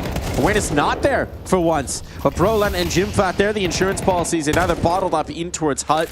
So operation rebuffed, and look at the health remaining. Oh no! The bomb is lost. The bomb is compromised, and they have so much work to do to even get back to a chance to plant that C4. It has to end on A. Mouse know that. And they got bodies alive enough to cover off every possible entry point. There will be no surprise plays here, though that opens up some questions. Xertion may be getting a little overeager to police outside. Yeah, now it forces Torzy on a timing here that could cost him. But he times it correctly, so not a big concern just yet. Gonna go and try and cover off Mini as well. He's loud and proud about his repositioning. There's a reason for it. Just deletes Dexter, doesn't give him a chance, and now it's just Nico and his lonely Deagle. It's exactly what you said. When Torji got the op in the second half, just lights out. Lights out. Absolute difference maker. Gravitational pull on this series. And now he's bringing it home. Out of orbit go Falcons down to dirt. It's Mouse who triumph. It's just a huge difference maker. He starts it off with his AWP and the collateral that opens up winning success here for the CT side of Mouse. And from that point forward, he was able to dictate so many of those duels, finding so many opening rounds for his squad, changing the tide, shutting down some of the outer yard, fighting fights in towards the lobby. It just was all over the place for Torzy, and it was all in a direction. That sort of op activity, I mean, obviously he has been improving and building up a lot of that momentum. You know, on the stages, he's been able to have a little bit more impact there, but it's good to see that it's just carrying forward here for Mouse and that he can continue to remain active, especially on a map like Nuke here that Mouse pick into as a bit of an adjustment. Prioritizing that setup for him is so good to see. Nice. Good nice form there for Brolan. It's important to have as an ideal. You have to have the good pump up, nice form. Remember that one. I do remember that one. I mean, I think it was a frustrating game for Falcons, right? We had some strong moments from the individuals, but it didn't feel like we could get the sustained effort. And there are some mechanical failures. There's a lot of positioning failures that lead to opportunities on for Mouse. I think the reality is just that this Mouse team is, as we know, title contenders. They are trophy contenders, and if you give them an inch, they are going to take it all the way to the finish. This is a team that no one can treat lightly at this point. Yeah, not at all. I mean, Falcons definitely know that better than most as well. With that previous Grand Finals head-to-head that we just saw from these two teams not even too long ago. And so watching them go up against it today, Mouse come out even better with even more improvements, with more time. You expect it to grow there. For the side of Falcons, I still, want to see some of the key side effects that we saw especially in some of those nuke rounds there, where it started to go a little bit wrong. One of those situations being a 4v4 where they were doubled down in towards the lower side, and the two were like outside of lobby. The bomb was down lower, so how do you figure out a way to link up with those two players, or those two like core units? And those sort of rounds are really going to be frustrating. And I saw that frustration seep into the next round, where there was a lot of discussion on the Glock eco. That was the big swing round. That was when it was 9-9, and whoever won it was probably going to go on to win the next two because of the economy situation. So those sort of really impactful moments in the game there for Falcons are going to cost them a lot. Yeah, certainly are. Certainly are. Still time, certainly, in this season of ESL Pro League. But 2-0 now from Mouse, looking damn pretty doing it as well. They got to be feeling very good about potentially taking this all the way. Yeah, I mean, that's a fantastic start for them, right? I think Falcons definitely tough competition to run into in that 1-0 side of things. So being able to sweep them like they did, even with all the adjustments that they tried to throw in the veto, both Mouse kind of adjusting their map pick here in this series, and then also seeing Train, which is a map we haven't seen between these two, battle it out, and watching that, or watching the decider that we missed in that grand final, right? That fifth map that we didn't get to see come through and look good for Mouse as well is a positive sign. You think that's just like an extra little bit, being like, hey, if you had taken us to Train in that last one, include, yeah, we would have had it there too. No problems whatsoever. That's got to be feeling good for your map pool as well, right? Fleshing it out, continuing to be confident across the series in a lot of different ways. This is a tough team to play, right? It's tough to identify weaknesses in this mouse right now. Yeah, I'm struggling to find a lot right there. It just looked like everyone was able to have the impact there. Like you said, the kind of unity in terms of the calling and the mid rounds there, it's still looking snappy. They still have those quick, decisive moves. So very promising to see out of Mouse. And here to see a guy who's been very promising in his debut as IGL. Still early days. We got Brolon here. Man, I don't know if you saw the graphic we had of you in the pre-show.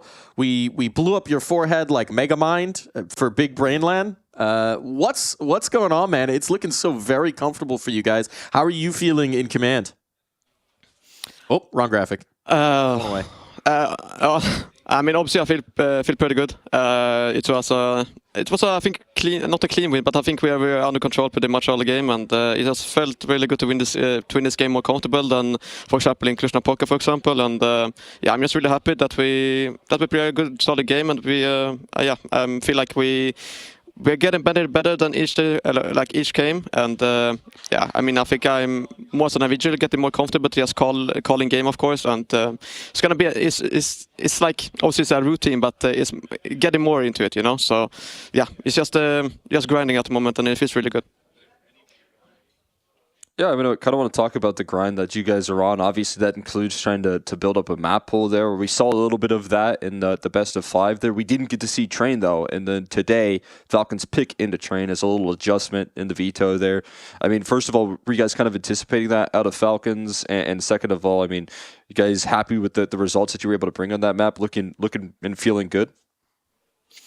Yeah, obviously, I think for myself, it's a really fun map, and I think it's really it's just way easier to work on the map if it's fun, you know. And obviously, I get more comfortable by game by practicing these things on that map. And I mean, obviously, we did not know exactly what they're gonna pick, but they picked us in the grand final in Cluj and in the group stage as well, and they lost both of them, and they lost versus Liquid yesterday on it. So I think I don't know if they were comfortable or not on it. So we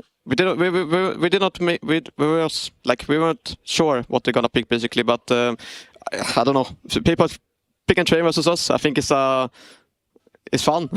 I think we're really comfortable on it, and it's just yeah, they take it game by game. But yeah, I think obviously I don't know what they're gonna pick, as I said, and it was just not a surprise pick if I say so, but it was just we were ready for it, if I say so. So.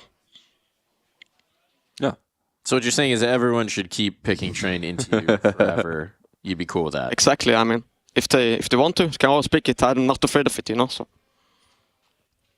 There we go. I want to ask about the timeouts. I felt like we had a repeated motif here. You know, Cyclone comes back behind you. He's got the hands on the shoulder. We were speculating there's like some chakra channeling going on, some energy channeling going on.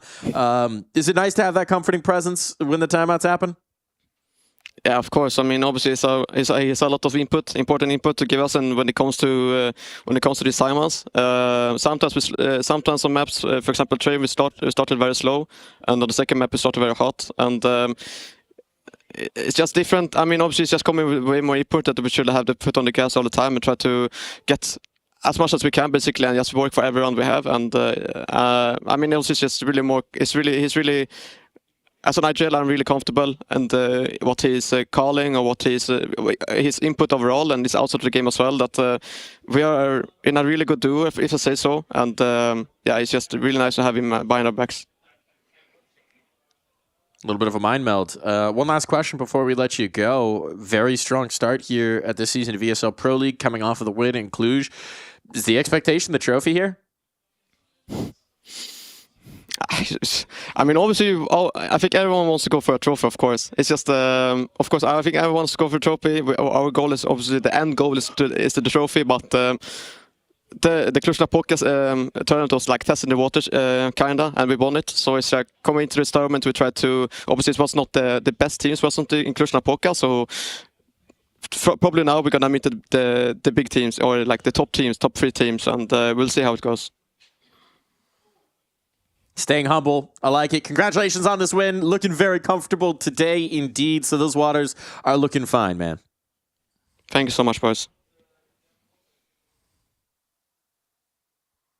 Testing the waters. Testing the waters. Those waters are damn nice. Yeah, I mean, following that nuke flowchart of feedback into improvement right there, I think they're doing a great job of consistently building that with Bro now as the IGL at the helm. They are indeed. We're going to be flying into our next match. You can see the timer, 6 minutes. It's not long now, so we'll be right back.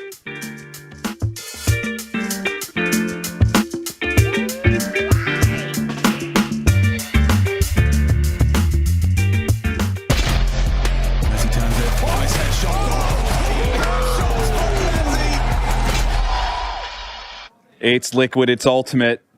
Now, Liquid, you guys had some time off over the break. What'd you get up to? Yeah, we were practicing a lot. We used this time to get better as a team. It was a lot of work. Any relaxation for you? Of course, we had some time off. I personally didn't use it that much. I was playing CS, but yeah, we had some. And yesterday, EPL opener against Falcons, it was a tight affair. You lose it very close on in overtime on Inferno and Ancient. Victory on Dust 2. What went wrong in your opinion? I'm not sure if something went actually wrong. I think this was the day, like the unlucky day. I think it sometimes just happens this way, that the runs are not going the way we want them to go. Some clutches. I think there was like 4 rounds when only one was alive. So yeah, it was purely unfortunate. And Furia's next. Now, not too much of a track record between the two sides here in this matchup over the last 9 months. Of course, Shanghai, you guys met up, Cologne. So in terms of your approximately 7 months on the roster, not a lot of experience against this team.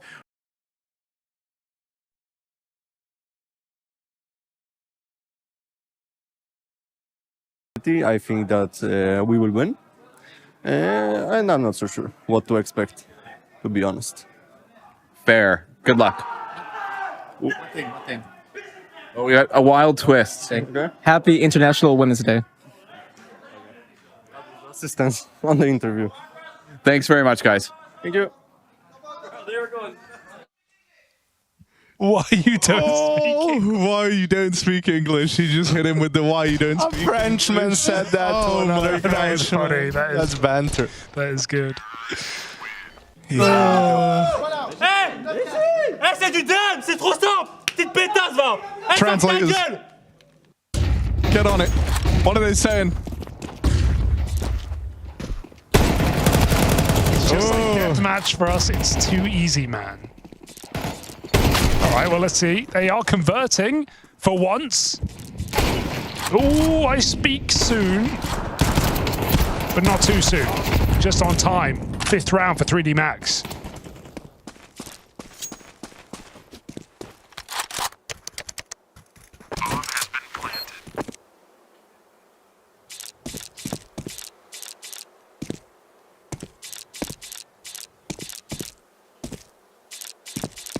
God, okay, this is starting to look.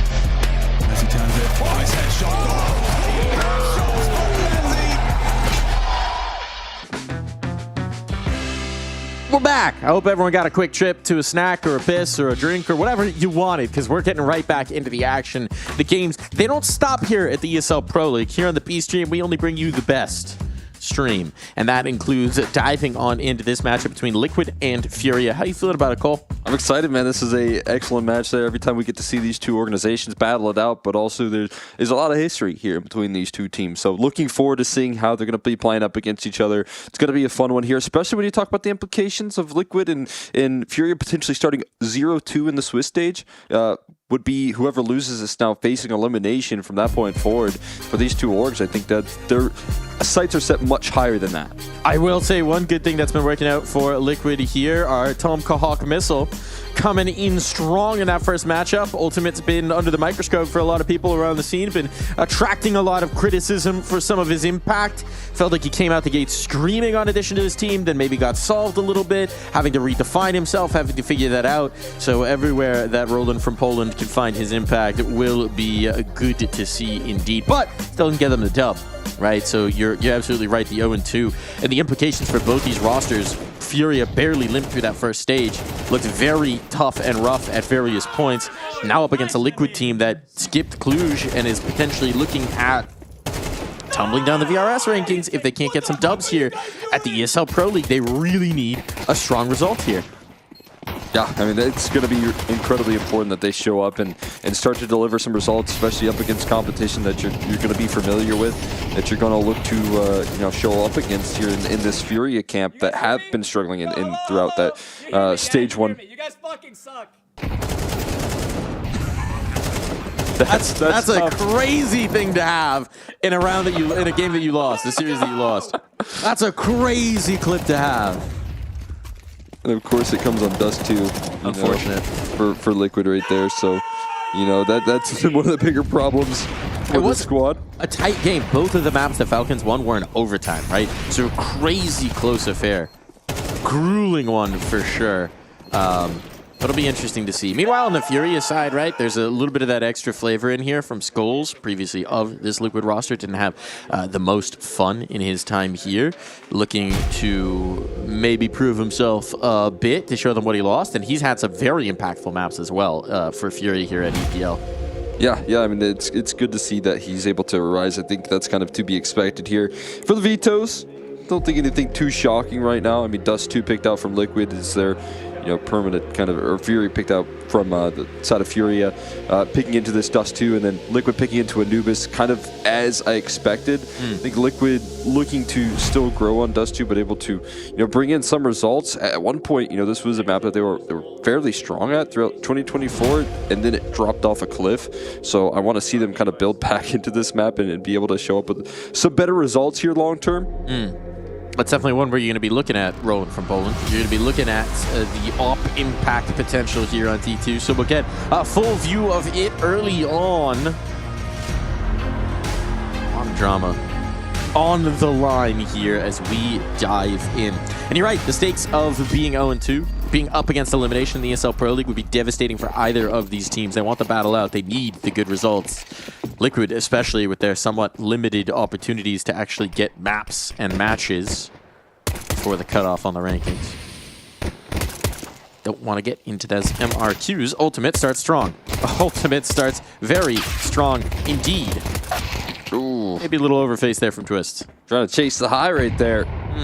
Trying to keep swinging. A little much. No one's watching this late play from Skulls. Backs are turned. Easy pickings on a Nerds. A second not quite found, but Naf now getting chased down. A bit of an oversight, but still an opportunity to route here through middle for Furia. Naf starting to read into that with the Calwalk presence. No secret about this now. Can't see him. Already made it past the line.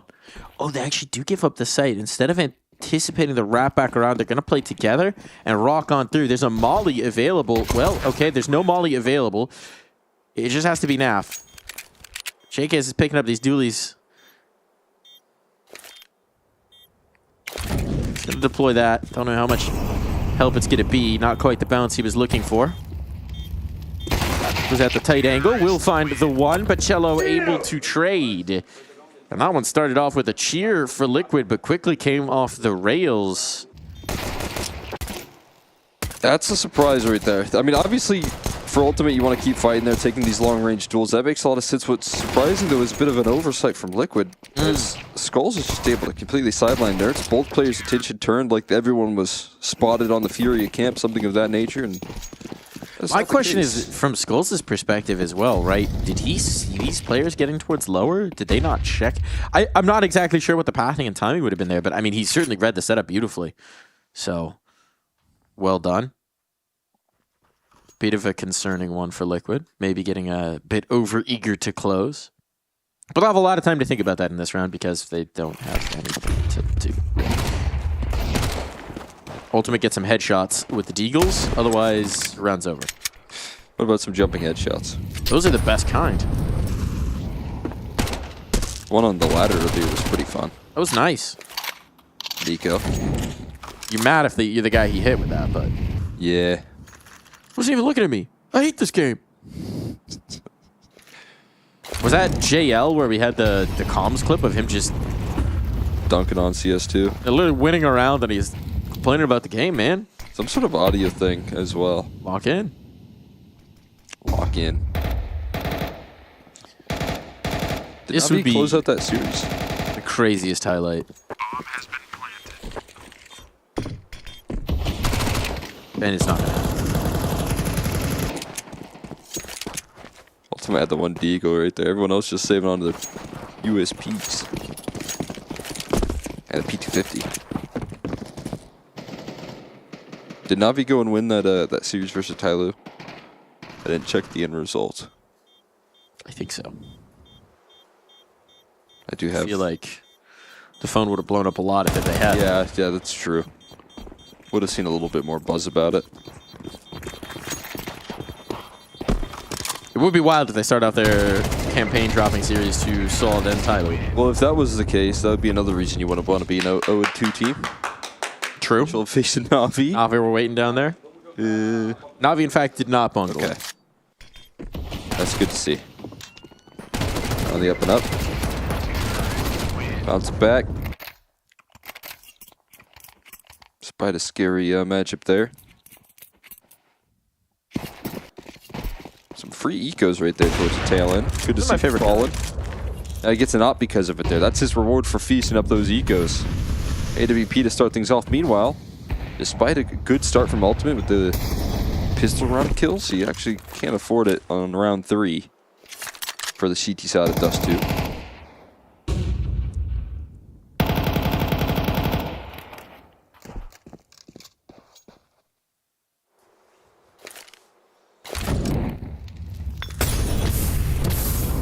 Oh, he wants to face. They double face off of this, taking a ton of damage from the Molotov, but they're loath to give up the positioning. And I mean, look at this. All this information, knowing that there's a double stack on towards Catwell, just confident long control now for Furia. And this is where the lack of that op presence might cost Liquid, because they don't really have anything to put the Fury in the Furia squad. Flashbang's good, kills better, but the follow-up can't be there. Yuri, nice trade.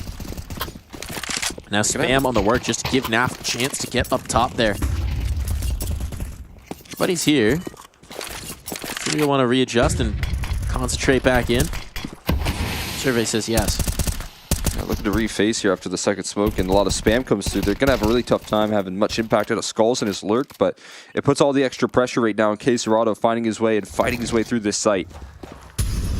Face, 2 players on. Looking for the headshots here. Nerds stuck at Gandalf.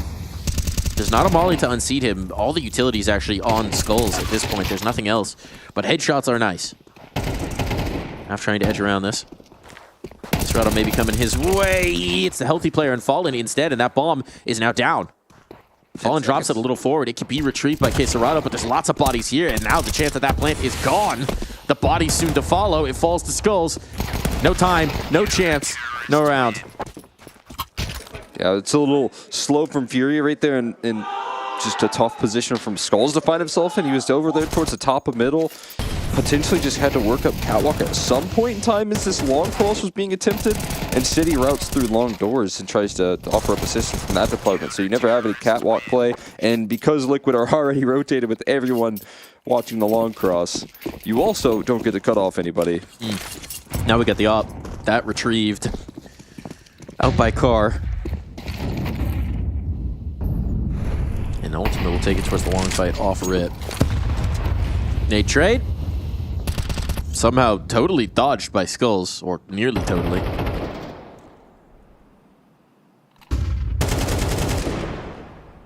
That's that geometry you were talking about earlier. It's that pesky geometry. Gets in the way. Well, now that we're on Dust 2, it's trigonometry. How do you... Huh? The Roka clip. Roka's really prevalent on where he like... On your brain, man. Turns his crosshair from CT and throws the nade in through the B doors. I don't remember this one. You have to show it to me afterwards. And he says trigonometry. There you go. Dude loves some triangles. This is coming towards B, in case you were wondering. Liquid are wondering. That smoke. Could be well timed, but they're past it. Oh, the drop down from Naf. Now they're in trouble. Now the B-side's lost. Now this is a save. Uh-oh, Spaghetti-O. That smoke may be a little too deep. Naf maybe a little too trusting of it. Yeah, that's brutal right there. 2 quick entrants, and the execution power from Furia is looking good when they throw their utility into this B side. I like the kind of deeper smokes for the B doors, so there's just no real room to maneuver outside if you're trying to look in. And it's so quickly overwhelmed. Got to be able to provide some sort of resistance on this B side, and it's just not available. Not at all. Delayed hitter. JKS can keep them contained, maybe whittle away some guns. Got a double setup for this, so a little eager to find some blood, but Fury is not going to give it to them. Not interested. That's brutal right there. Have dropping in right through the crosshair, and 3 rifles saved is at least a silver lining, but Fury bounced it back quickly, and obviously learning a little bit about how they manage that clock as well. A little bit of a quicker pace to that last round in terms of the map control. Pressure going to be on ultimate here. 2 teammates with very low buys, so looking to get some aggression in as long as taken. Kisser was like, man, I got away from that scot-free. He's like, oh yeah, this is nice for you. Did you? That's good for you. Thanks. Thanks, bro. I was a little late around that corner. Just here, behind. You know, sometimes when you're the second end, you're thinking you're going to be the one doing the trading. But not always the case. The trick is you slide past an angle so fast that they start shooting and kill the second guy. That's the true math. And then you never want to be number 2, huh? That's how to properly entry. You know, number 1 makes it to blue bin, where you can sit in the molly, but number 2's blasted by the op. That's the trick right there, guys. Speaking of blasted by the op is here. The op has arrived. Ultimate on the angle. USP having some impact. Huh? What? No. Not going to happen here. For a moment, you believed when the USP gets the opener, but it's not going to happen whatsoever. Nerds trying to retrieve this rifle. He's creeping forward. No armor. A1 outs. All right. Go off, King. That's quickly shut down right there. A little jump spot in. They're like, what are you doing? No cross smoke, just a cross flashbang. You know, a cross smoke then would lead to maybe a cross smoke being blown up by an HE, something of that nature there. Instead, just a flashbang, that's not going to be blown up by an HE. You're not going to be prepared. You might not even be looking towards long in that case. Yeah, you let him know, Cello. Whatever that was.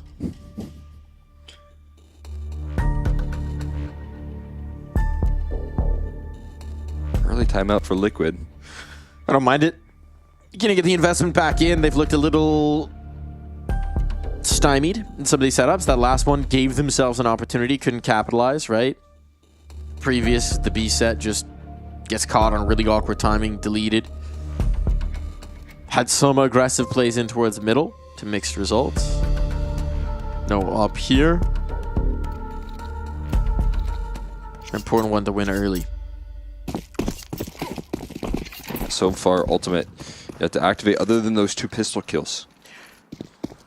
From where you started this map off of, since then, been silenced even with a couple rounds with that AWP, and especially as you get back into the guns, not going to have it here. Going to feel a little bit frustrating there. The economy situation in the air. Flashbang doesn't quite catch skulls. Nerd's not falling back, though. He wants to take a duel. He wants to take matters into his own hands, and that's a huge victory right there. That's one way to settle down the B defense. Find the impact massively early, frees you up to get a little active. Here towards the tunnels, and Nerds is coming right back into it. They know that Skulls is the lurker, right? So if you've taken him down, now how much real estate do you have to rumble? And they're getting a lot of info. He's going to take it to the spawn? Oh boy. Double swing on Cat. Clears that out. This is looking very good. And you are going to have Nerds just on that fantastic journey. Okay. K-Serrano gone. An ultimate posted on the angle here. Nerds has cleared all of this out. Now he's top mid. If they're forced back for whatever reason, it's over. So they have to battle forward. They don't know about Nerds.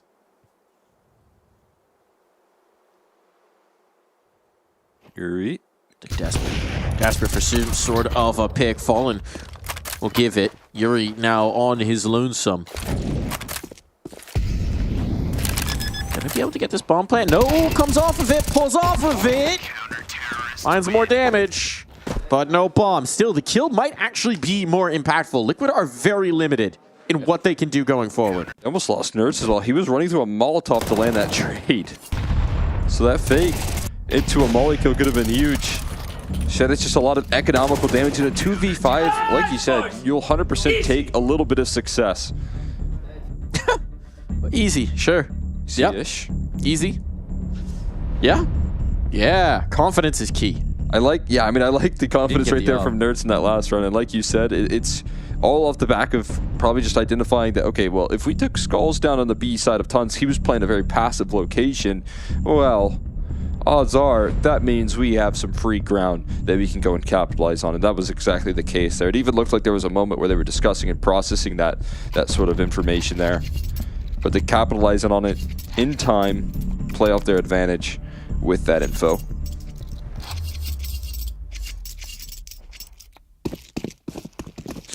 Fallen's on the scout.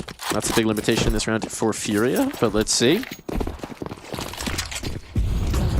They can still cook with this, and here's the aggression up the tunnels. JKS collects. I think he'll be okay trading himself out there, considering it was an MP9. And considering the map control that is now theirs. Furia totally rebuffed from this side of the map. And with smokes up in towards the long doors, they can't really take anything elsewhere. There's just so much ground here for Liquid right now to operate in.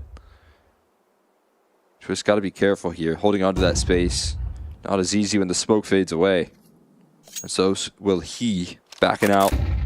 Here's the utility being tossed his way, and he's probably thankful that he made that decision just in time. It is so interesting, the cap boxes have given you such a safer route to getting back up on towards A without having to risk that long, well, I know they're coming, can I get around ramp? Can I get around? Oh no! Or just getting like a second player to boost you up, which is always a pain. Look at this aggression though from Nerds. Oh boy. Okay. Don't go all the way around with it. And actually, this is a heck of a risk from Liquid. They've completely given up B. They're so confident in the map control that they had established. They know there's no one on this side of the map, but with 3 players shifting in towards middle here for Furia, if they realize that that's Nerds, the player who is aggressive in towards the B tunnels, how do they read this incorrectly? They're still headed towards the A site. At 20 seconds, it has to be A. Don't realize this ruse, and now with presence here, Molotov on, just everything to try and stall them out. 15 seconds, need to get that bomb planted. Ultimate denies the first player on the cross. Bomb's made its way over towards site, but you gotta stick it now. The pogo stick jump here could be enough. Pulls it off, and it comes down to the clutch. But Twists is good for it. Just terrifying right there. Was that one easy, Mither?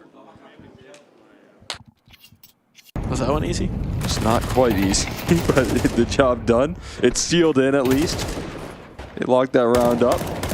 Acerado offers them a room to move throughout it. And as you said, you know, finding Nerds in that sort of position, it might entice you to try and go elsewhere. I think the clock was maybe forcing Furia forward into that setup, though.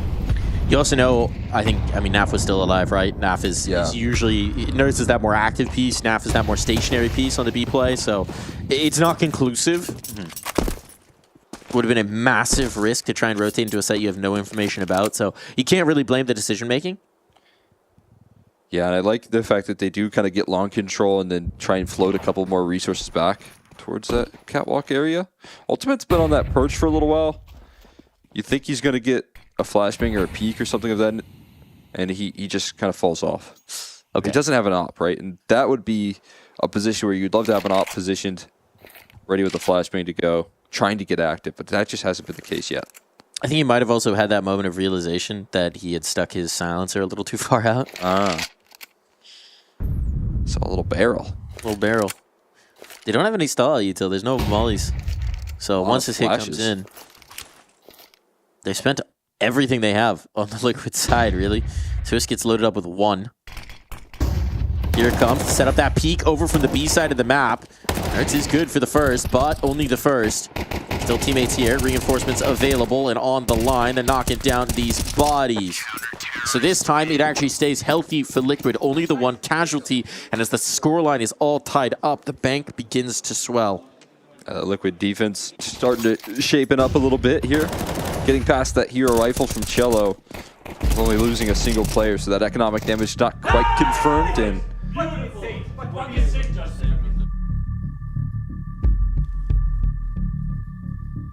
that was quite sick. Mather is relentlessly positive in his hype. I like it. I would like him to follow me around in my daily life. Nice, Mike! Excellent sandwich for breakfast. Excellent breakfast sandwich. Good English muffin. Way to clean up that dog poop. Yes! Excellent walking route. Noodle is so happy. That would be nice. Can I get a Mither? Can I get my own Mither? Great cast, Mike. He's already contracted to Liquid. Damn.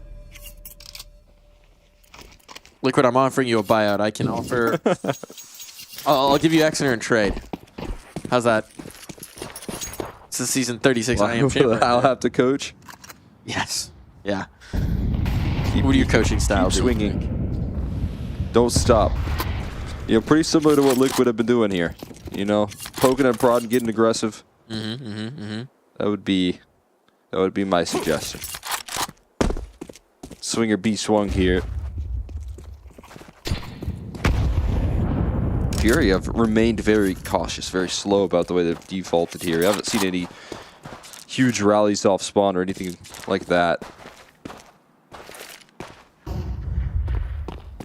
Nerds feeling like, you know what, if that's the case, I can go and take a lot of info here. They're still outside of tunnels.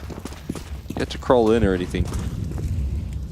Waiting outside, waiting patiently for the mid-clear to come through. Now that that's happening, they're going to start to finally aggress, but it does bleed a lot of time off the clock at the moment. Yeah, you're still being dumped. Some mid to be split smoke thrown. Oh, a twist so close to it. Molly to stymie, so in towards catwalk they go. 40 seconds. Liquid starting to turtle up in towards the site. They still have this control out towards long for JKS. And he's still seeing nothing. Nada. Just a death ball pack here for Furia coming off of the catwalk. Nice flashbang. Slows them down a little bit further. And now it sets up the kill. Ultimate to take the first. Ultimate dancing around this. Twist lost in that angle. Do they realize? They certainly do. Cello, lethal on these entries. Time is of the essence. But JKS cannot deny that bomb going down. 3-on-3 in the retake. Okay, Serato wary not to give them a headshot angle. Speaking of headshots. Now collects. Player stuck in towards Gandalf. Serato's going to be the key piece. There's nothing to unseat him, but he peeks, and the guns will do just that. Yuri, too many to deal with. Ooh, and that is clinical from Liquid. They're really feeling these retakes right now. They're really getting loud after these wins. They know that they got that one sealed in. It's yells from the Liquid camp right there and a huge relief. That's a lovely burst out of Ultimate in his AK. Doesn't need enough if he shoots like that, but still losing a little bit of control here on the site and on that catwalk could be a concern. That was the reaction after that retake right there. That's exactly what they need, building up a lot of energy into this camp. And that was not an easy hold either. There was no counter util for Liquid whatsoever, so managed to make the best of it. Yeah. Off posted here. You know what would be coming through eventually? Actually deployed the first round, he got the AWP, but no one came towards long, so I think that's the first time Fury even encountered him in that forward spot. It's usually just JKS. Look at this reaction, though. Fast up catwalk for Serato. He beat the timing, but he can't beat Ultimate. What a reaction right there. Quick on the draw. He whips his op out right now and using it up against Fury in a big way. Exactly what Liquid is looking for from this young Opper. Nurse has done it again. Threaded in that aggression through tunnels. You can't expect it. Skull is completely blindsided. He wants it all. Oh my god. Oh, you kill the first, you might just get traded, and indeed you will be. This has turned into a shutdown coming through from Liquid, and I mean, again, no sustained bomb plants. Fury, the loss bonus is mounting, but the cash reserves looking a little bleak. Offer's looking rough right there. Ultimate caught with a good flashes. I mean, he could have been dead in a couple of those situations right there, but both of them are successful. And they continue to be aggression. Liquid feeling confident enough to get away with whatever they want on the map. Cello has a hero rifle here. Cello with the AK in hand has had some snappy shooting. They've been giving him the hero rifle for multiple times now. He's had it just a couple of rounds ago as well. Tip of the spear. Trying to clear in towards lower. It is Nerds here once again. This time different access route. Completely alone. Boy. No one on catwalk. Yeah, this is all just Nerds. That's bomb. But can't hold on to it very long, so mission accomplished. Right there, I call that a worthy trade. sacrifice of a Tech 9, but there's another rifle now to be recovered. And if you're Furia, you're quite happy with that deal. Now, Quesarado has a bit of firepower to wield in this round. Don't let them spool up. Got them right where you want them, Liquid.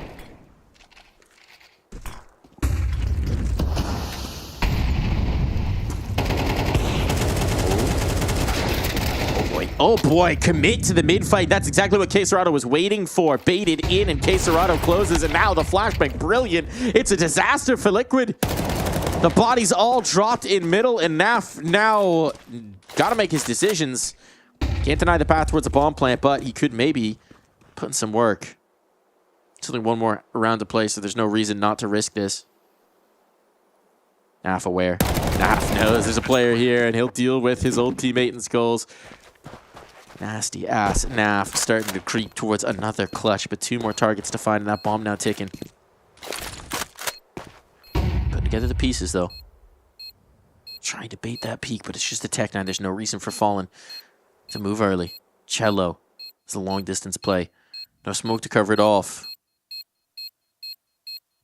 The bomb planted for him. This should be settled business. Simply out of time. Gonna have to run away here. Worth the shot of you're Fallen going for that last kill. Not a lot to lose if you're Naf in the last round. And a closeout coming through. That bit of aggression, and again, I'll give Nerds the benefit of the doubt here. I think he is deserving of making a solo move if he wants to, or how he has looked throughout this half. But it would have been lovely if there was an ultimate AWP there boosted up on Catwalk, something to at least facilitate some extra resistance right there, because when you're up against pistols and you know this is going to be half buy with Tech 9s likely included, that is a danger zone to play alone. Certainly is. Whoa, speaking of danger zone. All right, Ultimate goes hunting this time. Flashbang to set him up, and Fallen. There's the boost. Dropped on down. Here's that boost. That's what you wanted. Quick flick. This time not as successful as the last Catwalk flick. Punish though, walks away with his life and a little bit of extra ground here, resistance.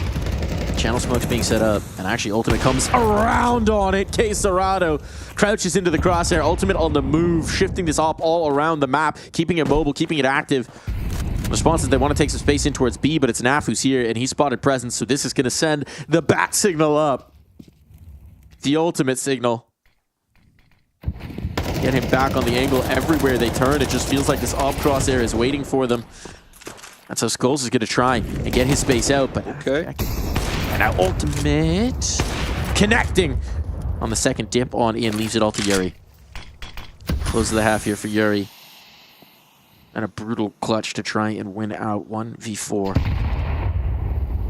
Some time to cook with. The isolated fights are what he needs, and so it's desperation here. A tag puts him on notice. Next bullet will end it.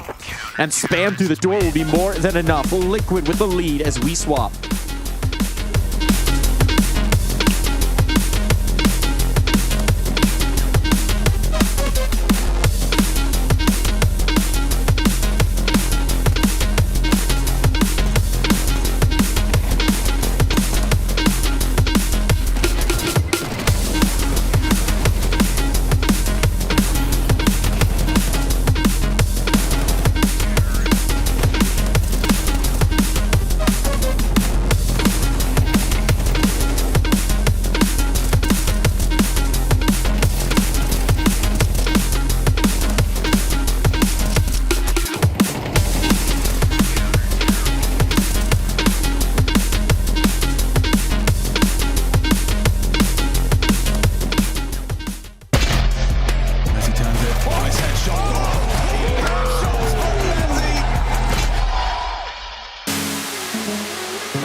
It was always meant to happen.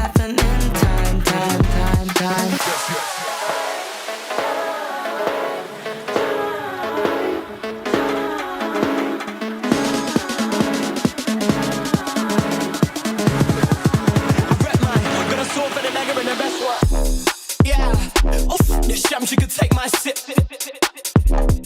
Baseline hits, some more 8-line this.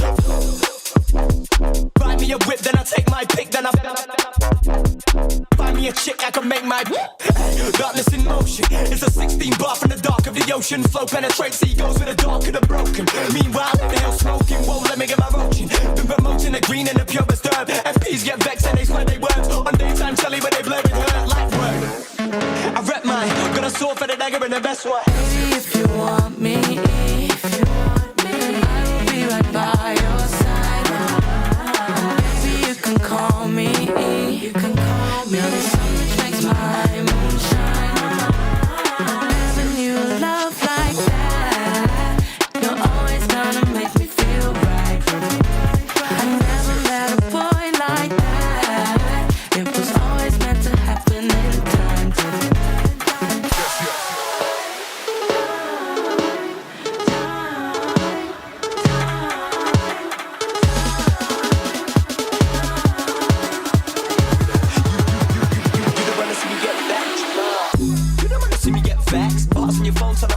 Jack, the big guy, the ones who can't stretch. Breaking the neck when we in the car next. That bars, need a different relation. ASAP, get boxed with a straight gap. I'm reminded of my state payback. As he turns it, twice headshot.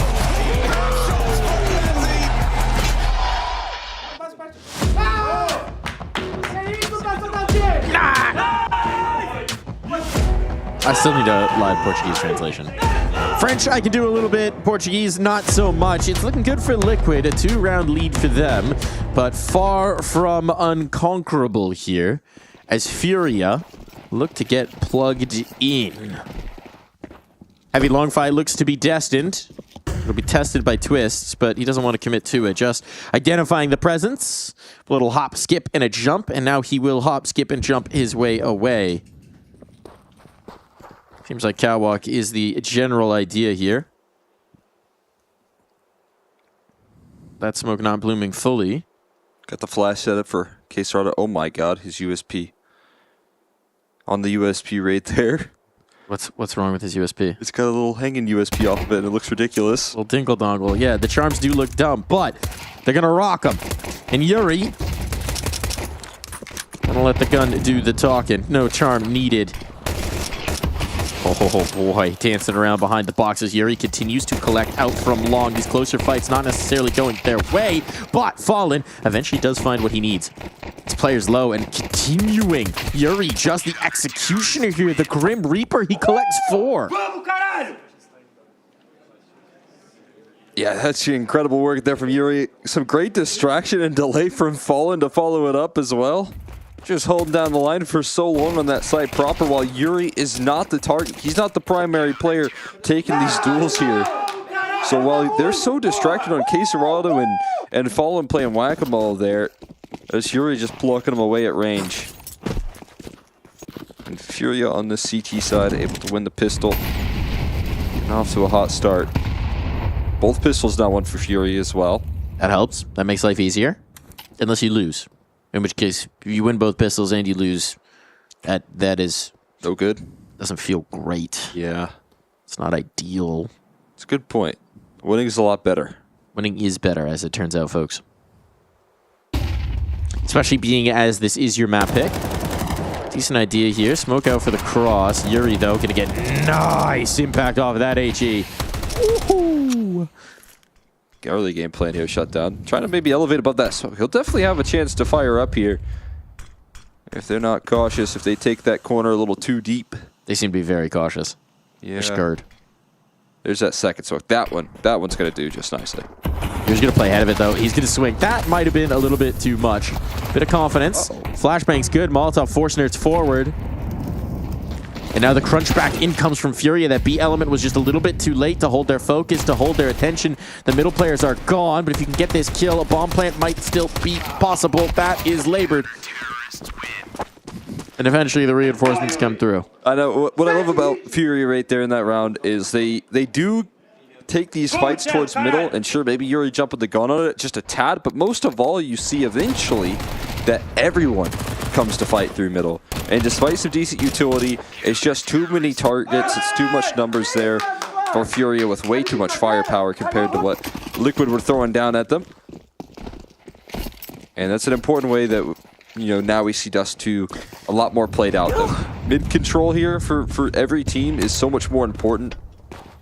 Teams will just completely leave the B side to shut off mid to Bs at the entrance, because holding mid at the double doors is a lot easier than holding it when they're scaling out wide in towards middle on the CT side, or the T side. Near full deco. Ultimate saves, presumably thinking about the AWP. We got the palm flash being held. So if they get this space, they're gonna get blinded. That's going to be just nice. Oh, wow! 200 damage nade? That's 200 plus? Oh, that utility damage is going to be popping. I didn't even realize how, by his standards, slow of a game KSRADO's having.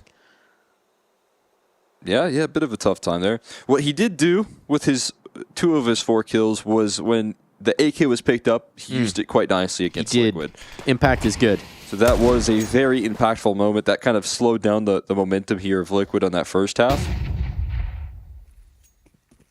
And the setup there, nice flashes for Fallen. This is good that he's going to be the one getting these ecos with the MP9. Already chunked up by the utility damage. Well, that's a good shutdown as well on the other side of things for Twist. Still doesn't really feel like this is ever going to get towards a bomb plant. Nope. Indeed, it will not. KSRADO does collect on 1 of his nade kills, assists on everything else. You fix the sleeve.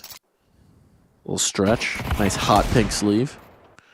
Pretty sweet. Kind of fly, not going to lie. Yeah. Contrast with the black jersey as well. That'll definitely pop. Ultimate's got the B spawn. Oh, nope, he's not going for it. Changed his mind. Where is he head? Try to get aggressive here. His counterpart definitely wielding it up for the opening stages. Looks like Skulls wants to go through. Nope, just goes for a little bit of spam, backs away. So puts him on notice. Did he take 40 damage from his teammate's AG right there? I think that might have been a nade pop to then get the quick shot, and they risked the damage for it. Well, I've been seeing a lot of operators actually try and pop the smoke and see if they can get deep lines in towards the back of B app, or B plat rather. So maybe that was the intended counter. A little bit of a risk for sure. Fallen, so blind, lucky to be alive. Oof. That is going to be a missed opportunity here from Nerds, but so much damage is going to put him on notice, and now the pressure's coming through. So Fallen burns. Still player out towards Goose. Good headshots onto Yuri. They know they've got KSRADO painted into a corner, and Ultimate will paint him out of it. That bomb will be planted. Furia very much out of position for this retake, and Machello already low. How much of an appetite are they going to have for it? I don't think any. I think they're calling this one a save already. Going to hold on to their weaponry most of all, though. Liquid getting explosive in this round. Early punch through middle. Love the idea there of selling that distraction after a little bit of mid to B play already being shown out. Some conditioning from Liquid, but there is so much presence ready to fly up catwalk right there. And a molly heat to cover off Fallen and capitalize eventually on all that damage. Make sure he's never in a position to shine with that A to BP. And thereafter, quickly overwhelming that site. Liquid looking to knot it up once again. At 8. And this remains neck and neck. Both these teams coming up with some good adjustments here.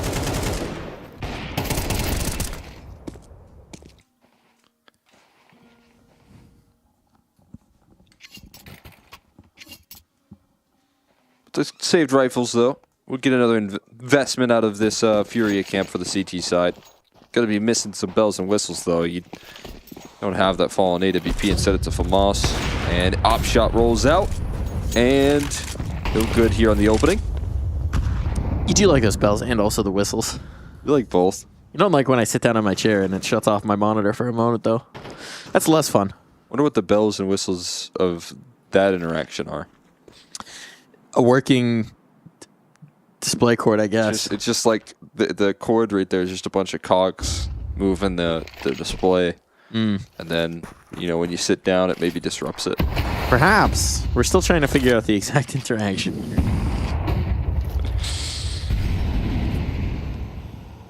Only temporary blindness. Temporary blindness. Just a little. Just keep it interesting. Keep the mystery alive. Yeah, that was the first time I felt like it was really suspenseful. You know, we saw the op shot pop off towards long, and when we came back, I wasn't sure if it was going to be a connection or a miss. The audience right now is like, what the hell are these guys talking about? Don't worry about it. Everything's fine. Just got to keep that secret. Keep that secret. Keep it safe. Just Serado's got a lot of closely responsibility. to every time Mike sits down, if you hear it. 3 players bunched in towards the B site. Means that it is light presence here on A. 25 seconds hitting the clock. It's going to have to be Fallen and Serato to hold on to this one. And here comes the exec. Serato, nothing to deploy. Fallen, nothing to help him. Desperately trying to get these kills, and as Molotov sail in, he's burning. Finds one, but Fallen traded out as well. It's a good result for Liquid, and it's an insta-save call from Furia. That's an impossible way to hold Cat now in the modern day. With executes up catwalk like what we see here, rifles like that, you're going to need a miracle to shine up here. You're going to need some big impact. And sure, you know, maybe you can trust that Serato and Fallen can combine their efforts right there, but... maybe if Fallen had an op.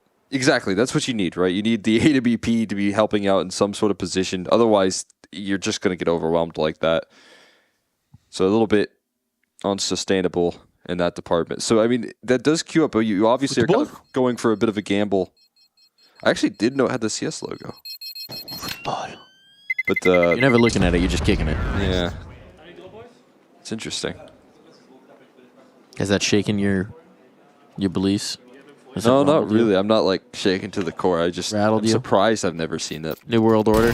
Yeah. But you know what? I always come in from, you know, the T side kicking the ball. So I imagine, you know, you just don't actually see the logo. You're not analyzing the ball. No. See, this is the path I would take right here. Yep. Okay. And yep. Coming in for a kick. Oh, you're not looking at that logo. No. Yeah, I'm coming through from the car route as well. So yeah, no, understood. This is where you're hitting. Get a good firm plant of the foot. Oh, good firm plant of a bullet to Yuri's head. Tried to get aggressive on the catwalk. Nerds had it instead.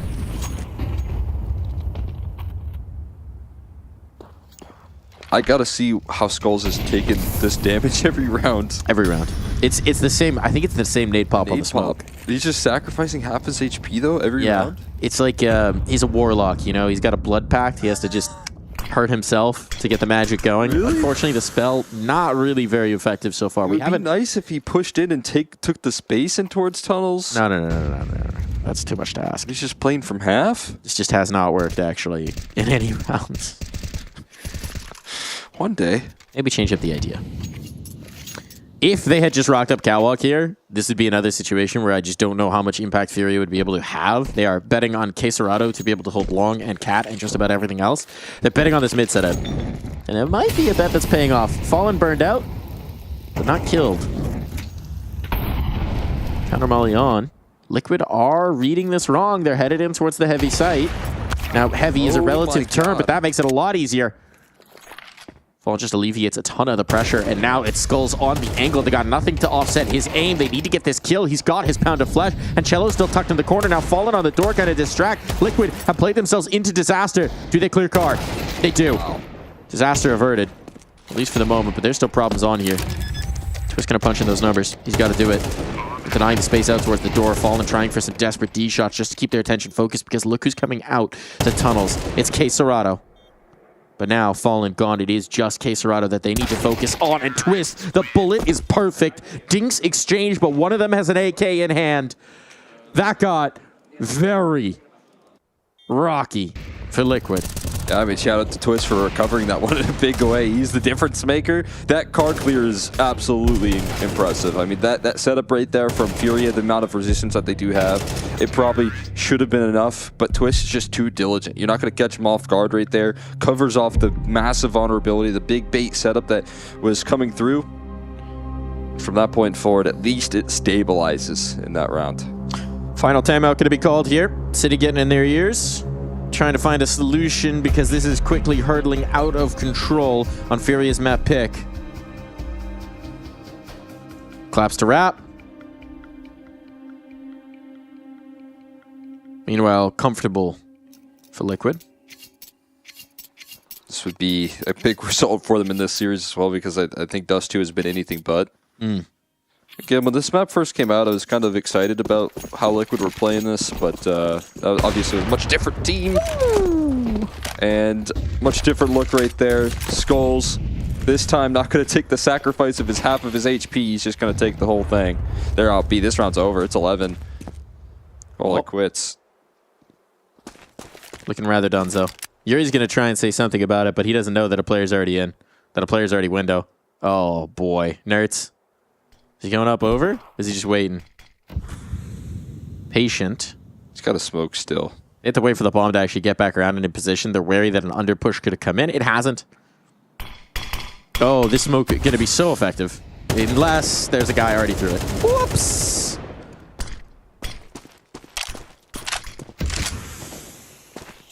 Even more fun for nerds. Ecos? You're telling me there's ecos out here?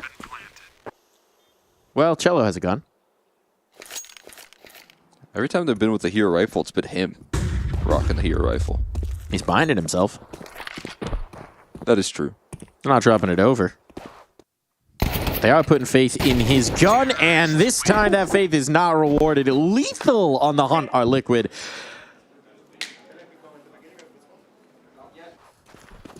Light work. Now no need to scream there. This is looking like business as usual for Liquid. Yeah, they're pretty calm. Yeah. They were popping off with the neck and neck nature of that first half there. They were getting loud. They were getting hyped with some of the clutches, with the retakes that were required. But now on this T side, they've just been overwhelmingly successful when they've gotten rifles out. Yeah, this is when you really got to worry about them. Just annihilating you. Okay, Ultimate denied his first shot. That might send Quesarado aggressive in towards the longhouse. Aggressive positioning, but this three-man lean. Skull's playing close on the tunnels here, just with utility. No smoke pop this time. He'll keep his health. Gonna get explosive here. And that Molly's gonna be really valuable in denying some access here. Austin early. Skull's still playing the jiggle angle right now. Deep smoke as well, so trying to fight forward within that smoke, but we'll see if Liquid respect it. It seems like so far so good. Skulls has done enough to offer up some deterrence utility. And this is going to have to change the direction, but that's going to be a change of direction where they have to recover map control. Okay, there's an immediate adjustment from this, which is Nap coming back. I was going to say Nerds drops the bomb because he wants to get active in towards middle, and if they left there on the stairs, that would have been a big problem. But communication's on point. Still, the vision from Fallen's op could be huge. Nerds picks his angle. Oh, it's a tag! But no kill just yet. Caught the lip. Means that they're going to be taking this space. Fallen's been able to fall back towards ramp, so he's got a comfortable spot and a smoke. Well deployed. Gap on it. Nade punish. Quesarado just under this. Fallen strikes first. Quesarado smoked up, doesn't have vision, but they might overlook him here. Fallen continues to rattle him off. But they have to brave him once more. Whew, and he will collect at that. Bomb will be planted. Should be planted. Might be planted. They've got Cat to play from, but you still don't want to test Fallen.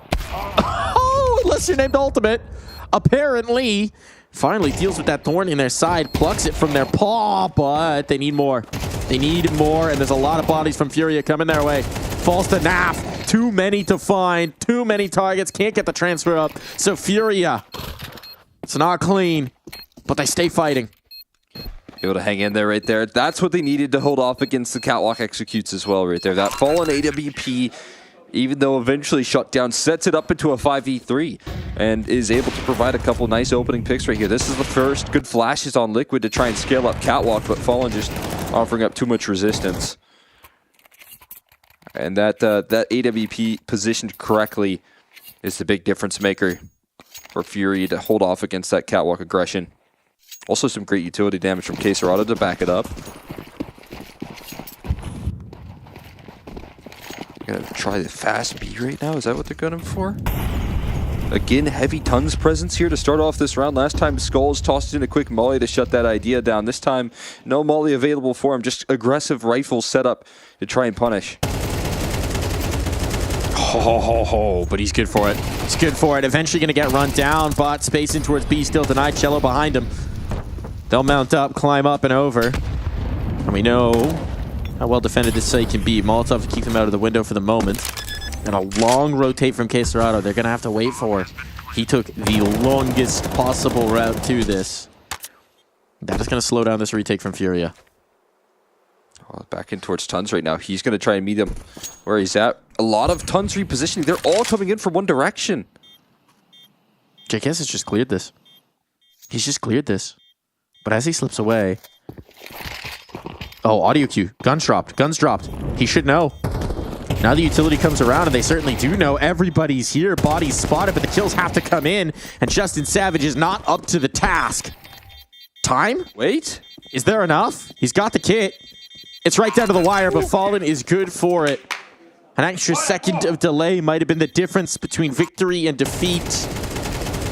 But by the tips of their fingers, Furia cling to this, and it was Skulls who started the party. Yeah, that's a huge double right there from Skulls, man. It's pretty aggressive setup from Furia as well. Just doubling up, attempting the kind of high-low setup right there between the back of Plat and close Tons, and works out well for them with Skulls and ignoring the flashbangs. Ultimate couldn't quite assemble that boost perfectly. He got the info, but yeah, not the opportunity on the shot. Nice nade. That's what it is for some of these rounds as well. It's a little NAF nade tossed in on his location. Knowing that Skulls likes to stick his face into that B tunnel. Get you on this. Oh my goodness. Queserado under pressure. JKS not letting him stand safely.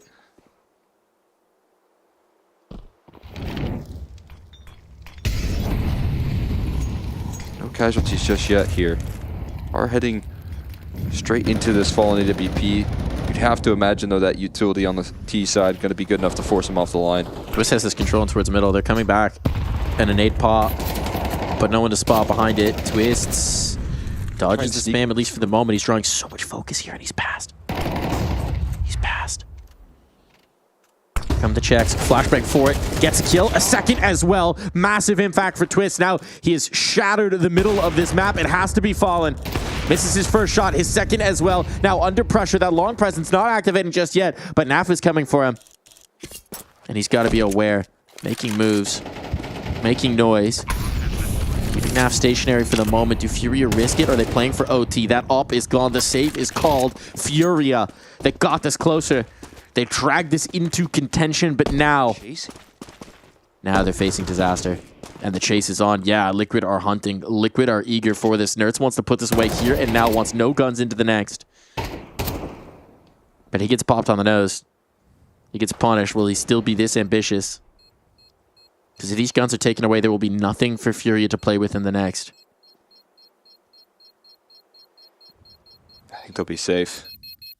Hiding in the B site right there. Safety to be found right there. Not safe from Twist and his wrap towards middle, though.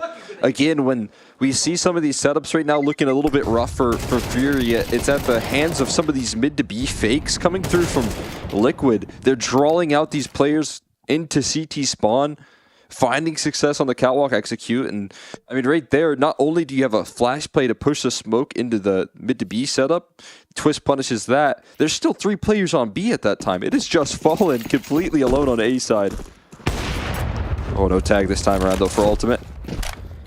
Safe cross for one. Nerds getting out towards long. Quick play for him. Molly to meet him as well. JKS falls in the meantime, and they should know there's a player in blue. Ben Flash is looking good, disrupting the setup. Somehow Nerds still finds a kill. And he's out, away from the HE. He's out of there. Wow. Like a shadow in the night.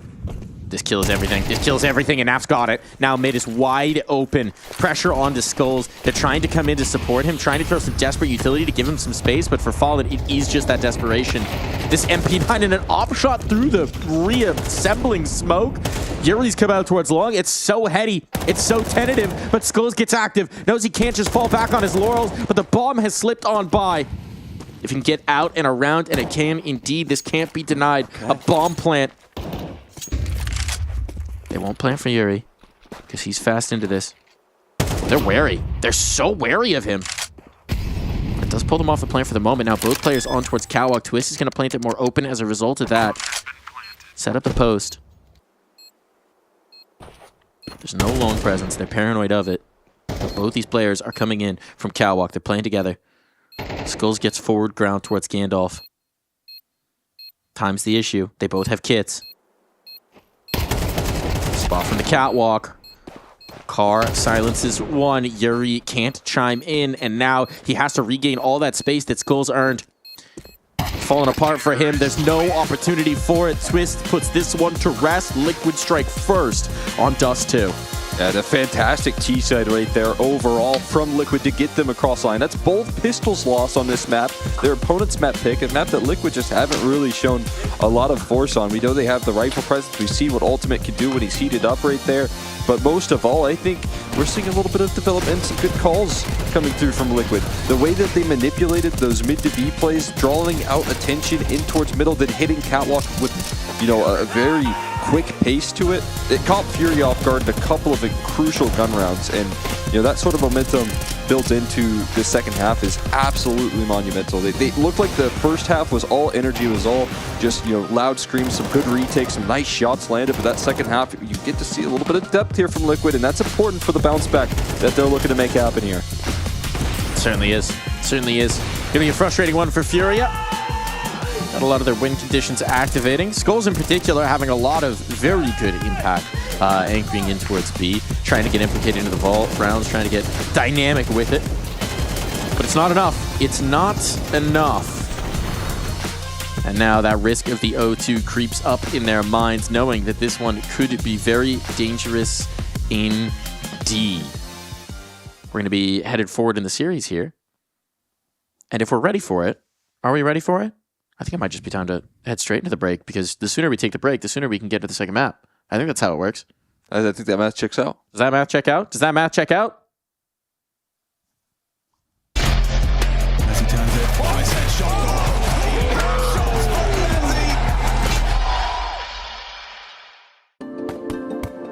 Hi, it's Bob with Face It. The official broadcast is better than ever on Face It Watch. Yep, that's right. Switch it up with the POV selector. 4 angles, your choice. From the main broadcast to your favourite player's view. And it's available on the Face It app and Chromecast. But wait, there's more. Keep watching, keep winning. That's how we roll. Watch ESL Pro League while having the chance to get skins and Face It points. Look at this beauty. Change the channel and control how you watch. What's your name? Lee. Lee, mate, nice to meet you. What's it like being part of the best crowd in esports? If you're not here, you're not living. Let's go, the boys! Hey! All right, for now, we're going to send it away. Let's show the world why we're the best crowd! You're champions!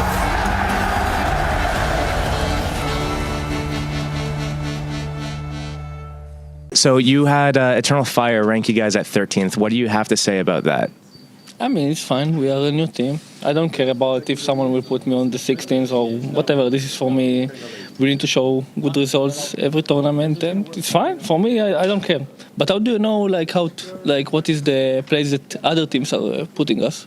It's all public. We're going to see all the rankings that every team's done, and then you get to see if teams have, are you ranked significantly higher or lower based on the average. Okay. And I think a lot of teams actually were pretty close together in terms of how they ranked other teams. Me and Russ talked about it before. He said probably they will rank us number 8, but I said number 9, and I was right. It was when you're watching you see the teams in the tournament, you could actually understand what's going to happen, like who is going to be first and or the 16.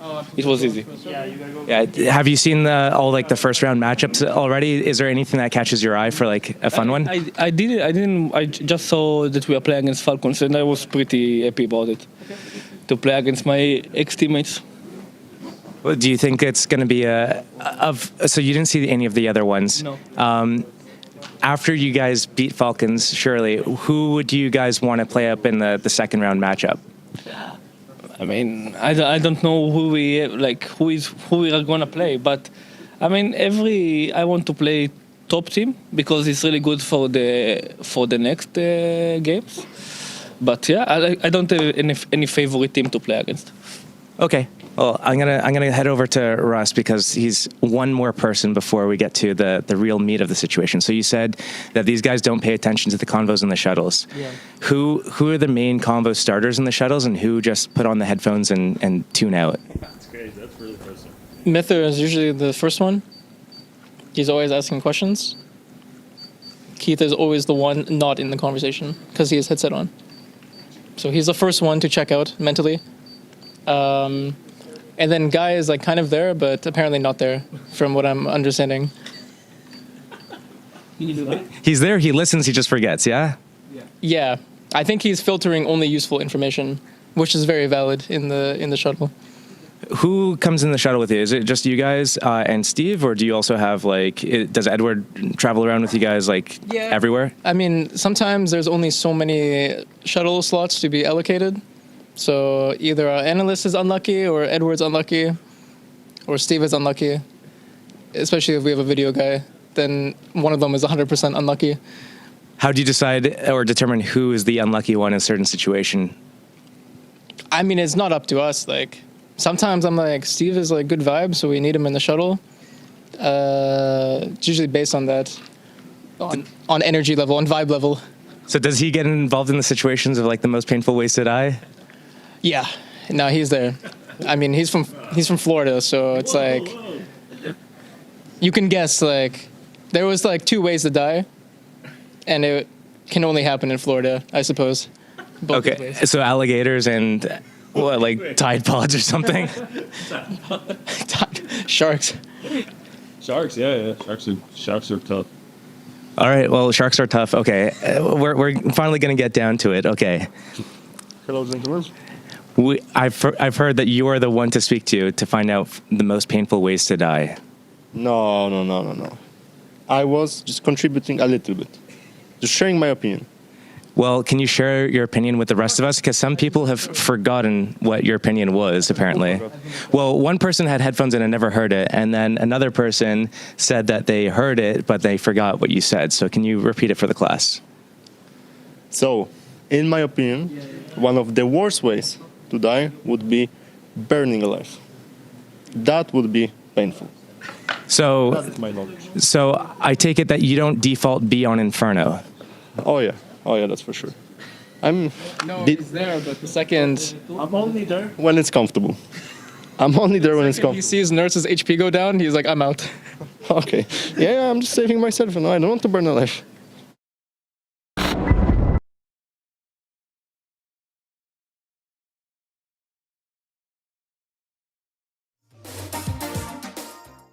Where did it come from? Babyong! That's saucy. That's creamy. Hey, did somebody call me? No. Give me some of that.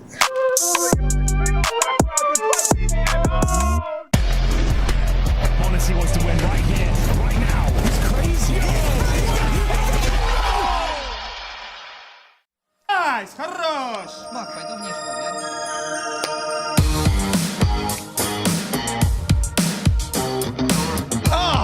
It survived! We're coming into this!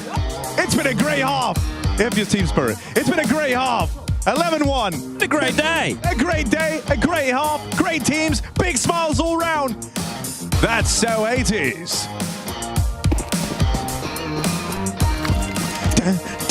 I wish we could have Counter-Strike. I wish we could have it on throughout while the round's pistol. going, Yes. yeah. Can we do that? Well, they're going to tell us no, but... Oh, well, no, we're doing it. Let's go. Okay. It's a feel-good pistol round. Let's go. Pistol round, of course. Yeah, it's good, though. It'll be perfectly timed. You watch. Thanks for tuning in to ESL Pro League in its 21st season. Got the cat crawl coming in. Your Saturday night and you're vibing at home. You're on that couch. You've got that popcorn and you're watching your favorite video game. We love the action. We love the headshots, the smokes, the flashes, the in-your-face. Over to Shiro with more. Shiro's killing everybody. Oh, look out for Chopper. It's only Agile left, man. Come on. He's thinking about train, cause Dust 2's over. That was lit. That was lit. We're having a great time here. We're having a great time tonight.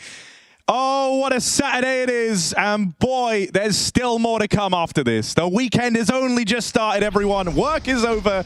It's all play from here on out. That threw me back to my childhood and playing Vice City. I knew you would do that. Okay, I was looking up Vice City radio stations before we headed in.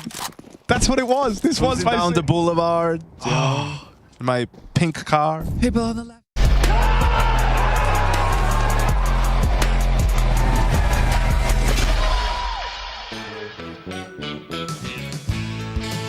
What's up, everybody? It's time for a little bit of our Face It Watch segment. We're going to check it out. Oh, just we got some points. 1,000 Face It points for 10 users. Woohoo. Oh, boy. We're getting points. So that's what you get if you use Face It Watch. Also, you get to see multiple angles of multiple rounds. So let's see what happened in this round. This is round number 11. Limited weapons. This is where Cello gets a little bit of magic happening. So first, we're going to want to see Nertz's perspective here, pushed up in underpass, right? So we see Nertz. This is why we were wondering. Doesn't necessarily have it going for him. We got Quesarado. We got Cello. We're actually going to get rid of Event. Let's get rid of Event. Let's get rid of Map. We don't need to see the map. Because we know these are the impact guys. I'm going to put... we add ultimate there, because I was saying that his op was sorely not in a position to help out Nertz. Couldn't help out. Couldn't help out. So Nertz gets the one, but he's traded. It's just a Tech 9 down. Now suddenly you've got 2 rifles. Uh-oh. That's not so good. Ultimate couldn't get impacted, so whatever. We're getting rid of his perspective. Nertz is gone. We can get rid of his perspective. We can just watch this from the 2 rifles that we now have. Quesarado and Cello. Cooking. I mean, these guys have some rifles. We'll give you the map so you can get a little context back in here. We're going to see the CTs converge all on towards middle, and then those 2 riflers are going to be able to just pluck them apart. Everybody wants that fight. Everybody wants that fight. Until this Quesarado on the other end. Snappy on that spray control. Switching over to the head of Twists. And now diving right back in to take out the op. I mean, this is just a thing of beauty. Leaves everything onto just the one man, Naf. Trying to put the pieces back together here. Naf's still alive. Naf's still fighting. Quesarado gone. We're getting rid of him. It's elimination. But Naf, try as he might, can't quite do it. Transfer to mainstream. Here we go. Naf trying to reclaim. Cello planting. 1v3 here. He deals with this lower player first, so he gives himself the best chance possible at this clutch. But this is the moment, right? If you're Naf, what you need is you need somebody to fight you, somebody to peek you, and that's what he's praying for. He's been through a million clutches. He knows the score. But if they don't give him a fight, bomb's not planted. He knows there's a player out towards long, almost certainly. Knows that this one's just not really doable, not really workable, begging for that peek, begging for it. If Fallen had a gun, I bet he does it. But he's got a techie. So. He don't do it. Yeah, won't get given anything. Fallen just too good at playing that time, and even as he escapes, or at least tries to, Fallen will cut him off with a techie. Boom. And so if you want to check these things out, if you want to watch like that, if you want to choose your own perspective, see what the pros are doing, you should head on over to Face It Watch, and maybe you'll get one of those Face It Points drops as well. You can use those for all sorts of fun things. Yeah, I mean, you could do it for so many different broadcasts as well. For ECL, I know they have it involved. That's quite fun to do. And honestly, if I'm giving you all a piece of advice and you want those Face It Points, yeah, watch some of those ECL broadcasts. You can farm up some points there when you're on the ECL broadcast, and you can do it as well. And you can listen to us on those as well. Yeah, yeah, you can. Brighten up your day. No, that's your priority here. Not the points. Who needs points? I need points. I would like some points. I need to upgrade my skins, man. I'm looking a little bit default. That's tough. That's tough. I'm looking a little bit like I got a fuzz on my microphone. The cat's been in here. Up to tomfoolery. And Furia going to be hoping that they can get some tomfoolery doing as we head into map number 2. Not so successful on the dust, but we saw glimmers. We saw moments. We saw the potential for sure. But there's work to do here, and Anubis is going to be a tough place to do it. Yeah, I mean, I did feel like Liquid started to get into their T-side bag. I mean, some of those rounds did just come out the hands of Twist in the killing department, but also in the calling department. Was doing a good job in manipulating those rotates. And when you're up against competition that, first of all, you probably know a lot of the details about how Fallen likes to work the map here, judging by these players in the history and the organizations, but also, you know, Skulls in that same department, it looked like they had a lot of good reads on what he was doing to boot there with the constant utility damage he was taking on that B side. To his teammates, to Nap as well. So kind of watching throughout that first half, it just did feel like you're seeing Liquid really thrive in the fact that they do understand a lot of the tendencies here of some of these Furia players. And they capitalized perfectly on Dust T side. Now they got to do Anubis CT side, which can be a little bit tricky. Can be. Can be indeed. Can be challenging. Seems like we're diving on in. So let's get into the action. Let's get into the fun. We get some music soundtracks of our own. I enjoyed what they were doing over on the A stream. That sounded fun. Little bops and beeps. I think while you just see Spirit dominate. I really think they should make Harry just do a full map of freestyling. Freestyle, sing-songy broadcast, that would be... Can only do lyrics, no normal casting. To the beat. I think you'd have fun with that. I think he could cook. It sounded great. I'd like to see more duet, though. I wanted to see the rest of the cast there. I mean, Yenko has a lovely soprano. Yeah? Yeah, he just doesn't like to whip it out too often. Saving that one for the opera. This is going to be an A plant, mostly because there's nobody here. See, the key to taking a bomb site is to have nobody on it. The key to retaking a bomb site can be the same thing. Ah, somehow I don't think they're going to get that. I don't think Fury is just going to leave now. No. But if you kill them all, there will be nobody on it, I guess? Yeah, that's what they're gunning for right now. Got the last flashbang just put it on play. No smokes for this bomb either, so it's just going to be fights through the flank.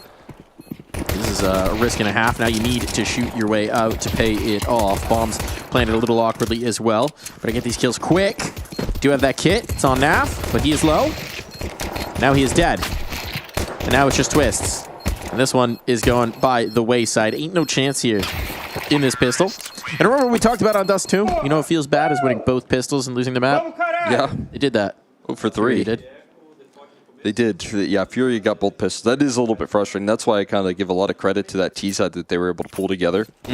Not easy to do without a single pistol in that first map, but you know, Liquid, I actually see the vision here. When you play full retake on A, yeah, you know how this map is very T-sided. Sure. You're just switching the roles right there. To be the Ts? Yeah, the issue is you are executing into a 5-man stack. Yeah. From Furia, which would always favor the CT side. Yeah, if they caught that one guy in main, maybe. Yeah. But I like the idea of just reversing the roles for yourself. You're seeing the art here. No. Seeing the brush strokes. He's not on this team anymore. Oh, been a minute.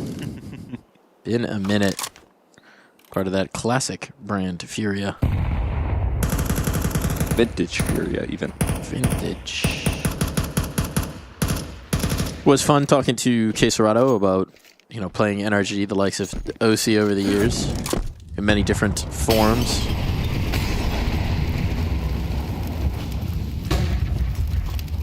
The history there of that vintage Furia roster. Now Furia Reborn. Reborn, revitalized on Anubis, maybe. Kind of feel like he gets two. Nope. Okay, flashbang's really good. Okay, that's a really nice flashbang from Queserato because that's a nice angle to fight with a 5-7. And instead of, I think, JKS getting 1 or 2, get a bomb plant. Yeah, he did a good job of dodging that first flashbang, right? But then that second one comes in, and yeah, that's just great utility from Fury to nullify any of that pain that could have come through from the 5-7. There's always that second flash nowadays. First one for the dodge flash, second for the peek. When is it going to be that you need to throw 3 flashes? Because they're just going to start dodging the first 2. That's when you really fake them out. And you throw 1 decoy, no flashes. Oh. They dodge it, you shoot them in the head while they're dodging. And then you force them to be checking, and then you go back on your cycle. So you use 1 flash, 2 flash, decoy flash, 3 flash. Keep mixing it up. Keep them guessing. That could be really good. I'm getting motion sick. I'm moving my head with twist now. I think I'm stuck like That's how you stabilize, though. I don't think I can You have stop. to follow the horizon when you're getting motion sickness. Well, you just look at the horizon. You're an expert sailor, right? So I am, yeah. How do you avoid it? This is a useful tip for me, and I imagine a lot of people in chat. Okay, so on a boat, ideally you stay out in the open. You don't want to go down below. As soon as you go down below and you have the motion without the sightline and the air, you're going to feel a lot worse. So yes, looking outside of the boat, keeping your eyes on the horizon, keeping your eyes on things outside of the boat as you move is also helpful, because then you're not like watching the whole thing with the movement. You're kind of default stabilizing. If you're on a boat and you start to get motion sick, the best thing you can actually do is steer. Oh, yeah, it's like driving a car there. Ooh. Very similar, yeah. If you put someone on the helm and have them drive the boat, that is a great way to deal with seasickness. Yeah, I'm personally like I like to drive first of all, but I like to drive most of all because I get to avoid the motion sickness. Sometimes I'm in the passenger seat trying to pretend like I have the steering wheel. The real trick is just the more time you spend on them, the better your sea legs will get. Obviously, there's a baseline. Some people just get horribly seasick and cannot really cope with it. I've only gotten seasick in very specific instances. One time I was working on the boat. I had a full spaghetti lunch. That was a mistake. We had a rough day on the water.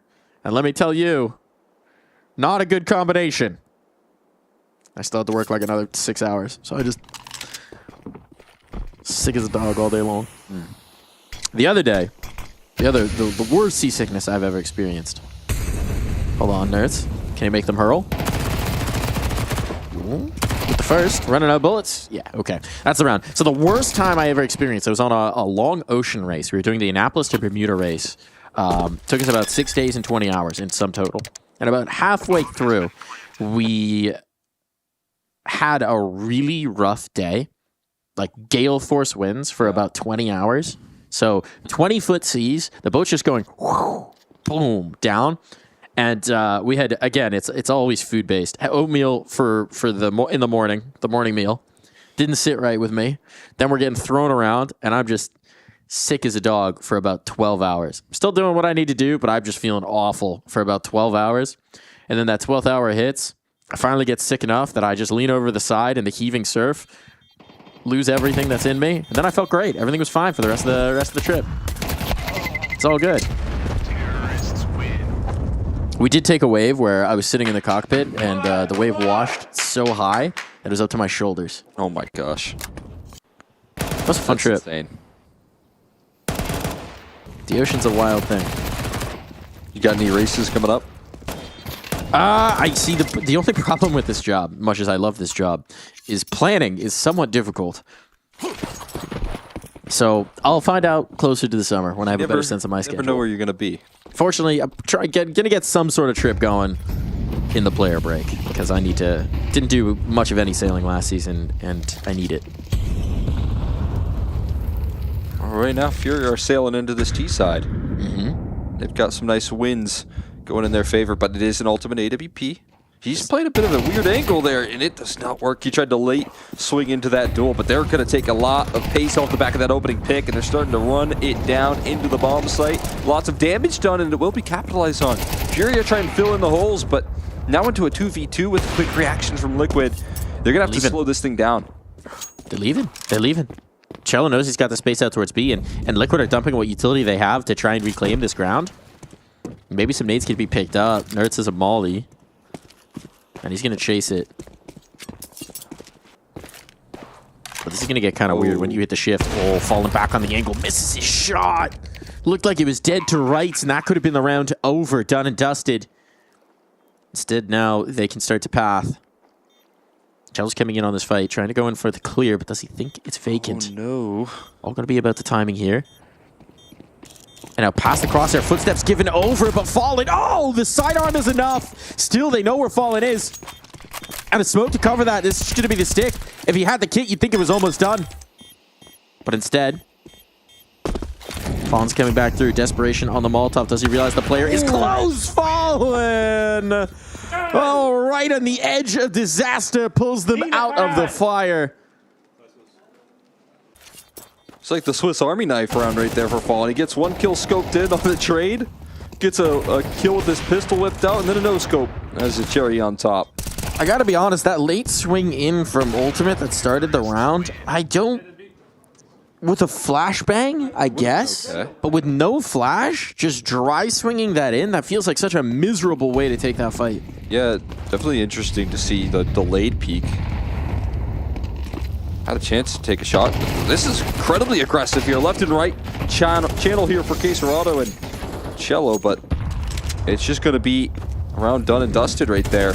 Quickly shut down. Furia continued to take these rounds with pace here. This is so much quicker than how they started things off on Dust 2 as well, where they were slow defaults here and working the map control, trying to delay out rounds, bait the utility out. This is now just quick aggression for the first 5 rounds of Anubis. And that change of pace looks like it's catching Liquid a bit off guard right now. I like this tempo from Furia. Especially on a map where it's so easy to default from. You know that you're going to get aggressive peaks. But no, they kind of flipped the scripts here on Anubis. And Liquid caught a little bit surprised. Fallen keeping his distance, just trying to hold on to some extra kills here. Looking warmed up with that op now. 6-1 start for him. Yeah, he's looking nice. He's looking nice. I think that last round's going to be a confidence builder as well, right? Got a little tentative at times, but when he's on point, that is such a feather in the cap. Caserado as well. I mean, now you got Fallen firing up. You got Caserado finding some entries. He was a little bit quiet there on Dust 2. Those two trying to work off the back of each other on that CT side. Had some good moments, but for the most part, Liquid were doing a good job of catching him out of position. Ultimate's going to go for an aggressive look down middle. His utility to unseat him, but yeah, there's the flashbang, there's the peek. Now he's got the vision. Ooh. Scoped up. Rerouting, knockout. Oh, Fallen's right on the other side of this. Another flashbang on the angle. Knows he pulled one off.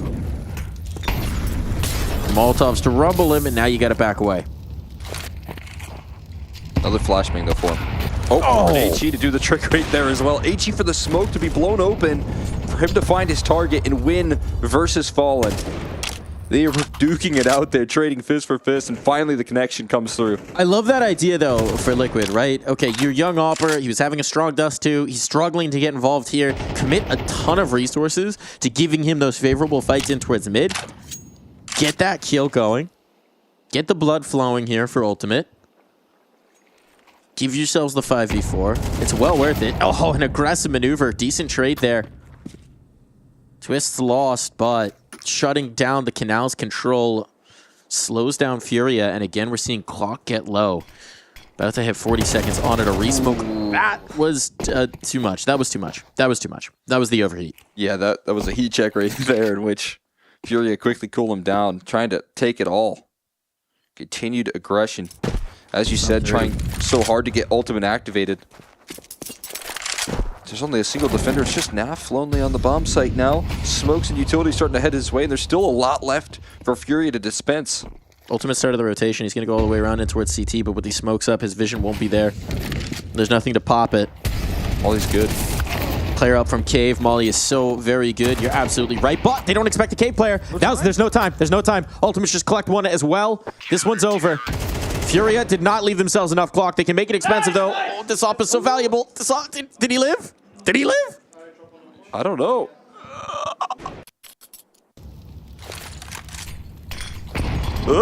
That's tense. That's tense. There's no money for Liquid, right? If they lost Ultimate there, that would actually be such a problem. Can't wait to find out here. See if Cello knocked him down. I think maybe the round just expired. I think he lived. I think he lived. Yeah, definitely has the op still, right? So all good there. Running up against the clock. That's what Furia fall to. Liquid remain very active even as things start to fall apart. Oh, man. Ugh. JKS looking a little bit frustrated right there. The continued aggression and winning that round finally on the board for Team Liquid, but calling a pause afterwards. Trying to keep their heads up high.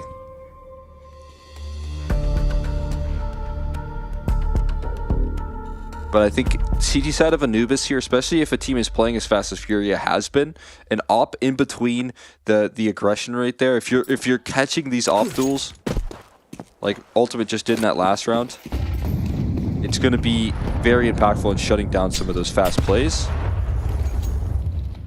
So that's what they're gunning for. Nice AG on target there for Fallen. They're just trading them.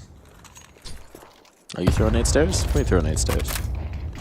Smoke. Oh, beat the timing on it. JKS hears this, though. Is able to back away. Is able to reset. Now he's got a teammate to flash for him, but flash is back. The other are a little bit better. Pressure on for Twist. How does he stay alive? How does he stay fighting? Ultimate trying to get involved. Popping the smoke, but risking himself in the Molotov. The health is so low, but for the moment, at least, they have kept Furia from getting out of this choke point. Now everybody's here, ready to brawl. Is there a flash? Oh my god, Nap! 2 stacked up. Impact on. Ultimate chimes in. Numbers are starting to look a little rough here, and Yuri is low. They want to commit. They don't have a second element, and they're wary that a flank could be coming through. Now Molotov isolates up Twists, but this MP9 can cut through these low HP players, and the op will certainly do so. The defense holds up, holds strong. Upgrade available there for Twists and for Liquid. That is a huge sigh of relief. They're just getting where they need to be in time. It's chaotic. It's pandemonium. But they are in position to shut it down. Naf even involved in this A-side defense because of the quick rotates that we're seeing out of Liquid. And because they're stalling out, I mean, that's, again, a lot of credit right there to Twist. Tossing in the smoke right there on the molly and distracting them from the back of Cake. Finding ways to keep them at bay. And such a crucial crossroads. Again, we're seeing Furia with the hero rifle on Cello right now. He invests into this one once again.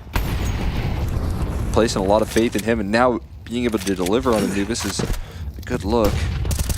Continued aggression here. Flash catches his teammate. Here's that rifle. Stepping in there. Identified as the pistols hide. Shelly gets a couple of chances to pop some shots off, just forcing them away from this duel. Spotting out a lot of Canal's presence, so that could queue up the aggression out of B main. That's exactly what they go for here. So now, good steps in the flow chart right now, but out towards the A side for 2. Doing a lot of damage. There's a rifle that capitalizes on JKS in a panic to try and recover, and he gets a multi for his troubles. Does indeed. Can he deny this bomb? That's the question. The survey says yes. Survey says yes, indeed. And Yuri completely isolated from his teammates, from his comrades. I mean, there's no point to living, so you might as well get busy dying. And so he will serve himself up to the ace of JKS. We love an anti-eco ace. Yeah, I mean, sure, he does as well, right? Looked after the back of that timeout that there was a little frustration from his camp, and coming through with an ace, being able to defend that bomb site so successfully on all fronts. Great work. Even that little utility there from Nav tossed in, pretty effective. No plan for you. 433 damage round. A whole lot. Good for the dark.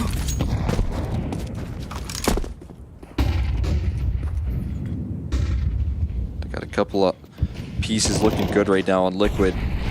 Shutting down some of the play. We'll see if they want to continue to get in the face of Fury at the moment. Put a lot of attention in Canals in this position right here. Ace Rider going to walk through that smoke. Oh, just as they've given up the space too. They trust that smoke a little bit too much. Now there's 2 players close up on towards the E-box. Now the execute comes in. Oh, nerds caught out. Why those close players? And this is pretty rough. I mean, Anubis a little bit retakeable, but this is going to be a challenge. They got a lot of utility, but no mollies to get them out of position. Problem is how long these 8 players are going to take to get active as well. They want to get back in towards that B main control. That makes life a lot easier. Go up above the smoke. Then you don't have to see through the smoke. You don't have to pop the smoke if you go above the smoke.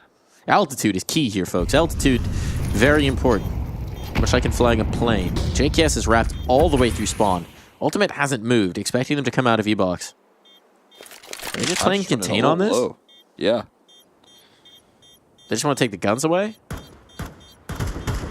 Seems to be the idea. Effective so far. Nap's going in super late. There are no survivors. No time for the stick, but no guns for Furia.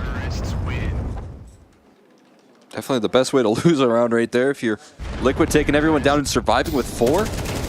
But no money. Furia going back to their explosive nature here on this T side of Anubis. What has been working for those first 5 rounds is very aggressive off-spawn calls and then commitment. I think crucially you have to add the commitment part to that because sometimes they've been stalled out and that's been leading to some hesitance in the continued aggression that's allowed for Liquid to reposition and rotate quickly. But this time they just take charge into the site, find an entry to back it up. Much like in any relationship, crucially, you gotta add commitment. I thought it was communication. Also very crucial. There's Probably multiple number 2, C's. though, if I had to imagine. You know, commitment is probably first. I mean, it depends on the relationship. Some people aren't into that. Fair enough. But that has to be communicated. So you know what? There's always a balance. Oh, it always comes back into the C's. Do you know what a pirate's favorite letter is? R. Nay, his first love be the sea. Oh, got me. I should have known. I should have seen that coming. Nerds better be laughing his way through this one. Bye-bye, Quesarado. Does he get away? Scar-free? Scar-free? Oh, a little more for the road? Oh, you shouldn't have. Don't mind if I do. Cello on this fade. Cello on this fade. He's stuck. Coming through. JKS on the other side. Player to support. Flashbang for it. Well, never mind. Just headshot him. That works just fine. That'll do. Molly coming in as some extra assistance right there, but the job mostly finished. 25 on the clock, so this one likely going to be camped up towards middle. Hello, nerds. Where on earth could they be? Pirate walks into a bar. Bartender says, "Hey, you know you have a ship's wheel in your pants?" Pirate says, looks down, looks back up at the bartender and says, "Yar, it's driving me nuts." Counter-terrorists win. At least we got some disapproval right there. I thought it was just great. The pirate pun's coming out. This is very, sea related. Yeah, you put me back on my sailing days. There's boats on this map, you know? It's Anubis. We've got boats. We got water. We got water, yes. Pan out. Show me the boats. Show me the boat money. Oh, we cut away. Limiting J&Z's art here as we hit the timeout. Well, Furia trying to stay. There's the boats. Little dinghy right there, a little inflatable. Little rigid inflatable boat. With a motor on it. Classic outboard, yep. Feels a little fragile to me. The boats? Just an inflatable boat with a motor on it. Well, you have rigid pieces of it. So the piece that the motor's attached to is a rigid board in the back. Okay. So it's not attached onto the inflatable stuff. That makes sense. A little stability there. Yeah, I mean, you wouldn't want to stick the blades of the motor straight into the pontoons. Otherwise, it'd probably pop. Wouldn't recommend that, but it's fine. It's nice thick material. Honestly, you can hit those things into rocks. They're fine. They're strong. Much like this hold might be from Liquid. Let's find out. Furia feeling strong indeed, but they've just got the pistols. It's messy. Twist. Flying forward. Does he realize he's past the player? He realizes. A little too late. Yuri will punish him for it. He was so blind for much of that round, and Yuri might have just done it all himself. It falls to Naf. Naf had him isolated for a moment, but now they're redoubling, moving on over, doubling back, bailing on out, and he'll have to redouble his efforts into this one. Though he has beat them on the timing. Haha, such a sense for these things. And he's going to be a lot further along than they expect. Crossing on the right position, though. Now they know. Comes down to the gunfight. They'll double fight. He doesn't have enough bullets in the gun. Yuri's got him. Ooh, desperate on that. The Furia claiming much needed T-side Anubis rounds. Yeah, and just not a lot of resources right there to bring to the table, but managed to make, with what little they have, incredibly useful. Most importantly, Yuri. Yeah, he was poking. He was poking.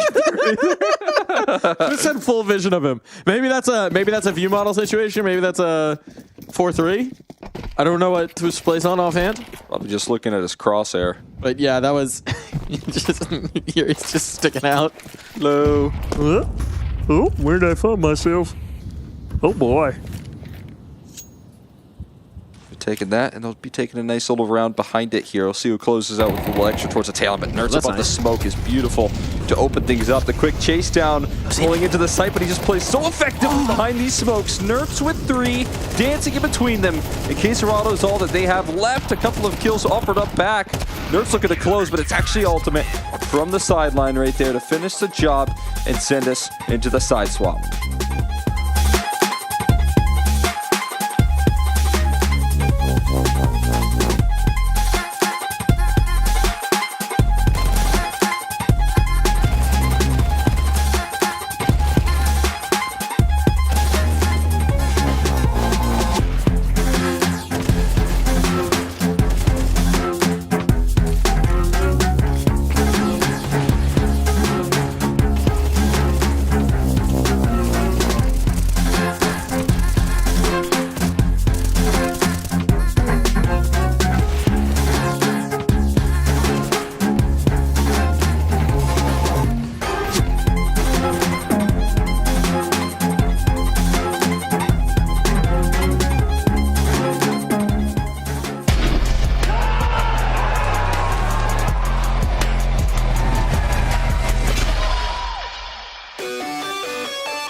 Pirate's drinking at a bar, Cole, and bartender starts asking him some questions. Says, "Hey man, you got a lot going on here. I bet you have some crazy stories." He says, "Yeah, you've lived a colorful life." The bartender says, "Well, how'd you get that peg leg?" "It was the Battle of Burgundy Bay. Cannonball took it straight off." Much like Nerds might be going straight in towards B. Was hoping this would be a slower run, to be honest, but he's taking heads straight off. Pirate Chokes can wait, because I don't think they were anticipating to have this much success. Nerds just takes the whole site for himself. It was a stack on the A site, and now the bomb's going to be planted. This is the best position they've been on a pistol in a long time here. Just keep going. Okay. They don't know. Kisrod doesn't expect it to be that far forward. Pale them that far forward. Come on, guys, what are we doing? I think will be attempted. Flashbangs to set it up, but Fawn's the one who's got armor, so you'd like him to go in, and well, he does, to death. Demise and destruction. No kit, no chance, no hope. No opportunity, Nerds. Judge, jury, and executioner of this pistol round. And finally, Liquid get themselves one. This is the first of the last 4 that they have claimed. And with that, Furia might be in real trouble. Nerds interrupted your he did. He was joke, just quick with it. but it was for good reason right there. Jumping headshot onto Skulls doesn't give him a chance, and then continues to aggress downrange. And it's just a whole highlight reel from Nerds all the way through, from start to finish. This T-side pistol. I don't even know if that was the intended, game plan. Like you said, they had to quickly run back into that B bomb site because of Nerds' ground. So anyways, the bartender says, "Oh wow, that's crazy. What about that hook for a hand?" He says, "Was in a duel with my longest rival, Long John Silver. Cut it clean off, but I still won the day." Wow, that's incredible. What about that eye patch? What happened to your eye? Oh, that a pirate pooped in my eye. Pirate? A parrot pooped in your eye? How would that? Why would that make you lose your eye? Ah, 'twas me first day with a hook. That's good. That's good.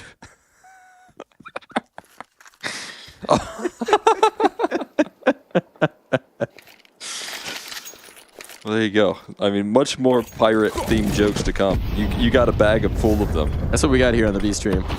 B stream, and the B stands for pirate jokes. Oh, what about stack on up? Eco farm coming through. I like the idea. The 4-man totem pole is impressive. Call that the up the mast play. But now Cello is the lone survivor. Who was in the crow's nest? Is that Cello because he's the only one living? I guess so. He's stranded. Yeah, upon the beach. Just a lone man, all his mates at the bottom of Daisy Jones' locker. But washed ashore on the harsh horizons of Anubis. Cello must try and find his way. Any buried treasure in these sands? Well, there might be. Might be. I think that's just a MAC-10. Hey, there's treasure in the MAC-10. $600 every kill. Extra bit of firepower. Gun's worth its weight in gold. Oh, it was Skulls on the top right there. Tough to get much out of that boost when the flashbangs are heading your way. Captain Jack Skullsrow, they call him. Just gonna need to grow that hair out. Little giggle. They know it's a funny setup. Doesn't quite work out, but it's a nice idea. We are all knotted up. Here's the rifles. And they keep the MAC-10, which is interesting. Queserado will hold on to that. Where is Queserado playing that he has the MAC-10? Towards A. The A side. If you take some control towards A main, I mean, the tucked anti-flash angle could be quite good for.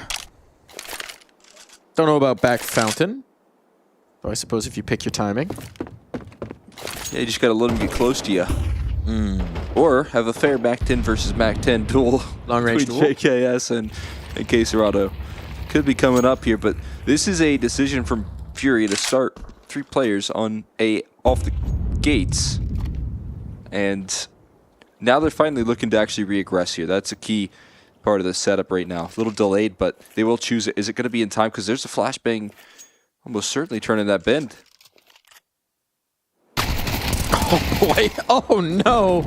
Oh, just going in dry and dry. They will be destroyed. Absolute desolation here on the A site. A save triggered for the remaining 2, and the Liquid can't believe their luck. They are waltzing into another bomb site, planting that on down, and guaranteeing the lead. That time it couldn't have been worse for Fury right there. I mean, even a second earlier, and that's a free kill on a JKS with his back turned, but instead he's ready to go with this MAC-10 up against 2 players without head Kevlar. And that is a nightmare scenario. Hey, Cole. What's that? What's a pirate's favorite kind of socks? Hold on, let me think for a second. I want to get this one. Okay. Ponder. Okay, go ahead. Give it to Argyle. Argyle? Argyle. Argyle.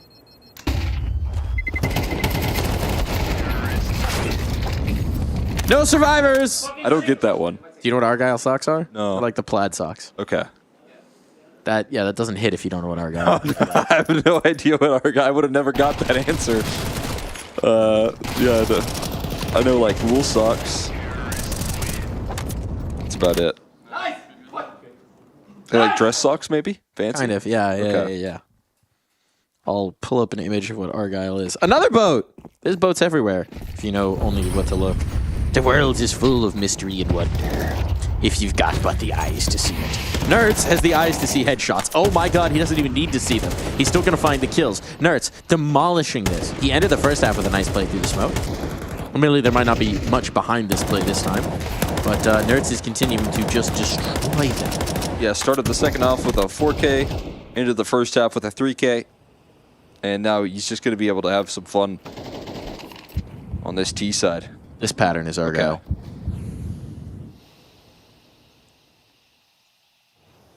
Okay. It's like the diamond plaid pattern. Nothing doing here. Not quite. This round from Furia, about as interesting as Argyle socks. Yeah. A little outdated. But most importantly, needing to improve here, needing to show up for Fury on this defense, but it's difficult, man. Again, that's the best time for Liquid to win a second half pistol, already to close the distance. And 5 rounds on a CT side of Anubis is going to be something that they'll love to work with.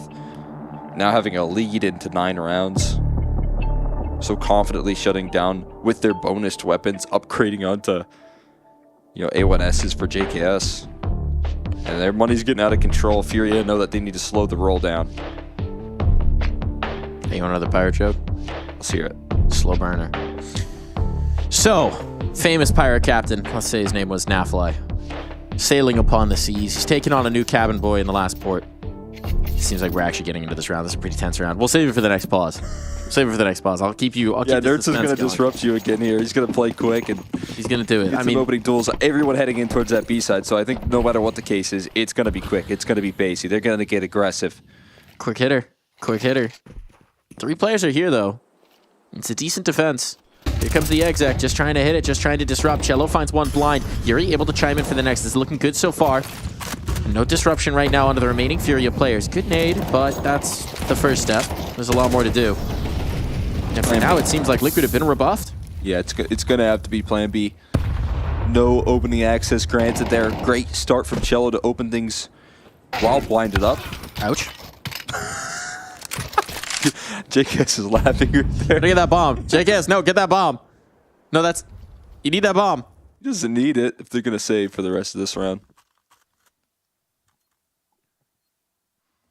Maybe looking for something extra there for a kill or something of that nature. I do have money, right? So if you can peel some away from the CT side, it might honestly be worth losing your life. I don't know if the save is necessarily the right risk reward here. Nerds, they're coming out A main. Ooh. The timing on this could be brilliant. It could be good, but it's very nice for Fallen instead. Scoped up and ready for that particular drop-down maneuver. So now Nerds is positioned to 9. JKS thinking, I actually have no clue where I'm supposed to go with this. Might as well try B. Like you said, just doing damage right now in this situation would be nice here for JKS. It's not got the bomb and only 2 on this side. In good trade position. Oh. Now the rotation's going to come in. I was going to say the lack of Ebok presence means that he could isolate these fights, but no. Clean, as you like, for Furia. That's the perfect start to their CT side, and Endeavor's back with the guns out, off the back of a timeout. Easy shutdown, all 5 survive. No questions asked. Liquid were looking for a quick punch into that D side and are swiftly shut down. They're going to have to do this the hard way, it feels like. Double Mac-10, what are they doing now?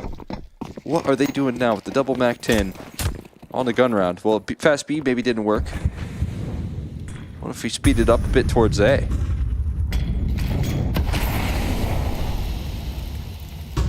Waiting behind the molly, but as they wait things out, they're going to get explosive here once again. Decision made off a spawn here for Liquid.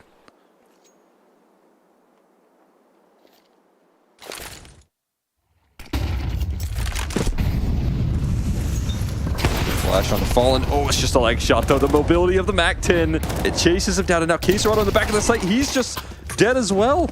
Those 2 MAC-10s used perfectly against the A setup. Liquid get exactly what they're gunning for. If your first quick hit don't succeed, go to the other side. Try, and try again. Bomb planted, ticking away. Furia looking at double digits on the board for Liquid, looking at their money, still in a fairly precarious position, if recoverable. Especially with all the util that'll be saved through. This one's getting very nervy. If you're a fan of the Brazilian squad, it has not been looking good. And we know this Liquid team, they spool up more and more and more here on Anubis. Looking like could be getting the 2-0. I don't know if I've ever actually looked at the roof in here. I haven't either. That's nice. What a find. A little hieroglyphic action. You know what else is nice here? This skill right there from JKS, jumping above the scope, getting legged, but being able to valuably take down that AWP presence. Both of those MAC-10s, I mean, that's just pure aggression right there. Run and gun, get in the face of the defense. And that's what Liquid are looking to do right now with how they play out this T side of Anubis. That's the trick. You just jump over the op bullets. No need for flash. I mean, they did throw a good flash, to be fair, initially. That helps, yes. But if you can vault the AWPer, Saquon style, yeah, be good. Yeah, running backwards right there, and then jump over them. Jump over them so you can avoid the flashes. You get paid $20 million a year. That's the next key piece. Nice nade pop on the smoke. Shot in. Oh, good flash, but the trade is there. Twists. Good redundancy to keep his teammate alive and to find the kill back the other way. Now mid open. That forces the adjustment from Caserado. He has to be aware of this. That means he's not going to be able to get quick in towards supporting his B players, though now he starts to move. They're going to risk it. Leaving mid open, but it's maybe at the wrong time. The adjustments come through from Liquid. They're rotating. It's so gambly right now in the reposition. After losing that mid fight, they just stack up the B side of the map here. Fallen putting a lot of faith in himself to defend up against this A side attack, but this information play coming through from Furia might be threaded in just in time here. If Liquid remain a bit slow about this, they're going to rotate over. They should be rotating over. Caserado's starting it, but it's going to take him a long time to get here. And if they just get util in towards camera, it's going to be very tough to do anything about this round. Fallen's trying to slide in. That Molly air bursts. Oh, the missed throw Molotov might actually be a difference maker, but blinded up. Fallen can't find his first shot now. Ooh, right over the box. Nerds how to play. This just coax them in towards the retake. It's still risky. It's such a risk, but it's sometimes you need to make a move. And you've got the numbers on Fallen, trying to make them even more favorable. Liquid game forward ground. Huge find for Naf. Till over, the fly back in. Naf, ears ringing, still finding the kill. Looking for more. Battling forward. Time becoming an issue. No kit on Caserado, but there is on Fallen. And that op shot will ring true. But this next shot could finish it. Ultimate just trying to find time on that bomb. Just needs to keep them off of the defuse. That's all he has to do. He will find the diffuser. He will find the round. Holds his nerve, peeks right past Caserado and dares him to do anything about it. Oh my god. I can't believe that's how he goes for the clutch right there. Doesn't look to kill the player standing right in front of him. Bypass a player like Caserado of all players.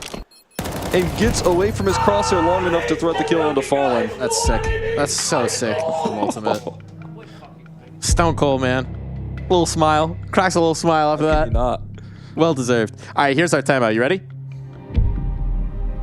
Oh, yeah, for the point. All right. Yeah. So the famous pirate captain, Naf, brings on a new cabin boy.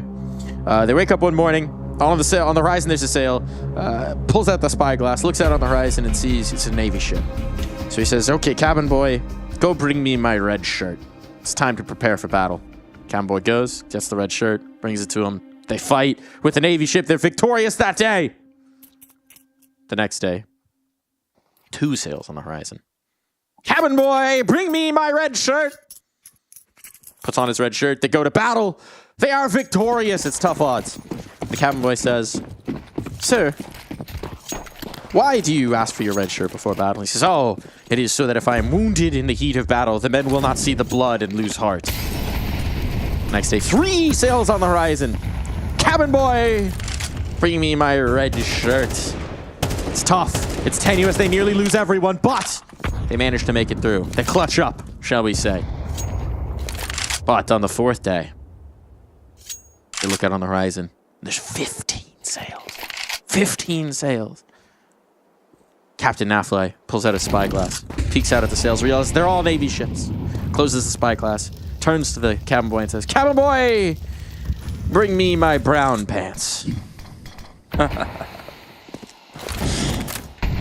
Furia might need their brown pants at this point because look at the space that's been taken by Twist. He's all the way back into CT. He's got it all. He's seen everything. Skulls doesn't know which way to turn. He knows he needs to duck back in towards Temple for cover, but look who's coming through Temple. It's Nerds. And, well, okay, Nerds is weirdly looking the wrong way. Maybe a little bit of miscommunication there. That might be seeing them through this day, this desperate day. But B has been lost, and with Smoke's now up, Twist knows he could be a nuisance. What? 2 kills found. The impact is enormous. What? And now that pulls Skulls further back, he has to deal with Twist. It means they can't even get stuck into this retake. Yeah, they're going to be needing their brown pants here after that one. Oh my god. That is so brutal. Twist just ripping 2 heads clean off, and it felt like he was in a position where he was surely done for. But he doesn't bleed. Instead, it's Furia. And they're going to be giving over 4 chances at series point every time that they need this guy here. Same case on Dust 2 where he was on an island. He had to bring some impact. He was able to do it. And now he does it again with a massive 2-piece. Does Naf want to hunt this up? Ooh, can Naf get anything out of this? Up on the line? No. No. And that was the one opportunity really at this hunt. So Fury, at the very least, will keep these guns fighting forward. But now they need 4 in a row to even get the chance at overtime, to even get the chance to make a series of this. This is just map 2, and Fury are looking down and out. They're lowering the flag. They're raising up the white flag of surrender. The sails are torn and tattered. But there might still be a fighting chance here. They've got the guns at least cold. They've got an opportunity. They got to remain flawless here in just about every one of these fights. There's Liquid coming up with so many different ideas on how they shut these rounds down. Last time, pacey play in towards middle. This time, trying to move it up E-Box. Trying to take control here. Yuri up against Nerds. But for now, Smoke's tossed in. When you see that smoke, oftentimes me and the T side gonna look to push past it, push inside of it. Everyone else is positioned right outside of this B set, and at some point, if you're Liquid, you're going to feel the need to get aggressive on the execute. Skulls is getting a flash set up here. In fact, Yuri's with him. This is going to be aggressive right now. They're dodging the flash, though. They're so prepared for this move. Now it's Skulls trying to fight for his life, but bested as well.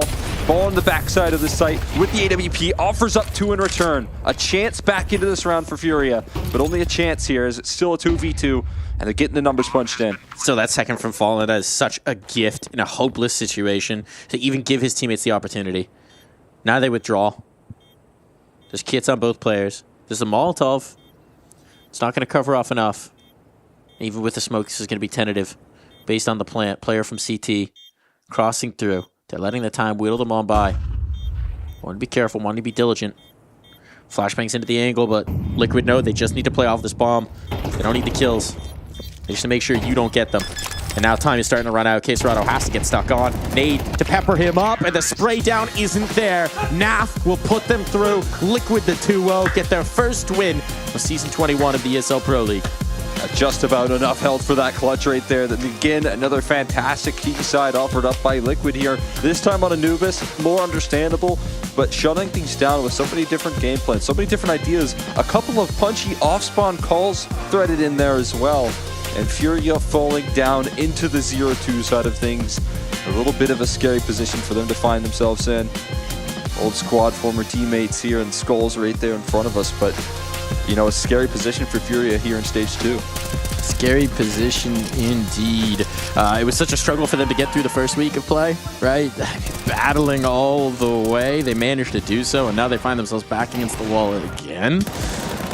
This one might just be too much to ask, but they'll have the chance to fight their way out. Meanwhile, for Liquid, Celebrations on a good victory against a regional rival as well. We've talked about it in previous matchups, the implications in towards the VRS standings. You want to propel yourself as far over domestic competition, well, domestic in quotation mark competition as you can in order to get the best seeding, the best spots in towards the major itself. And Liquid have done so. A big win, a big scalp to take here in Furia. Absolutely. It's a huge victory right there. And the fashion in which they do it, very promising. Losing both pistols on Dust 2, a map that I already think they have had their struggles on, and still being able to close it out. Looking as confident as they did. Looking like Twist is gaining a little bit of confidence in the calls as well. But, most importantly, I think this is a matchup that they should be feeling comfortable with. There's a lot of understanding about the different tendencies of these players here on the side of Furia, and it definitely felt like Liquid capitalized on the understanding of how these guys play. A lot of big moments, a lot of big clutches here from Twist as well. Individual moments that really just put the nail in the coffin in both maps from Twist, and he was just able to thread that in multiple different times. So an exciting bounce back from Liquid for sure. Was handled business, looked confident as well, and I mean, again, into that Dust too. If you split the pistols, it would have been even more commanding. So I think this one's very encouraging here for Liquid. I think they got to be feeling good, and in particular, I think they got to be feeling good about their young Opper. Right, Ultimate, a lot of question marks coming into this event, some question marks coming into this year, and then paying it off very nicely in their first two go-arounds, in their first two bouts here in the ESL Pro League. That's something that's very promising to see. Yeah, I mean, the setup as well for him as a player there, especially on Anubis, when you saw multiple opportunities of the way that he was able to just get aggressive, thread in some opening kills. Always felt like there was a little bit of setup behind him, blowing open those smokes, trying to challenge Fallen on some of those fights. So if you're talking about a player that you'd like to get confident, that's definitely Ultimate, and he was able to get confident. Another guy who's definitely confident in taking some of these fights, taking some of these peaks. We got Nerds here on the line. How you doing, man? Hello. How are you guys? Thriving. Great map of play there. A lot of fun. I got to ask you, sometimes we see you go for these absolutely insane dive-ins, aggressive positions on an island, just brawling. I'm thinking about that last round of the first half where you're ducking into the smoke, dancing around players. Or is it just all on me? What's the mentality when you're going into a madcap peak like that? You mean about the round on Anubis City side? Yeah. I mean, we knew that there is possibility they can come B. And first of all, when you are doing the smoke, the leg smoke on B, you have a gap above it. So in the moment that I saw Fallen, I knew exactly that after I killed him, I know that 4 more people are gonna jump on me. So I said, like, my only chance is just to hide in the smoke and try to play around it. And yeah, and it turned around that it was really good. Yeah, I mean, it felt like you guys had a really good game plan there up against, Furia in particular. Obviously, as a team here, you're stepping in as one of those newer pieces, but watching the rest of your team kind of game plan for this roster in particular, did that kind of history coming through from like some of the older guys there help out in this matchup versus this team here, the familiarity in between these players? We are doing this similar preparation against any opponent. There is no difference between it was the same. Yeah. For you guys here at Pro League, right, having some adjustment period at the beginning of the year, this is kind of the best event to establish yourselves firmly on the VRS rankings before we find the cutoff for the major. Is that something that's present on your mind, thinking about the broader implications of ESL Pro League, or is it just about taking this tournament as it is? Of course, the VRS is really important for the major. We don't know what's going to happen. A lot of questions, but for us, for me at least specifically, and for the team, it's just to go tournament by tournament. We have a lot of tournament next ahead, and we just need to focus on one time in every tournament. And yeah. Yeah, I mean, talking a little bit about what happened yesterday there, able to show some success compared to, closing out the series today and actually being able to complete the mission here in a nice fashion versus Furia. What was said after day one when you guys take this loss here into day two to try and bounce back? After yesterday, for me, if they clutched a lot of times when we played against Falcons, and we saw that for me, we played better than them.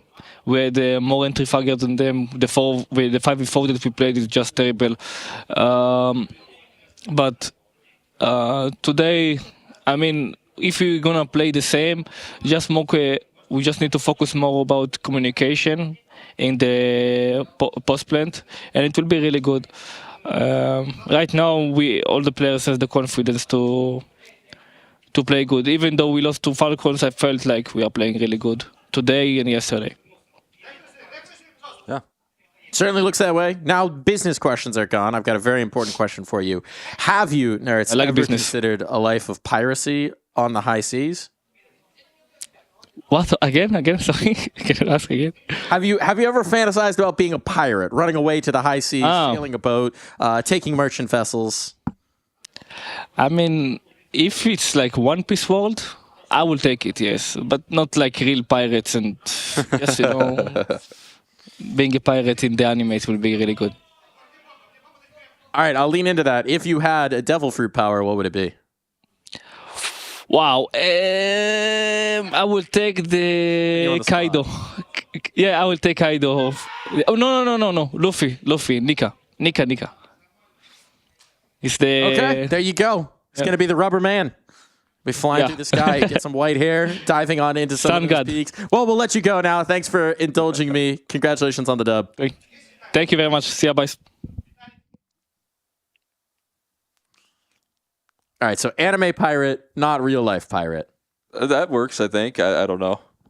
What power did he get? I'm unfamiliar with. So he was going for, first it was a dude who can transform into a giant dragon, and then he decided to opt out of that into a guy who has the power of rubber and also can turn into like a, I mean, spoilers here for anyone who's not up to date, but like a deity almost that can actually shape things into like cartoon whimsy world. All right, so it's pretty wild. I was about to say when you left the idea of, dragon, it kind of concerned me, but at least you made up for it. You made up for it. It's a little bit more of a whimsical approach, shall we say. But that's going to be that from Nerds. I mean, Liquid looking good. I think they're a team that we got to keep an eye on. I think he's absolutely right when you consider the context behind that Falcons game. It very much could have broken their way with the 2 overtime losses. So if they just paper those up, we're at the end of our day. We've got our results. Eternal Fire, clean. Pain, bit more strained, but they get the dub on that third map comfortably. Mouse deal with business on Falcons, and Liquid look the same against Furia. That's going to wrap up our day of play. We'll be back tomorrow for more ESL Pro League action, more pirate questions. I'll see if I can come up with some more good jokes. I know that's the part that you're all excited for. See you tomorrow. Good night, everybody.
when moments that we share feel like breathing in fresh air.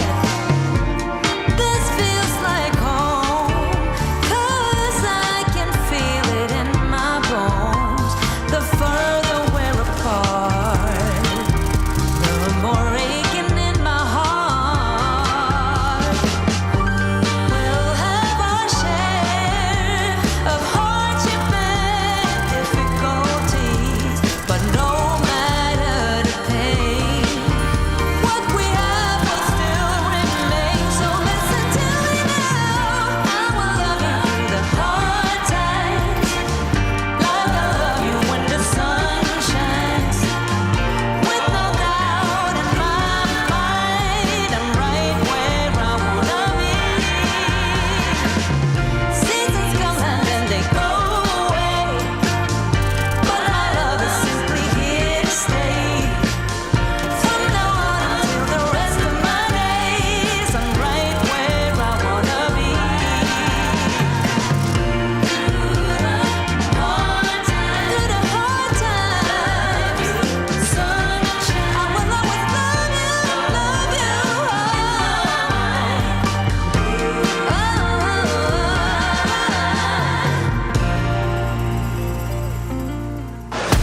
ESL presents the ESL Pro League in partnership with Intel,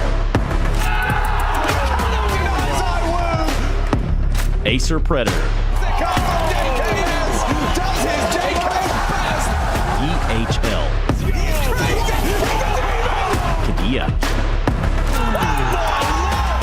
1xBet, That is abhorrent! Nor.